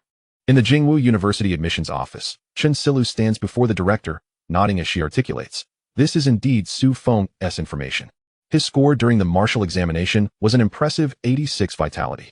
However, he ultimately chose not to enroll at Jingwu University, instead opting for Nanjing University. The director dismissively waves his hand. We are already aware of that, Chen Silu. What we truly wish to ascertain is whether, during your interactions with him, you sensed any concealment of his abilities? Or perhaps, did you detect anything amiss? What are his interests?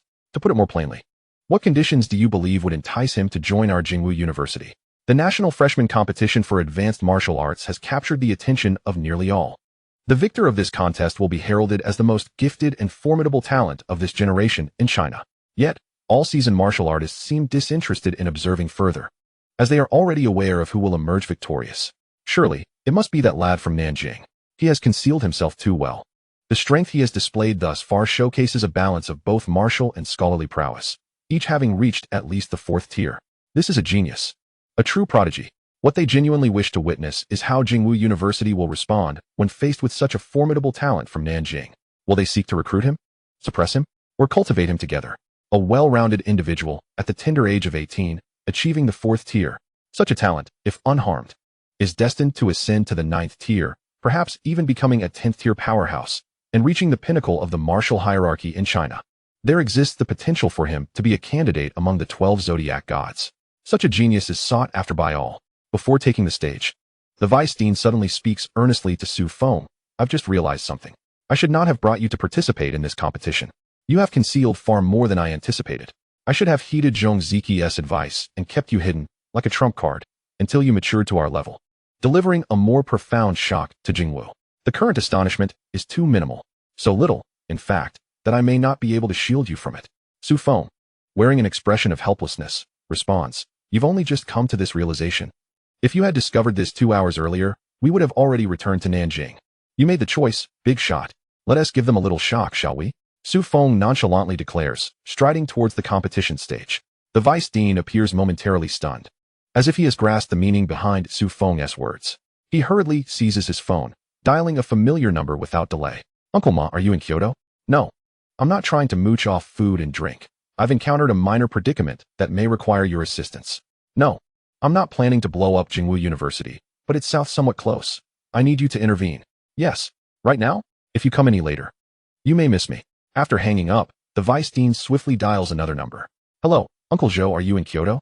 As Su Feng ascends the competition platform, his opponent, a young woman clad in a black bodysuit, exhibits a certain allure. As a martial artist, she inevitably possesses a degree of physical prowess, and typically, female martial artists are of commendable physique. Her demeanor is grave, as if heeding the counsel of her elders. Understanding that her opponent in this battle is far from a weakling, she seeks neither assured victory nor harm, merely the opportunity to showcase her talents. Being the second best in the nation is no trivial honor. The two stand face to face, awaiting the referee's signal to commence. The opponent, brimming with defiance, embodies the youthful vigor of her age, intolerant of any slight. A strong contender, that is precisely the nature of the challenge. The referee, having sensed the fierce aura emanating from the female martial artist, shakes his head and raises his hand high before bringing it down with force. Begin. With that command, the final match unfolds, and simultaneously, it reaches its conclusion. No one could have anticipated that in this decisive bout, Su Feng would forego any pretense of concealment and instead launch a forceful strike. The fusion of mental energy and vitality propelled his opponent from the arena, scarcely allowing her a moment to react. Showcasing oneself well, being second, is also honorable. Yet, she didn't grant me the chance to demonstrate. Su Feng clenches his fist, raising his right hand in triumph, declaring himself the victor of this match. Yet the arena lay in an oppressive silence, where even the faintest sound of breath was deliberately subdued. The audience was in disbelief. This student from Nanjing University had triumphed? This individual from the southern region had outperformed the prodigy from Jingwu University. Moreover, he had achieved victory in such a manner? With a single punch? He had sent a top contender for the championship sprawling out of the ring. This was akin to trampling upon the dignity of Jingwu University. You claim to be the best among newcomers, yet you cannot endure even a single blow from me. Even I, hailing from a humble locale, can withstand your strike. What sort of genius are you? The advanced martial artists present were equally astonished. While they had anticipated Su Feng's victory, they could hardly fathom that he would do so in such an emphatic manner. This overwhelming display starkly contrasted with his earlier, tentative narrow wins. Did this young man truly intend to astonish the Jingwu crowd? A select few of the higher-tier warriors smirked slyly at Su Feng, finding amusement in the spectacle. This lad was indeed intriguing. Jingwu University had always prided itself as the foremost martial institution. Every year, the martial examinations siphoned the brightest talents to Jingwu, leaving other schools to contend for the scraps. The other academies had long harbored grievances. Yet now, the genius of Jingwu lay trampled beneath another's feet, providing a delightful spectacle for these high-tier warriors. At last, they exhaled a sigh of relief. The vice president of Nanjing University was rendered speechless. What a remarkable youth. You have not merely startled the Jingwu students. You have delivered them a monumental shock. As Su Feng descended from the competition platform, he cast a glance toward the vice president, raising his eyebrows in playful challenge. How is that? Is it shocking enough? The vice president, hand trembling with the phone, could hardly contain his astonishment. What a formidable youth. Had we not agreed to merely astonish the Jingwu crowd? Your overwhelming defeat of their top newcomer leaves us in quite the predicament. How can Jingwu maintain its composure? As Su Feng stepped down from the competition stage, the audience gradually regained their senses. Jingwu University had truly lost. The victor was a fellow from the south. Thunderous applause erupted as the audience grappled with the astonishing scene before them. Jingwu, champion since the inception of the tournament, had now been bested by a competitor from Nanjing. This was a humiliation, a disgrace for Jingwu, a conspiracy. It must be a conspiracy. A student from Jingwu stood up and vocally denounced the integrity of the match. How could Jingwu possibly lose? This question echoed in the hearts of every Jingwu student. The Jingwu University of Martial Arts was the premier martial academy of Huaxia. How could they falter against someone from Nanjing? As one voice rose, many followed suit. It was not that they could not accept defeat, but rather that Su Feng's performance had been utterly bewildering. How could a competitor who had barely scraped by an earlier round suddenly shine so brilliantly in this final confrontation? The questions mounted, and the descent grew into a veritable tide, threatening to engulf the arena. Standing beside the vice president, Su Feng smiled and remarked, "It seems I may have shocked them a tad too much. The Jingwu crowd can hardly bear it. Do you not comprehend?" The vice president retorted, exasperated. "You could have merely startled them. You performed poorly before, and now you have abandoned all pretense." "Indeed," Su Feng shrugged. "I've been chastised for my lack of performance. At this point, it can't get any worse, can it? As for my ability to leave, that's up to the vice president. Let us see if the vice president can elicit a modicum of surprise from the Jingwu students." The clamor of dissent intensified, with some even contemplating rushing to the rest area to deliver a few blows to Su Feng. However, they refrained from acting, daunted by Su Feng's prowess. Yet their fury found expression in their voices. "Conspiracy! Conspiracy!" Amidst the tumult, a figure slowly ascended the competition stage, grasping the microphone, and a grave voice resonated throughout the square. "Silence!" The head of Jingwu University commanded, and the crowd fell silent. It was merely a match. Could Jingwu University truly not withstand defeat? With hundreds of advanced martial artists in attendance, could they not discern the truth? This martial artist from Nanjian was indeed formidable, a worthy adversary deserving of respect. Perhaps this should serve as a wake-up call for Jingwu. For many years, they had grown complacent. When the passage collapsed, countless Jingwu warriors had volunteered to face the heavens, undeterred by formidable foes, shedding blood on the battlefield to achieve what they had today. But what of you? You have become far too comfortable. The head of Jingwu University spoke passionately, weaving tales from the history of human struggle to the foundation of Jingwu University, reminiscing about the past while gazing toward the future. Su Feng listened intently. Were one unaware, they might assume Su Feng had been deliberately arranged to secure this victory. Defeat is not frightening. What is frightening is your willingness to surrender. Yet I believe you shall not forsake your efforts, nor will you, Su Feng. A year. In 1 year, another competition awaits, the National Martial Arts Tournament. By then, even advanced martial artists may participate. When you meet Su Feng once more, I hope you will emerge victorious. A smile graced the head of Jingwu University as he encouraged his students. In plain terms, it meant that losing today was inconsequential. There remains a full year for training. By that time, do not falter. It was as if he wished for the Jingwu students to remember Su Feng, to seek retribution 1 year hence. The audience erupted in applause once more, though many students stood and departed, heading toward the training area. What is there to applaud? We must train. Su Feng shook his head at the scene, realizing the wisdom that age brings. This situation was indeed being exploited. Truly, those who cannot succeed should not blame the path. A capable person thrives in any environment. The head of the university slowly descended from the stage and approached Su Feng with a smile, first warmly greeting the vice president before addressing Su Feng directly. "So you are Su Feng? Congratulations on your victory in this match. The opportunity to meet the dog god is not afforded to everyone. Perhaps you may even receive some guidance from him, propelling you toward the ranks of advanced martial artists. Indeed, you might even become a cherished disciple of the dog god, becoming a pillar of strength for our Huaxia." "Too kind, esteemed elder," Su Feng replied, bowing slightly, maintaining a posture of humility. "To become a cherished disciple of the dog god is beyond my imagination. However, I would be more than willing to contribute to Huaxia in any way possible." "Excellent, excellent." The head of Jingwu University seemed quite pleased with Su Feng's response. When it comes to contributing to Huaxia, Jingwu University is certainly at the forefront. If you could join our ranks, I am certain you would make significant contributions. The head of Jingwu University, his intentions laid bare, sought to draw Su Feng into their fold. Should Su Feng become a target for Jingwu students, regardless of who secured victory a year from now, it would ultimately be a triumph for Jingwu. The so-called grandeur of Jingwu University is but an empty phrase. Is that a student from Southern Jiang? Bah. That is merely a prospective student of Jingwu University, who has only enrolled a month late. The vice dean's expression darkened as he glared furiously at the director of Jingwu University, expressing his discontent. "You old codger, are you attempting to poach talent right before my eyes?" "Who's old?" The director of Jingwu University, with a full head of hair, exhibited not a single trace of gray. "We are contemporaries. During the freshman competition, you even lost to me by a narrow margin. My ranking was significantly higher than yours back then, and I recall, someone even had their snot knocked out, nearly choking on it. Come on. Bringing up events from over 70 years ago? Don't you see there are younger generations present?" The vice dean, infuriated, grasped Su Feng's hand, resolutely stating, "Regardless, this lad is destined to be a student of Southern Jiang University. We cannot possibly discover such a promising talent and allow it to fall into your hands. If that is the case, we might as well not establish any other schools and simply name it the Southern Branch of Jingdu Warriors University." "Very well.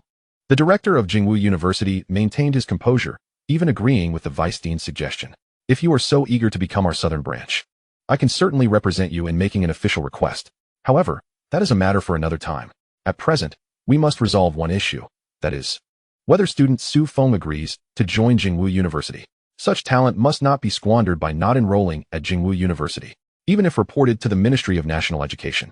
We would not let such a genius slip through our fingers. The director of Jingwu University stood firm. Upon reviewing Su Feng's materials, a particular phrase flashed through the director's mind: innate spiritual connection. Otherwise, it would be utterly inexplicable how Su Feng could elevate his mental prowess to such a level in such a short span of time.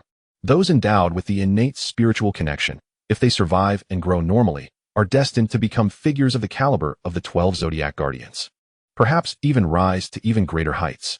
Such geniuses are bound to lead an era. This transcends mere pride. It is the national fortune of the entire Huaxia, which Su Feng is destined to uphold. Jingwu University absolutely cannot afford to miss such a talent. Who are you referring to as not letting go? Is it our little fellow from southern Jiang? I recall that when I was at Jingwu University was not so brazen and unreasonable, was it? A voice echoed from a distance, aged and frail, like a candle flickering in the rain, likely to extinguish at any moment. Yet, the owner of this voice slowly approached, causing the vice dean's eyes to brighten. He hurriedly greeted the elder. Old Zhou, our little fellow from southern Jiang has won the championship in this competition. And now the people from Jingwu University are not allowing us to leave. They are forcibly coercing Su Feng to join Jingwu University. You are the deputy minister of the Ministry of National Education of Huaxia, one of the true leaders of southern Jiang. In Kyoto, I trust there will be no issue you cannot resolve. I apologize for troubling you, and I hope you understand. The vice dean's demeanor was notably humble, even placing himself and Su Feng on the same level. This particular teacher is from Jingwu University, not Southern Jiang University. However, the establishment of Southern Jiang University is closely tied to him. It was after the elder became deputy minister that Southern Jiang University was founded, against all odds.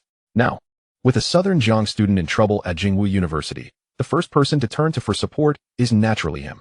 We cannot establish Southern Jiang University only to neglect our students. In other places, one might claim they are beyond reach, but this is right under your watch. No worries. The elder lifted his heavy eyelids, scrutinizing Su Feng.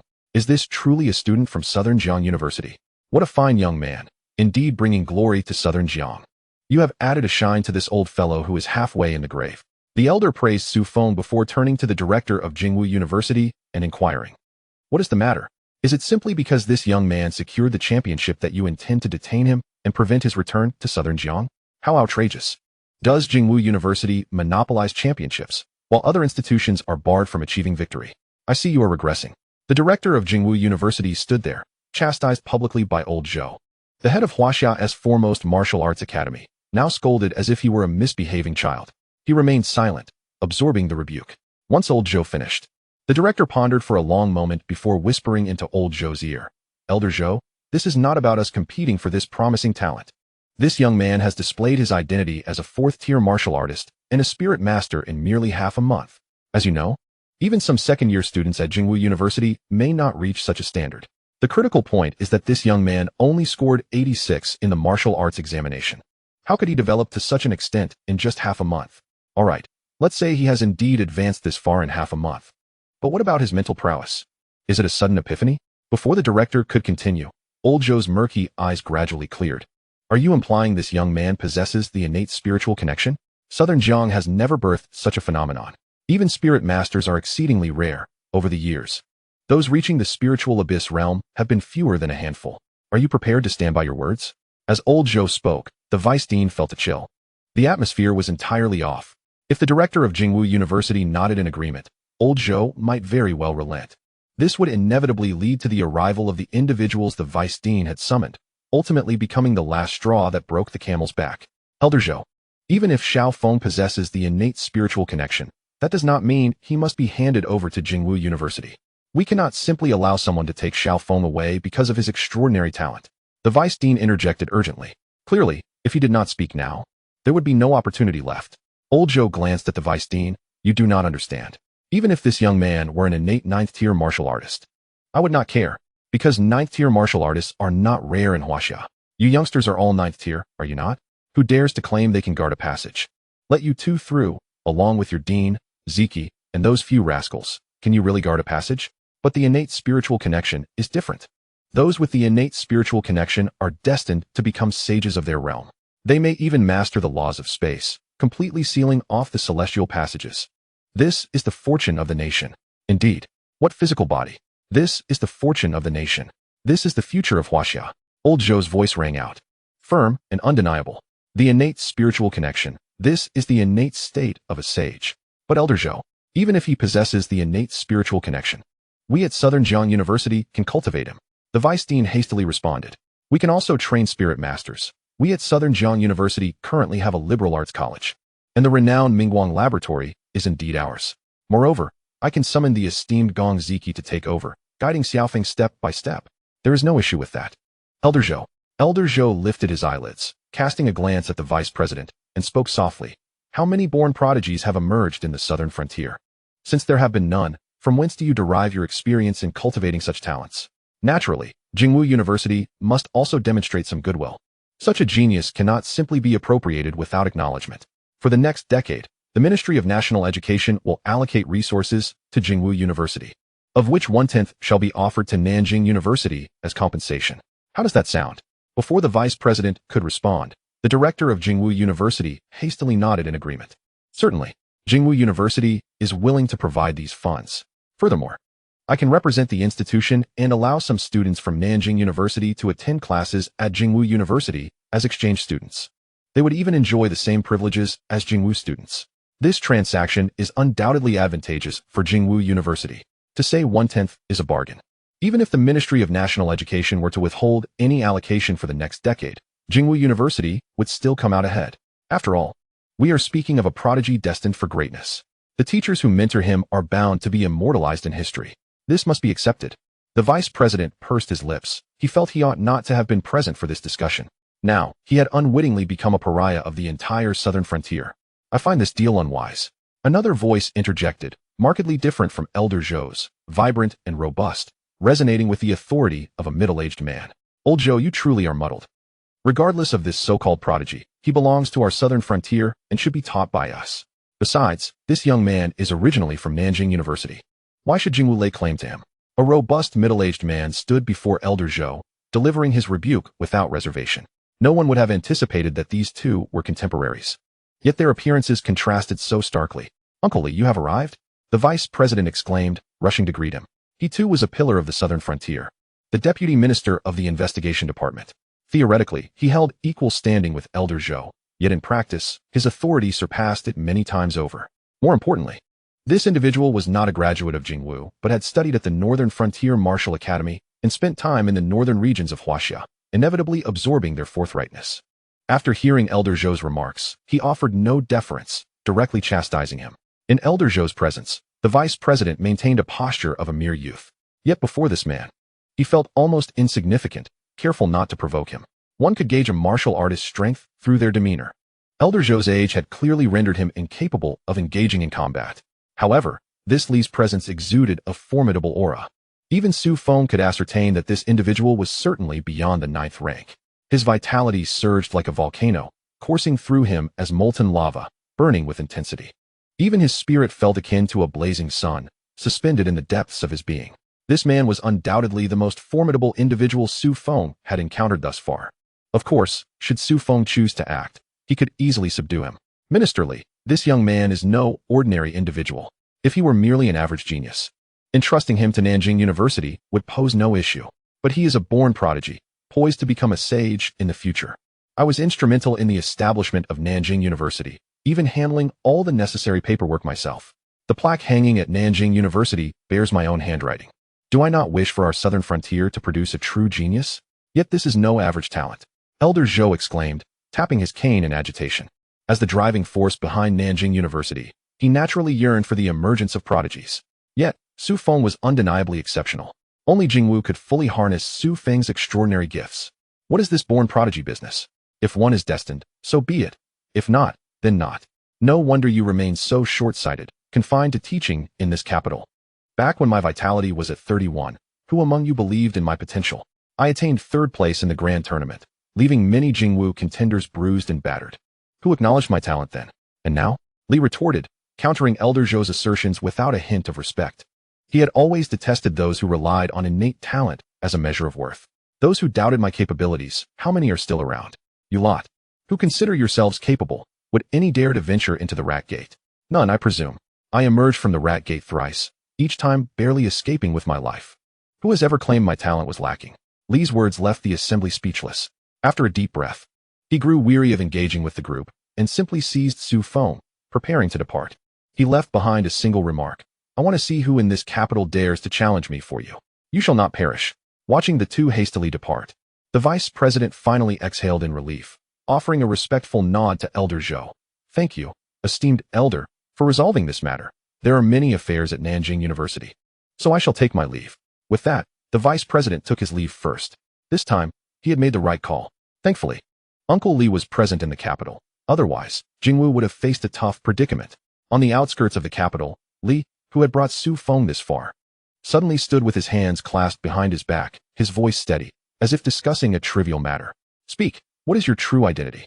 You cannot possibly be a born prodigy. Just now, when I grasped your hand, you concealed yourself remarkably well, considering every minute detail. Yet there was one aspect you overlooked, the sheer strength of your physical form. In that moment, I found myself unable to budge you. This indicates that your physical power may very well surpass my own. Chapter 56, The Revelation of Truth and Falsehood. Your physical strength exceeds my own. Such words, uttered from the lips of a pillar of Huaxia, hinted that Su Feng's identity was likely unmasked. What do you mean, esteemed elder? You are undoubtedly one of the mightiest individuals in Huaxia. Your strength is beyond question. I am but a freshman. How could my power possibly surpass yours? Su Feng maintained his composure, speaking neither with deference nor arrogance, seemingly unfazed by the assertion. Su Feng utterly denied it. Heh, why not take a punch from me and see? Li chuckled, his entire being brimming with vitality, with faint apparitions manifesting behind him. It seemed that at any moment, Li might truly strike. His punch, I dare say, even a born prodigy would struggle to withstand, let alone a ninth-tier strongman. Should Su Feng fail to endure, his identity would be revealed, leading to his demise. For him, either path was a dead end, utterly impassable. Esteemed elder, you jest. If I could withstand your punch, I would not find myself in this predicament.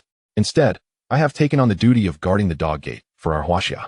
Su Feng maintained his usual demeanor, neither servile nor arrogant, betraying not a hint of trepidation. The tumultuous energy within Elder Li gradually subsided, extinguishing the manifestations that had emerged behind him. With a deep sigh, he remarked, Young man, I truly hope you are concealing your true prowess. Such words you uttered could only be spoken by a son of Huaxia. No contention, no yielding. I only wish for a heart dedicated to protection. Indeed, you are a fine lad. Given a century, you would undoubtedly be able to suppress a passage. Su Feng slightly bowed and clasped his fists, responding, Senior, you flatter me. Regardless of my abilities, I shall certainly safeguard our Huaxia in the future. This was a trial orchestrated by this elder of the investigation department. The investigation department has always been responsible for monitoring the formidable within the nation, overseeing various organizations, sects, and even the 12 celestial passages. One could say that wherever there are people, they possess the authority to investigate. Naturally, the deputy minister of such an organization harbors a constant sense of skepticism. Upon first encountering Su Feng, he was bound to conduct several tests. The moment Su Feng revealed even the slightest sign of weakness, he would promptly act to eliminate any potential danger before it could escalate. Yet, while Su Feng's responses may not have been entirely satisfying, they remained within acceptable bounds and did not raise any red flags for Elder Li. In truth, there was a moment when Su Feng himself wondered if Elder Li had discerned his true nature. However, upon hearing Elder Li mention the weight of his body, Su Feng felt a wave of relief wash over him, managing to regulate both his expression and heartbeat to a normal level. For Su Feng could not possibly have failed to control his body weight. In fact, even while sleeping, he meticulously maintained both his physical and spiritual weight at the 4th-tier level. During his first expedition, it was precisely the issue of weight that nearly prevented that boundary-breaking talisman from delivering everyone to their destination. Such an error was one Su Feng would never commit twice. To underestimate him, so would be folly. Senior, can you escort me back? Su Feng inquired once more. Moreover, I am the champion of this competition. I have heard the rewards for champions are exceptionally generous, which is why I participated. Surely, I shall not be denied my reward simply because I am not from Jingwu. His persistent inquiries elicited a hearty laugh from Elder Li, who finally laid aside his wariness towards Su Feng. If one truly had something to hide, would they dare pursue a reward so fervently? This lad, unafraid of danger, was also quite the little money grubber. This only endeared him further to elderly. A genuine rogue is preferable to a false gentleman. Furthermore, Su Feng could hardly be deemed a rogue. These rewards were rightfully his. The oversight had been on the part of the Jingwu director, who had been too preoccupied with winning over Su Feng to remember the rewards. This was their mistake, and had nothing to do with Su Feng. From Su Feng's perspective, these were indeed his due entitlements. Demanding them was entirely justifiable. Good lad, I like you. When you next visit the capital, remember to seek me out for a drink. Of course, not today, as I have a case to attend to. Here, take this. Elderly rummaged through his belongings and produced a golden token, tossing it into Su Feng's arms, gesturing for him to keep it safe. As for the remainder of your rewards, I shall communicate with the Jingwu personnel. They will be delivered to you in due course. With that, a spatial rift appeared beside Su Feng, and elderly gave him a gentle nudge, sending him through. Upon entering the rift, Su Feng was enveloped by the sound of rushing winds and flickering lights. Yet before him lay a path. Move forward, keep moving straight. The voice returned, guiding Su Feng. In truth, he needed no guidance. He knew instinctively to proceed forward. With rifts surrounding him, any misstep could spell disaster.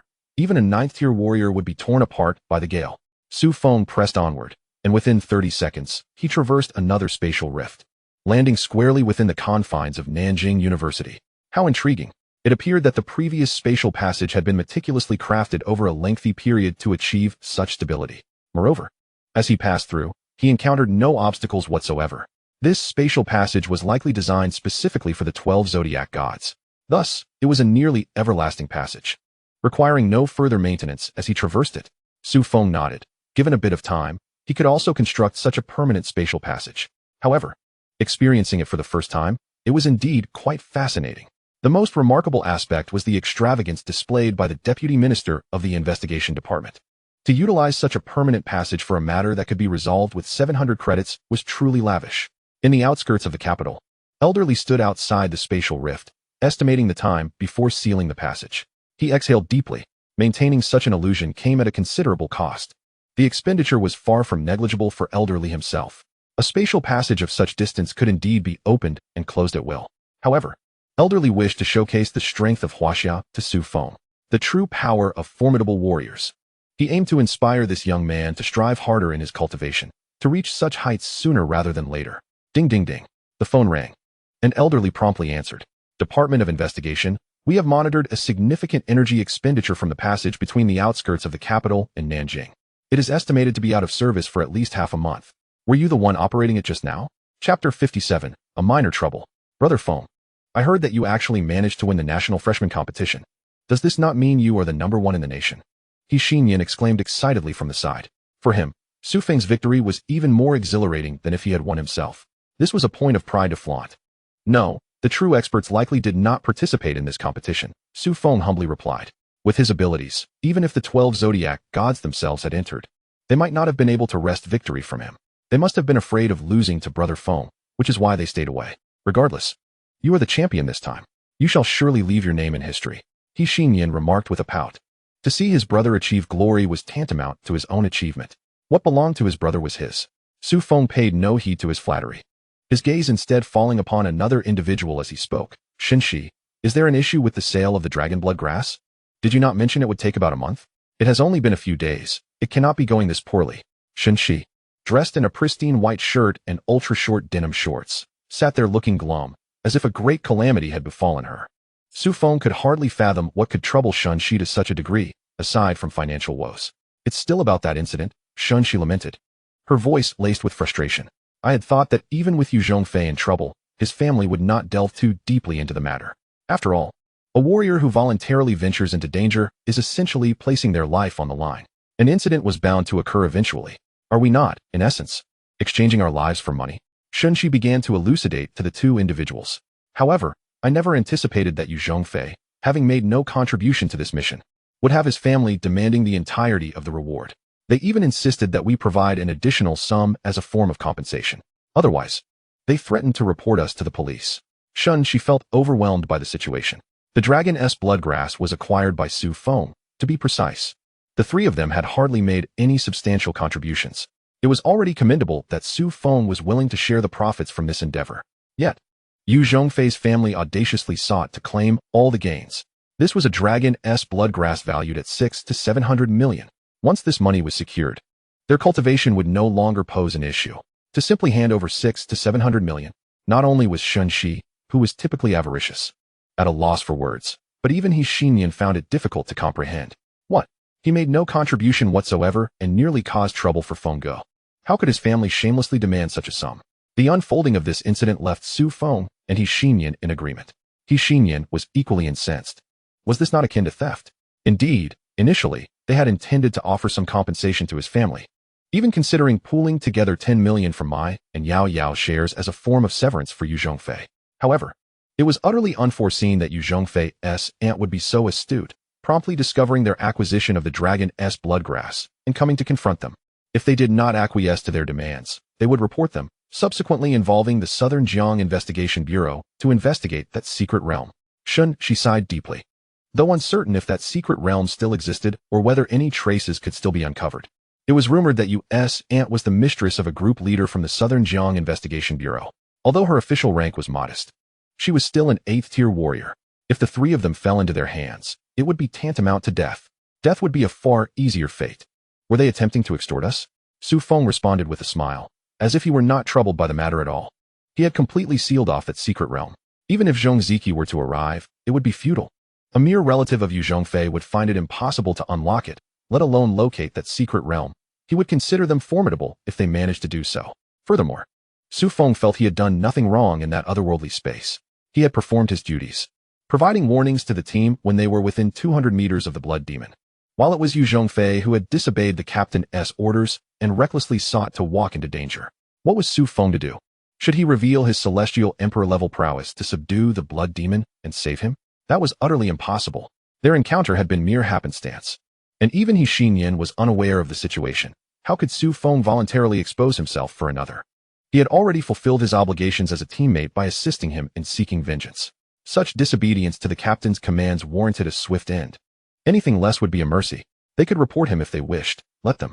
That 10 million was not worth the trouble. Su Feng nonchalantly remarked. Soon, he would likely be facing the dog god, and his cultivation would likely be hard to conceal. If that fellow insisted on seeking death, Su Feng would not hesitate to take action first and send them on their way. Alas, she exhaled deeply. Initially, due to the cost, they had neglected to hire a 7th-tier warrior, which had led to this considerable dilemma. If only they had a 7th-tier warrior to testify, they would not be in such a predicament now. May fortune favor them. In southern Jiang, at the Southern Bureau of Investigation, a man reclined in his office chair, deep in thought.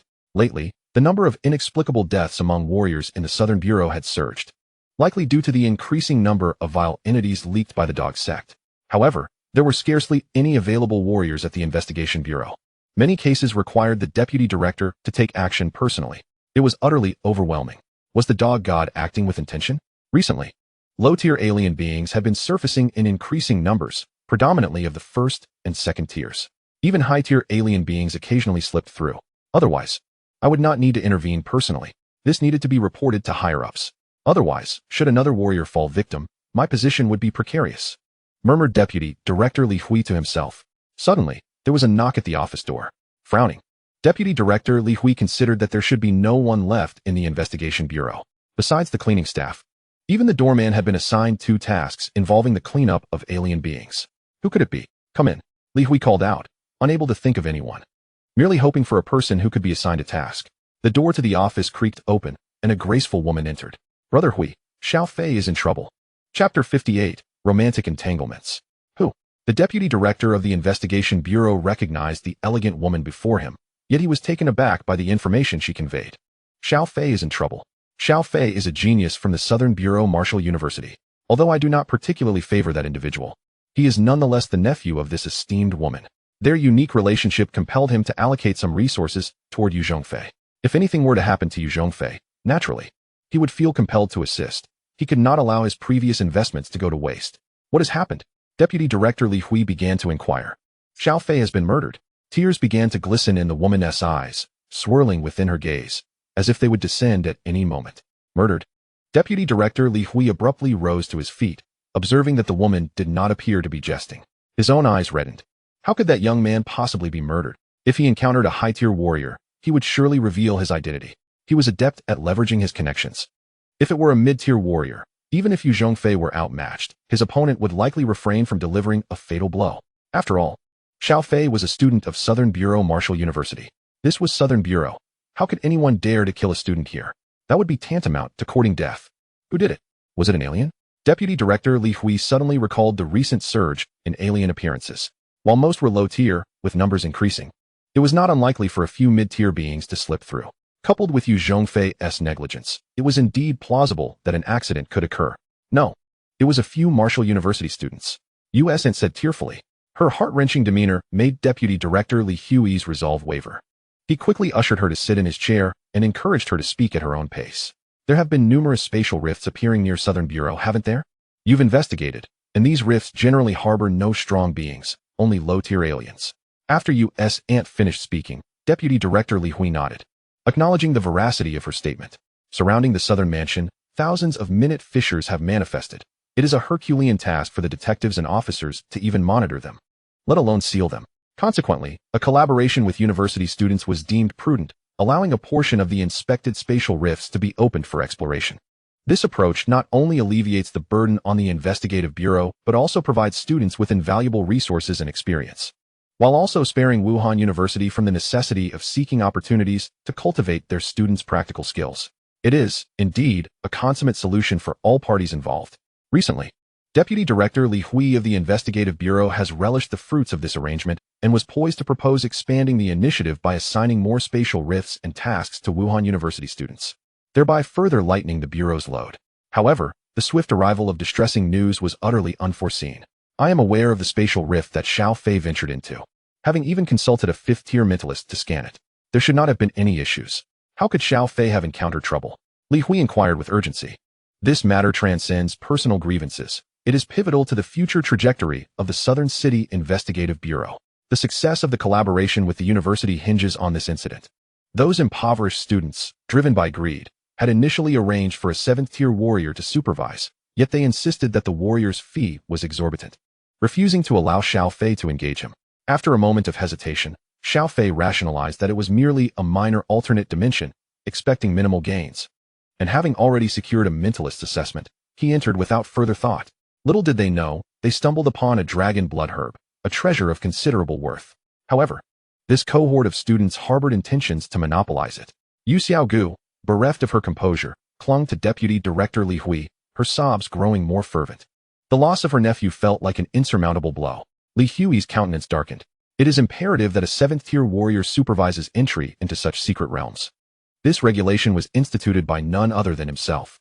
A warrior can adeptly monitor 3 to 5 alternate spaces simultaneously, ensuring the utmost safety of the students from the martial academy.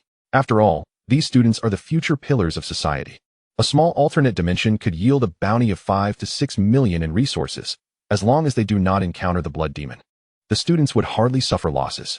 Fuming, Deputy Director Li Hui exclaimed, yet, some would dare to disregard the rules due to cost. This is an affront to the investigative bureau. Stepping forward, driven by professional instinct, he inquired, from whom did you hear this information? The wealthy woman, upon hearing his question, appeared visibly diminished. That seventh-tier warrior was under my purview for contact before Xiao Fei's departure. He mentioned to me that they did not intend to invite this warrior for supervision. Yu Xiaogu continued, her voice still tinged with tears. Thus, I was particularly attentive to Xiao Fei's team. When I received the news of his demise, I was at a loss. However, a few days later, a friend mentioned discovering a dragon blood herb on the market and proposed a partnership to procure it, to leave a small piece for the future Xiao Fei. It was then I realized that the seller was one of Xiao Fei's teammates. Under duress, some finally divulged the truth.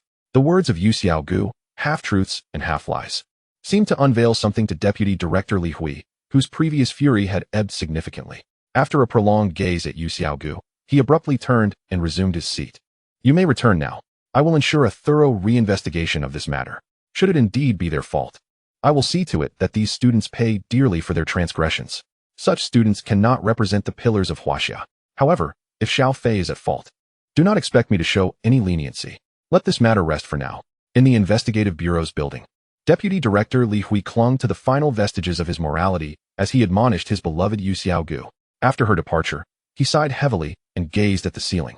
These are the repercussions of youthful indiscretions, debts that will remain unpaid until death. After a moment of reflection, Li Hui regained his composure and initiated a call. asking, Xiao Ming, regarding the alternate space I tasked you with surveying for Yu Zhongfei, what do you estimate the yield will be? Estimate, came the voice on the other end. As if wrestling with the details, for some time had elapsed since the event. Despite being a direct assignment from Deputy Director Li Hui, there were countless directives from above to contend with. Currently, he was occupied elsewhere. If he were to retain every detail in his memory, he would have succumbed to depression long ago. I recall that there were no fluctuations of spiritual energy within that alternate space. I merely conducted a mental scan and detected no spiritual essence. Rather, there was a strong scent of blood. My estimation was that this alternate space would yield minimal returns, perhaps under 1 million, insufficient even to recoup the cost of the dimensional breach talismans. It was a gamble, hoping that the blood scent might indicate a unique opportunity. 1 million. For a martial artist, that indeed was a paltry sum. It was no wonder they were reluctant to enlist a 7th-tier warrior for oversight. When you conducted your mental scan, did you observe any formidable entities? No. Xiaoming shook his head. With that overwhelming stench of blood, what could be seen? Had I not withdrawn swiftly, my mental energy would have likely been tainted. However, I did inform Xiao Fei after my assessment, advising him to voluntarily abandon the mission, while it would incur a slight deduction in credibility points. It was far preferable for Xiao Fei and his team than to enter and fail to recover even the cost of the dimensional breach talismans. Deputy Director Li, did that young lad still proceed? Yes, Deputy Director Li Hui nodded, offering no further elaboration, merely reassuring, I will handle this matter personally. You need not concern yourself. What is the situation on your end? Not favorable. The number of alien entities is increasing, and this area remains perilous. Deputy Director Li Hui remained silent for a moment. Exercise caution. I am at the Southern Mansion. Should any issues arise in that alternate space, send a distress signal immediately, and I will rush to your aid. The presence of alien entities is escalating. We must request reinforcements from above. Even if we cannot acquire personnel, cooperation with the Martial Academy is imperative. The instructors and students from the Academy represent a formidable new force. However, before seeking personnel, the matter of Xiao Fei must be resolved. Otherwise, both the Southern Mansion and the Investigative Bureau would continue to harbor a sense of estrangement. Upon returning from the freshman competition, Su Feng found himself in a state of remarkable leisure. He occasionally nudged He Xinyan and, at times, dispersed a fragment of his consciousness to investigate the elusive dog door. Life was extraordinarily pleasant. Xiao Feng, Zhong Ziki will be returning shortly. The Vice Dean lay in room 7, but unlike Su Feng, he was clearly not at ease. He was in the midst of a transition, preparing to take over the position of Zhong Ziki as per directives from above. The process was already underway, and the Vice Dean had almost completed his responsibilities. He awaited merely an official transfer order. Was Elder Zhong returning? Was it due to me? Su Feng pondered with a hint of speculation. Although Zhong Ziki's role was somewhat limited, he was one of the few powerful mentalists in Nanjing. Given that Su Feng had demonstrated remarkable talent and mental prowess at Jingwu, it was evident that Jingwu would exert pressure on Nanjing to expedite Su Feng's training. To nurture such talent, who better than the experts from Jingwu? Yet, with Jingwu personnel unable to come, Zhong Ziki became the most suitable instructor. Only Zhong Ziki could ensure that Su Feng's progress aligned with Jingwu's expectations. Indeed, the pressure from Jingwu was intense. Although they had previously brought Su Feng back from Jingwu, the elders' first order of business upon returning to the Ministry of National Education was to devise a plan specifically for Su Feng. The plan entailed that for the next 6 months, Zhong Ziki would provide foundational guidance, and Su Feng's rewards for meeting the dog god would be rescinded. After 6 months, he would be sent to Jingwu for advanced training, ultimately aiming to awaken the rat god, who would personally instruct him. The Vice Dean succinctly conveyed these arrangements to Su Feng, fully aware that with such formidable talent, Su Feng would likely not remain at Nanjing University for long. He belonged to China. However, wherever Su Feng's journey might lead, he would carry the indelible mark of Nanjing University, and that was sufficient. A student's path should never be obstructed by their institution, but rather serve as a conduit to loftier ambitions. That was the essence of education. Although Su Feng had not gleaned much from Nanjing University, he had indeed made considerable progress with Zhong Ziki's manuscripts, deepening his understanding of mental control. No longer guarding a treasure trove without the means to excavate it, his grasp of mental techniques was expanding and becoming increasingly proficient. In fact, he had already perused a substantial portion of the library's offerings. During their conversation, Su Feng's consciousness was actively absorbing knowledge from the Nanjing Library. Moreover, there was another matter. The investigative department sought to formalize a collaboration with Nanjing University, and the process was nearly complete. Of course, having become a protected individual, he theoretically should not be permitted to engage in such tasks. However, Deputy Director Li Hui seemed intent on discussing a prior incident with Su Feng. The Vice Dean scratched his head, aware of Su Feng's recent foray into an alternate space. It was merely a matter of a single casualty. Albeit in a minor alternate realm, the investigative department had experienced fatalities before. It was not an ivory tower after all. Nonetheless, Li Hui's position warranted a degree of respect, even if he did not outrank the Vice Dean. Chapter 60. Li Hui's visit caused a stir. Are you referring to the incident involving Yu Zhongfei? Su Feng inquired, feigning ignorance. Previously, Xianxia had hinted at the matter. He had assumed it was trivial. Even if Yu Zhongfei had connections, it was unlikely he would confront him now. Yet, to his surprise, the deputy director had indeed sought him out. This was reckless. Well, it is a human life at stake, and the investigative department takes such matters seriously. Of course, incidents can occur during expeditions. It's not like martial contests where mercy might be shown. As long as you clarify the circumstances, he wouldn't dare to make things difficult for you, the Vice Dean stated with conviction. After all, Su Feng was a student of Nanjing University, and even if the university did not protect him, there would be many who would. Yes, that could be a nuisance. Su Feng nodded, contemplating that if the man targeted him, losing another wouldn't be a concern. Fear not, I shall accompany you. That fellow is currently in my office. The Vice Dean waved dismissively, appearing quite relaxed. Not making him wait outside was already a considerable concession. While respect was due, given he was merely an 8th-tier warrior, there was no need for excessive deference. The Vice Dean was a solid 9th tier. Moreover, this individual was reportedly a graduate of Jingwu. Having recently faced some setbacks at Jingwu, the Vice Dean was not inclined to offer any courtesy today. Were it not for the deputy director's intervention, he might not have shown any respect. Su Feng set down the book in his hands and followed the Vice Dean toward the office. Meanwhile, Deputy Director Li Hui fidgeted anxiously within the Vice Dean's office. His personal investigation into this student seemed somewhat inappropriate. After arriving, he had received news from his colleagues at Jingwu revealing that this student was, in fact, the champion of this year's freshman martial arts competition. Such titles had traditionally belonged to Jingwu. How could they suddenly be claimed by Nanjing University? Li Hui felt he had underestimated the situation. This student was likely extraordinary, having waited nearly an hour without the Vice Dean or the student appearing. He sensed something was amiss. He couldn't help but wonder if he had been led astray by that foolish girl. Just then, the door swung open, and both a senior and a junior entered. The Vice Dean promptly greeted, Director Li, thank you for your patience. The investigative department has been quite busy, but Nanjing University has been equally occupied.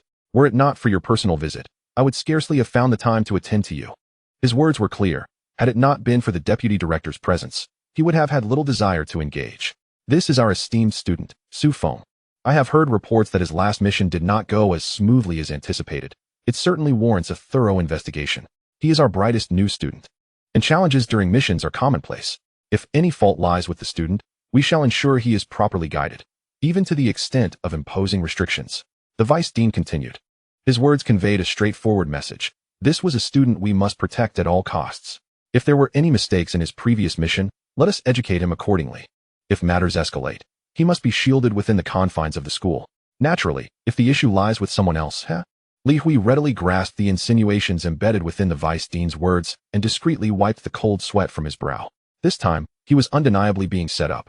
This fellow could not possibly be as simple as that foolish woman claimed.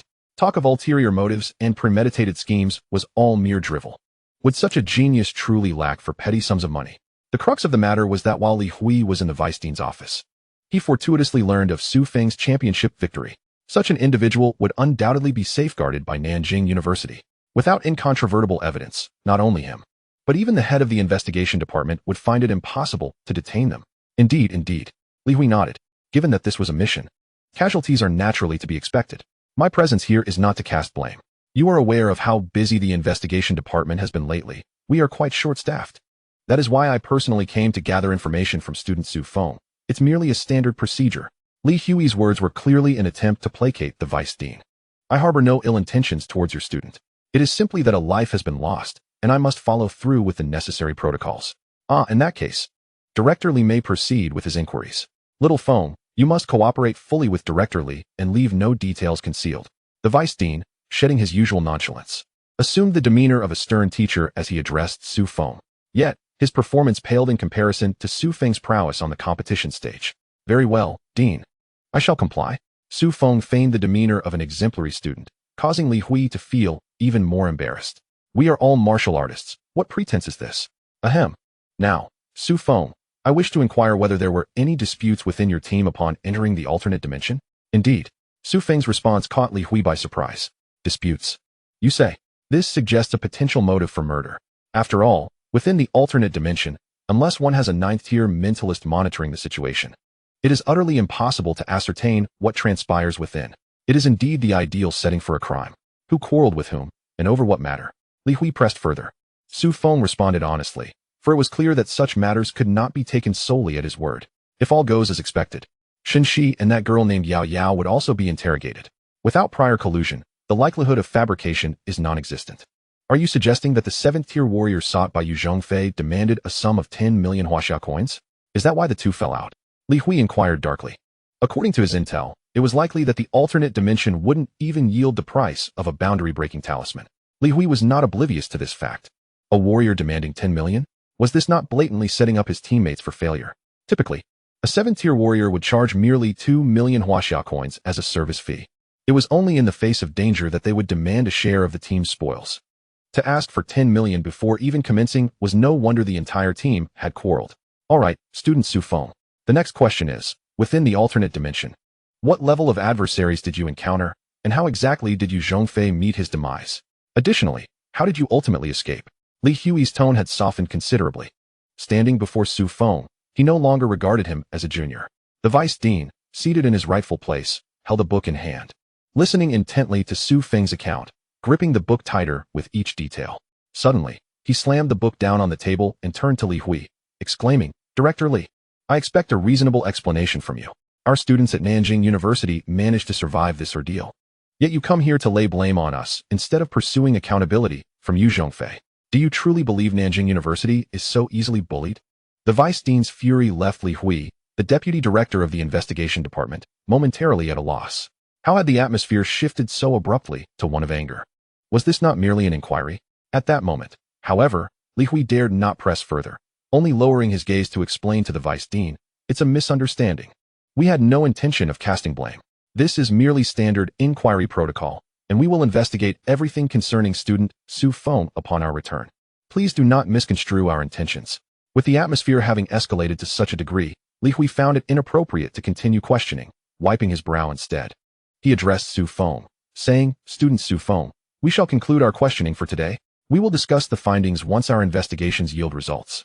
However, based on my assessment today, this unfortunate incident is entirely the fault of Yu Zhongfei, and it is truly fortunate that you, student Su Feng, have returned safely.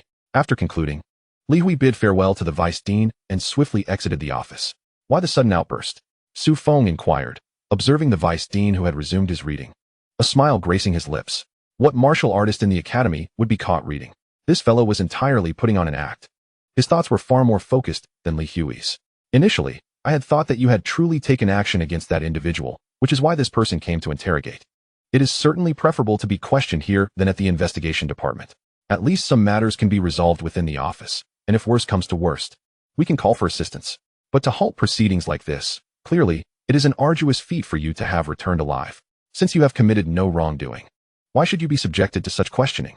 Does he not understand how precious our students' training time is? The vice dean, despite his sharp tongue, had a heart of gold.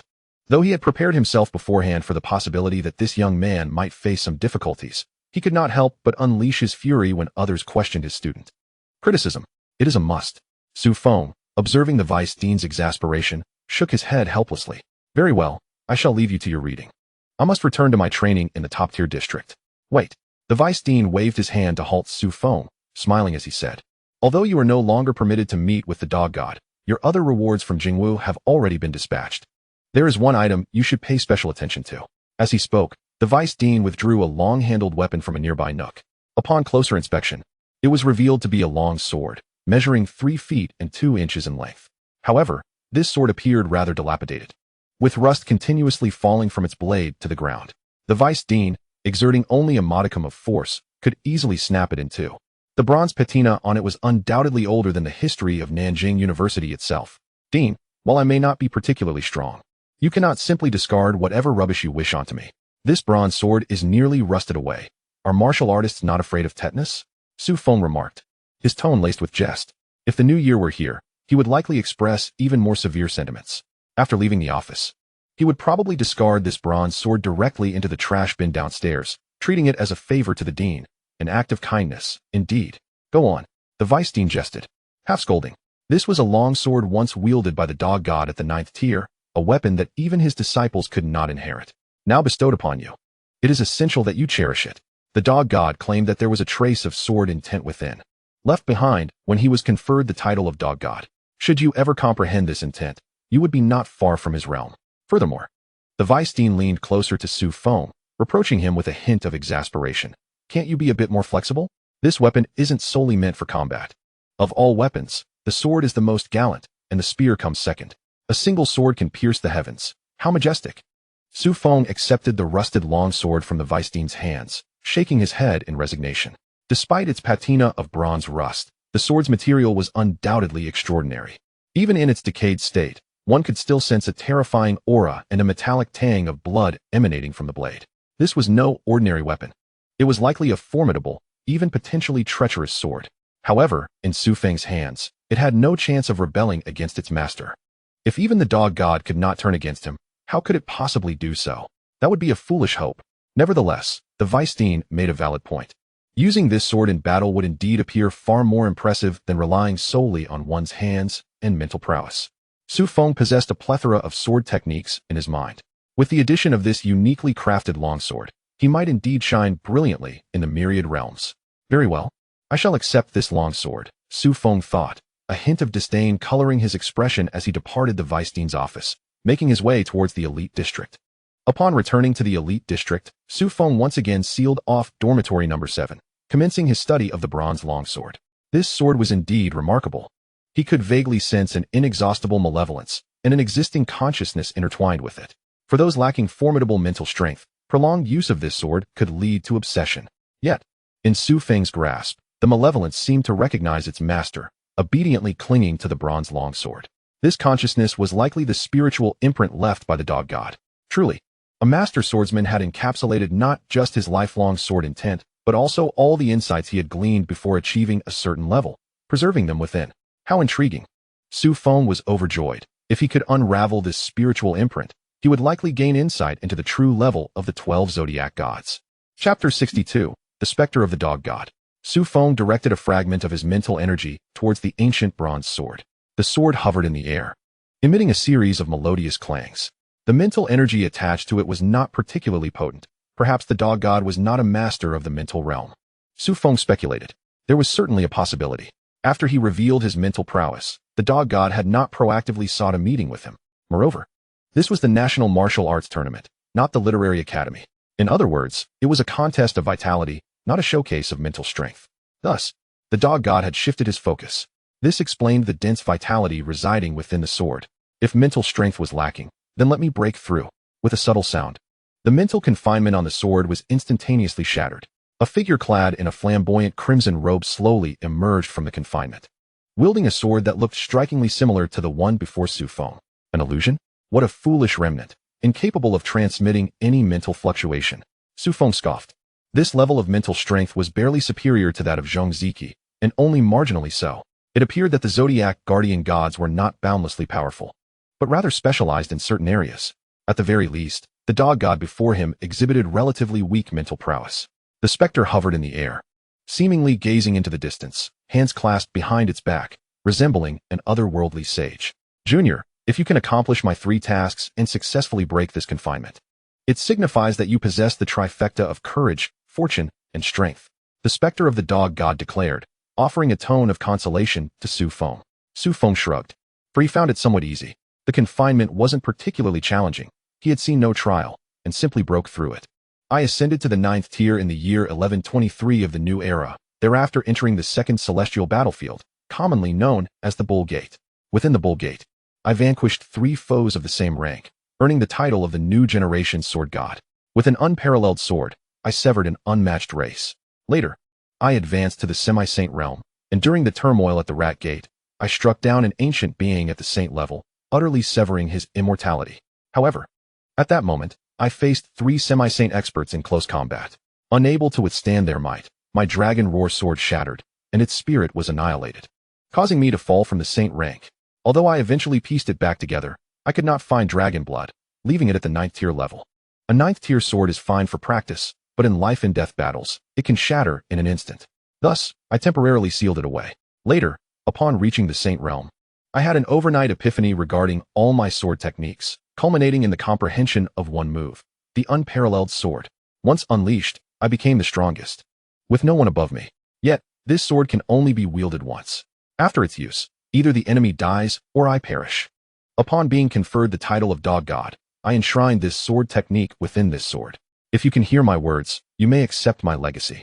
While I impart this sword technique, we need not address one another as master and disciple. Regardless of whether I still exist in this world, when you meet me, simply refer to me as a fellow practitioner. In the future, you shall undoubtedly guard a celestial passage as I once did. May you, like me, be willing to perish before the passage rather than falter behind the human race. As the specter finished speaking, it dissipated like a fleeting glow. Su Feng held the dragon roar sword, with a sphere of spiritual consciousness hovering above the blade. Originally, this sphere of consciousness was set to fly towards Su Feng, seeking to merge completely with him as the dog god vanished. However, Su Feng waved his hand to intercept it. He was cautious. How could he allow such an enigmatic halo to merge with him without caution? Moreover, it was merely a technique. It would be better absorbed in the form he was familiar with, the mental energy avatar. The semi-saint realm above the 9th tier equated to the 10th tier. The saint realm above the semi-saint level corresponded to the 11th tier. The dog god, at the 11th tier, could oversee a celestial passage, suggesting that not all zodiac gods might reach the 13th tier. How fascinating, truly fascinating. Su Feng nodded slightly, albeit with an air of excessive caution. However, such vigilance was indeed warranted. After all, in the beginning, Su Feng possessed nothing but his cultivation level. When it came to truly contending with those who thrived in a sea of corpses and blood, victory was far from guaranteed. Yet now, he felt a semblance of confidence. Steady now, my friend. Battling someone of the 13th rank against an 11th rank. Putting aside other considerations, Su Feng could at least comfortably showcase his cultivation on the lands of southern Jiang. Let us first examine this sword technique. Su Feng excitedly licked his lips, casting a smile towards the radiant orb of light. From his forehead, a small figure of mental energy emerged, scurrying to the orb and attempting to move it aside to begin his studies. Su Feng paid no heed to the little figure, wholly absorbed in the sight of the red longsword, known as the Dragon's Roar Sword, as per the canine deity's spectral form. Naturally, the financial backing of the canine deity ensured that no expense was spared in the sword's material. The sword before him was merely lacking a divine soul. Furthermore, it required the vital essence of dragon's blood for enhancement. After a moment's hesitation, Su Feng began polishing the blade of the Dragon's Roar sword, wiping away the ancient bronze rust, which allowed the sword to emit a faint crimson glow. As for the divine soul, it was beyond his reach, having been taken by Zhong Ziki after he vanquished that 9th rank alien in Jiang City. The blood demon in the alternate space lacked any mental energy. Thus, he could only cultivate his divine soul at a later time. However, after a brief moment of contemplation, he casually reached for a small creature in the room. I happen to have a few drops of dragon's blood. This sword and I share an extraordinary bond. Su Feng chuckled. The blood dragon he grasped emitted a whimpering sound. The previously sealed mental energy had yet to be released, leaving the blood dragon feeling quite aggrieved. Unable to speak, it now found itself subjected to Su Feng's bloodletting. With a belly full of grievances, it had no one to confide in. Su Feng pinched the tip of the little blood dragon's foot and gently drew forth a drop of dragon's blood. As the blood fell onto the blade of the Dragon's Roar sword, a mournful cry resonated, causing the entire sword to tremble uncontrollably, as if it had received the most exquisite gift. Yet Su Feng understood that this did not signify the sword's repair. It merely indicated that the dragon's blood could indeed elevate the sword's grade.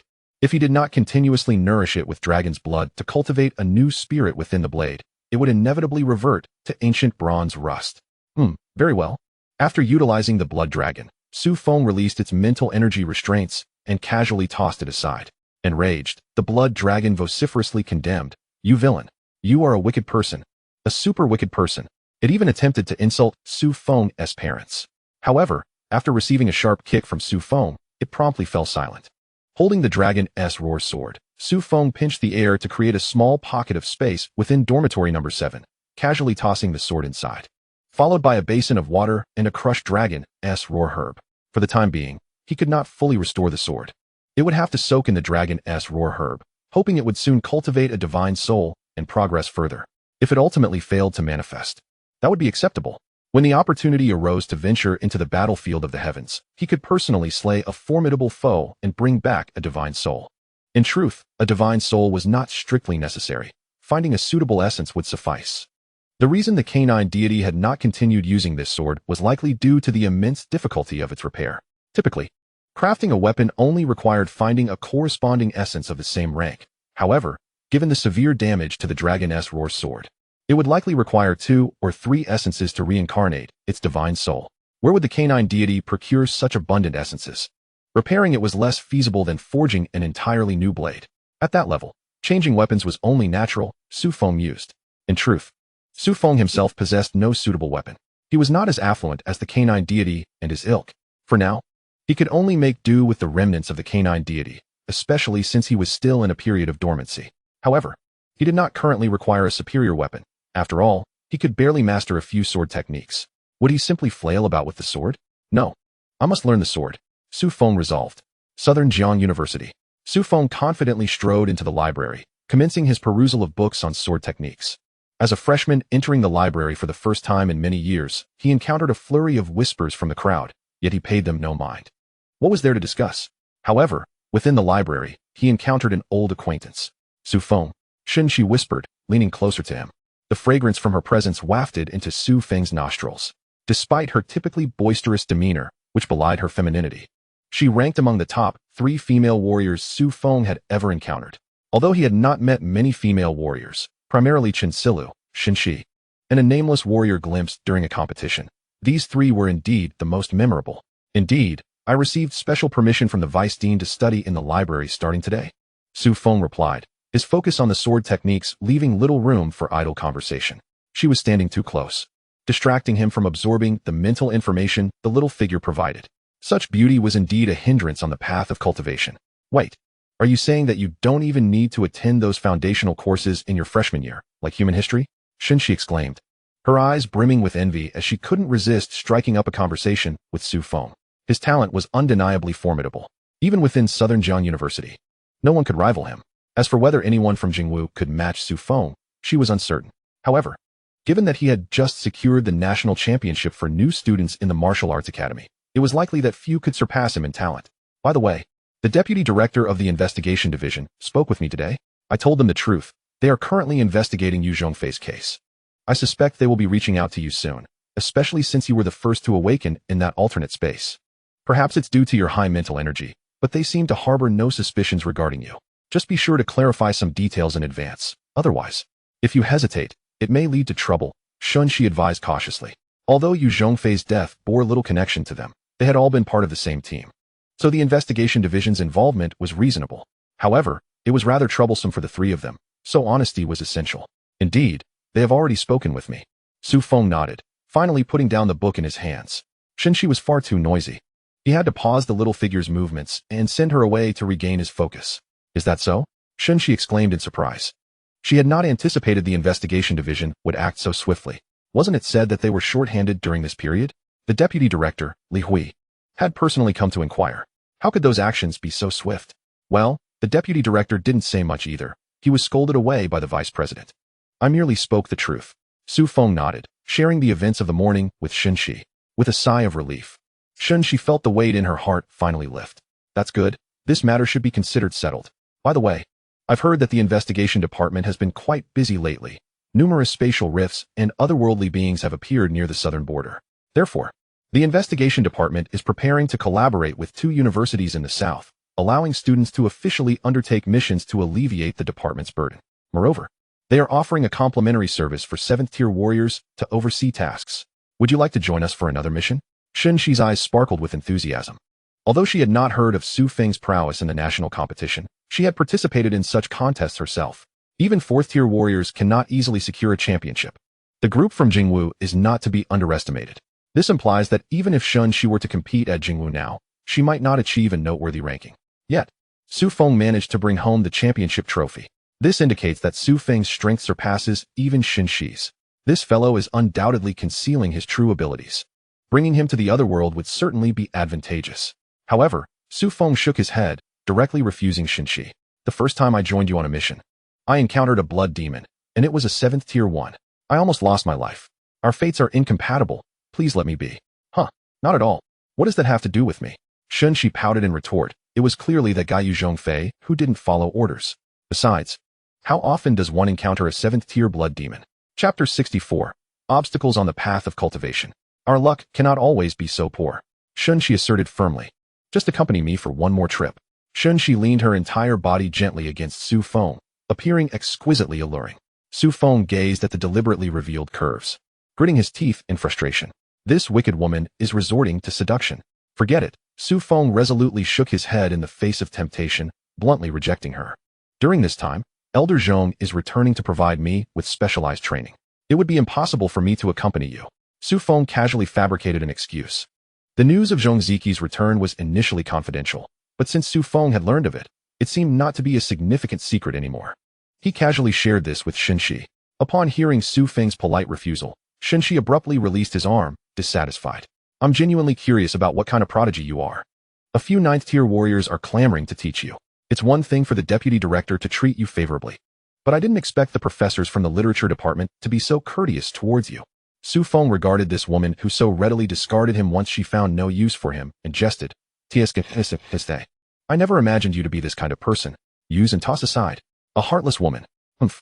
Xianxia huffed in a tone of lofty pride, speaking with evident satisfaction. Of course.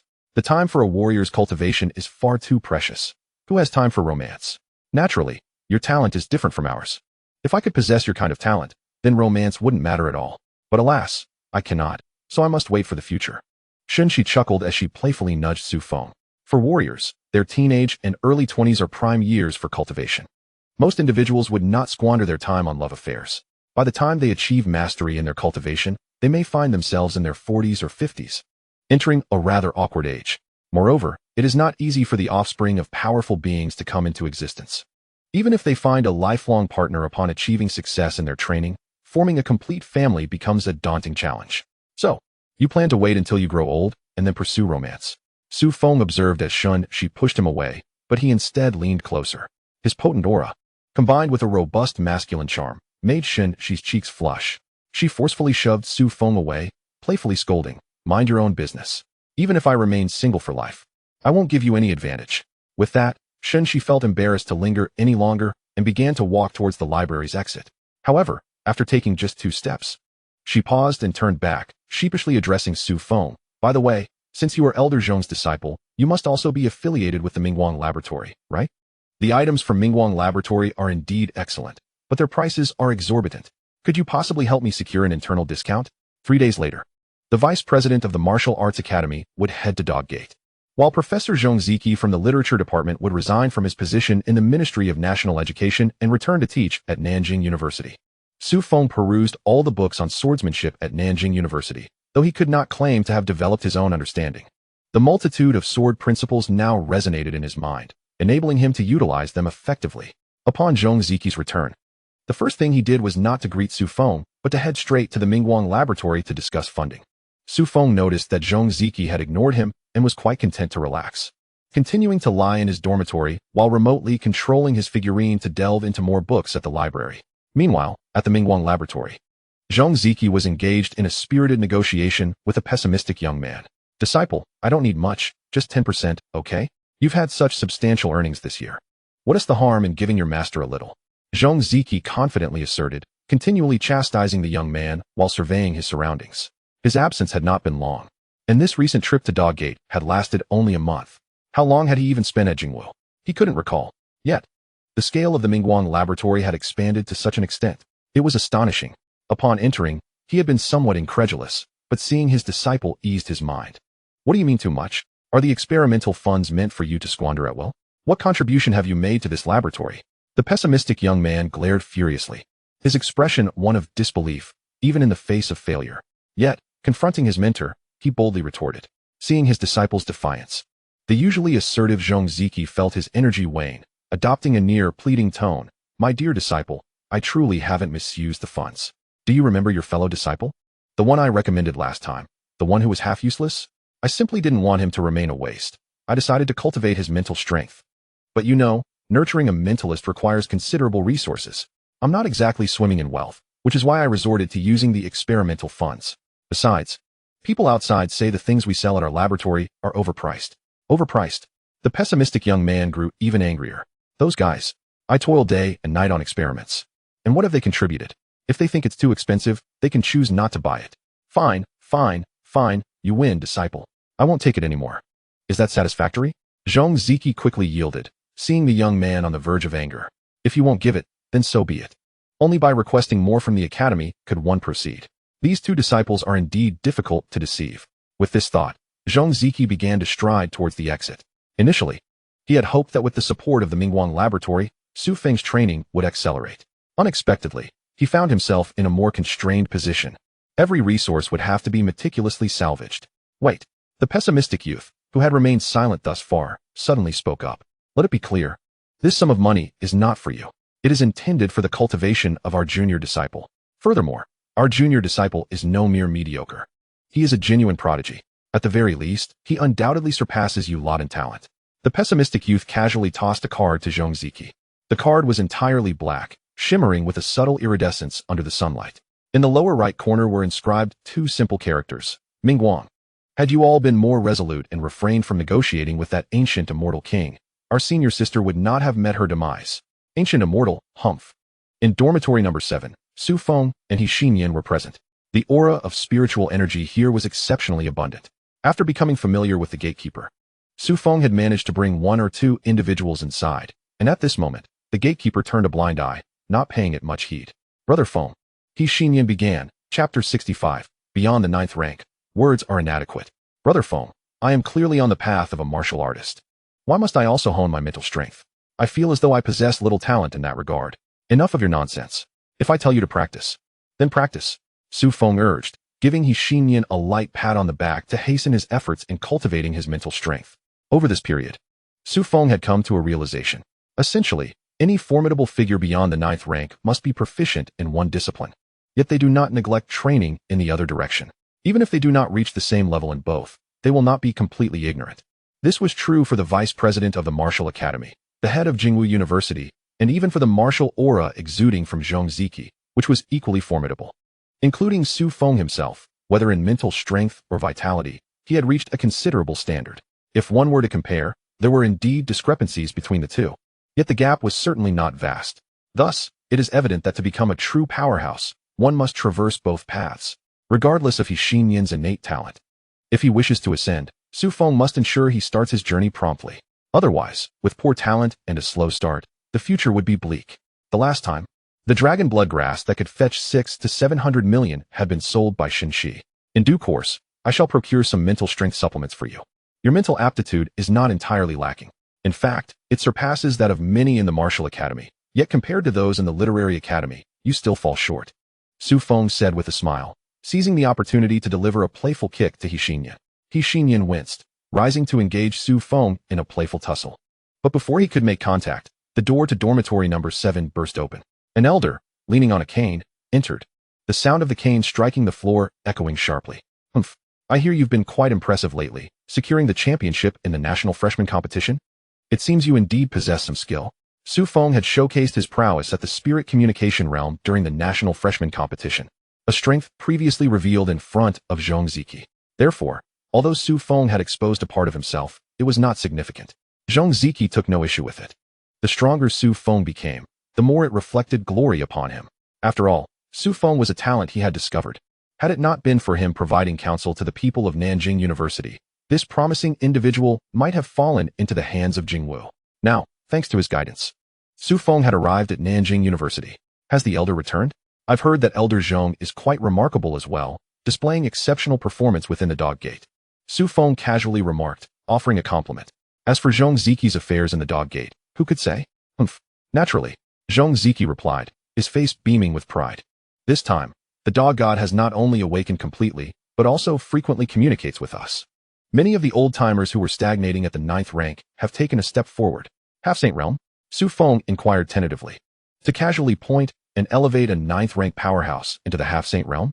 Could it be that this dog god has grown even stronger? Not quite. Zhong Ziki shook his head, denying the assertion. Entering the Half-Saint Realm is no simple feat, they have merely progressed further along the path of the 9th rank. To truly step into the Half-Saint Realm requires more than mere guidance. But But how do you know of the half-saint realm? Zhang Ziki suddenly turned his gaze back, studying Su Feng with a scrutinizing look, as if to say, "You are a dangerous one. You dare to probe into such realms? I do not aim too high. Rather, I fortuitously acquired the legacy of the dog god and heard him recount his origin story. However, before you ventured into the dog gate, I recall inquiring about the realms beyond the 9th rank, to which you responded that you were unaware. This time, it was Su Feng who scrutinized Zhang Ziki. This fellow had concealed much. There was a wealth of information he had simply shaken his head and claimed ignorance about. He was far less forthcoming than the vice president. Those from the literary academy were indeed overly cautious. You are unaware of this. Zhang Ziki, realizing he had been unmasked by Su Feng, hurriedly laughed it off. In truth, there are regulations at higher levels. All ranks above the 9th are referred to as 9th rank, aside from the 12 guardian deities. The rest of us are collectively termed 9th rank. Even if we possess titles, they remain concealed. However, now the 9th rank can also have titles, and even if exposed, it matters not. What use is that? Xinyan had not left. Throughout their conversation, he had been eavesdropping. Without eavesdropping, he might never hear such information in his lifetime. Upon realizing that Zhang Ziki was not as fearsome as initially perceived, he finally spoke up with confidence. Of course it's useful. Once a gate begins to destabilize, numerous spatial fissures will emerge around it. Some are dead spatial fissures, which are manageable, as they independently form a completely enclosed space. As long as we do not encounter spatially gifted extraterrestrial beings, they will remain trapped within. We can utilize boundary-breaking talismans to enter and eliminate them, or directly request 9th rank powerhouses to obliterate that space. Such extraterrestrial beings pose a lesser threat to us. The other type is far more insidious. Some living spatial fissures allow these beings to emerge. They may even hide in the nooks of cities, launching surprise attacks on humanity. This type can only be dealt with by city hunting squads. Furthermore, a small fraction can completely disguise themselves as humans. They can even mimic our cultivation methods, lifestyle habits, and infiltrate our communities. A minuscule few can even cultivate to the 7th, 8th, or even 9th rank, extracting intelligence from humanity to relay back to the myriad realms. The myriad realms will strategize based on our personnel configuration, defensive capabilities, and launch assaults on various channels. So tell me, can we afford not to be vigilant? Zhang Ziki spoke extensively in one breath. Before them stood two individuals, both personally brought from the southern frontier after their identities were verified. It was virtually impossible for them to be from a different race. Furthermore, these two would inevitably come into contact with such information in the future. Thus, mentioning it beforehand posed no significant risk. Therefore, all beings above the 9th rank would be regarded as 9th rank. Little did they know just how formidable we truly are. Xianxian scratched his head, finding it rather difficult to comprehend. If all beings above the 9th rank are treated as 9th rank, then can I simply attack the areas where there are fewer 9th rank individuals? Isn't that the same? Chapter 66. Strike, for it smokes. Indeed. You wouldn't presume that the difference between a 9th rank and a half-saint is negligible, would you? Zhang Ziki lightly tapped Xianxian on the head. Let me put it this way. I alone could eliminate all martial artists and mentalists below the 9th rank at Southern Frontier University. However, you cannot harm me, unless I exhaust my strength and perish. Yet, a half-saint can effortlessly eliminate a dozen 9th rank powerhouses. This illustrates the chasm that exists between a half-saint and a 9th rank, an insurmountable gulf. A single half-saint can be equated to 29th rank martial artists without issue. The only caveat is that their mobility is not as high. On the battlefield, it poses no problem at all for a half-saint to confront around 15 9th rank individuals directly, Zhang Ziki stated with resolute conviction, eager to elucidate the overwhelming strength of half-saints to Su Feng and Xianxian. Yet, Xianxian could scarcely grasp the concept of the 9th rank.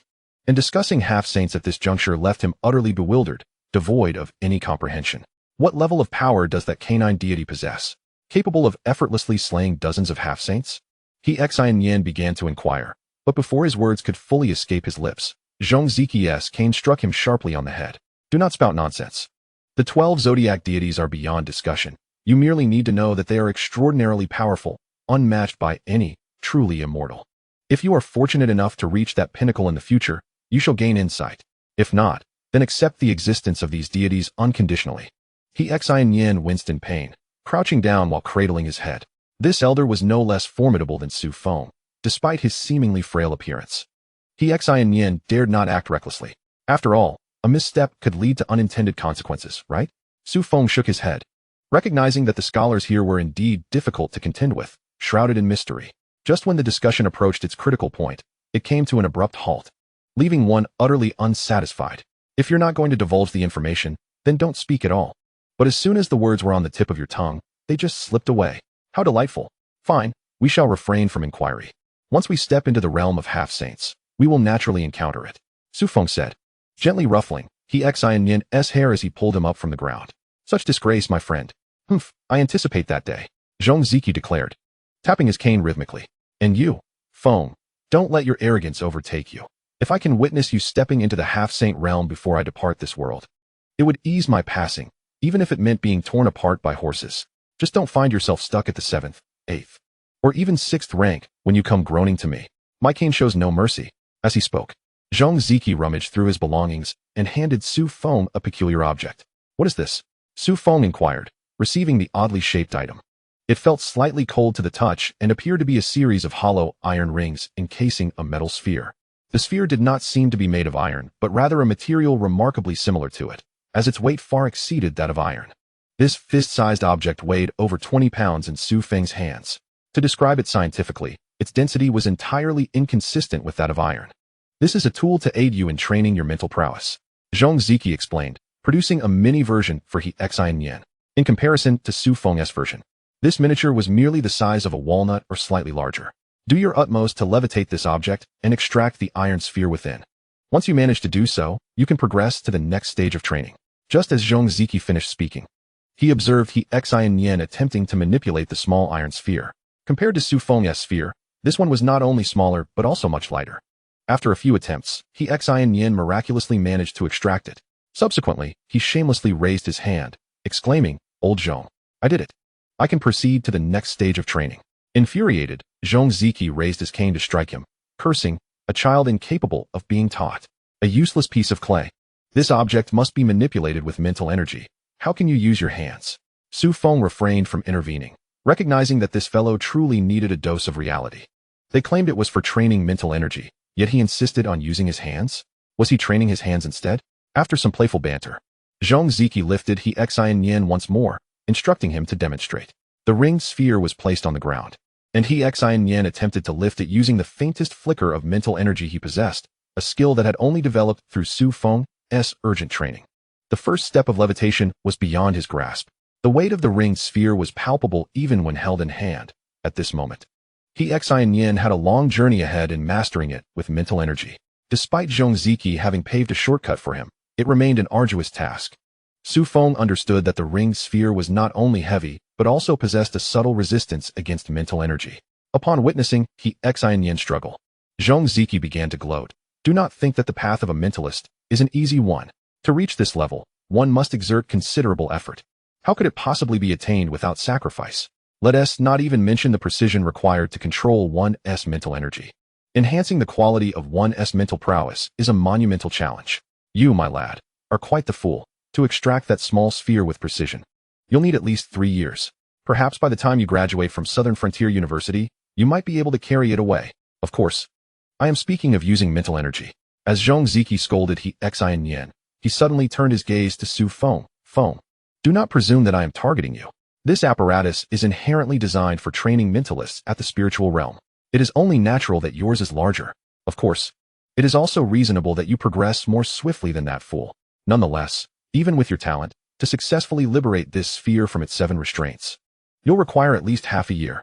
Even to achieve levitation, a minimum of a month is necessary. Just as Xianxia concluded his statement, the fist-sized ringed sphere before Su Feng began to rise slowly from the ground. Chapter 67. Don't you dare succeed. The two individuals locked eyes, gazing at the levitating orb, which struck Xianxia's face like a resounding slap, leaving him profoundly embarrassed. Just moments ago, he had asserted that for Su Feng to make this orb float would require at least a month's time. Yet here it was, effortlessly suspended in the air by Su Feng. Coughing awkwardly, Xianxia shook his head. It appeared that Su Feng's mental prowess was remarkably powerful and of an extraordinary quality, far exceeding his expectations. All that remained was for him to hone the agility of his mental faculties. Xianxia felt an acute embarrassment. The sensation of being publicly humiliated was anything but pleasant. This orb was indeed meant for training those in the Lingtong realm, specifically designed for individuals on the brink of entering the Lingyuan realm to enhance their chances of advancement. He never anticipated that Su Feng would manage to suspend the orb upon his very first attempt. and with such steadiness. Try to maneuver the small ball inside. Xianxia instructed, his gaze fixed on the orb. To extract the small ball from within, one must overcome 7 layers of obstacles. Each time the small ball encountered a barrier, it would fall heavily to the ground. Successfully navigating all 7 hurdles without error was no small feat. As Su Feng began to move the small ball, Xianxia's eyes lit up. This lad possessed genuine talent. Despite the simplicity of moving a small ball, one mustn't forget that the orb was still suspended in midair. It required one stream of mental energy to keep the orb afloat and another to direct the small ball's movement. This was the true manifestation of multitasking, a skill only masters of the Ling Yuan realm could fully command. Yet, astonishingly, Su Feng seemed to have mastered it completely. His talent was indeed formidable. As the ancient adage suggests, as long as Su Feng remains alive, he is destined to at least step into the realm of sages. In the future, one of the 12 celestial pathways will undoubtedly fall under his guardianship. What divine being will Su Feng become among the 12 zodiac signs? Unbeknownst to Xianxia, Su Feng had already commenced maneuvering the small iron ball. The speed at which his mental energy dissipated from the small ball was significantly faster than that required to lift the orb. Were it anyone else, they would have likely faltered long ago. However, for Su Feng, such a rate of dissipation posed no challenge. The mental energy he replenished far surpassed this expenditure. The small ball glided along, and Xianxia nervously swallowed. Could this lad truly be so extraordinary? If he succeeded in such a challenging endeavor on his first attempt, what would that mean for the rest of them? Even Xianxia himself would inevitably fail several times over 10 or 100 attempts. After all, this task not only consumed mental energy, but also demanded intense concentration and multitasking. The margin for error was minimal. 1. Su Feng surpassed the first hurdle. Although his speed was slow, to Xianxia's eyes, it appeared remarkably swift. Slow down, Feng. At this pace, your mental energy will be depleted, Xianxia urged, his anxiety palpable, more intense than if he were the one performing. 2. The second hurdle was similarly cleared by Su Feng, causing Xianxia to break into a cold sweat. At this moment, Xianxia felt a tumult of conflicting emotions. He hoped Su Feng would succeed in extracting the small ball on his first try, yet simultaneously wished otherwise. If Su Feng accomplished this, it would be akin to trampling on the pride of all mental energy practitioners, nearly shattering their resolve. 3. Su Feng breached the third hurdle. Almost immediately after surpassing the second obstacle, he completed the test at an astonishing speed. The small ball landed on the ground with a soft thud. Is it over? Su Feng concluded the test at a pivotal moment. As Xianxia had indicated, Su Feng's speed was indeed sufficient to conclude around the third hurdle. Su Feng refrained from overtly displaying his astonishment, striving to maintain a level of composure. Yet, to Xianxia's eyes, this performance had far exceeded his expectations. It could be said that Su Feng's display was worthy of graduation from Nanjing University, and with distinction at that. Many graduates from the Literature Institute would fail to reach Su Feng's level upon completion.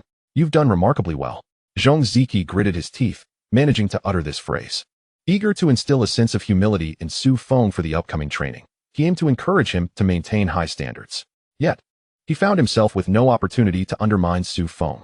On his first use of the orb, not only had he managed to make the small ball float, but he had also navigated 3 obstacles with ease. Such skill was commendable, even beyond that of many graduates from Jingwu University, let alone someone encountering the orb for the very first time. Thank you for your guidance, Elder Zhong. Su Feng feigned exhaustion, taking a few deep breaths, appearing fatigued. After all, while this task seemed simple to him, it appeared daunting to others. Su Feng naturally wished to present himself as somewhat weary, adding depth to the performance. In the following week, Su Feng and He Xinyan embarked on Xianxia's grueling training regimen. The first task mandated that they refrain from sleep for an entire week, designed to cultivate their mental strength. At first glance, this may not seem like typical training for a mental energy practitioner. Yet Xianxia required them to endure a week of intense mental exertion without rest. Su Feng managed to maintain a semblance of normalcy, whereas He Xinyan was on the brink of a mental breakdown. Mental energy was akin to a sponge under constant pressure. Every drop squeezed out would evaporate completely. Ultimately, He Xinyan could not endure, collapsing after just 3 days and needing to rest. However, Xianxia did not let him suffer unduly. A plethora of energy-restoring sustenance was promptly delivered to his room post-training to replenish his mental reserves. Su Feng, donning a smile, completed Xianxia's evaluation. On the day the assessment concluded, he utterly fainted from exhaustion. A figure clad in white robes slowly emerged, exuding the aura of an ancient swordsman. His flowing long hair appeared far more handsome than the average person. Had Su Feng been present, he would have instantly recognized this individual. This was none other than the true master of the Longyin sword. The dog god, with hands clasped behind his back, ambled forward in his white attire, his pace leisurely, as if taking a stroll. Chapter 68. Who will the dog god slay? The dog god approached a radiant light, smiling as he gazed at the seated figures within. Among them, the lowest rank was that of a 9th-tier warrior, their powerful life force radiating so intensely that it seemed almost tangible, impossible to evade. In contrast to them, the dog god appeared to be the only one present who was not in the least bit normal, devoid of any discernible aura, regardless of one's vitality or mental prowess. There exists an utter absence of awareness. Has Ziki returned? If so, we are left with one less mentalist among us, are we not? It seems that Hong Linqing from Nanjing University has taken his place, correct? Substituting a warrior for a mentalist is not advisable for future occasions. The words of the dog god were gentle, though they bore the semblance of reproach. However, to the onlookers, they conveyed an almost benign sentiment. Ha. Indeed, we find ourselves lacking a mentalist, yet during this period, the gate has been remarkably stable. It appears that years of conflict have inflicted considerable pain upon our adversaries. An esteemed figure seated aloft spoke. Vines cascaded down upon him, almost merging with his being. Clearly, this individual had been seated here for more than merely a season. Indeed, things have indeed calmed down somewhat recently. However, after so many years, how could they possibly comprehend what pain entails? Conversely, the number of 9th-tier powerhouses birthed over the years has dwindled, and I foresee a tightening of our ranks in no time. Logically speaking, during these years of stability in the 12 gates, the resources of Huaxia have significantly increased. Surely, it surpasses what we had in our era. Why then? Has the emergence of 9th-tier powerhouses diminished so drastically? Moreover, the newly ascended individuals from Beijing University, Nanfang Martial University, and the 7th Martial Arts Academy exhibit a rather robust vitality. Yet, they seem to lack a certain murderous intent. Has excessive tranquility dulled your sense of urgency? The dog god articulated with precision, for opportunities to converse with him were few and far between. Such exchanges traditionally occurred once every decade or two. However, now, the dog god graced them with his presence monthly, and they had long since prepared themselves mentally. But they had not anticipated the dog goddess words to be so incisive, striking at the very core.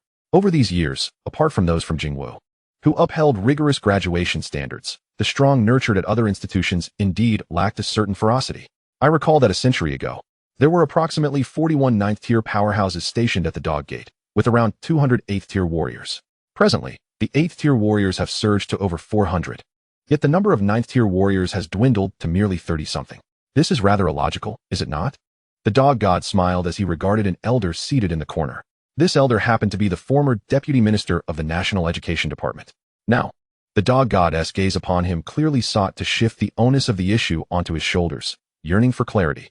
Where have the dwindling 9th-tier powerhouses vanished over this past century? With the frequency of conflict diminishing, why has there been no swift emergence of 9th-tier warriors? Clearly, there lies a flaw within the education system. It is a matter concerning the National Education Department. The elder pondered for a moment before slowly responding, Dog God. During my tenure, I too raised such a query. I believe what you assert today is entirely accurate. I suspect that our deficiency in killing intent, murderous drive, and that sense of crisis has resulted in fewer 9th-tier powerhouses emerging from Huaxia. 8th-tier warriors can indeed be amassed through resources. However, reaching the 9th tier necessitates a vigorous battle to seize the opportunity for breakthrough. This is a truth known to all. After all, who hasn't he ascended from the 8th tier through combat? To attain the 9th tier, one must undergo at least one, if not two, life and death battles, grasping the profound realization of surviving against all odds. Yet, Huaxia is presently tranquil. Who would willingly cast these 8th tier warriors, assembled through resources, into certain death? It is not merely resources at stake, but lives. Vibrant lives. Moreover, these are comrades who stand vigil day and night. However, should we continue down this path, the number of 9th tier warriors will inevitably dwindle. If 9th tier warriors are scarce, then the emergence of semi-saints, and even the zodiac deities becomes ever more distant. Perhaps, I should open the dog gate and let those filthy beings in, allowing the living to ascend while the dead are simply discarded. Once you've ascended sufficiently, I shall deliver a decisive blow to those wretches. The dog god smiled at the crowd. Instantly, expressions shifted in alarm. The youth's smile was warm and inviting. Yet the words he uttered were utterly chilling. To release those creatures and let everyone face death. How many would perish? This represented nearly a tenth of Huaxia's elite combat strength. Is this something that can be trifled with? The figure before them appeared not as a guardian, but as a veritable demon king. Dog God, this must not come to pass. The essence of Huaxia stands before the dog gate. Should this foundation be compromised, Huaxia may languish for a century before regaining its vitality. An elder ninth-tier warrior bellowed in indignation. He was a senior to the dog god. Yet now, he could only admonish in this manner. Just moments ago, wearing a smile, the dog god suddenly furrowed his brow and took a step back. A long white sword manifested behind him, emanating an overwhelming pressure. This sword, with a mere sweep, could sweep away the stars themselves. Yet now, amidst this brilliance, it suddenly struck forth. Dog god! The crowd gasped, nearly suffocated by the immense pressure. The dog god had made a move. Was it directed at the elder from moments ago? That was his mentor, the one who guided him through his training. How could the dog god turn against his own? As the sword descended, blood splattered across 10 paces. The strike landed squarely upon the white-clad youth. Had the dog god struck down one of his own? Before the crowd could comprehend, the youth lifted his head, gazing at the vast red gate suspended in the sky, a sinister smile gracing his lips. None could decipher the meaning behind the youth's smile. Yet, blood began to flow profusely in his vicinity, and a new figure emerged, albeit slightly weaker in comparison to the youth. It's fine, everyone sit down. The white-clad youth exhaled, looking at the gate above, thoroughly obliterating the figure beside him. To him, this bizarre sequence of events felt almost mundane. Dog god, you. The crowd dared not slacken their vigilance, observing the dog god, who appeared ready to strike at any moment. It was all too strange. How could the dog god, one of Huaxia's 12 guardian deities, inflict harm upon himself? Chapter 69. I can no longer guard the dog gate. It's all right. The dog god regarded them, seemingly attuned to their concerns. He was the first to sit cross-legged, disregarding whether his white robe would be stained with blood, and proactively began to explain. I can no longer guard the dog gate for much longer. Although the crowd had anticipated this, hearing it spoken from the dog goddess' lips still caused their expressions to shift dramatically. The last time, an incident had occurred at the dog gate, allowing several formidable entities to escape. There was a possibility that a problem had arisen with the dog god, and the crowd held such suspicions in their hearts. But he had stood guard for 2 months. They had thought the matter was behind them, that the dog goddess' troubles had been resolved. Yet unexpectedly, the dog god had become even more enigmatic. Do not be anxious. After this self-inflicted sacrifice, I should be able to endure for approximately a month. The dog god sat cross-legged, a stark contrast to his earlier arrogance, which had dissipated, replaced by an air of maturity. It was as if this was his true visage. After all, his real age likely exceeded 2,000 years, making him the youngest among the deities of the 12 zodiac signs. Yet, this age far surpasses the limits of human existence. How could he still maintain that haughty demeanor? Prior to the upheaval within the dog sect, I had communicated with the rat god. I am a pure martial artist, and my mental fortitude is my Achilles heel. This fact is known to nearly the entire upper echelon. They are aware of my vulnerabilities. Hence, I am the least suitable for guarding the gate. My weaknesses are glaringly apparent and easily exploitable. However, there is no alternative. For now, I must guard the dog sect. I had thought that no matter what, I could safeguard the dog sect for a millennium, fulfilling the tasks assigned by this generation of dog gods. Little did I anticipate that before I could be replaced, complications would arise. As he spoke, the dog god rose and bowed deeply to the assembly, expressing his sincere apologies. He then resumed his seat and continued. Indeed, there is an issue with my body. My mental strength is woefully inadequate. Compared to other deities, I am alarmingly weak. He shook his head in self-deprecation. Do you all remember the nightmarish king from a century ago? The one best known for his prowess and mental power? An elder who had guarded the dog sect for over a century exclaimed. This nightmarish king left a profound impression on him. On that fateful day, when the nightmarish king attacked the dog sect, humanity fought valiantly. Yet in the end, we suffered the loss of over 29th-tier powerhouses in a single blow. Our vitality was severely depleted. Indeed, it was that very nightmarish king, the dog god nodded. Another voice interjected.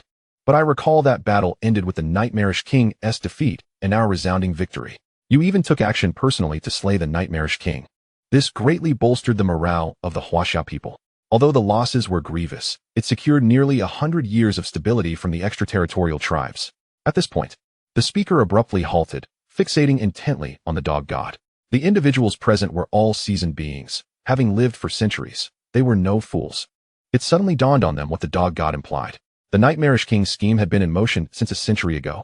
It turned out that their true objective was not to annihilate our high-tier martial artists. Given our vast population, even with significant losses, there would always be prodigies who could rise to the occasion. A war of attrition could not wear us down, not even over 10 millennia. Therefore, their genuine target was you. Indeed, the dog god replied slowly. A century ago, I conspired with the snake god to lure the nightmarish king, who had long been dormant within the dog sect, into the open. With a single strike, I severed the nightmarish king for good. Yet I had not anticipated that, after 100 years, the outcome of that battle may not have been as clear-cut as my victory. 20 years ago, I realized something was amiss and dispatched a fragment of my soul to seek counsel from the rat god and the snake god. They proposed the best course of action: to completely seal the dog sect, rendering it a dead gate. At that point, even in a meditative state, I could continue to guard the dog sect. However, I was unwilling. The sealing method required the lives of 3.5 saints to be entirely effective. We cannot afford such a price. A faint smile of bitterness appeared on the dog goddess' face. 3.5 saints. This equates to sacrificing the lives of dozens of 9th-tier powerhouses. Would there be such foolish saints willing to give their lives to seal a gate? Indeed, but the dog god would not permit it. Many of these saints were once cherished friends and mentors. Having reached such heights, how could I bear to let my dear friends willingly march to their doom? Yet now, we truly cannot hold on any longer.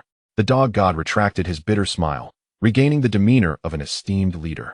The anomalies within my being require 3 years for resolution. At the very least, 3 years. I intend to forge my body into a divine sword, standing resolutely before the dog sect. Thus, no one of my realm shall dare to cross the threshold of the dog sect.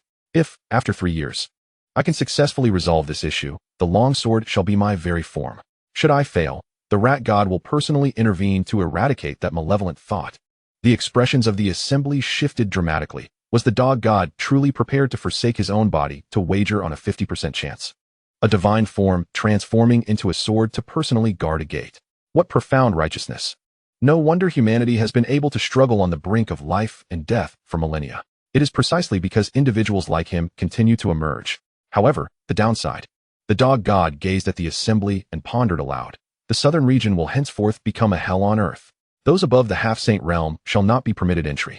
Yet the extraterritorial beings of half-saint rank and below shall not be restrained by the gate and will pass through unimpeded. Originally, extraterritorial beings entering the passage of the heavens would be subjected to the gate's constraints, causing their strength to diminish within Huaxia, rendering them incapable of matching their counterparts of the same rank. A 7th-tier martial artist could effortlessly vanquish 1 or 2 extraterritorial beings of equal rank. This was the true key to our defense. Yet now, that restraining force would be redirected to suppress those above the half-saint level. Once the remaining extraterritorial beings entered, defeating them would merely depend on individual capabilities. Consequently, Huaxia would need to summon all martial artists below the half-saint realm. At the very least, we must bring over 60% of our strength. The pressure on other gates would also surge dramatically. A 9th-tier individual spoke, his face etched with concern. He had guarded this place for 137 years. Even during the battle a century ago, the pressure had not been as overwhelming. Yet now, this approach was deemed the best solution. The most critical point was that other gates at least had deities to oversee them. If we are unable to hold our ground, we would have nowhere to retreat. Retreat? How do we retreat? One step back leads to the common folk, to family. If it were not for this, I could continue to self-inflict harm on the malevolent thoughts, but at most, I would only last half a year. The dog god sat cross-legged, his tone matter-of-fact, devoid of any authoritative command, instead engaging in discussion with those present. After half a year, can you guarantee the birth of another deity? I have observed those youngsters from Jingwu. Given them 200 years, they might reach my current level.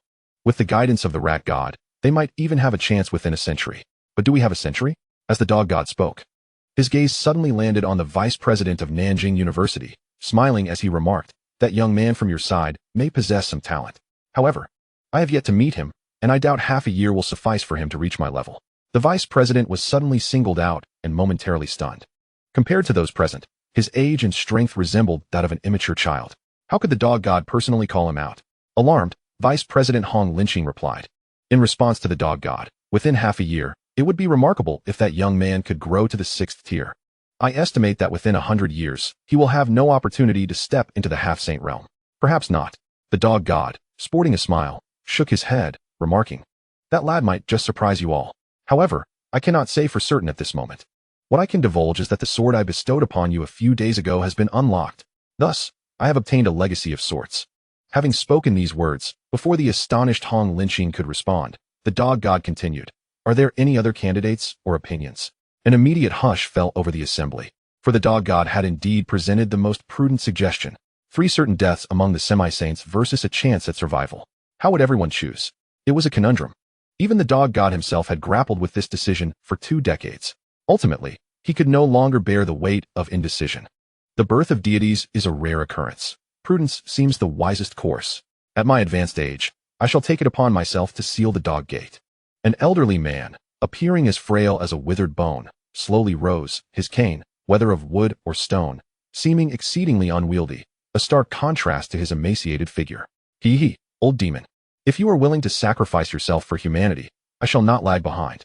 A venerable elder, looking as if he were a celestial being, waved his whisk and stood as well. Their voices echoed through the cave. The 2 ancient figures, true relics of bygone eras, possessed a seniority far exceeding that of the dog god. Had they not suddenly emerged from the rubble, the assembly would have mistaken that spot for 2 desolate graves. 2 semi-saints. Yet one remained. In the crowd, another individual prepared to rise, but the dog god gently pressed a hand into the air. The semi-saint sealing technique can only confine the dog gate for 6 months. If, after this period, I remain in seclusion, will you then resort to sacrificing 3 semi-saints for the seal? Can our Huaxia afford such sacrifices? The dog god spoke, effectively shutting down the route of sacrificing 3 semi-saints. Better to forfeit the dog god than to sacrifice the semi-saints.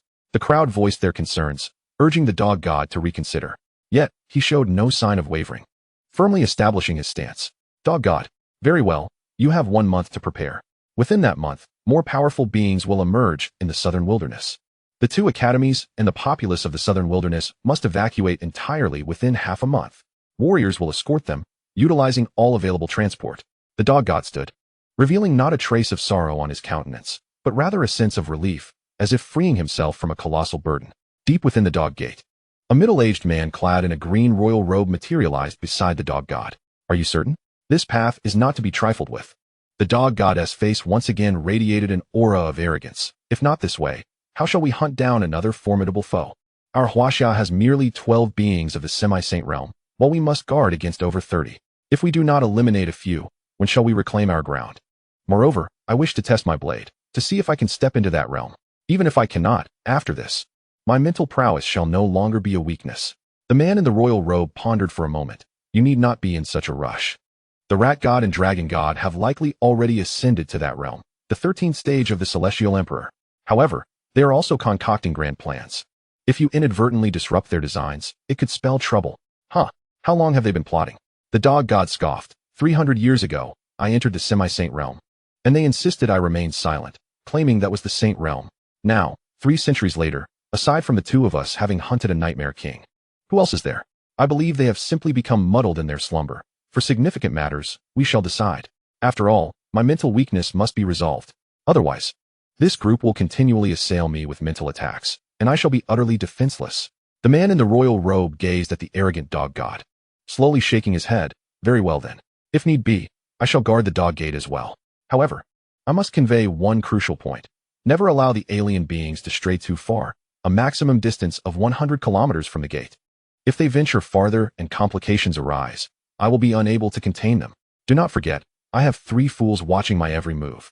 Moreover, the rat god has quite the sharp tongue. Rest assured, with me as your ally, can you not trust in our collaboration? The dog god nodded. Then it is settled. In 1 month, you shall come to create a spectacle alongside me, and I will cast the divine dog sword into the dog gate, granting you access. At that time, the gate shall be entrusted to you. Meanwhile, Su Feng and Xianxian were still in training. Suddenly, Zhongziki received an urgent message: retreat from all fronts. All personnel in the southern wilderness must evacuate to the other 3 directions. This announcement plunged all of Huaxia into a palpable atmosphere of tension. So sudden, so unexpected. Was there a crisis in the southern wilderness? Hello? Wuyo? Zhongziki answered the call, and on the other end was one of his former disciples, Nan Wuyo, the director of the Education Bureau of Jiangxing. Nan Wuyo sounded equally perplexed, but upon hearing Zhongziki's voice, a wave of astonishment washed over him. Hello? Teacher. Have you returned from the dog gate? Nan Wuyo exclaimed with surprise, having thought his teacher would still be within the confines of the dog gate. Making a phone call improbable. Indeed, what is it? Nothing much, teacher. I merely wish to inquire about the evacuation from the southern wilderness. What is the situation? Chapter 71, The Changes at the Dog Gate. Are you unaware of the circumstances? Zhongziki retorted to Nan Wuyo. Such significant news should have reached the Jiangxing Education Bureau before it reached him. Having just returned from the dog gate, he was devoid of any burdens and knew little. Currently, Zhong Ziki could only be considered a tutor for the crown prince, with Xinyan accompanying him. I had assumed that since you had returned from the dog gate, you might possess some insights. Nan Wuyo hesitated before shifting the topic. This order has been issued from the highest echelons of the southern wilderness. It is said to have originated from within the dog gate, and now the news has spread wildly throughout Jiangxing. We are uncertain whether we should disseminate this information. This is a massive evacuation. The migration of hundreds of millions of people poses significant obstacles for those reluctant to leave their homeland. There will undoubtedly be many who resist. And the issue of resettlement is also a pressing concern. This is simply a chaotic affair. Nan Wuyo's words struck a chord, directly addressing the most daunting aspect of the situation. Evacuation? How will we manage the resettlement? The issues of accommodation and compensation cannot be resolved so easily. Zhong Ziki gasped, initially taken aback, as he had not anticipated the gravity of the matter. After all, he had not ventured down in quite some time, while Nan Wuyo had been constantly present, thus privy to the unfolding discourse. The resettlement issue cannot be resolved in just a month. This is utterly outrageous. Do not disseminate this information just yet. I will attempt to contact the dog gate to ascertain their response. Understood, teacher. However, I must implore you to act swiftly, as the pressure I am currently under is immense. Very well. Zhong Ziki employed a secret method to reach out to the dog gate, relaying Nan Wuyo's suggestions. The response from the dog gate was, consultation with the dog god is underway. 3 days later, the dog gate has officially announced that all individuals within a radius of 1,000 miles from its center must relocate. They are free to choose their destination city, which cannot refuse entry. Upon arrival, these cities are obliged to prioritize the provision of accommodation. Should a city be unable to supply sufficient housing temporarily, it is responsible for covering daily lodging and meal expenses, ensuring a standard no less than that of a 3-star establishment. Residents who successfully relocate within a week will receive compensation of 200,000 Huaxia coins per person from the dog gate. Such generous terms have incited envy among many cities that were not selected. For a family of 4, that amounts to 800,000. Furthermore, after 3 years, they may return at their discretion. Is this not akin to the government funding a vacation? The initial challenges of relocation have seemingly evaporated. In fact, numerous cities have proactively applied for relocation, wishing to spare the authorities any inconvenience. However, all such requests have been systematically denied. No advantages shall be taken. The specific location of the dog gate remains unknown, and the details of where to relocate are entirely dictated by the received orders. Jiang City is included in this relocation list as well. Ah, you wish to witness the snow in the northern frontier? Where is the snow to be found in September?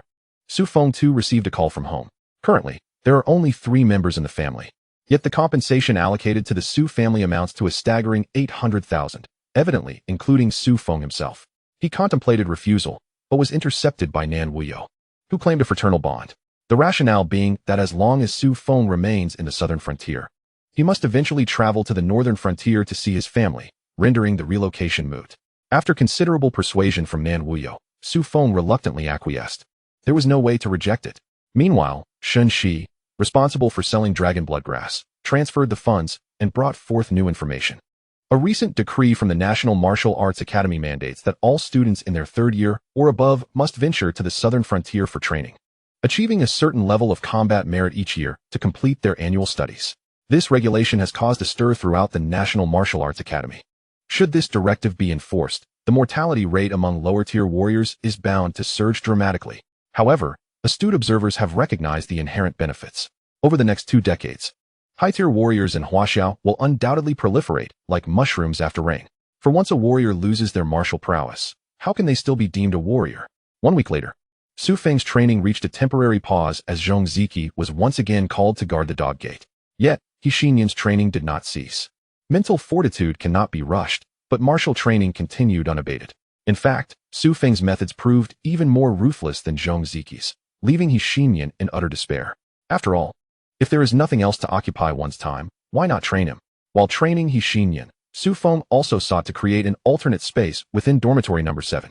Surely, he could not confine himself there indefinitely, especially since Zhong Ziki would eventually return. Thus, aside from subjecting Xinyan to rigorous training, Su Feng took on the role of a fervent builder. Shen Shi's life was far more intriguing than Su Feng's. She voluntarily applied to the southern frontier to guard Dog Gate. Unfortunately, her request was forcibly denied.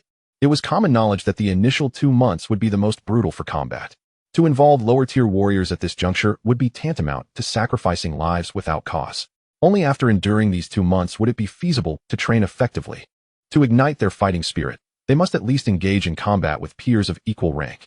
Otherwise, if they are struck down before they even have a chance to retaliate, what fighting spirit can be kindled? In the 4th week, the southern frontier experienced an unusual surge of activity. Specifically, the number of warriors had notably increased.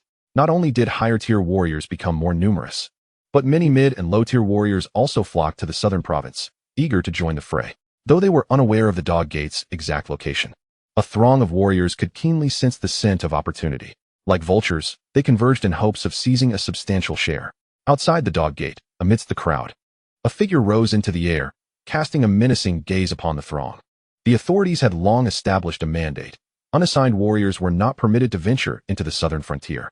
Yet here you stand, not only in the southern province, but also in this very location. What ulterior motives do you harbor?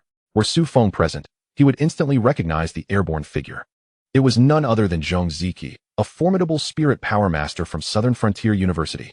At this moment, Xianxia emanated an aura of unfathomable terror. His overwhelming mental energy unabashedly displayed, instilling fear in the gathered crowd.